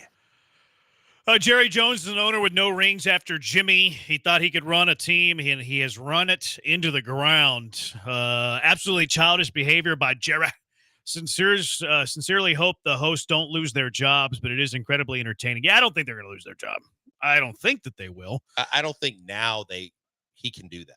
Even if he had thoughts of it, now that it's become this public and basically everybody is pointing the finger at him, I think he would embarrass himself even further if he tried to get rid of him. I feel like they're safer now that he said it publicly. Really, Yeah, like I think agree. their job security increased after he said it publicly, and then he's been crushed on social. Yeah, absolutely. can't He do could it have now. had him fired behind the scenes and then just denied the reason why. And they could have given up some lie about, And we wanted to go a different direction. One of the hosts is already out on Twitter giving his side of it, and then the station's playing it again. So I think that's exactly what they're doing, is they're now using it to say, hey, they're trying to defend the fact that even though we're the flagship, we can say what we want. But Yeah. he wouldn't be doing that if Jerry was already calling the PD. It's so funny. All right, has Will Anderson lived up to expectations? 713-780 ESPN. What do you all say? I think he has. I think that, if you had grandiose expectations, you probably were the people that thought that after Jeremy Pena won the league championship MVP and the World Series MVP, that's just who he was going to be the rest of his career. I think that you have to be realistic in the fact that Will Anderson, you made the trade, so there's a lot more expectations that come with it. But he won the Defensive Rookie of the Year last year. He basically proved to you that you got one of the best players in the draft, and he lived up to expectations. Now this year, we were critical early on. If you want to go, how are you judging him? Like a game-by-game sample size says, were you expecting more early on? Sure. He did a whole hell of a lot to basically help you win that game last weekend, and now we've got to see where we go from here, because he's suddenly back in the conversation for Defensive Player of the Year after a monster game. Yes, it was the Patriots. Yes, you could say that was one game against a bad team. How does he go from here? And that's fair, but I think that if you want to continue to look at how you're going to grade Will Anderson, now let's let this thing play out for year two. If he ends up having a season similar to year one, I think he lives up to expectations. He should live up to expectations for everybody. Brian, what do you think? Yeah, I think this is kind of similar to the conversations, not we specifically, but we would have about Jadeveon Clowney. Like, oh, well, he's not getting the sack numbers, but he's great against the run. The difference is, though, Will Anderson, even when he's not getting the sacks, as evidenced by some of the nerd stats like pass rush win rate. I have to say very slowly. I mean, he ranks higher in that stat than TJ Watt and guys like Nick Bosa. He's winning even when he's not getting the sacks. So it becomes kind of is sacks the only thing that matters conversation? And I certainly get, some of the points you've made in the past where, comparing a double to a home run, the pressure versus the sack, and it's certainly fair. But to me, I want a guy that I know is going to impact most plays, make the quarterback uncomfortable, and change the game. And he's doing that. He won Defensive Rookie of the Year. And right now he's, I think, third in the odds board for Defensive Player of the Year. So to me, he's certainly lived up to the expectation. I feel like Dusty Baker when we talk about football analytics, like pass rush win rate, give me exit hits, like Dusty Baker famously said whenever asked about exit velocity. Then my answer to the question is yes. Like I do think that Will Anderson has lived up to expectations. I think Will Anderson's a heck of a football player. I think he's really good. Do I think he's in the upper echelon of defensive ends currently? Probably not. Like I have a difficult time putting him in the conversation of TJ Watt right now, Aiden Hutchinson before he shattered his leg in half right now. But I think Anderson's in that next tier. I think he's in the second tier defensive ends, and that's a perfectly fine place to be in year two of your NFL career. He's not an established veteran. He hadn't been around for 3, 4, 5 years. But yeah, I think Will Anderson has absolutely matched expectations. Yes, I'd rather have sacks than pass rush win rate, but there are other ways that you can impact the game. If you get a quarterback hurry and it leads to an interception, that is impacting the game. Will Anderson, I thought Will Anderson's best play on Sunday against the Patriots was not a sack. I thought it was the one where they were setting up the screen. Lyman tries to block his legs out from under him, keeps his feet, gets a paw on the ball. It's up in the air and it gets intercepted. So yes, there are other things than sacks that matter. But would I rather have a sack versus not have a sack? I'd rather have the sack. And I also think it's fair. Like people still, oh, well, Will Anderson's great. He had a great game. I can't believe people bring up the trade. The trade is forever going to exist when it comes to Will Anderson. It is part of his history for better or for worse. Look at Herschel Walker. Look at Herschel Walker. Whenever we talk about Herschel Walker, what is something that always gets brought up? The trade, the draft day trade for Herschel Walker. And quite honestly, it should be a compliment. It should be a compliment that some people, and not all, but I would say actually a majority, are saying they rather have Will Anderson than what could have been over here. But it's okay to have that conversation. You could be happy with Will Anderson. He could be hitting expectations. He could be a really stinking good player. And then the trade that you gave up for him could also be a lot. But that's a compliment. That's a compliment. Right. You're not trading a lot for bums. You know what I mean? Right. And it's also, to your point, it's like you're looking at the standpoint of Deshaun Watson. Yes, he got paid a lot of money, but he also was involved in a trade where a whole lot was given up to get a guy that's supposed to live up to billing, and he's not living up to it. So that's part of the reason why people are so hypercritical. That's part of the reason why people pay more attention to a trade. A trade like this is the same way. Like, what did you give up to get to a player that is supposed to be of a certain caliber? If you'd have drafted him and he was like Tony Mandarich, or he was a high draft pick that never panned out, you're like, well, damn, that sucks. And this is awful. And on top of it, we gave up those picks that turned into those players. But it's a fun, more entertaining conversation to have when we bring it up like we did last week to say, are you still happy that you made the trade, that you got Will Anderson, but you could have had Laporta and you could have had Gibbs or players of that ilk? It's a good discussion to have, because Will Anderson is still playing at a level in which it's a good conversation where you could see both sides of the argument. Yeah, and it's also kind of cheating, too, whenever you mention the other half of the trade and you nitpick the very best players that could have been drafted in that spot. I think it is probably more accurate if you try to anticipate what the Texans would have done, because the Texans aren't picking Jameer Gibbs in the first round. Right. Maybe they would have drafted Laporta. I don't know. Drafted Laporta. Yeah, they'd already brought in Schultz. Yeah. Well, I don't know. Was Schultz pick up before the draft or after? Yeah, no, he he was a free agent move, so he was before the draft. I couldn't remember if it was late free agency, though. Well, I mean, the draft was late April, so he was certainly before then. There's free agency moves after the No, draft. he was signed before that, Yeah, though. so he was already picked up. So you're probably not even in the market. And they to get a obviously tight would have end. taken Will Levis at 32. No, Well, you already had Stroud. You already had Stroud. I know, that's what I'm saying. They would, when we're wouldn't talking have. about I the got you. actual picks. I they thought you would said would have. No. Were they in the market for secondary even then? Probably. I mean, Yeah. you drafted Lassiter the next year, Right.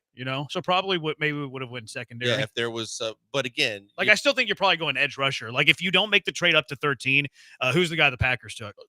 Van Ness. Like, that was probably Lucas the pick Van at Ness. 12. Like, we say Gibbs would have been the pick because he was the pick at 12, but the Texans are probably going Van Ness because they needed an edge rusher, and I don't think they value That's first-round right. running backs. Yeah, it wasn't secondary. The main focus was, could you get pass rush? And so they probably they were looking defense, and that's what they, whether they took Will Anderson or not, they were going to get a defensive pass rusher somewhere in the first round. It is also fair to say they gave up a lot for Will Anderson, because they did. They gave up a lot for Will Anderson. That is not a myth. That is not a take. That is not a theory. They gave up a quarterback ransom to move up to number 3 to select Will Anderson. And when you do that, you better hit on the guy. I think that they have. I do think that they've hit on Will Anderson. And if if we hindsight 2020, let's eliminate this is the best player at that pick that the Texans surrendered, and instead go with who you think the Texans would have picked in those spots. I'd rather have Will Anderson in the package. Yeah, and I think that's the key, because the team needs are different and who they were identifying is different. And then look, let's also think back to the fact that at that time, I was highly critical of the fact that they gave up their own pick instead of in that deal, thinking that they were going to embrace the suck and that they were going to be so bad that pick was so valuable. And the way the season played out, you actually had a great season, played very, very well, made the playoffs, and that pick was okay being a part of that deal. So the variables change and they're moving pieces to every deal. It's just that it's easy to say the two best players that could have been had were Laporta and Gibbs. And yeah, they still would have been great in Texans uniforms, but I agree. They wouldn't. I don't think the Texans would have taken either guy. You still would have had a first rounder this year too. So that's the second part of it. You would have had 12, 32 in the late first round of this year. I think it was 26, 27, somewhere in that range. I also think expectations relative, though. Like the word expectation is kind of, I think that it's different for each person. For me, it's, are you getting a good player? Like I expected whenever they traded up for Will Anderson for him to be a good football player. Do I think he's a good football player? Yes. Some people, whenever the Texans made that trade, they were like, well, he needs to be the best defensive end in all the NFL. That might be their expectation. That's why expectations relative, especially when you're talking about Will Anderson. I don't think Will Anderson's the best defensive end in the NFL. No, but the key I think is he's top when. 10. The question would be when, right? Because I think Does that he you could reach say, there? Yeah. he might not be the best defensive player in the NFL in his first 2-3 years in the league because there's some established guys in their prime.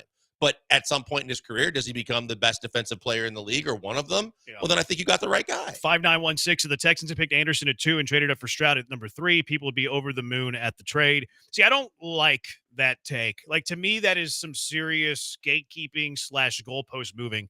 Like, you had the option of who you wanted. You maybe you wanted both. That's fine. And if you wanted both, then Nick Caserio made the right play by going Stroud at number 2. But where I push back on that is you still gave up a quarterback package to move up to number 3. Like that's probably the trade, even if you move up for Stroud. So I don't know if it was that calculated genius that everybody makes it out to be. Because if you go compare it to the Trey Lance trade, it's very similar. It's very similar to what San Francisco traded up to number 3 as to what the Texans traded up to number 3. So I don't think it had. Yes, it's obvious you take Stroud at 2, Anderson at 3. But I don't think that it saved Nick Caserio draft picks. No, and I think that was the kicker. The kicker would be that if you were being somewhat strategic and saying, I don't want to give a quarterback ransom, so I'm going to take the quarterback, then you end up making the trade and you don't have to give up a quarterback's ransom. But what you gave up was enough and significant enough to say they were going to make this trade. No, they didn't care who you were taking with the pick. Obviously, if they were picking, it would make some sense to them. But they had their price. We saw that when they talked on the phone, and they basically said, "This is what we want. This is what we got to have. Are you in or out? Period. Otherwise, let's move on." And we also forget that Anthony Richardson went at number 4. Like, Arizona was not trading that pick unless they got a quarterback ransom. So, like, I don't think that it saved the Texans draft picks. Now, hindsight 2020, am I happy about the trade now? I am. I like what Will Anderson has done. I think it's fair to talk about what could have been. And I certainly didn't like it on draft day. I didn't think it was going to be a very good trade, and I'm glad that I'm eating crow on that. All right, 713-780-ESPN. What's better? The Texans offense or the Texans defense? 713-780-3776. It is the Bees on ESPN 97.5 and ESPN 92.5. Mike Holly, a U of H class of 1990, go Cougs, been protecting the interests of businesses for nearly 25 years. He and his team, great team over there. Chris Fisher, all the people at HRP are fantastic. And HRP provides comprehensive human capital management services for you. This includes HR compliance, benefits administration, payroll. Call up HRP so they can help you out with one of those things or all of those things. HRP will work with you to customize a plan for whatever you need. Nothing cookie cutter about HRP. You're not reading off a menu. You need a little help, they got you. You need a lot of help, HRP's got you. They're going to create a plan for what you and your business needs. Their customer service, second to none. You'll never talk to a stranger on the other side of the line. You'll be calling someone that's familiar with you, familiar with your company. I can speak to that customer service anytime I have a question.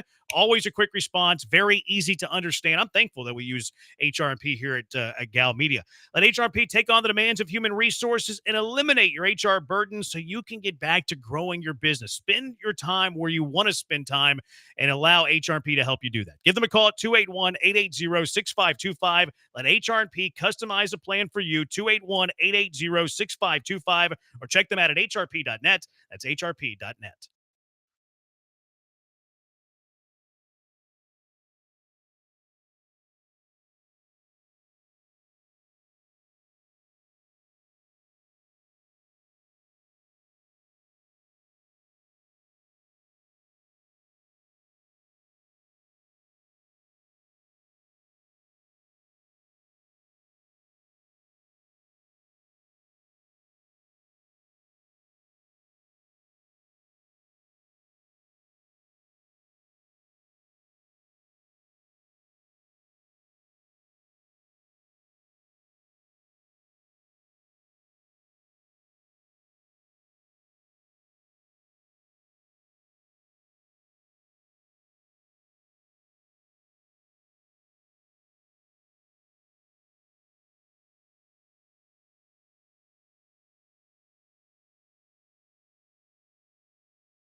You're back with the Killer Bees on ESPN 97.5 and 92.5. Live from the Veritex Community Bank Studios, here's Joel Blank and Jeremy Branham. What's better, the Texans offense or the Texans defense? 713-780-ESPN. What do you think, Blankers?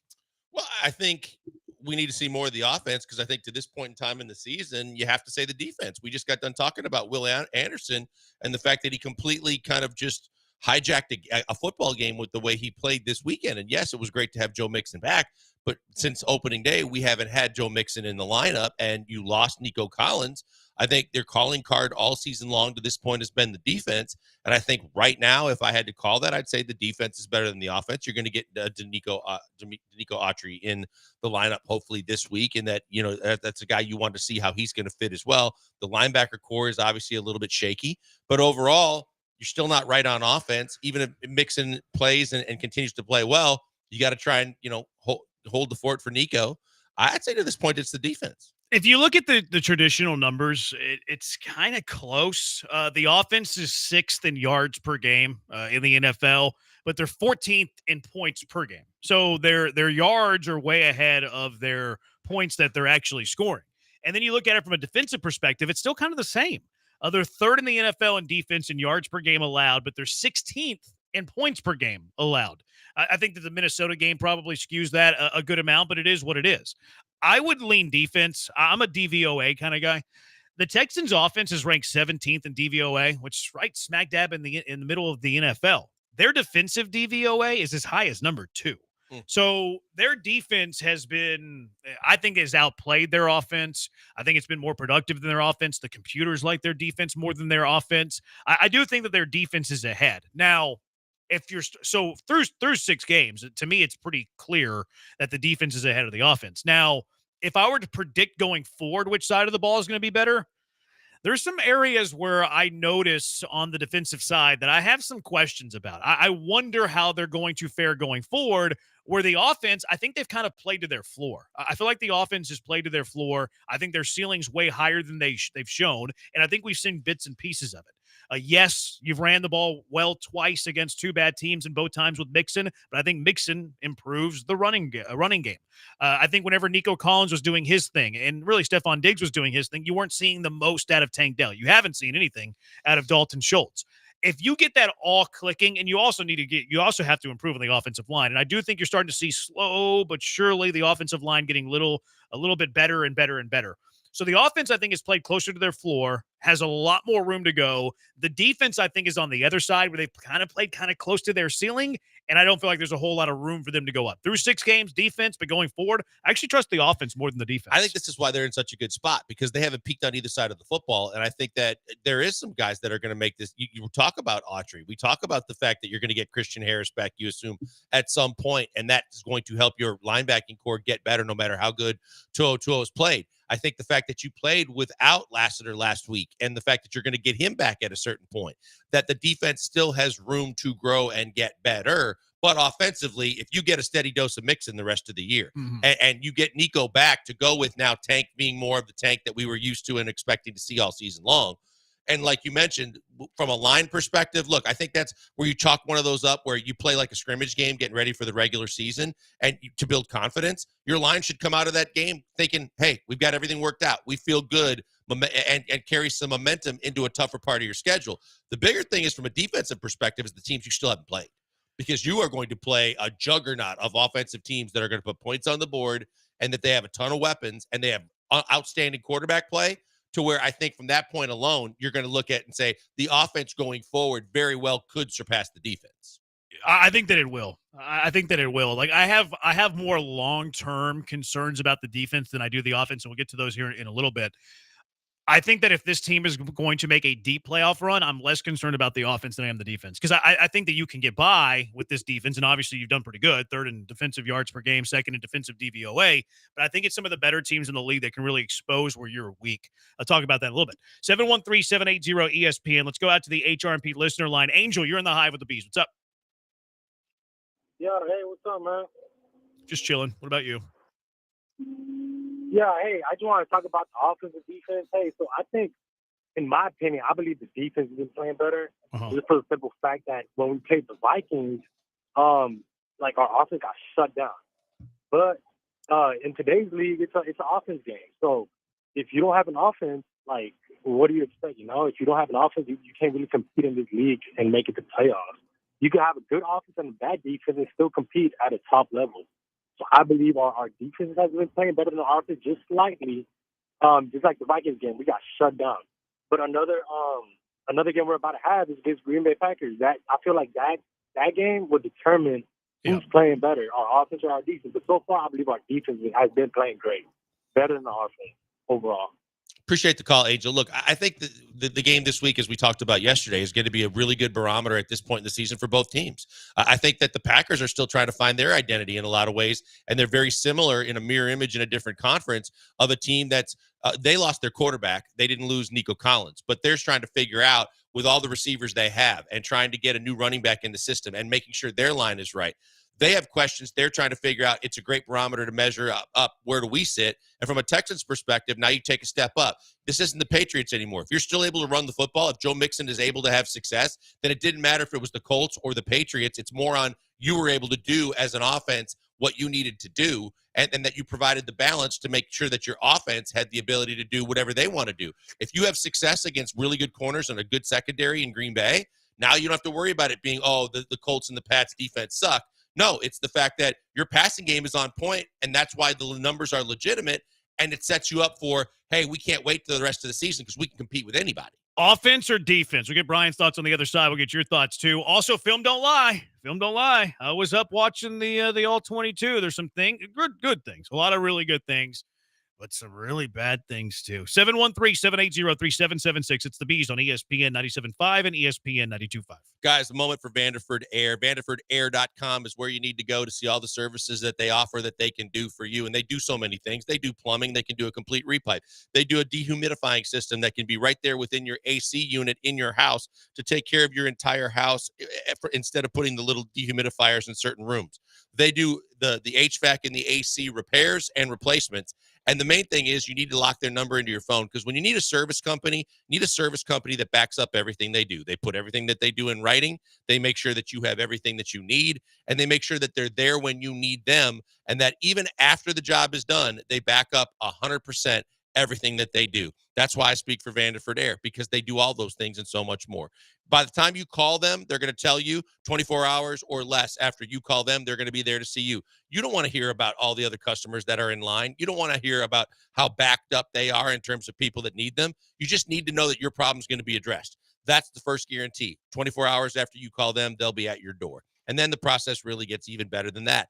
When they address your problems, they go over and tell you, this is what it's going to cost to fix it with the part. This is what's going to cost to replace the system. 2 different written estimates that you will have in your back pocket, and they let you choose. Once you choose, guaranteed that their workers are going to do the job right the first time, and they're going to do outstanding work, that the parts and or the systems that they put in are going to work exactly to the specs that they're supposed to by the manufacturer, and they're going to please you in the way that you anticipated when you had them do the job. The fact is, everything they do is 100% satisfaction guarantee to your money back, and that's so tough to find in today's day and age when you're talking about service companies. That's why I encourage you to lock their number in your phone, save it for whenever you're going to need it, or maybe call them and have your system checked before it's too late.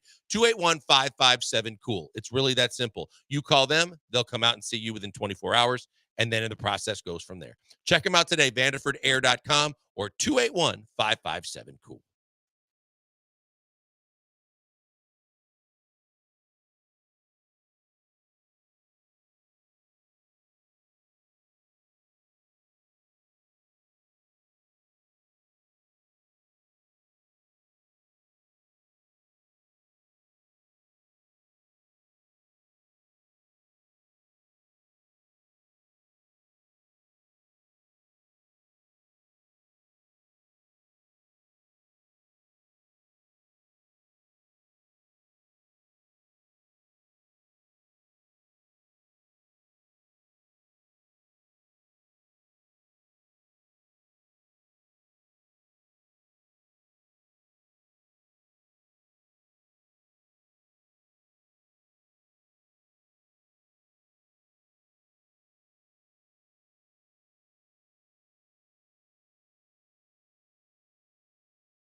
Coming to you live from the Veritex Community Bank Studios, it's the Killer Bees. On ESPN 97.5 and 92.5. Here's Joel Blank and Jeremy Branham. What's better, the offense or the defense? 713-780-3776. 2094, the offense and defense are scarily similar with how good they are, but the defense has more depth, less drop-off of talent from starter to backup. I don't know. I feel like you can go position by position to that. Like, dropping off to Neville Hewitt right now is not great. D'Angelo Ross from Kamari Lassiter, not great. There is some depth in the defensive line. Although if you lose a defensive end, now with Autry, maybe it's not as great. But whenever you went from Anderson and Daniil Hunter to Jerry Hughes, Dylan Horton, that wasn't fantastic. But I guess you could do the same thing offensively, like Laramie Tunsil to Blake Fisher. I don't know if one side's ahead of the other. Like, it depends on the position. It's case by case, position by position. Yeah, because we talk about the impact certain players have. I mean, I know that, DJ will tell you that next to the quarterback, the second most impactful player on the entire roster is Laramie Tunsil, guarding the backside of your franchise. So if he's out, then Blake Fisher, we've already seen, is a less than, and how much of a less than can affect the entire squad, as opposed to, look, when Christian Harris was out, we thought it was going to be a massive loss. And then all of a sudden, here comes Henry To'oTo'o. Yeah. Now you're hoping he's okay to play, because you're right. After that, no matter how much the Heisman Trophy winner thinks that they're fine, even if To'oTo'o misses, I think that it's a pretty big drop. Yeah, it's position by position. I'm not going to say one side's better than the other when it comes to the depth. Can you touch on the DVOA? It's just it's a computer metric that establishes where you are relative to the average in the NFL. It's kind of like WAR in baseball. I would say that's the best thing, although it's more team-centric than individual-centric. Offense or defense, Brian? Somebody's calling as I went to him. Sorry. We'll get to Brian in a second. 713-780-ESPN, HRP listener line.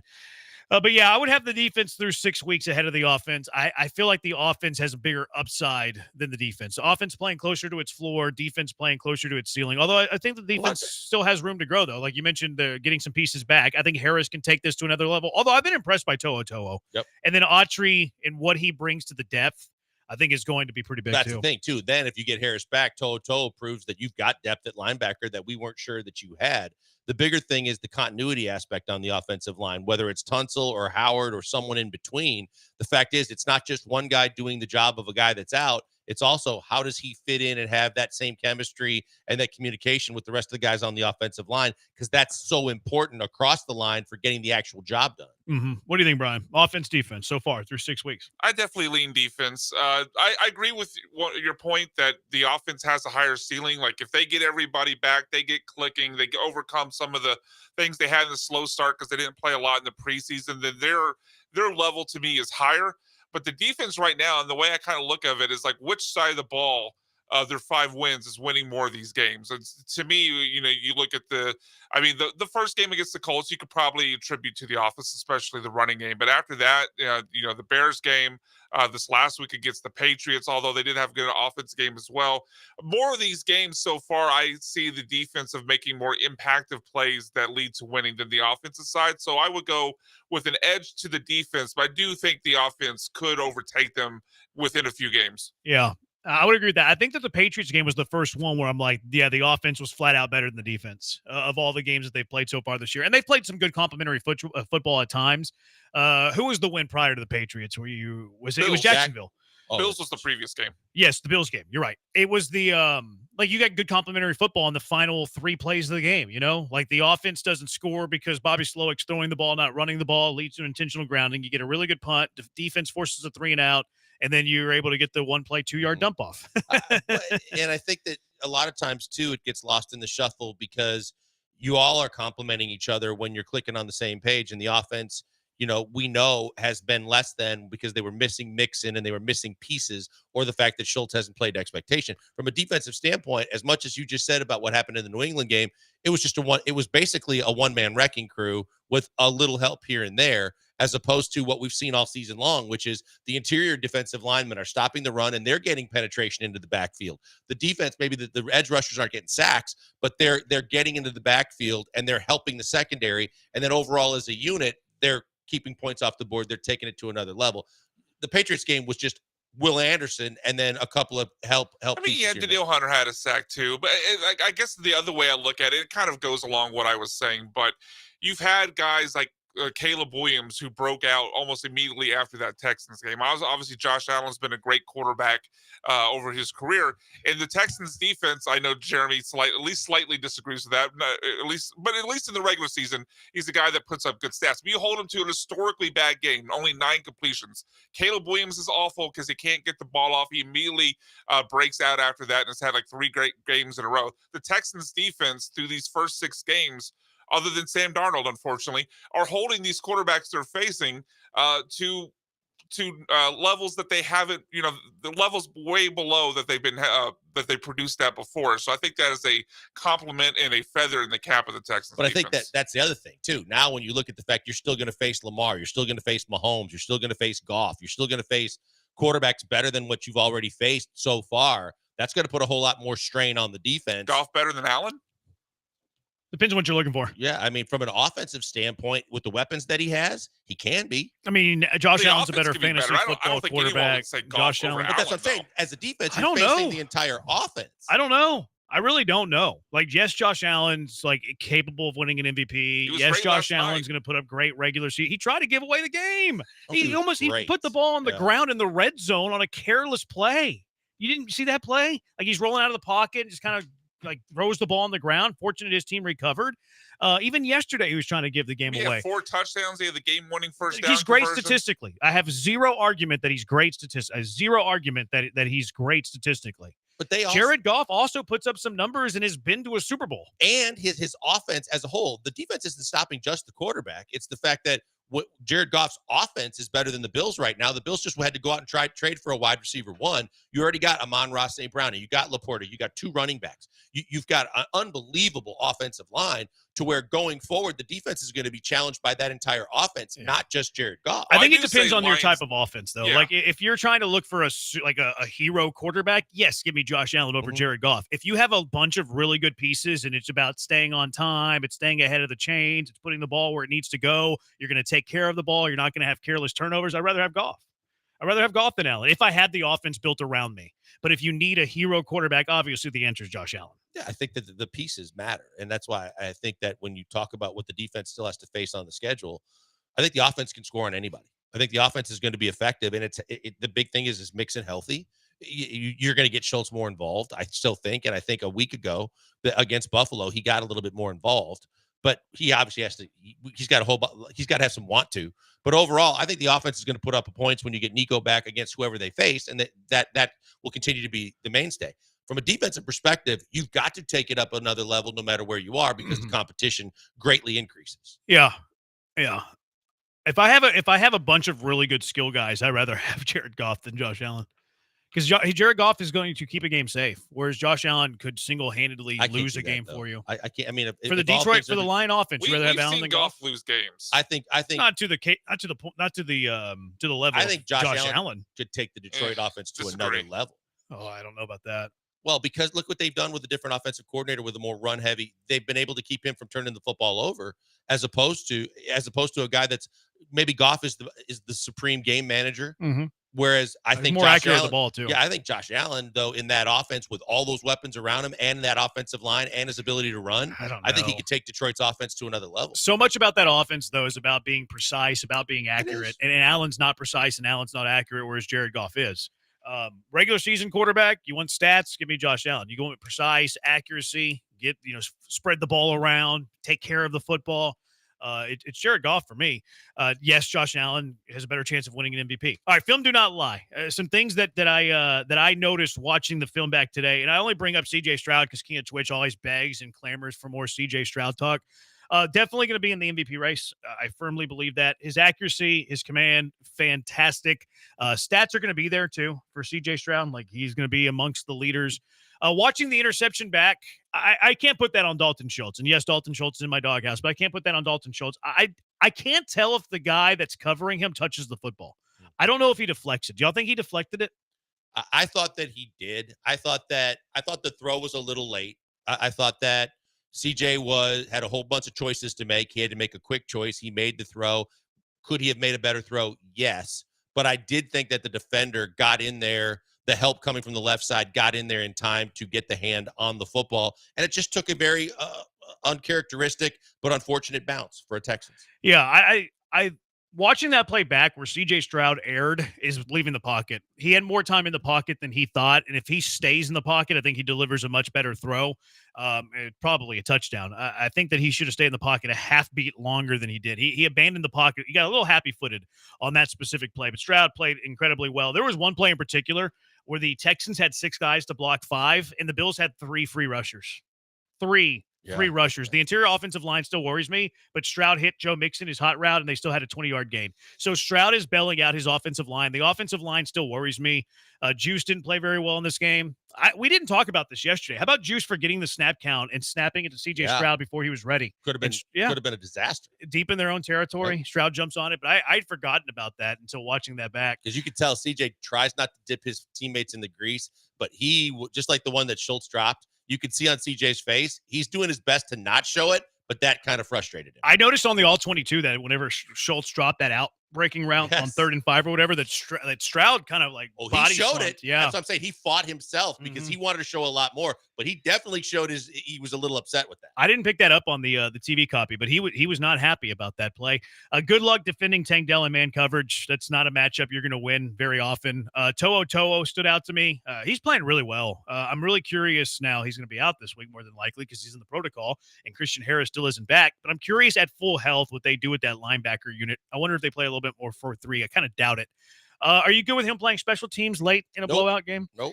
Yeah, this one I'm torn on because they don't have tons of bodies, and he plays all the special team, packages. But that one was a little curious. It's like, can you find somebody else? Because Henry To'o more than likely is going to miss Sunday's game against Green Bay because he was on a special teams package up by 20. Yeah, that's one late where in the game. You have to identify levels in terms of guys you're going to protect, and because of the depth alone. And the fact that he's been playing so well and you can't afford to lose him, I wouldn't have had him out there. Maybe Neville Hewitt could also have done that and then just flip right over and finish the game on defense. But yeah, that's definitely one where when you pointed it out, it's like, yeah, he should not have been on that play. Yeah, that one's one that I wonder if there's anybody else that could play there. Because To'o is not like an elite starter to where it's like, okay, you can't sub him out completely or at least like the entire rest of the game. But he's on punt coverage up by 20 with under 4 minutes left to play. You don't have depth there I know. to be able to say that's a guy that, well, we don't expect anything to happen, but it's okay. He can be out. I've been crying too much about that. I feel like I can't cry about it too much, but well, at least certainly caught my eye. At least they were better with everybody else. Yeah, he took out all my mijos. D'Angelo Ross wasn't as good on film as I thought live, to be honest. Busting zone coverage led to a big play over the middle. I took a really poor angle and a pass to a back out of the backfield. I'm worried about him against an offense that actually is good. I'm worried about him against a quarterback that is actually good, not a rookie quarterback. And then Jalen Petrie I thought was terrible, quite frankly. I thought he was really, really bad. Freelancing on a couple of plays. He was guessing a lot of times on pass run. One time he was successful guessing the run play and got a TFL. And then you might remember he bit on a play action guessing run play that allowed Hunter Henry to be wide open in the flat for an easy touchdown. Totally Jalen Petrie trying to guess the play there. Of course, I brought this up yesterday, too, where he didn't push Demario Douglas out of bounds in the first half, led to 7 points because you push him out of bounds there. The Patriots are going to give up on trying to score. And then he was terrible in coverage, like you brought up yesterday. Yep. One-on-one in coverage against Demario Douglas was a mismatch. It was like the greatest heavyweight fighter in the world against Butterbean. It was bad. Demario Douglas abused Jalen Petrie in the slot. I really wonder what the Texans think of him. Behind closed walls. I think that behind closed doors. I think they're frustrated because of the fact that they see how good he can be in the box and he can be around the line of scrimmage.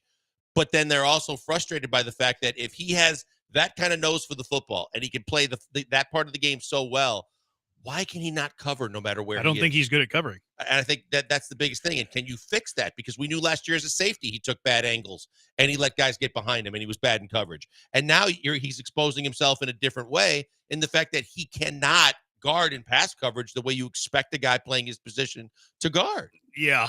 And look, the Texans, they inherited him. Well, D'Amico inherited him, right? So D'Amico inherited him. Maybe he's not a D'Amico guy. I don't know. I don't want to put that out in the world. But we do know that they moved him away from the safety position to play nickel, and we know that he can't cover. We also know that next year's they also drafted a safety. They drafted a safety. And next year's Jalen Petrie's final year of his rookie deal. I think Jalen Petrie's next year is his final year at the Texans. I don't think that they love Jalen Petrie. I'm just watching the film, knowing that they moved him from safety to nickel, knowing he can't cover. I don't think he's a D'Amico guy. Like, he always talks about being sticky in coverage and stuff like that. I don't think he's sticky in coverage. He talks about being like, high IQ. And I'm not, Jalen Petry's very smart, but Jalen Petry will guess a lot. And I don't think that D'Amico really likes that. If that's the case too, don't be surprised if he's traded in the offseason before he gets to the final year, simply because of the fact so many teams talk about what stands out on film when he makes those hits. Yeah, I don't know if he has a whole lot of value, though, because like other teams are going to see, like, one, he only has a year left on his deal, and then two, he's not great in coverage. Like, what's his position? I think he's kind of a positionless player. And that's the thing. But I'm just saying from the standpoint, teams notice what stands out on film about his hitting ability and stuff. Yeah, but they'll notice the negatives too. They'll probably do the deeper dive. But at the same time, do they feel like their system is more advantageous for a guy that plays the way he plays? I don't know. But it is quite the possibility, because when you watch as carefully, and you watch it even more carefully than I do, but watching the game twice, Murray was not great in coverage. No, he was bad too. But Petry was awful. Murray's a safety, though, and Right. Petry's a nickel corner. Like, yes, he played safety, but he's playing nickel corner this year. I think Petry's not. I don't think Petry will be a Texan after next season. I think he'll play out the contract. They'll let him hit free agency. They won't re-sign him. Another guy that's not being re-signed by a Houston organization, Gary Pettis. Everybody's losing their mind about Gary Pettis being let go. Everybody's losing their mind about these minor league coaches being let go. Does this concern you? 713-780-3776. It's the Bees on ESPN 97.5 and ESPN 92.5. Hey, I got to tell you about my favorite sportsbook and casino. It's a pleasure of mine to tell you. It's an honor to tell you about BetUS. BetUS.com is the very best. Football is in the thick of their season, so you need to be getting in on the action. You should have already done it. If you have not, well, you need to. I endorse one sportsbook and casino. That's BetUS. You want a game plan to win this season? Then check out BetUS. They went large for you this season with a huge offer. That's right. BetUS is offering you a 125% sign-up bonus on your first 3 deposits. 125% bonus on your first 3 deposits. BetUS offers value other sportsbooks simply do not.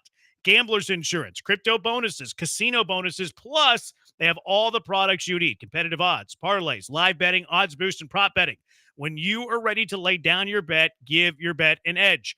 Why not combine your sign-up bonus with knowledge? Get that knowledge with expert analysis, picks, and predictions on all major sports on their very own BetUS TV. Get started today at BetUS.com or give them a call at 1-800-MY-BETUS. BetUS, where the game begins.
You're locked in with the Killer Bees on ESPN 97.5 and 92.5. Live from the Veritex Community Bank Studios, here's Joel Blank and Jeremy Branham. Gary Pettis is not going to be brought back by the Astros. Didn't talk about this yesterday. We were heavy with the football stuff. But Gary Pettis will not be brought back. You have people losing their minds about this. You have people losing their minds about the Astros not bringing back about a lot of their minor league coaches as well. Does this concern you from a big picture perspective when it comes to the Astros? Not at all. Not at all. I mean, look, Gary Pettis had a nice run here. Gary Pettis was a guy that we questioned from time to time about when he did and didn't send guys. But I think more so this is Joe Espada came in, and his first year, he didn't want to rock the boat too much. And I don't even know how much control he had over the situation in his first year at manager. But at a certain point, I think you have to give your manager, your skipper, the chance to bring in guys that he wants to work with. And we don't know all the details in the behind the scenes, but if they decided to make a change at third base coach, so be it. It's kind of like similar with the minor league coaches. If Dana, while getting his feet wet and understanding that once they took over the Space Cowboys and the way that they want to run their minor league system, and they feel like no matter what the results were last year, that going forward, these are the kind of instructional type guys or the more fit to do the kind of things and work on the kind of things that Dana believes in type guys. That's part of what happens from year to year within any baseball franchise, and I don't have a problem with any of it. No, I think that everybody's making a big deal about this for nothing. It's much ado about nothing.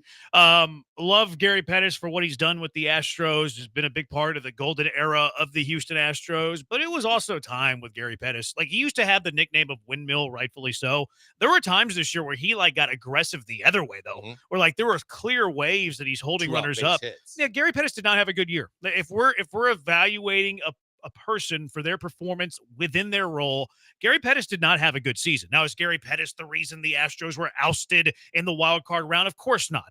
But I also don't think that they're making Gary Pettis out to be the scapegoat for what was a lackadaisical season, a lackluster season, considering the standard the Astros have built for themselves. But it was time. It was time with Gary Pettis. And then the minor league coaching stuff, oh no, the Astros organizational chaos. What are they doing?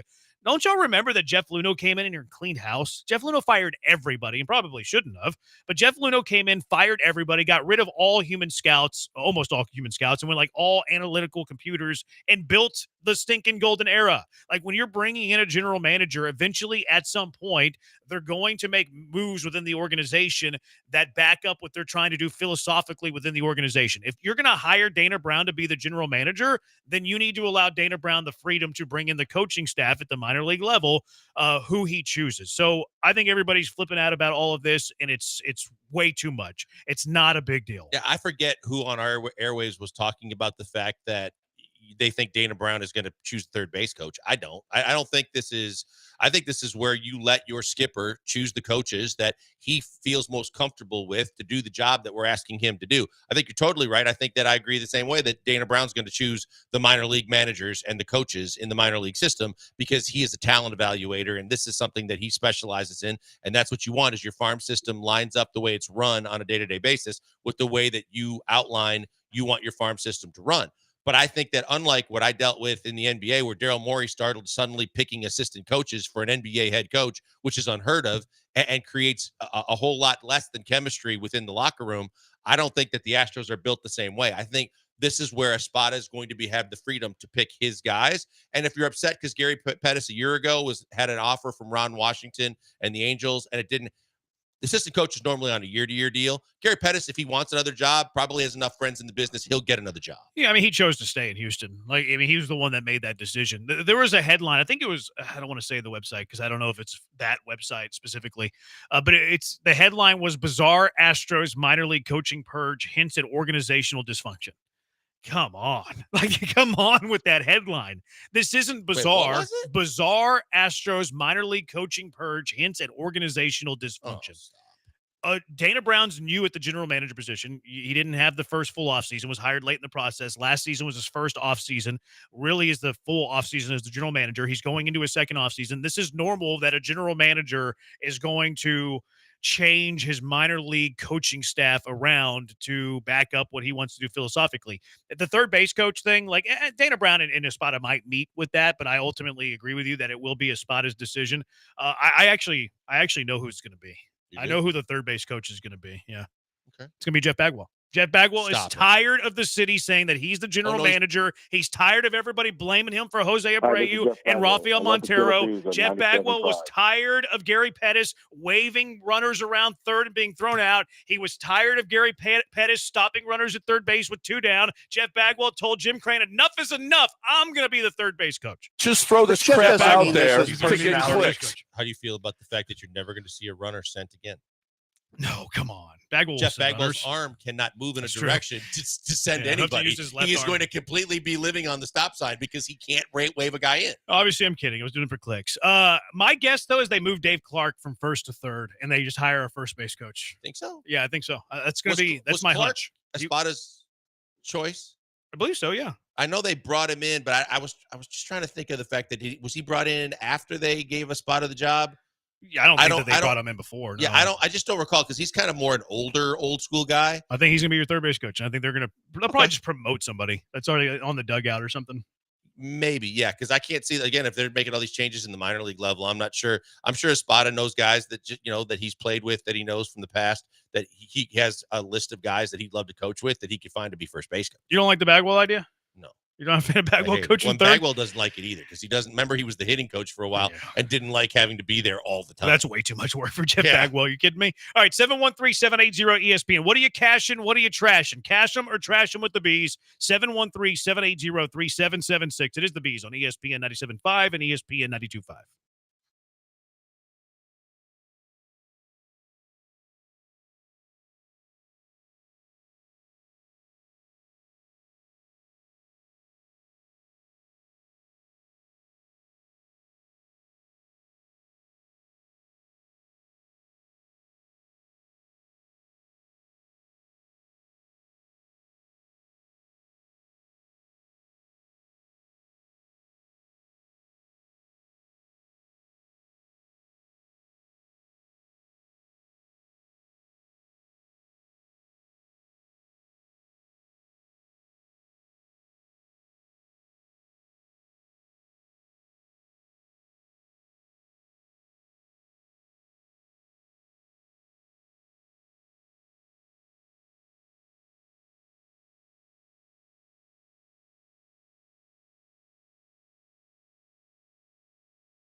What is your cash number trash? 713-780-ESPN. Blankers, what you got?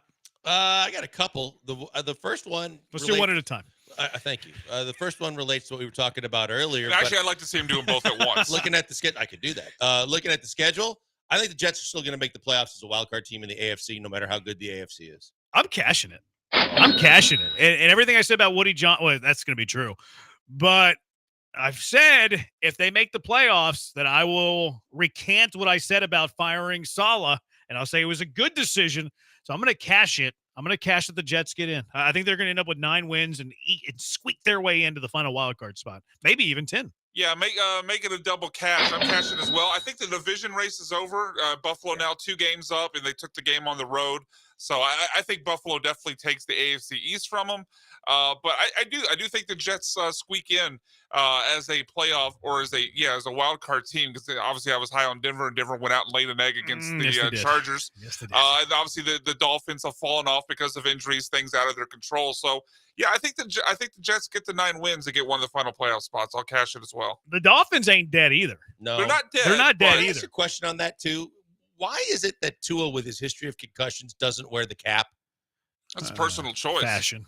That's what I think too. But I mean, if you truly, with the contract and everything, and you're truly worried about your dome piece as much as he's had injuries, he should be wearing that thing every game. We'll see when he comes back in a couple weeks. I don't think he's going to do it. I think from a look standpoint, he won't do it. Yeah, he should. I'm with you. I feel like you should be required to do it after like I think that's true. concussions.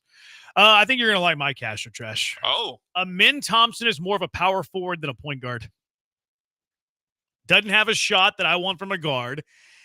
Most of his buckets come around the rim. Quite frankly, a lot of his buckets last season came off of offensive rebounds. Yes, he can guard 1 through 4 on the defensive end, but because of his shot and because of where he scores, I think he's more of a power forward than a point guard. I'm going to trash it because I think that we've seen point guards in this league that can't shoot. Rajon Rondo, Russell Westbrook. Rondo got it up to like 30% though. Ben Simmons, I don't want to see ever again because he's just a tragedy of whatever he's doing with his career. But I think that you also might be pleasantly surprised with Min Thompson the more you see of him, because they keep telling me that his shot has it's greatly improved. I watched that preseason game the other day, and he airballed a 3. So I think I just think he's got to play a 4, even in a stretch 4 system. I think he would have to bulk up a little bit more. And I think they love his ball handling, his playmaking, the way he sees the floor. So I'll trash it for that. I think he's a little careless with the ball. I think he's capable of making good passes. I think he's a little sloppy with it. I think they like it, and they think it's only going to get better. Power forward, not a point guard. I'm going to cash this. So we saw Min Thompson play some center down the stretch last year when after Şengün went down and they had to go small ball. And I look, obviously, we're probably going to see less of that if everyone is healthy. If Steven Adams and Şengün are healthy, you're probably not going to see a lot of a man in the post, but with his length and his size, like you said, the questionable jump shot, I don't see a reason why you couldn't play him in some situations. I mean, as positionless as the NBA has become, I don't see why you couldn't play him sometimes at a power forward. I mean, it won't be a true power forward. Hell, Chuck Hayes was a power forward at 6'5". Chuck was a center. Okay, furthering the point, very different types of players. Chuck was thick, but I do think in this, I do think in this sort of NBA, Min Thompson could play some power forward, because maybe he does. Maybe he's not strong enough, as you said, Joel, to guard someone down the post. But how many teams? He is. But even if he's not, how many teams have? I mean, other than Jokic and Embiid, and again, those guys are centers. But how many teams have power forwards with imposing back to the basket games that would be challenging Min Thompson to guard him in that way? I don't think there's a lot for him to guard. Denver's got Aaron Murray would be tough. Gordon, rather. He'd be tough. Yep. Yeah, but again, I mean, how many? Not many. Just a couple. I agree with you. It's my take. With a middle name like I think Excellence. The one thing that goes in your guys' argument is the fact he's an unbelievable rebounder. Yes. He got his knack around the basket on both sides. He gets rebounds. He can't shoot. He can't shoot. I think his wingspan's actually longer than Jabari. He's got a couple inches on him. I'm sorry, and I hate to discriminate. I like my guards to be able to shoot. It's a fair take. Mm-hmm. Sorry, I ain't sorry. I like guards that can shoot the rock. I don't think developing a shot is like a quarterback developing accuracy in the NFL, where it's pretty much only been Josh Allen, and even that's kind of questionable. Sure. We've seen guys like Amari Stoudemire and a few others Gary Payton and Jason Kidd. Yeah, Jason Kidd too. They come into the league and they can't shoot a lick, and they develop it over the career. So I hope he does, because right now it ain't it. No, it ain't it. it's All not right, it. what are you cashing or trashing, Brian? I'm going to double down on something I said. I don't know how long ago, maybe a few weeks, but Derrick Henry's not fit for the Baltimore offense. No, that take is dead. That take goes up in the Raptors. Oh, it's not dead. As far as one of the worst takes of the year. That we might see that one in December. No, I'm doubling down on the idea that the Cowboys are going to snowball and just completely flame out. And I'm going to put them now at 6 wins. I was curious what their schedule looked like coming out of the bye, because at least they have an off week to maybe regroup, maybe make a trade, although 2 other teams already beat them to the punch, adding a wide receiver. But you look at their schedule coming out of the bye, and it is, I mean, brutal is an understatement. They're on the road at the 49ers, their first game out. After that, it's Falcons, Eagles, Texans, at Commanders, Giants. Okay, there's maybe a win. Bengals, Panthers, that's a win. Bucks, Eagles, Commanders. There's like 2 gimme wins the rest of the way. I don't think they get past 6 wins. They flame out and miss the playoffs by several games. Cash it. I did the same thing you did. I started looking at their schedule, and their schedule's brutal. And their team's not good enough to play with some of the other teams that you mentioned to say, oh, well, the Bengals are a little down right now. Bengals offense alone is going to just whoop up on them. And they got a whole lot of I don't care right now in their locker room too. I think they're imploding. I think that this is only going to get worse for Dallas the rest of the way. I trash it. Jerry Jones is going to file a couple of radio hosts, and they're going to figure it all out. He's going to fire a couple of jabronis on the flagship, and then Dallas is going to start winning some football games. Isn't it obvious? What's your second cash or trash, Blake? Second or cash or trash, BMAC's not going to like. Georgia's going to go into Austin this weekend and beat the Hornets. Should cut off your microphone. I didn't even hear what was the second part of that? I didn't even hear what you said. Texas will lose to Georgia. Yeah. Okay. I mean, it's not the craziest take. I'm obviously gonna trash it because them, but I mean, if Georgia won, it wouldn't shock me. I'm calling the game, so I can't predict. No, I'm gonna trash it. I think Texas wins. You're calling the game? No, trash. I think Texas wins. I think they beat Georgia. Brian's gonna trash it because for obvious reasons. Alex Alpi will get paid. Cash or trash? Alpi Shingun's going to get paid by who? So I think it'll be the Rockets. Yeah, who and My when? question We is need the some time, more details. I think the Rockets will pay him. I think they're going to make him a good offer. I don't think it might not be the kind of offer that he and his agent are expecting. I think the Rockets will be the one that pays him. His next contract will be with the Rockets. Now he might sign an offer sheet with somebody else, but the Rockets will match it. I'll cash it because of the fact that I don't think they'll let him walk for nothing. No. But I think he has to find that offer to get the kind of money he's looking for. Otherwise, he will have a really good offer. I think he's expecting a great offer. I don't think he'll get paid this offseason, though. I don't think it'll come until next offseason. And I'm including the offseason being this training camp before the start of the NBA season. The only way that he'll sign a contract extension before opening night in the NBA is if it's team friendly. I don't think, no, from a Rockets perspective. It makes no sense for the Rockets to sign him to a max deal prior to the NBA season tipping off. You don't risk losing him at all. I think so. There's no sense for the Rockets to do it yet. Yeah, I think from the flip side, you're probably right. Yeah, that he'd only sign it if he got a max deal. And that's probably why there's not going to be a contract done. That's right. I think we just had the negotiations in real life between Alpi and the Rockets. 5798, cash or trash, Mike McCarthy will be fired before the end of the season. Jerry doesn't like to do it. I thought he would already have done it going into the bye week for the Cowboys. So if he didn't do it already, he won't do it till the end of the year. And then because the contract expires, he doesn't have to do it. He just walks away. So I will trash it. I'm going to trash it too. It's going to be radio hosts. They get fired up there. BMAC trashed it. Brandon T, cash or trash. The Rockets will have at least one player make the All-Star team this year. I am going to cash it. I think Alpi makes it this year because he stays healthy. I'm going to cash it too. Now, Alpi was healthy before the All-Star game last year. He got screwed, but there was a lot of good players. I don't want to say. I don't know if he got screwed. I couldn't have picked somebody that he got snubbed over, but it usually takes people multiple years before they really believe in a guy. So I think that's the reason that Alpi makes it this year. Yeah, I think that, and they're also looking at the fact that they want exposure for Houston now because of the fact that everybody's talking about the young pieces coming together. But I think everything will align this year, and Alpi will make the All-Star team. Cash or trash? Jalen will have a big leap this year. I'm going to trash that. I just don't think it's going to be the kind of leap that a big leap. No. Will we see improvements? Yes. I think that there'll be more attention to detail. They'll be better. He'll be better on the defensive end. He's still, based on what I've seen so far in preseason, he still has free reign and takes too many bad shots that he doesn't make. That I don't think it's going to be a big leap. They like him a lot. Ime Udoka was talking about how much of a hard worker Jalen is and a grinder that he is. See, I think his shot's too inconsistent to be the guy that makes that huge leap. Yep. I think Jalen might be like the odd guy out. I agree with that.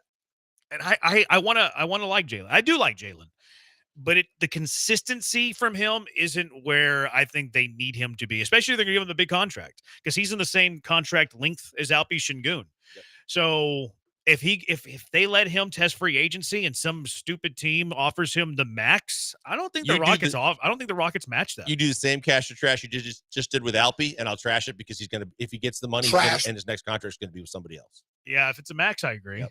And I think somebody's stupid enough and desperate enough in free agency to do it. I think you're right. I hope that I'm wrong. And I hope that Jalen becomes more consistent because I do think he has the potential. He has not allowed it to be consistent enough yet. Maybe year 2 under Ime, it's different. I hope so. Because the Rockets, they need him to be that guy. Like if they want to be this playoff team, start building this window of leading to a championship contender, it's a lot easier to get there if Jalen Green's that guy. Oh, it really is. Right. And if he's not that it's going to set you back a ton, but it definitely is a step back because of where you took him and where those picks are supposed to turn into primetime players. Yeah. Last one, 3283, cash or trash. Bregman re-signs with the Astros. I'm going to cash it.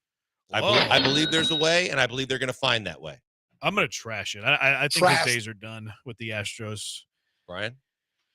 I'm going to trash it. I think he's going to ask for something north of what they're willing to give. I mean, both in years and the length of the contract. If he were willing to do something like 4 years, 100, 4 years, 120, they would sign it. But I think he could get and will ask for way north. That's the key. He can ask for it, but who's going to give it to him? If he does re-sign with the Astros, I don't think it's going to be until like February.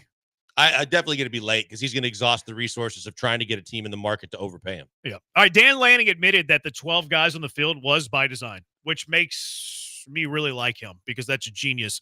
But what are the great loopholes in sports that we've seen teams, players utilize, kind of Bush League, but helps them out? 713-780-3776. What are the great loopholes that we've seen in sports history? It's the Bees on ESPN 97.5 and ESPN 92.5.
You found the Killer Bees, live from the Veritex Community Bank Studios. Here's Joel Blank and Jeremy Branham. What are the great loopholes in sports? 713-780-3776. No, not Landry Locker.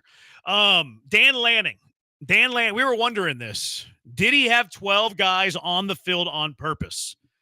Dan Lanning, whether he's lying or not, that's for you to determine. But Dan Lanning says that they work on situations and that was intentional, having 12 guys on the field, which, if that is true, hats off to Dan Lanning. You're the man. I like you way more today than I did prior to this week because I think that it's a shrewd, cunning, winning move. Kind of Bush League, sure, but your job is to win football games, and you won a football game, and that helped you. Similar to that, what are the great loopholes that we've seen in sports history? 713-780-3776. What do you have, Blanker? I think one of the first ones comes to mind is the way James Harden used the loophole for not only the Euro step, but the sidestep 3, where everybody thinks he travels. Yeah. He just took advantage of the way the rule is called and what the rule actually is to his unbelievable advantage in terms of the way he was able to capitalize and score a ton with it. Feels like we could do an entire segment on just James Harden loopholes. No he doubt. kind of reinvented a lot of things, like especially getting to the free throw line too, and then like pairing him and Morey together, where you had like your 3 true results, 3-pointer free throws and shots in the paint. Like they were perfect for each other. It was a perfect storm. Yeah. Yeah, because he basically, Steve Kerr finally had to admit it after as much as it drove Kerr nuts. Kerr always said he was traveling. Kerr always said that he can't do that. Well, the rule says you can, and he just exploited it better than anybody else. And it's the same thing he did from the step back to the side step 3. And everybody says, oh, he's taking 3 steps. But if they're using it on the gather and he's allowed to do it, he does it better than anybody else. Jay on Twitter says the Kyle Tucker getting into a rundown to avoid the review of Yuli leaving early on the tag up from third. Remember that? That was very, very good. Pretty loophole-y. Similar to that one, you see this a lot in college football, more so than the NFL, although you could do it in the NFL too. When the offense subs, the defense has the chance to match the sub, and they don't let you snap the football until the subs match. And you're seeing now coaches and teams, they tell their players to go off very slowly, which is genius. You have a lot of times where teams are having to take timeouts to avoid delay of games. That's another loophole now with allowing the subs to come off on the field. I think that the greatest loophole in sports history that had the most impact than any other sport was no PED testing during the steroid era in baseball. You had Barry Bonds, you have Mark McGwire, you have Sammy Sosa, you have all these guys, certainly not the Killer Bees, the Killer Bees. You had no PED testing during the steroid era, and I think that was the biggest loophole in sports history. Did the most impact over anything else you could possibly mention. I got a long list of these, but I think that's right. I think the other one that I think is a loophole that other teams used was the Hack-a-Shack. Oh, no doubt. That was on my list. Yeah, until they had to correct it. Multiple teams just said, well, if this isn't against the rules, we're going to wear this thing out. And eventually they did change the rule. But you still see it, though. You still see it. It's not completely gone. Elam ending is the one that kind of, it kind of prevents the Hack-a-Shack. Not that the NBA would ever go to the Elam ending, but the Elam ending, it makes the Hack-a-Shack pretty irrelevant, especially the way that it used to be written, the rule. What do you got, Brian? One that came to mind to me in the world of boxing, I don't know if you guys watched this fight, but you see this sometimes when guys break up and the ref tries to, he gets the separation. There's supposed to be a clean break, but some guys take advantage when guys aren't paying attention out of the clean break. And there's a famous example between Floyd Mayweather and Victor Ortiz where there was a foul. They brought them together. The judge warned them. He tried to give him a clean break. And classic example, you always protect yourself at all times. Number 1 rule in combat sports. Victor Ortiz tried to dap Floyd up, say, hey, my bad. Didn't mean to foul you there. As soon as Victor Ortiz put his hands down, Floyd clocked him 3 times, knocked him out, and the fight was over. So, that was one that stood out to me. I mean, Victor Ortiz was doing something sportsman. It's something we've seen, but the number 1 rule, protect yourself at all times. Floyd saw it right away, saw his hands down, and knocked him out. Yeah, I remember I was watching that fight live. That was something. There was a lot of controversy with that one. 0002, lineman falling down, pretending to be injured. Laying on. That's all players, really. Yeah, it is. What about when teams are running the hurry up and they run they complete the play, they're trying to get up, trying to get to the line, trying to spike it or whatever, and obviously the linemen are laying on people, slow to get up, and just kind of causing delay and havoc. Yep. You want to talk about a franchise changing one that the league had to change the rule on? It's the Larry Bird rule in draft. When the Celtics drafted Bird when he still had a year left at Indiana State, got his rights, got a surefire lottery pick and higher than that, and it changed their franchise. There was something similar in the NFL with Bernie Kosar. They drafted him like in the supplemental draft. And it kind of like they had to rewrite some rules there too. I was reading that and prepping for this. 6860 says Vrabel doing that thing against the Patriots, using penalties to waste time. That was a live clock, so the clock was rolling, and he was taking the intentional false starts late on the play learned clock. It from Belichick. Belichick also, used it. And they changed the rule on that. Yep, where they did. if you have multiple penalties in similar fashion, similar vein, they can call you now for a personal foul, or I guess it wouldn't be a personal foul, but it'd be unsportsmanlike conduct or whatever, 15-yard penalty. A couple of people texting in, catching a kickoff with 1 foot inbounds and 1 foot out of bounds, which it's ruled out of bounds. Yeah. It's like the kickoff went out of bounds. You get the ball at the 40-yard line. Tony Levine taught me that move. What else is on your list? I've got, from depending on when you look at it, I think a lot of people will talk about the fact that they didn't know the rule, similar to the one we started with. Manny Machado running to second base in the playoffs this year. The fact that you didn't know the rule, and he took full advantage of the rule to know what he could and couldn't do, run on the grass, break up a double play, get his team a win in a series in the game because of it. That is a good loophole, and it's worth trying. It's worth doing it because it rarely gets called, almost never gets called. And if you do get called, well, you would have been out anyways. There's really no risk to it. There's no penalty for it. I think the Shohei Ohtani deferred money thing, and big time. how big of a discount it is on the luxury tax for the Dodgers. I'm surprised more teams haven't tried to do something similar. I think it's going to be more expensive to them in the long run, though. Because, and also from a player standpoint, you got to have a guy that can have the supplemental income of all of his endorsements worldwide. Yeah, it's hard to mean do. that he doesn't You need the think money. baseball ever makes a rule to curb that? I do. It depends on how many teams start trying to do it. Fair. Like if it happened a dozen times, I think they would have already made a rule. Yes. If Shohei Ohtani's just the unicorn and the one in a generation player that it happened to, then probably not. Probably not. And it's only a percentage of it. Like I think they're paying like 48 or 58. I can't remember which one, which is a big difference. 48 or 58 of a $70 million per year on average. That's what goes to the luxury tax. It's crazy how big of a discount they get off the luxury tax. I found this one funny. The Edmonton Oilers during the 1984 Stanley Cup, they were playing the Islanders. They put decaf coffee in their locker room instead of regular coffee. They put decaf coffee in their locker room, so they wouldn't get the energy. They wouldn't get the boost. Is that a mandatory? Like because on the road, because there's certain things you can't do. Like Don Nelson was notorious whenever he came to Houston, because not every NBA city like Utah will put beer in the locker room after games or during games. And Nelly knew that the Rockets always well stocked with beer the locker room even during the game. Once a year, Nelly's getting tossed in Houston because he's going to sit in the locker room and drink beer.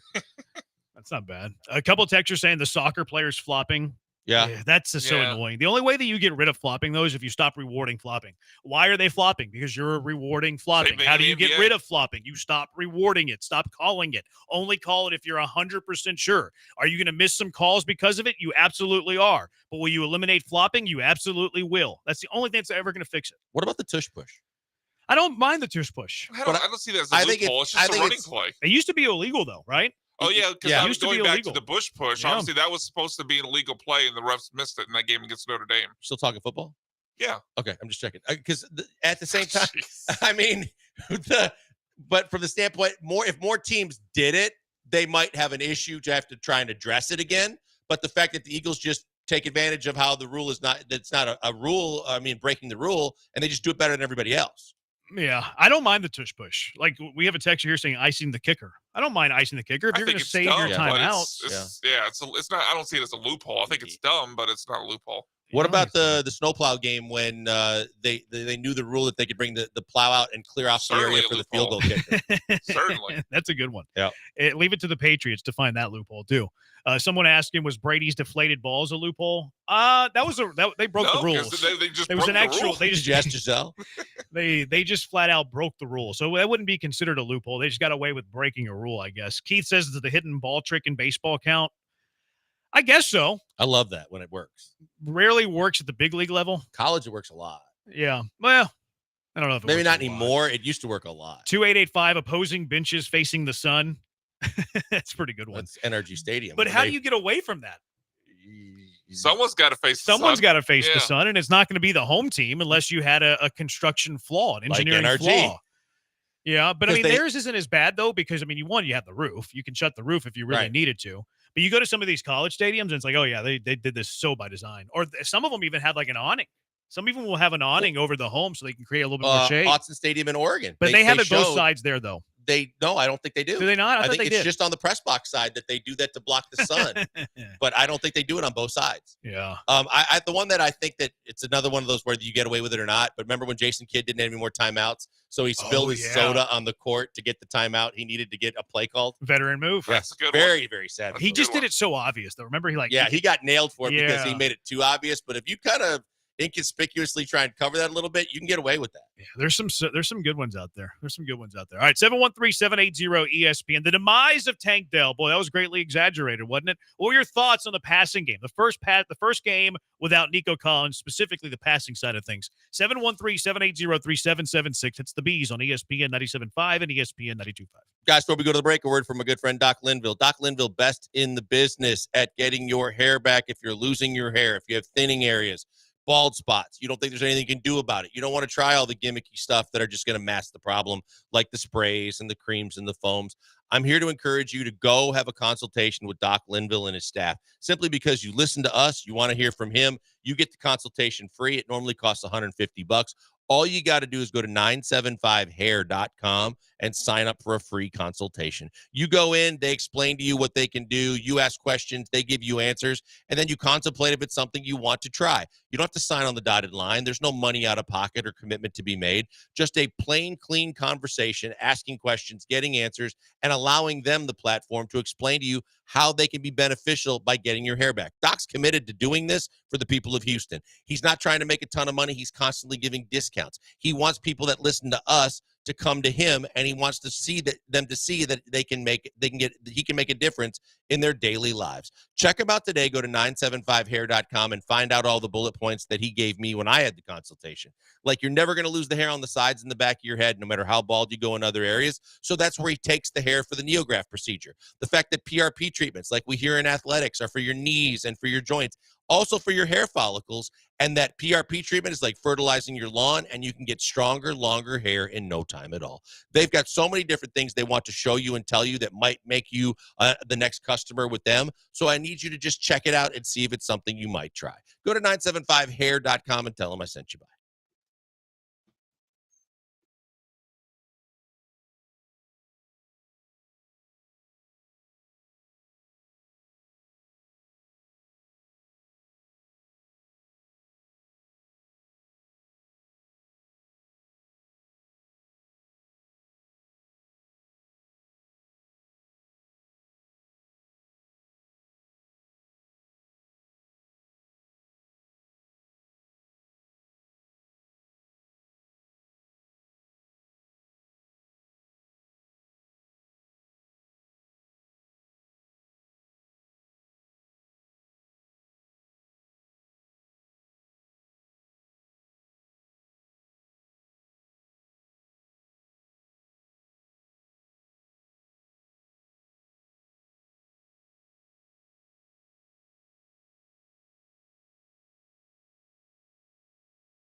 You're listening to the Killer Bees with Joel Blank and Jeremy Branham. On ESPN 97.5 and 92.5. Broadcasting live from the Veritex Community Bank Studios.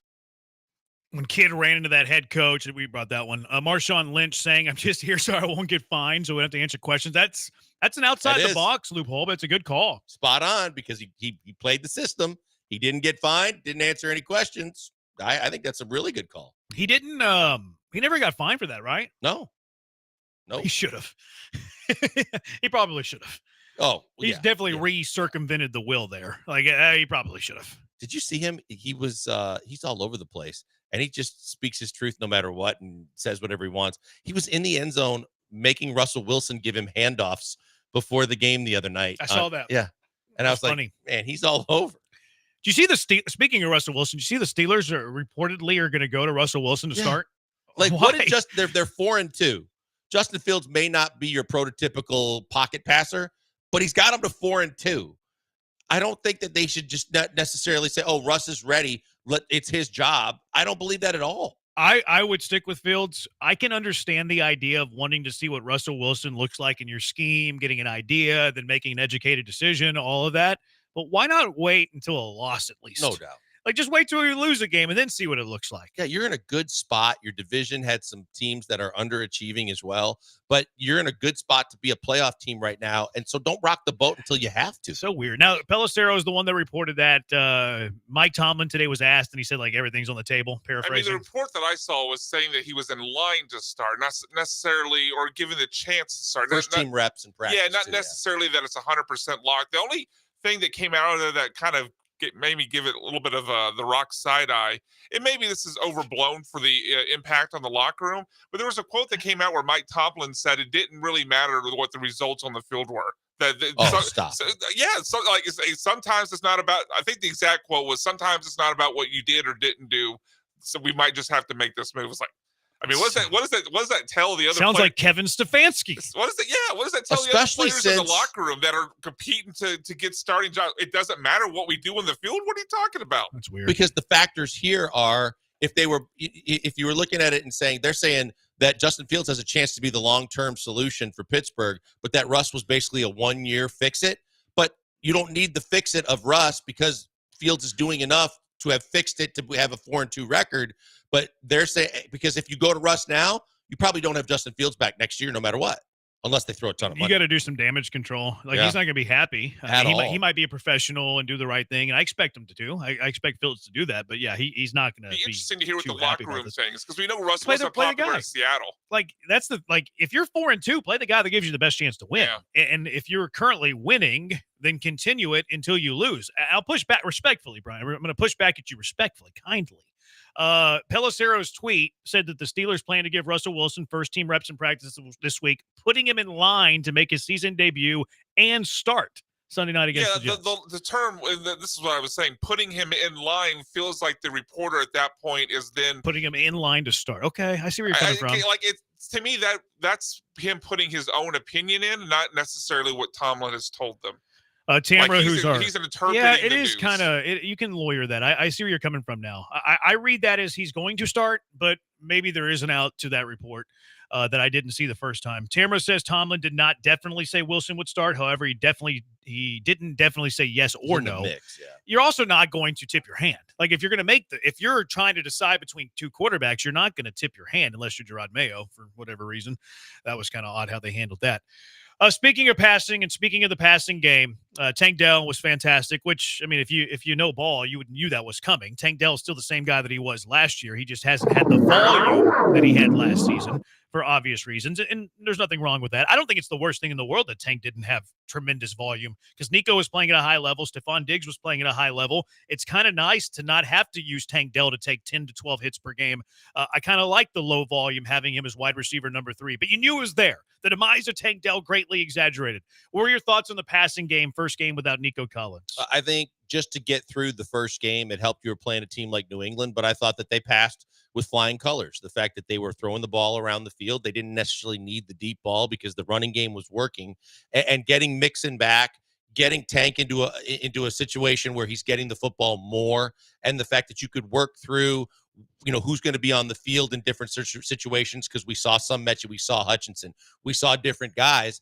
I think that it was the perfect 1 week, first week without Nico, the way everything went, because it was the perfect storm of the running game was very impactful, even in the passing game. But that Tank got more of the kind of touches we were accustomed or expecting to see from him. And now you go forward where it's going to be a better test, and more answers are going to become from what happens this week with a better secondary and a better defense to see if you're still able to do those things and get those kind of results. Yeah, I'm happy with it one weekend. Like, you have enough weapons offensively to still make it work. CJ Stroud's a really good passer.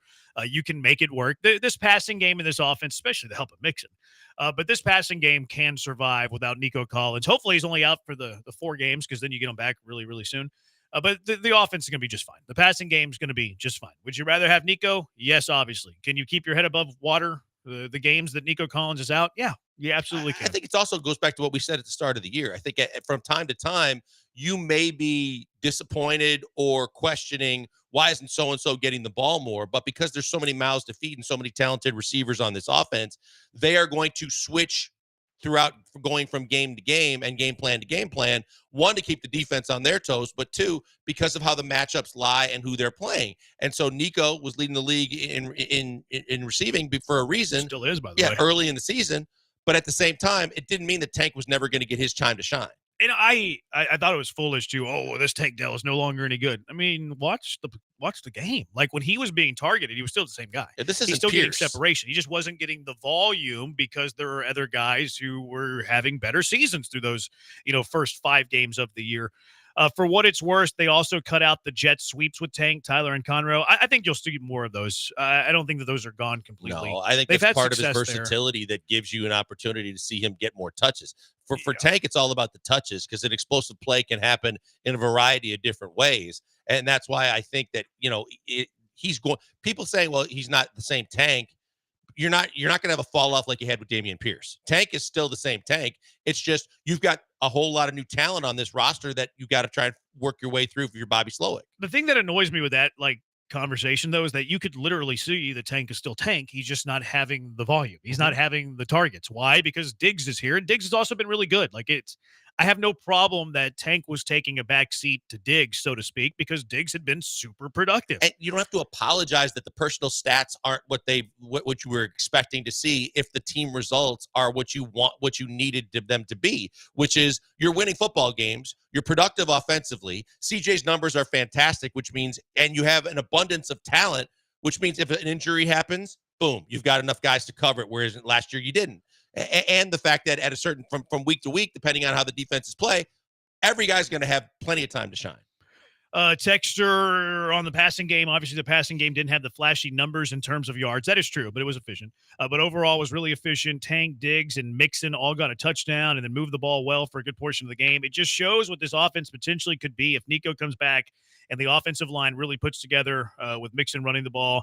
Man, they could be legendary. Legend, wait for it, dairy.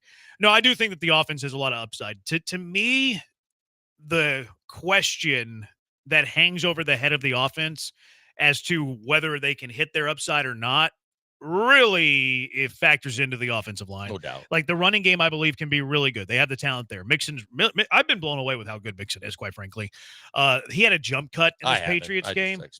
I mean, you nailed that. You were right, and somebody wasn't. Somebody can't evaluate running backs. Somebody can't evaluate running backs. I was wrong. But Singletary, whatever. not greater son Mixon. He's good. Mixon's good, really good. And then your receivers are really good. Like, Nico still leads the league in reception yards. Diggs is having a heck of a year. Tank is still super solid. I think Tank's really good. But Tank being a number 3 receiver, wow, what a luxury that is. The one thing that has to happen for this offense to be not even like top 5 in yards at the end of the season, but once you get to the playoffs, have a top 3, top 5 offense that is playing at that level. The offensive line has to be able to match the skill. Yeah, there's no doubt that you have to have that continuity. You can't go through what you already experienced in terms of the penalties and the lack of chemistry with the offensive line. But if they're able to continue to get better and they're able to just hold their own, it bodes well for everybody, because we talked about this a few weeks ago, that is the one position group that affects everything you do offensively, running game, passing game, and otherwise. And then the side caveat that you still at some point are going to have, you got to have an engaged Dalton Schultz. And because at a certain point, you're going to go to the tight end, and the tight end is still going to be a weapon that factors in when CJ's pressured and different plays that you're going to call. And you've got to get something out of your tight end play more than you're getting from Dalton Schultz. I think you can get by without You can get by without it, but if you want, first of all, it's not going to be a legendary offense because you're not getting Mixon in his prime. But at the same time, Dalton Schultz is supposed to be a top 10-ish tight end, and Dalton Schultz is anything but that right now. I wonder where he gets paid. I know he's making $12 million. I wonder where that ranks in the NFL. I'm going to look that up real quick. One thing that I will say about Schultz is I think that he's kind of flipped what he's known for. Like, he gets knocked because he hasn't been a good blocker in his career. I actually see him decent in the blocking game this year. Like, he's been much better blocking. Not last game. No, he's pretty good. But you saw the one that sticks in my mind is that one where he was in motion and supposed to pick up the left side defensive end and just kind of I'd have to see the play. Rolled into him with his back instead of trying to block him. Did this guy make the tackle?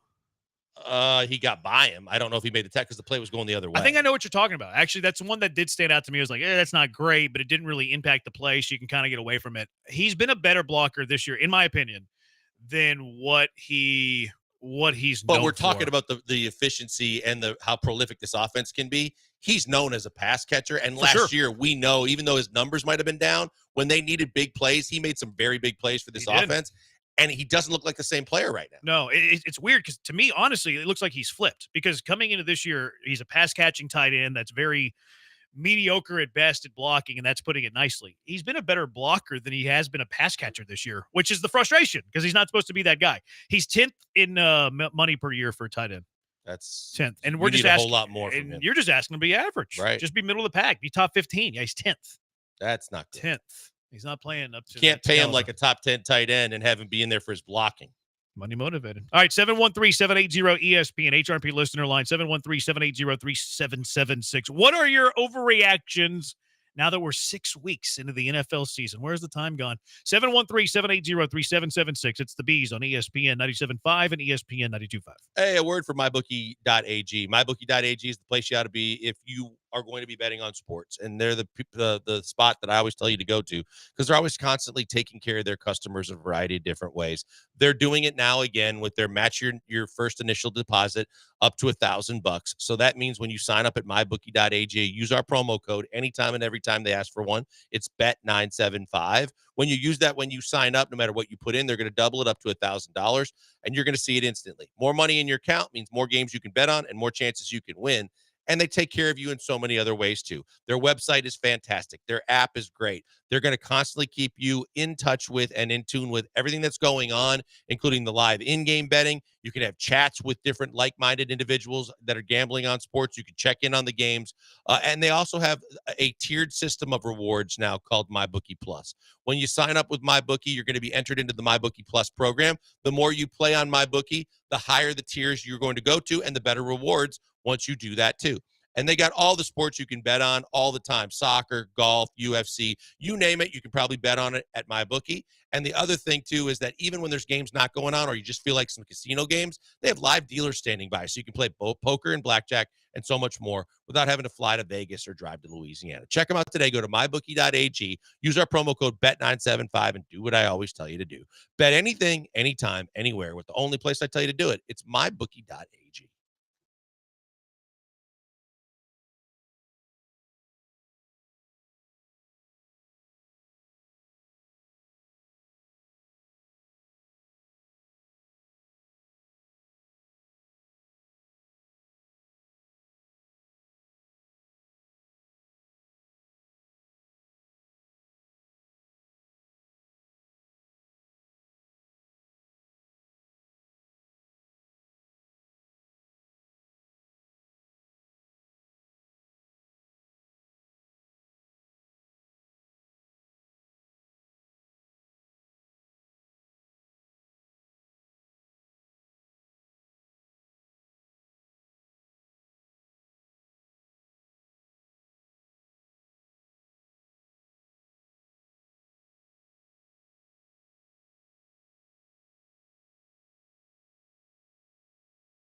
You're back with the Killer Bees on ESPN 97.5 and 92.5. Live from the Veritex Community Bank Studios, here's Joel Blank and Jeremy Branham. What are your hot takes? What are your overreactions after 6 weeks of the NFL season? 713-780-ESPN, 713-780-3776. 3977, his overreaction. Schultz needs to catch the dang ball every week. We got crocodile arms. Get the bad word out of here. Yeah, a lot of people are unhappy with Schultz. A lot of people I are think if you very just unhappy watch, with Schultz. and especially if you isolate on him at any time at all, there's reason to be concerned. There's reason to ask questions. There's reasons to be disappointed with his play. There's no doubt about it. And I don't know how he could say otherwise, just from the fact that looks like there's a lack of effort. There just looks like not a lot of want to. And there looks like he's not the same player as a year ago. And because he got paid, there's reason to question what his motives truly are. Yeah. 1264 overreaction. If Nico comes back after 4 games, the Texans only have 3 more losses on the schedule. Brian is texting our show, apparently, because Brian's always very, very optimistic when it comes to the Texans. Were you at 13 wins, not B-Mac? I was originally 11, and I bumped it up to 12 after, I don't remember what game of the season it was. So after this week, you're clearly going to 13. No, I'm still at 12. 3 more losses on the schedule. How many losses do you have on the schedule? 5. You have 5 left? No, 5 total. 5 total. What do you have left? It would be 4. Yeah, because I think they go 12 and 5 at this point. Simple math. I am wearing a shirt that says 7 + 3 = 6. You were a math major, right? For a semester, and then I was like, I'm not cut out for this. I'm looking back at my start of the season predictions. I had them losing at Green Bay, which I'm going to stand by that. I don't think that they win this week. I had them losing at the Jets. I'm going to change that. I think that they'll beat the Jets in New York. Even with Tay-Tay. Yeah. At Dallas, I had them losing that game. I think they might win that game now. Yeah, I think they could. I had them losing at Jacksonville. What an idiot I was back then. I don't have them losing at Jacksonville anymore. I had them losing at Kansas City. I'll stick by that. I had them losing versus Baltimore. I'll stick by that. So I'm flipping 3 games. 1, 2, 3. So I only have 3 more losses. I only have 3 more losses on their schedule. So I'm the same Miami as the Texter. game is definitely a different game. I had them winning that game. Okay. I had them winning that game anyways. For me, it's a different game. So I literally could change mine by about 3 games based on the fact that the way the league. So you're up to 13? No, I'm not. I wasn't even close. Your Remember, I preseason started prediction at 9. was 10 wins. We did So it on I the show. could get realistically 11 is in play, but 10 is a good number. I have them 8-3 the rest of the way. So I guess that's 13. That's 13. Oh my goodness, what's happening to me? Where's And I'm my the Homer hat? optimistic one. Where's my Homer hat? All right, overreaction, 713-780-3776. Let's go out to the HR&P listener line. Hey, Keith, are you La Salsa? No, this is Keith. Overreaction Tuesday. I've got. Wait, do you love the show, Keith? I love the show. Okay. Good. Recently cut. Marquez Valdez-Scantling will find his way back to Kansas City, and Mike Williams will be traded before Sunday. He lands in Dallas on a bye week, or the wide receiver injury-riddled New Orleans Saints. Okay. Mike Williams got a big contract. Appreciate it, didn't he? Keith. I think it's only a 1-year deal. I think it's like for $10 or $11 million. So it's not crazy. Now it wouldn't fit into everybody's salary cap, but it's 1 year and it's around 10 or 11 million. I remember I looked it up because I was comparing his contract to Lazard's. Okay. Because I know when he Double signed check it, that. everybody was like, damn, he got paid a lot. I thought it was a 3-year deal, but I could be wrong. So I thought there was more on it. No, this says I think that was the previous one. I think Was that it was the the one he previous signed with one? the Chargers. Okay, And then okay. they got rid of him because of the injury. No, it's a 1 year, $10 million deal. I've seen rumors out there that he's That going to makes be a sense. Cowboy. He was coming off an ACL Really? surgery. I saw a couple rumors out there that he is, because he's on the trading block and the Cowboys didn't want to go all in on big names and big contracts, that they would be willing to take a swing at him. I don't hate their receivers. Tolbert's actually turned out to be pretty good. I think that they're okay. I hate the receiver depth because, I mean, obviously CD's elite. Jalen Tolbert's stood out, but Brandon Cooks has been hurt or not playing that well. Turpin's been okay. Brooks has been okay. Like, I don't think their problem is their receiving core. That Tolbert doesn't get the looks without Cooks going out, and that they really like the fact that happened to show I like Tolbert. They can build with him. Yeah. I like Tolbert. And Cooks is going to come back at some point. Yeah, but he hasn't played well this year. At this point, does New Orleans do anything? I think that was more because of the relationship between Carr and Devontae, but I think that Shaheed's been great. I don't think that they're going to go out. Well, and try and Olave make might be out for a while. He got his 3rd concussion on Sunday. So That is third? That was his 3rd. Give him the Guardian cap. Yeah, Seriously, another one. I think it's only year 3 for him because he was the same draft class as Garrett Wilson. So he's got 3 concussions already now in 3 years. I didn't know it was his third. So I need to stop drafting him in best ball. Huh? I would stop drafting him in best ball. Yeah. Okay. All right. You can, or maybe only at least We got to 2 start of your just giving out these 199 caps teams. if no one else will, and saying you got to wear them. You know who was wearing them yesterday was Tyler Rapp. He sure was. Tyler Rapp was, yeah. And he was also bringing. Yeah, he was. There's a reason why he was wearing it too, because he was all over the football field. There You was can a also Patriots player wearing one too in the Texans game. I can't remember who it was off the top of my head. I think it might have been a guard. Oh, really? Yeah. I didn't notice that. I know. Well, Sean, I was watching the game with Sean, and he notices all of them because he hates it with a passion. Look at him bragging that he has friends. How's that a and he brag? watches games with friends.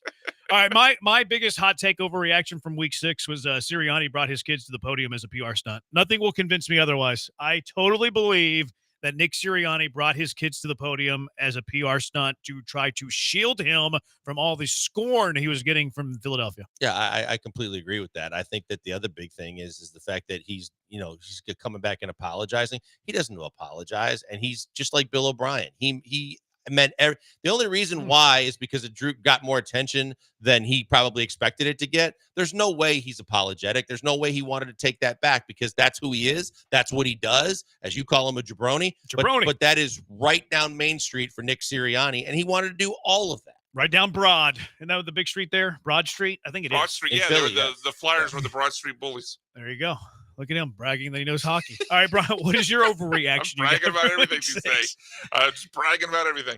My overreaction is Brock Powers is going to make Sam Laporta's rookie tight end reception record a 1-year record and break it this year. Especially Catches? The record is 86 catches by Laporta. Bowers already has 37 through 6 games, and now Devontae Adams is out.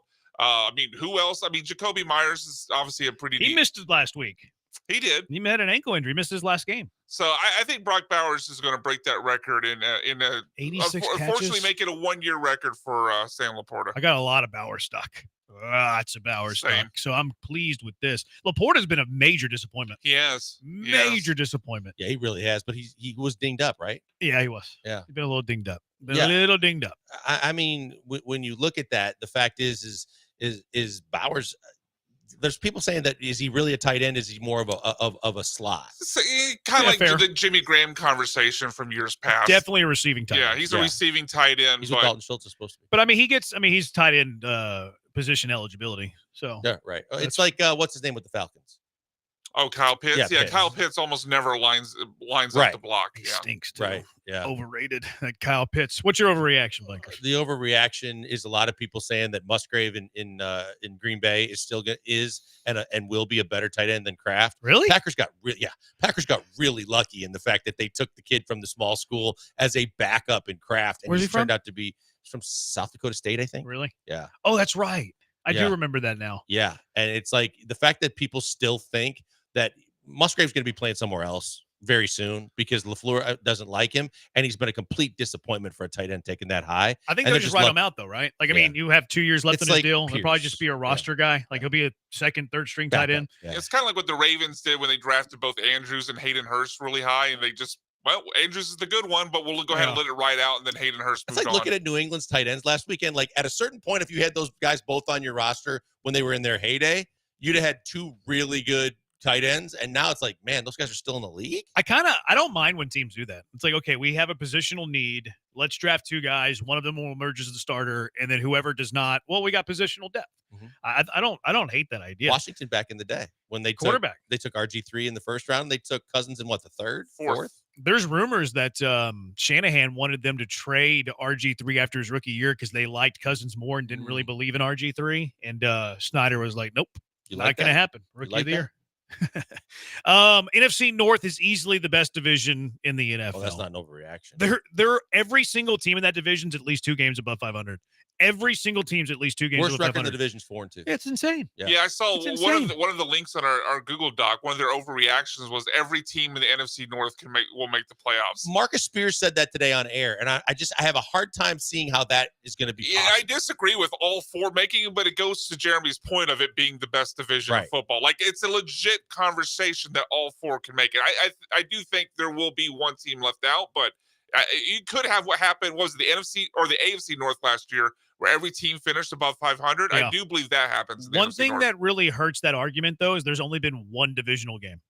So they haven't That's been right. able to cannibalize Detroit themselves. beat Green Bay. Minnesota beat Green Bay. Yeah. That's the only divisional game that has happened. So like that's only one. So every team has Minnesota and Green Bay have 5 divisional games left. Detroit and Chicago have 6 divisional games left. So that's going to cannibalize They're the gonna record. beat the hell out of each other. Yeah, it's going to cannibalize the record. But yeah, every team in that division would be at least tied for first place in every other division in the NFC. Washington's 4-2, Atlanta, Tampa Bay 4-2, and then NFC West is being led by 3-3 San Fran and Seattle. Yeah, think about where we were at the start of the year in terms of the divisions. I think a lot of us thought either AFC North was the best division in football because of the teams that they had. I was a little bit out on the AFC North. That wasn't me. I think that was a popular Because of opinion. like Steelers quarterbacks. Yeah. That was definitely a big reason why. And then Well, Sean. if it wasn't then, it wasn't the NFC East, was it? Because Dallas, Philadelphia. Everyone thought the Giants would be terrible, so I can't remember. I don't think it was them. But I don't think anybody took the NFC North. I think I said the AFC East, actually. Yeah, I don't think anybody said the NFC North at the start of the year, and now look at just how loaded they are. And no one thought Minnesota was going to be this good. Because you expected Detroit to kind of be the divisional champion, Green Bay to be the playoff team. Minnesota, we thought Minnesota was going to suck, and then Chicago to be maybe a 500 team. Like they were the sexy slide into the playoffs this year, but at the time, no one would have predicted the entire division to have the kind of wins that they've had. All right, anything else? No. I think after years of being the absolute worst division in football, year after year after year, NFC South is getting 2 teams in the playoffs this year. I think the Falcons and the Buccaneers both make it. I think just one. I think the NFC South's a little underrated. I think it's a little underrated. I think that could. I think that could happen. I don't. Yeah, I thought both 4-2 right now. Thought the Saints would be better the way they started than they did, but it's definitely between if Tampa and Atlanta both. Well, I don't need the Saints to make. I'm talking Bucs and Falcons. Yeah, Bucs and Falcons. Look, Baker's been impressive. I didn't think he was going to be this good. All right, who's in your doghouse? 713-780-3776. Who is in your doghouse? Can be anything. Could be NFL. Could be the missus. Who is in your doghouse and why? 713-780-3776. It's the Bees on ESPN 97.5 and ESPN 92.5.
Live in the Veritex Community Bank Studios, it's the Killer Bees. Now back to Joel and Jeremy. Who's in your doghouse? 713-780-ESPN HRP listener line, 713-780-3776. Who is in your doghouse? Real quick, before we get into the dogs in the doghouse, the Houston Texans have made a trade. They have sent Cam Akers to Minnesota. This trade's hilarious. The Texans are getting a 2026 conditional 6th-round pick in exchange for Akers and a 2026 conditional 7th-round pick. So your run-of-the-mill late-round pick swap, Cam Akers headed to Minnesota, which is probably a testament to the Texans being comfortable with Joe Mixon and Dameon Pierce as RBs 1 and 2. I think we knew about Joe Mixon. We didn't know from all the hype we had heard about Dameon Pierce. I think this tells us all we need to know, that they believe in him so much that they're willing to get rid of one of their insurance policies that we thought was a pretty good backup. Yeah, and maybe it was what he did against New England. And then from a Minnesota perspective, Aaron Jones is a little dinged up. Maybe it's not great news on the Aaron Jones front. I think that's a great call. We were talking about it during the break, and I think that's big because the reason why Green Bay pulled the plug on him is he's great when he plays, but last couple of years he doesn't play a whole lot, and maybe this is a sign that he ain't going to play for a while. It's a good deal. Texans, they get something for their 4th-string running back. That's fine. That's fine. That's fine trade. No, I feel okay about this trade. I'm good with it. They elevate our guy, and that's it. I wonder. JJ Taylor. Well, you only get so many elevations. I think it's 5, and he's already been elevated, 2 or 3 times? Couple times. Maybe they give him the job. That's what I'm saying. They just put him on the roster and say that's our 4th-string back. We'll see. They have an open spot on the roster now with that addition. They're kind of replacing Autry for Edwards, and then they had the Heinisch activation, but he's not on the roster yet. So it might just be him. Yeah. Maybe he just takes the spot in the Texans carry 3 running backs until they need somebody. Yeah, we'll see. We'll see how they do that. All right, who's in your doghouse? 713-780-ESPN HRP listener line, 713-780-3776. Who's in your doghouse, Blinkers? I mean, the way I first started thinking about this is just someone that's just a complete idiot the way they've handled things. Hassan Reddick has to be in someone's doghouse because Hassan Reddick is just a complete idiot. He's lost more than... That's a weak dog. What a weak dog that was. What the hell was that? Did you sit on a whoopee cushion? It's a chihuahua. It does sound like a whoopee cushion. What the heck was that? It's actually Pat McAfee. What a terrible dog impersonation. Jeez. It's Pat McAfee. And Jeremy and I could have done a better job just in the background here. Whoa, it's brutal. You sure that's not you? What a dud that is. Yes, I'm quite sure it's not me. It's Pat McAfee from Monday Night Raw. All right. That's a dud.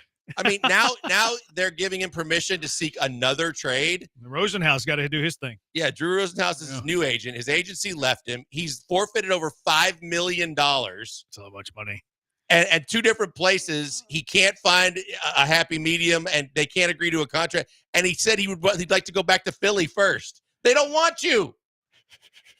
Ridiculous. Yeah, he does belong in the doghouse. I wonder if he's actually going to get traded. I kind of hope he does, just for the entertainment value of this. The first person I'm putting in my doghouse was the inspiration for this entire segment. It's Dalton Schultz. That was a little better. But Dalton Schultz has to be in the doghouse. He is the literal reason why this brain child came into existence. So Dalton Schultz, you're in my doghouse. First guy in my doghouse is someone I've gone to bat for. Thought he was underrated. Thought people were talking too negatively about him in his game. But, man, Kyler Murray's just too inconsistent. I mean, they beat the Rams was a week or 2 ago. But go to Green Bay and just lay an egg. You look at his stat sheet. 3 of his 6 games, so half are under 200 passing yards. He's only got 1 multiple passing touchdown game. I've gone to bat for Kyler, but, man, he's not shown me anything this year. I was concerned that he was going to run wild on the Packers defense. He had like 75-yard touchdown run a week or 2 ago. They looked awful. I don't care about Marvin Harrison Jr. getting hurt or not that wasn't a factor. He looked like he had a whole lot of I don't care. He was bad. Yeah, the whole team was awful, but Kyler certainly's got to wear that one. He did lose Marvin Harrison. Did lose his top receiver in that game. I can't explain it all away. Concussed. Nope. He is super inconsistent. He's a good best ball quarterback. He's not a good quarterback to have leading your team. He is the best athlete in the world. How many people on the entire world, have been drafted in the first round in 2 big professional sports? I'll wait. I just gave you the opportunity to say it wait. again. He is an unbelievable athlete. Likes video games a lot. King of Twitch putting me in his doghouse for timing him out. King, you did that to yourself, and it was well-deserved. 8143.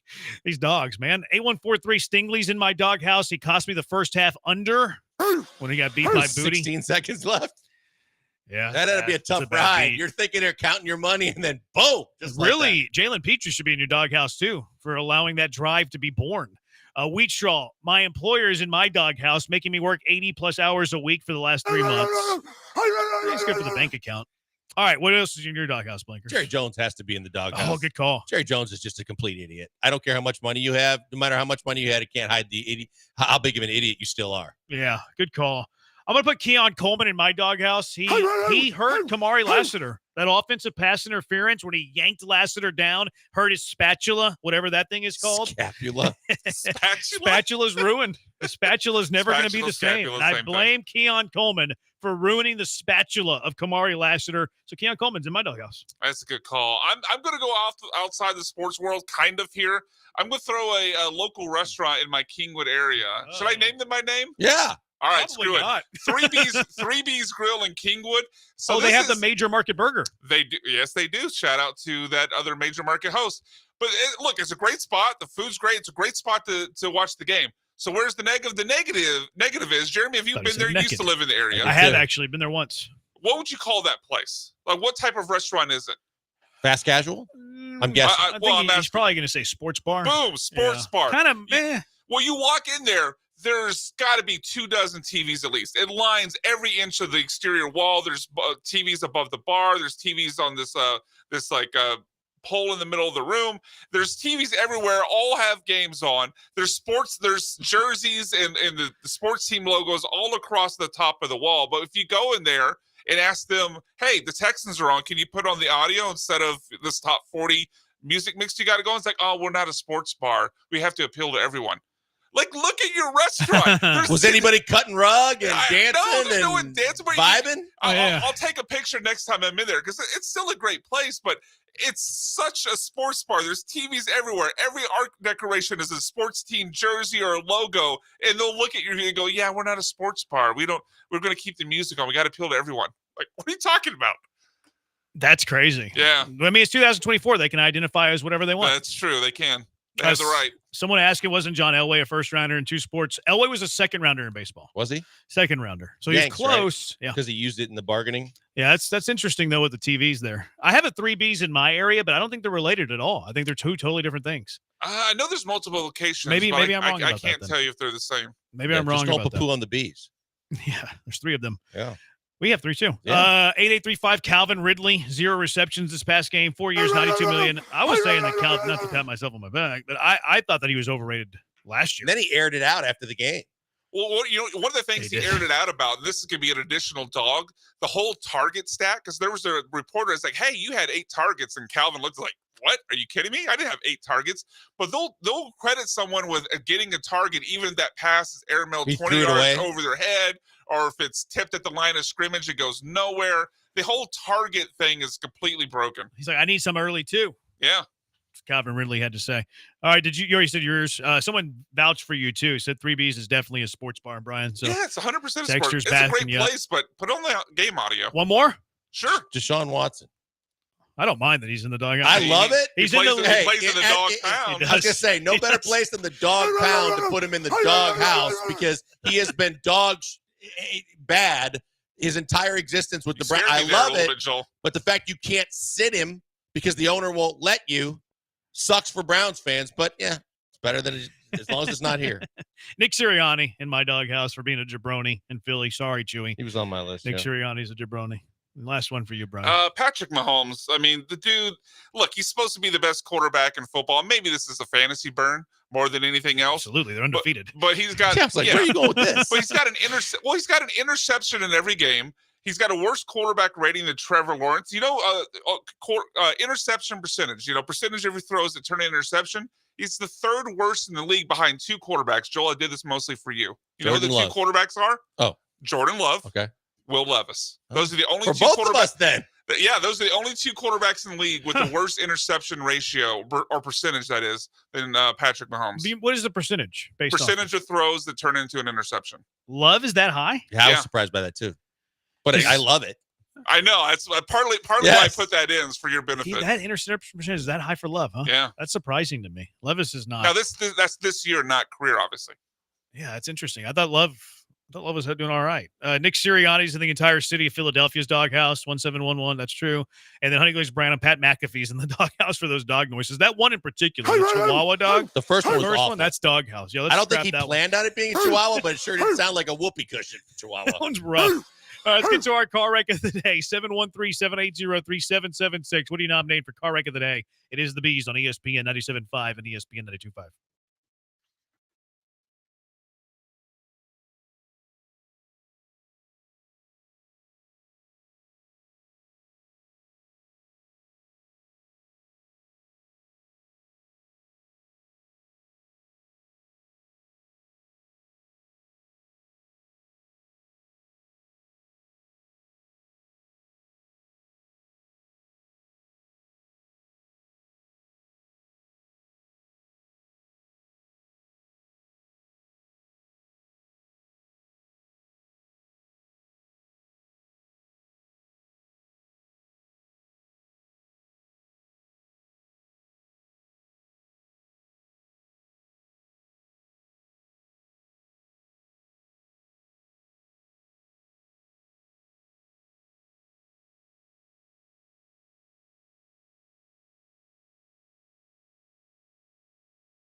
Call wreck of the day, 713-780-3776. Honey Glazed Branham says, you think Pat was bad. Let's hear Paul do a dog noise, giving his cougar noises. We have to get a Paul dog noise. And the fact that he loves cats. I know. I don't know if he can get the dog bark out of him. Our beloved coog.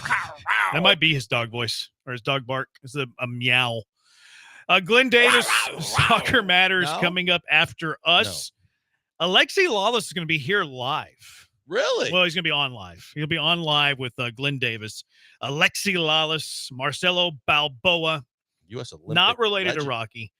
A couple of former national team players ahead of Mexico and the U.S. tonight. Dynamo midfielder, a former Dynamo midfielder, giving away Dynamo Galaxy tickets, plus much more internationally, too. Arthur, the Dynamo midfielder, that'll be on with Glenn Davis. What a murderer's That's row. a hell of a lineup. That is big. You got Arthur, you got Alexi Lawless, Rocky's brother, Marcelo. That's a heck of a show coming up. Why do you got that smirk on your face? I feel like this is a setup for you to take a shot at the show after Soccer Matters. It's not a dad joke like I give, but it's a Branham joke, which is just as bad. I mean, Rocky Balboa, fictional character, and then Booker T, one half of Hall of Fame, another fictional character. There it is. I knew that was Brad coming. Gilmore and fictional character Booker T coming up at 8 o'clock after Soccer Matters. Did you watch that Vince McMahon documentary? I have 5 of 6 episodes in. I thought it was extremely overrated. Yeah, they didn't. Well, one, the whole thing kind of gets blown up because they filmed it all before the big allegation came out. Yeah. The other thing is, a lot of it was already stuff we've seen in other shows like Dark Side of the Ring. So it was like, there were a few things I hadn't heard of before. I won't say it was completely stuff I already knew, but it was largely stuff I already knew. I expected more scandalous stuff. I expected more drama, and I didn't get any of that. He came out already trying to get out in front of it to protect himself. I don't think he really needed to. Huh. I don't think it was that bad. Most of it, like the steroid scandal, the Ring Boy scandal, it's stuff we've heard for decades already. Yeah, I mean, I don't think I already thought very low and very little of Vince McMahon. I don't think any less of him. I already thought that little of him. All right, car wreck of the day. Fair. What do you have on your car wreck of the day? This Lance? Ravens fan that had his buddy videotaping him as he went down the street, decided to find any Commanders fan and beat the hell out of them and take sucker punches, and then didn't think there was going to be any ramifications. Well, evidently he worked for 2 different insurance agencies. Both have since said that he's fired. They found his name. He is getting dragged as he deserves, and he's an idiot. That's weird. Weird behavior. I'm going to nominate the World Conquer Championships. There has been scandal in the World Conquer Championships as the men's champion was found with a steel chestnut in his pocket. What the hell is there? He can be bought. Is there no morals left in sports? Now we're seeing cheating in the World Conquer Championships. Unbelievable. All right, what do you got, Brian? What do you nominate? Jerry Jones. I'll keep it quick. Jerry Jones. And I think Pretty good one. I'm going to speak for myself, but I think that's the winner. Aaron Rodgers says 6967. Jerry Jones says Josh from Seabrook. All right, what's winning? Yeah, you don't want to go to the champion of the world conquers? I'm going Jerry Jones. I think it's Jack Callis, the idiot that decided it was cool to just run down the street and punch randos. Yeah, he deserves to be on there too, but I don't want to give him any run. And I'm embarrassed now that we know his name. Let's go to Jerry Jones. Jerry Jones for the car wreck of the day. Congratulations. Does it for us. Thanks to Brian for the hard work. He's blank on Branham. Glenn Davis, Soccer Matters right now on ESPN 97.5 and ESPN 92.5.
All right, welcome in, everybody. We are ready to roll here tonight on the heels of the Killer Bees, Joel and Jeremy.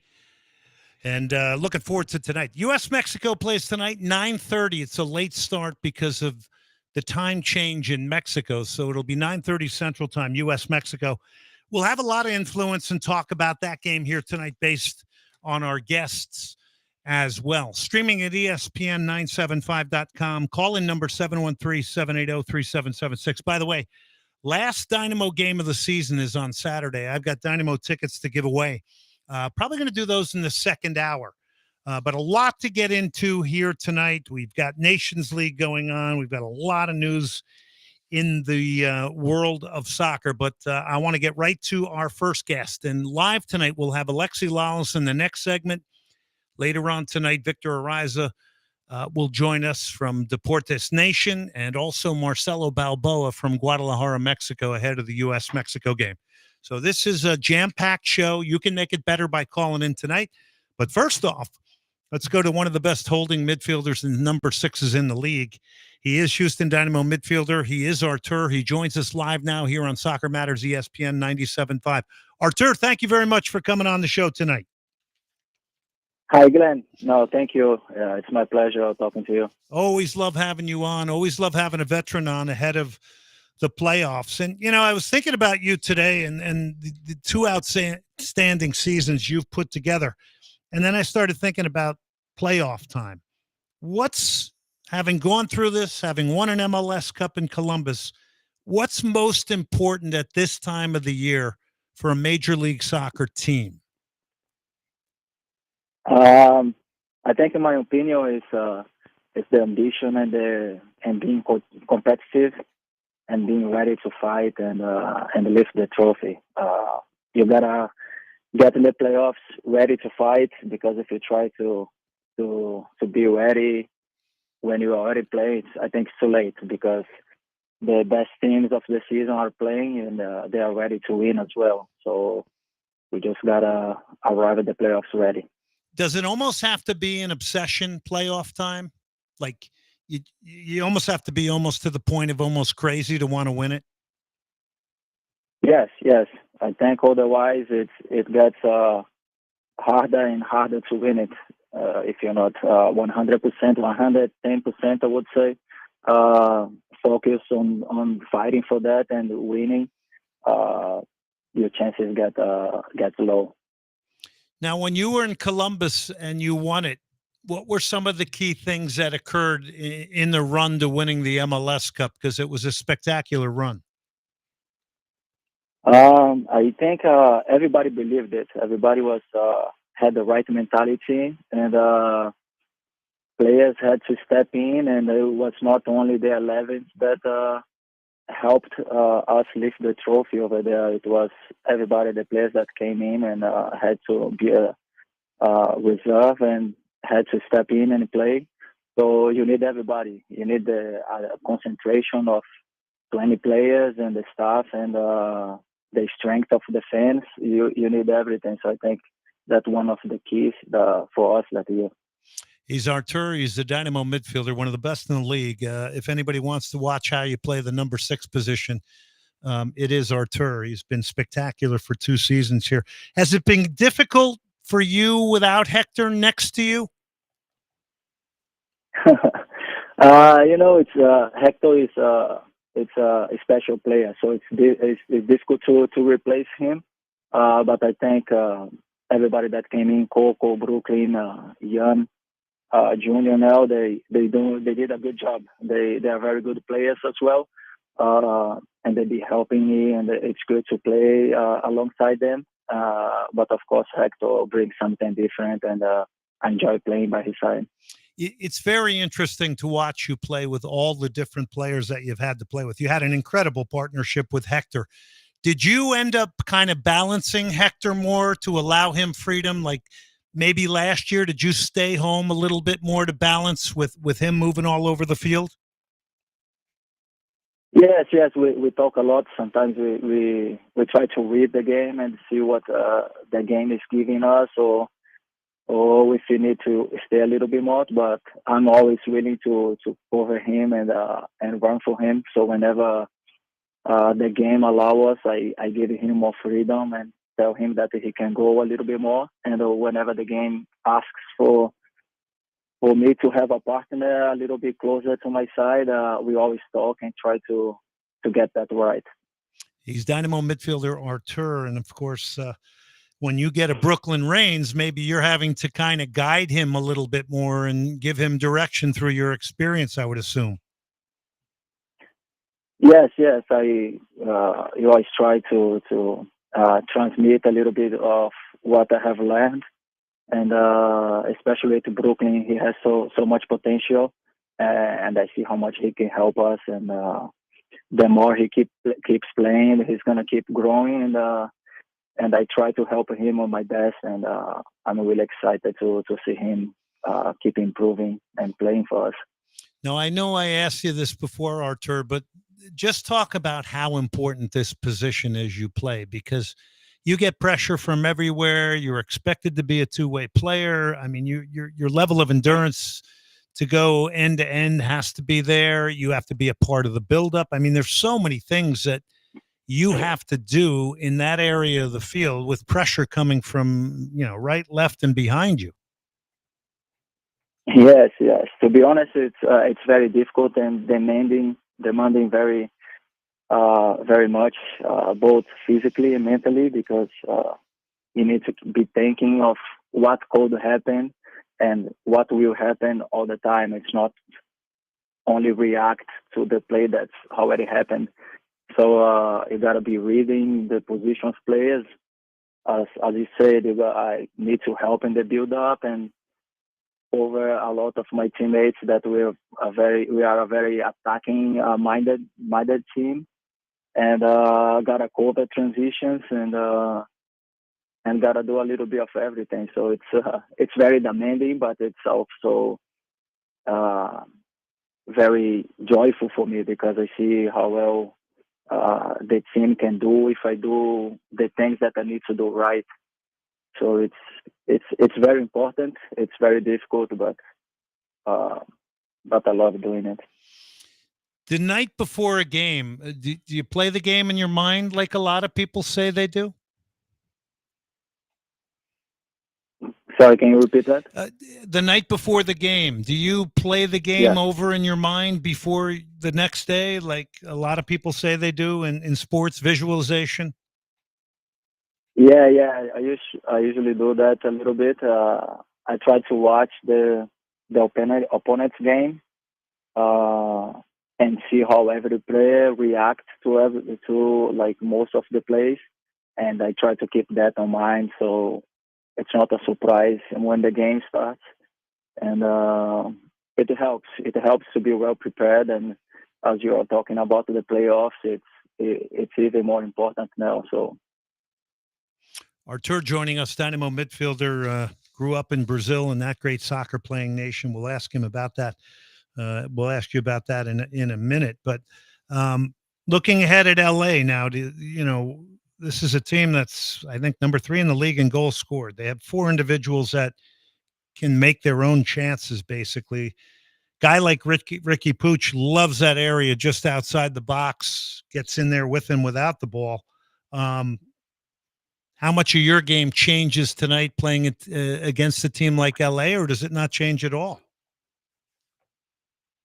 Yeah, I think it changes a little bit because, as you say, they are very dangerous, and especially Ricky, he has so many different qualities that you can not just have one way to stop him. You gotta kind of need to be aware of everything that he can do. He can pass, he can drive the ball, he can shoot.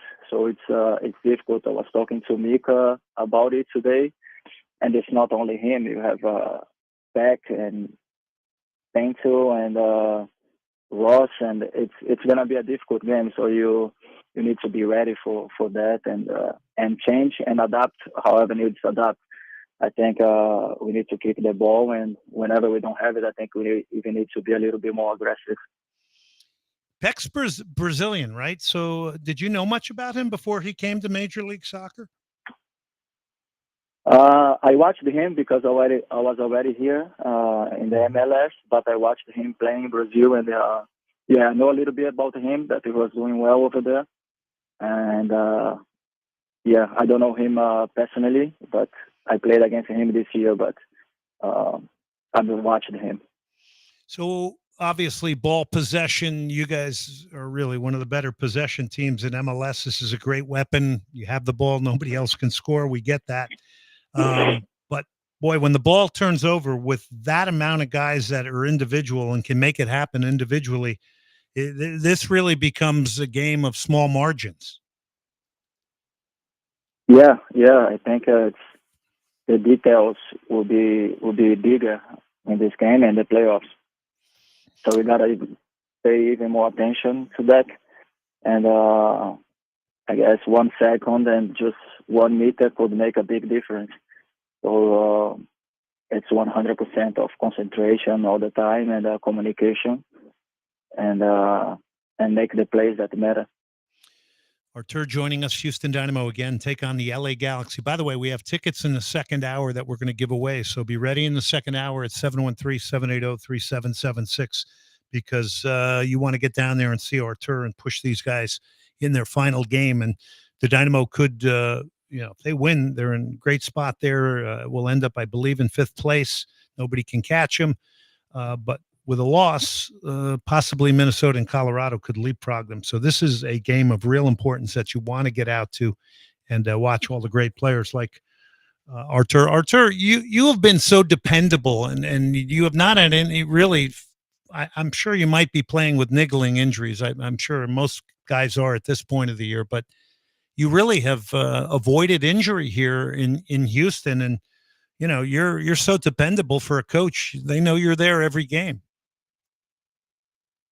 Yes, I try to be ready. I try to have my body ready the best way possible. Of course, I have some things going on in my body, and the fatigue of the whole season. It shows sometimes, and I feel it. But I try to stay fit and strong, and the people, the team gives me the support with the strengthening coaches and everybody over there, so I can stay healthy.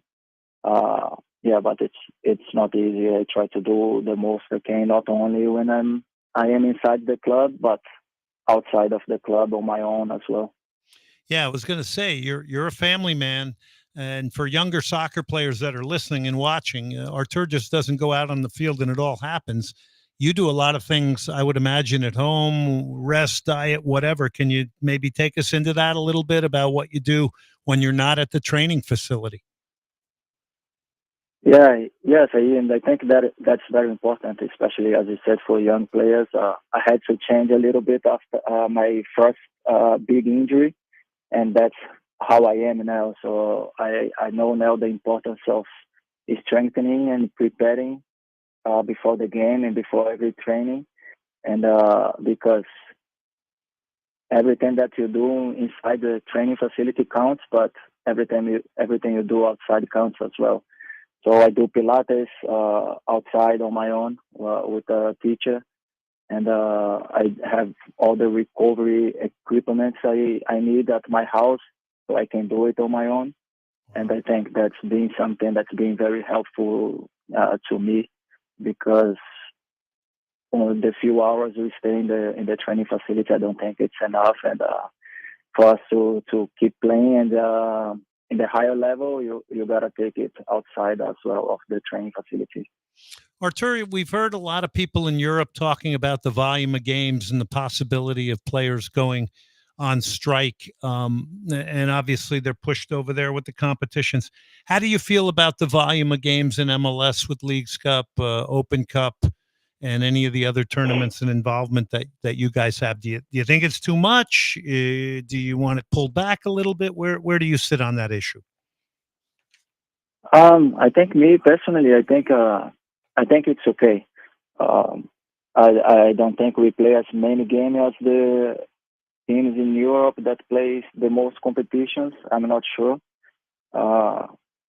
It's not easy. I'm not saying it's easier for us here, But I think with some rotation and being well prepared, I think we're doing okay, and it's good. For me personally, as a player, I want to play as many games as possible and compete different competitions. We have the Leagues Cup and the Open Cup, so you can play different teams from different countries and grow as a player, you know. But I know it can be difficult as well. But that's only my opinion as the number of games we are playing right now. When you were in Brazil, did you ever dream you'd be in America and you'd be coming to the United States to play in a professional soccer league? No, I never thought about that. To be honest, I was in my career, I always thought short term. You know, I always thought of doing my best game after game and see what could happen after. And I never imagined I would come here and make a career here and be successful here. But I'm really happy that it happened. Last one before I let you go. The final third and scoring goals. How important is it going to be for you guys to make sure you're timely with goals as we head into the playoffs and getting that first goal in a lot of these games? It's crucial for us. I think we are getting a lot of good positions in the opponent's half, and we're missing a little bit of some, like the last pass or the last shot sometimes. And I think once we get that right, we're gonna be an even better team and being even higher in the standings. That's really important, and I think that's the right moment for us to get that right. And if I think, and I'm sure if we get that right now in the playoffs, we're gonna make a good run, and we just gotta get that right and find the balance of defending and denying goals on the other side as well. Artur, thank you so much for coming on tonight. You're a gentleman. To do it live is exceptional for our listeners. Thank you very much, and best of luck against the LA Galaxy on Saturday. Thank you very much, Glenn. It's my pleasure, and I'll see you Saturday. You got it. That's Artur. Man, what a midfielder he has been to watch for the Houston Dynamo. Just absolute money, game after game in the six, and the amount of responsibility that man carries is incredible. LamontBrands.com, Soccer Matters t-shirts and hats to benefit the 501c charity Snowdrop Foundation for Pediatric Cancer. Also, Cactus Music, get over there. My friend Quinn, saw him at the Experience Hendrix show. Cactus Music, the best in vinyl selection, new, used, CDs, books, everything music and rock and roll. It's like a music history lesson walking into that store, let me tell you. Lots of rare vinyl in there as well. Houston's oldest independent music store, over 40 years. Get in there and go into the special record ranch part of the store. It is Cactus Music. Taking a break, coming back. Alexi Lawless, Fox Sports, former U.S. men's national team player, live next on Soccer Matters, ESPN 97.5, presented by the Daspit Law Firm.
You're listening to Soccer Matters on ESPN 97.5. And on ESPN 92.5. Brought to you by the Daspit Law Firm. From the Veritex Community Bank Studios, here's Glenn Davis.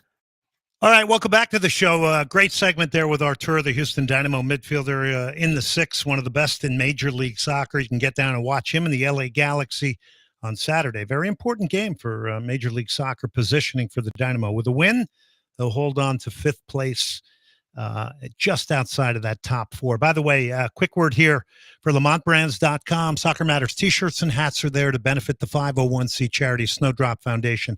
Also have a charity clinic to let you know about that will be hosted by HTX, one of the youth clubs here in Houston.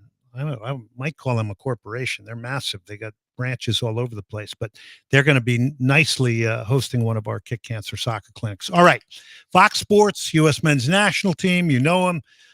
Good friend of this show. I like to think he's a friend of mine as well. He is Alexi Lalas. He joins us now. Alexi, how are you? I'm doing great, my friend. I love the way you brought me in with some Priest there. Loving it. So things are going well. We live in interesting times on and off the soccer field. I hope you and all your listeners are well. Yeah, I think we are living in By the way, the Priest is here next Tuesday, and I will be at that show. So there you go. Oh, my God. Yeah. Love it. Yeah. I love it. If nothing else, to see the great Rob Halford, and, his voice is held up. And, God, what a voice. What a band. As my friend says, the metal god. All right. So let's get into it. All right. So how about some initial thoughts on Mauricio Pochettino, the debut in Austin, and the U.S. national team? Yeah, I mean, I am cautiously optimistic. I am excited. I think I'm energized after the change and obvious failure over the summer, and the firing of Berhalter. And, we're less than 2 years. We're, basically a year and a half away from the World Cup in 2026. And we're not going to see this team in a lot of real competitive type of environments. And so we're left to kind of piece through each game. First game, first impression and all that, I thought it was an acceptable win, not necessarily one that if Greg Berhalter had done the exact same thing, anybody would be oohing and ahhing about. But ultimately, I think that there's a pragmatism that Pochettino is bringing in. And if that's the case, I like it. And maybe just get the best version of these players individually and collectively going forward and take your chances in the summer. But we're really not going to judge him ultimately until that whistle blows in the summer of 26. Yeah, and that first game probably went as well as it could. The first goal the U.S. put together was a beauty. There's a lot of energy, and obviously there's a lot of people, Alexi, that have to reestablish themselves, and I think that's the beauty also of Pochettino. Yeah, I mean, look, there can be no sacred cows. Yes, there is a core of this team, and one of the things that we've talked about over the last cycle is how young the team was that went and had a relatively successful World Cup in the previous World Cup. But now, you extrapolate it out, and now they're coming into a much more mature. We're talking about a lot of guys that are now in their 20s, and some of them are in the prime of their career. And you want that to translate into things that we haven't seen before. Because look, U.S. Soccer Federation is paying $6 million plus a year to Pochettino. Not to have him do well in a group stage. We've done that. Not to have us get out of the group stage. We've done that. Not even have us win the group. We've done that. And not even have us just do well in what will be, I guess, a round of 32, given the expanded World Cup. It's to do things that we haven't seen before, and to get us, and when I say us, not just the soccer community, but us as Americans, to believe that the men's team in 2026 can do great things, can do things, like I said, that have not been done before. Alexi Lalas joining us, Fox Sports. You know him from there. You know him as the U.S. men's national team center back, and we're going to get into center backs here tonight because later on from Guadalajara, Mexico, Alexi's great teammate and friend Marcelo Balboa will join us as well with some thoughts from down there. The U.S. Soccer Federation, I have to think right now, seems to be in a different place. I think we got two very, very serious managers in front of both teams, and I like the feeling now that this is more about football, winning, being good on the international stage, and not some of maybe the other social stuff we saw in the past, which I think turned a lot of people off personally. Yeah, I mean, look, if you are looking at this women's national team and what they once were and how the failure on the field and certainly, things that they did off the field and the way that they acted. And again, when we were doing the World Cup in Australia and New Zealand, I said, don't kill the messenger. But this U.S. women's national team at that point, with not just losing on the field, but also, like I said, the way that they were perceived and the way that they acted, they were looked at by a segment of America as not necessarily likable. And I think that they have completely turned that on its head. I think what they have done just in the past year, and obviously the Olympics and winning changes a lot of things out there, but also with a brand new generation. Emma has come in; she does not suffer fools, and I think that they really spent their money well in terms of bringing her in, and I think she looks at it as a great opportunity to kind of get back and bring this team back to where it belongs. And then from a U.S. men's national team perspective.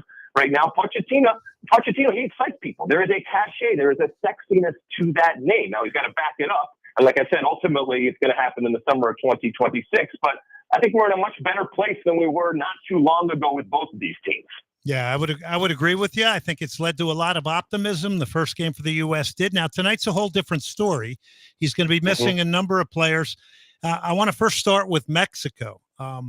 And Azteca doesn't seem to be the scary place it once was, even though this game's in Guadalajara tonight. I don't even see him wearing the fearful green jerseys anymore. How much confidence has this Mexican national team lost? I think, that pendulum that has swung and the gap that we always talk about. And, for a long time it was Mexico. Then we kind of came roaring onto the scene, and then they took it back, and then we went back and forth. I think that Mexico is kind of looking at themselves and saying, what are we? And while we are worried about how the summer of 2026 is going to go, so is Mexico as co-host and Canada for that matter. And I think right now there is very little excitement. There is very little confidence and faith that this El Tri team is going to be great. Now, exactly what the doctor order is beating up on the Americans, and certainly this is a really interesting game. And of the two games, for the U.S., playing Panama and Austin in a friendly is very different than going down to Guadalajara and playing Mexico. And as you've mentioned, I think a desperate type of Mexico. And of these two games, I think we can judge more in terms of the competition. On the second game, it's just a pity that a lot of players, and I know we're going to be involved going forward in the next year and a half, are just not going to be there. But for Pochettino, it kind of works out because if he takes this, what amounts to a B team down there, and they get their ass kicked, well, then he has a built-in excuse. But if he does well, the guy looks like a legend going down to Mexico in only his second game and beating our biggest rivals, or at least having a really good game against them. Yeah, we have a new god to worship. We certainly are hoping it's going to be a really interesting game, I think, tonight. Really looking forward to it. Again, it's 9:30 Central Time. So if you are ready to tune in, it's going to be a little bit of a later start down in Mexico. We look at that Mexico pressure. I would just think, Alexi, that Mexico, they don't care how they do it tonight. They just got to get a win to just move things in a positive direction. But when I looked at the times that you played, I'd always see Claudio Suarez, the Emperor, or I'd see the Matador, Luis Hernandez. I can't look at a single Mexican player, maybe slightly, but not to that level. Maybe Edson Alvarez, but I just don't see a defining guy on that team. Yeah, they don't put the fear of God into anybody. And, when we played against Mexico, there was always a begrudging respect in that, you knew you were going to get a game. You knew that it was going to get chippy. You knew that at times it was going to get ugly. And you also knew that if you had to face these guys also after the game in a bar fight, it was still going to be the same thing. And none of these players on Mexico right now scare me. None of them are big, bold, and arrogant in the way that they act, in the way that they play. And that's a pity, because I think this is the greatest rivalry in international soccer. You can come at me, you can disagree with me if you want, but given our history and our proximity and all the overlapping that we have when it comes to our culture and politics and business and all that kind of stuff. And it has played out over the years and the back and forth between these two countries. So I still think it's just an incredible rivalry, regardless of who or where or how we're or the moment that we are right now. But I want Mexico to do well. I don't want them to do well at the expense of the U.S. And as I said, for them to beat the U.S., regardless of what the circumstances are, that might be the shot that they need. But they got to get their you-know-what together if they hope to be even live up to stuff that they have done in the past when it comes to World Cup come the summer of 2026.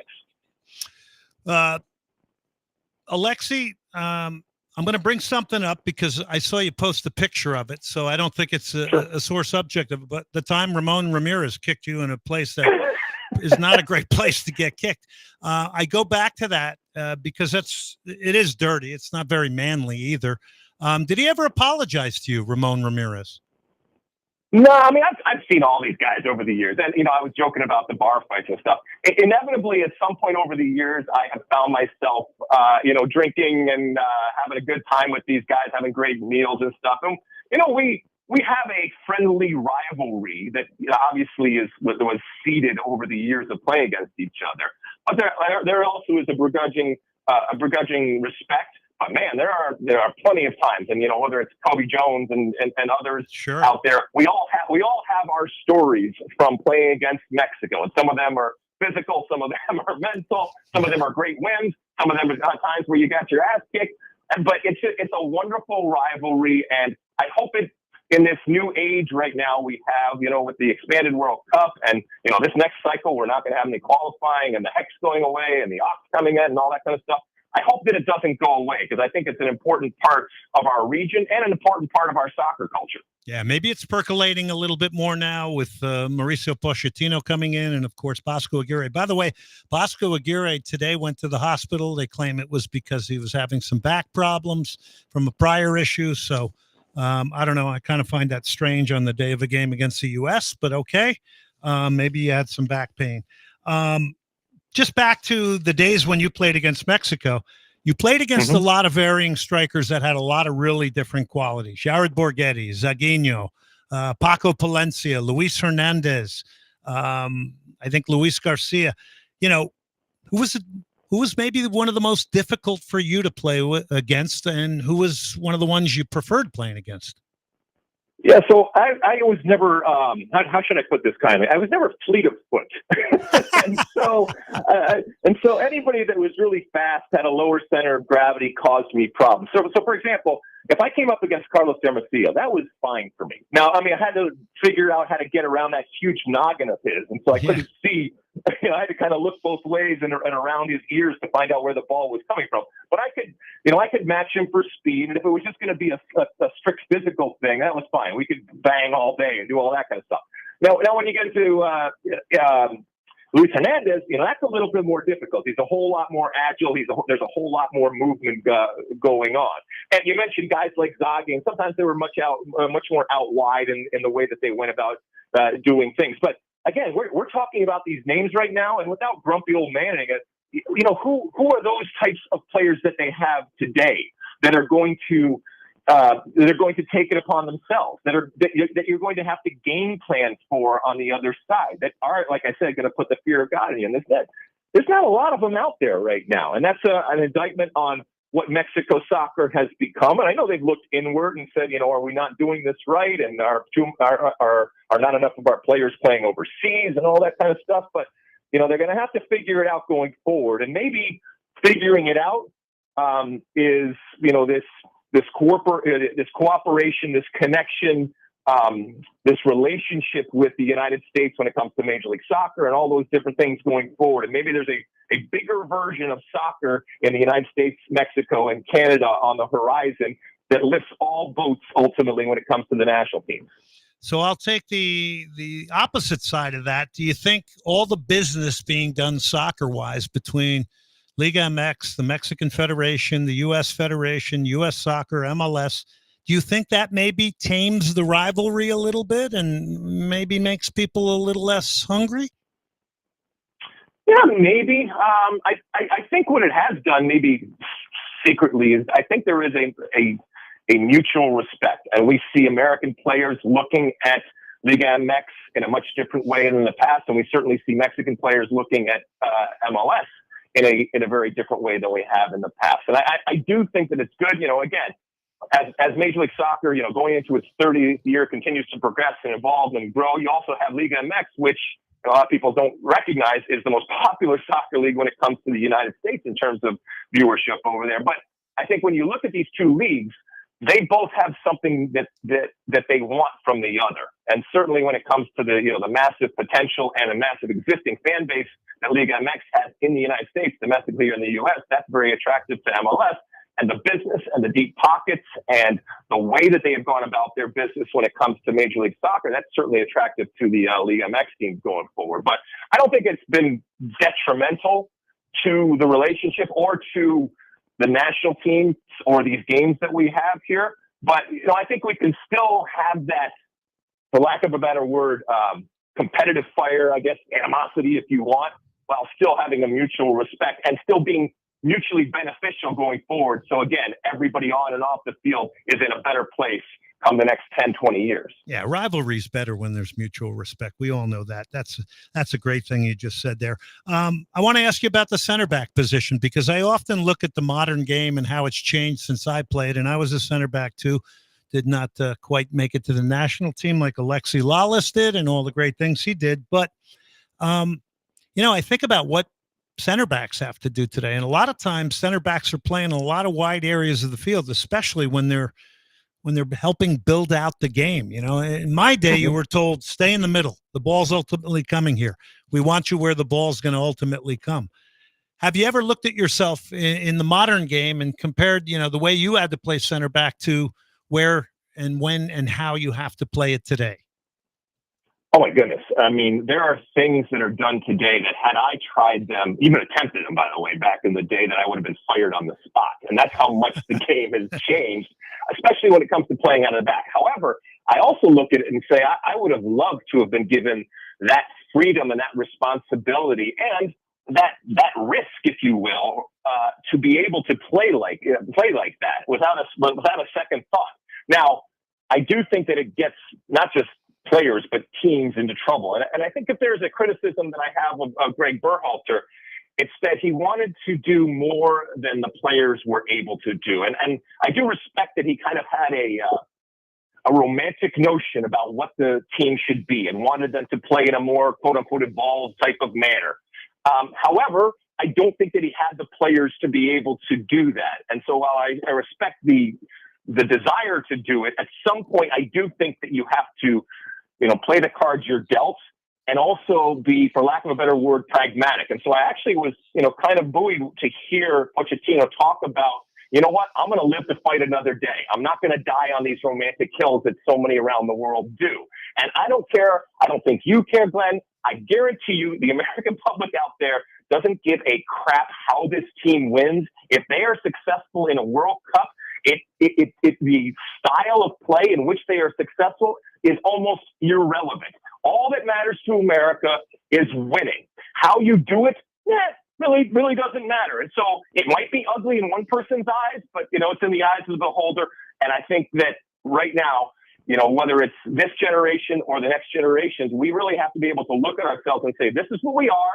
And this is what we aren't. Doesn't mean you don't want to grow. It doesn't mean you can't get better. It doesn't mean you can't incorporate different things. And one of the things I think over the years that has made us successful and competitive is being honest with ourselves and even leaning into that, for lack of a better word, Americanness. And we throw around rugged and, grit and all that kind of stuff. But really, you can't define it, but you know it when you see it. Yeah, I like that a lot. By the way, before we let you go, and this one's got to be pretty quick because I know my producer's looking at me with an evil eye right now. Are we over dataizing the game now? Is there too much data now? I know it's valuable, but is there too much? Yeah, I mean, this is a game that I think is for the players. That whistle blows, and while I love coaches and managers, they really have very little to do once that whistle blows. And I love that about the game. I would hate for that to be taken out because players are so focused on data. But I do think if you use it correctly, it can augment what you do. It can get you to places quicker than maybe in the past because you can see the pattern, you can see the formulas, and you can see the math. Alexi, thank you very much. You always come on the show when I ask you to. I really appreciate that. Means a lot, and it's great for our show. Great stuff in that segment. I know you'll be watching the game tonight. Thank you very, very much for coming on here tonight. You're the We best, my appreciate it. friend. You're the best. You got another thing coming. I'll see you at Judas Priest on Tuesday night in the H. Love Alexi it. Lawless. Good stuff there. Fun. Makes it fun. I mean, it's not brain surgery. You know, dated to a point. I don't know. I can see some teams in MLS now. When I look at them, I say, wow, their players just seem a little bit robotic and regimented. All right, check this out. Hugh O'Connor's Pub, I-10 in the Marquee Entertainment Center, daily specials, whiskey and beer offerings. They're off the charts. Great traditional English pub food, bangers and mash, fish and chips, shepherd's pie. Get in there, say hello to Goose and David. Place is pristine. Houston LFC goes there, but anybody who loves sports, Hugh O'Connor's Pub, I-10 in the Marquee Entertainment Center. And also, shout out to Little Patagonia Empanadas and Cafe on Westheimer, right near our studios here. Our great friend Sebastian Abraham, they're selling empanadas like crazy here in Houston and in Austin. If you have not gone to Little Patagonia Empanadas in Houston, you are missing out. We'll take a break. We'll come back. More to come here. Soccer Matters, ESPN 97.5, presented by the Daspit Law Firm.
You're listening to Soccer Matters on ESPN 97.5. And on ESPN 92.5. Brought to you by the Daspit Law Firm. From the Veritex Community Bank Studios, here's Glenn Davis. Well, that is real producing right there, because you noticed how Austin, producer extraordinaire, weaved in the show tag, but made sure he let Ronnie Van Zant come in with his vocals. That is producing. This is an unbelievable. I always loved this song. It's called I Need You by Lynyrd Skynyrd. I mean, I'm not a musician, but I'm thinking the elements of all these elements you'd want in a song are here. Lyrics, everything. A real longing. All right. Welcome back to Soccer Matters, ESPN 97.5. Hope you like those interviews with Artur of the Houston Dynamo. I always like getting the veterans. There's something fun and youthful about younger players. But, you get it straight from the veterans. I thought it was really interesting to listen to Artur talk about the devices, the things he has at home. I think young players will understand when they hear it from a pro that, your training doesn't stop. It's a lifestyle. If you're a soccer player, it's an obsession. If you're trying to be the best soccer player and get to the highest level, you're not going to do it practicing twice a week and playing a game on a weekend. Erling Haaland, one of the things, the great striker who's scoring about a goal a game, and later on tonight we're going to talk about Erling Haaland and what might happen with him in the future based on a lot of things. I do want to get into that, but one of the things that Erling Haaland, well, the number one thing is he talks about sleep. Sleep. Lots of sleep. Rest. So good from that standpoint, understanding how important rest is. Danish Inspirations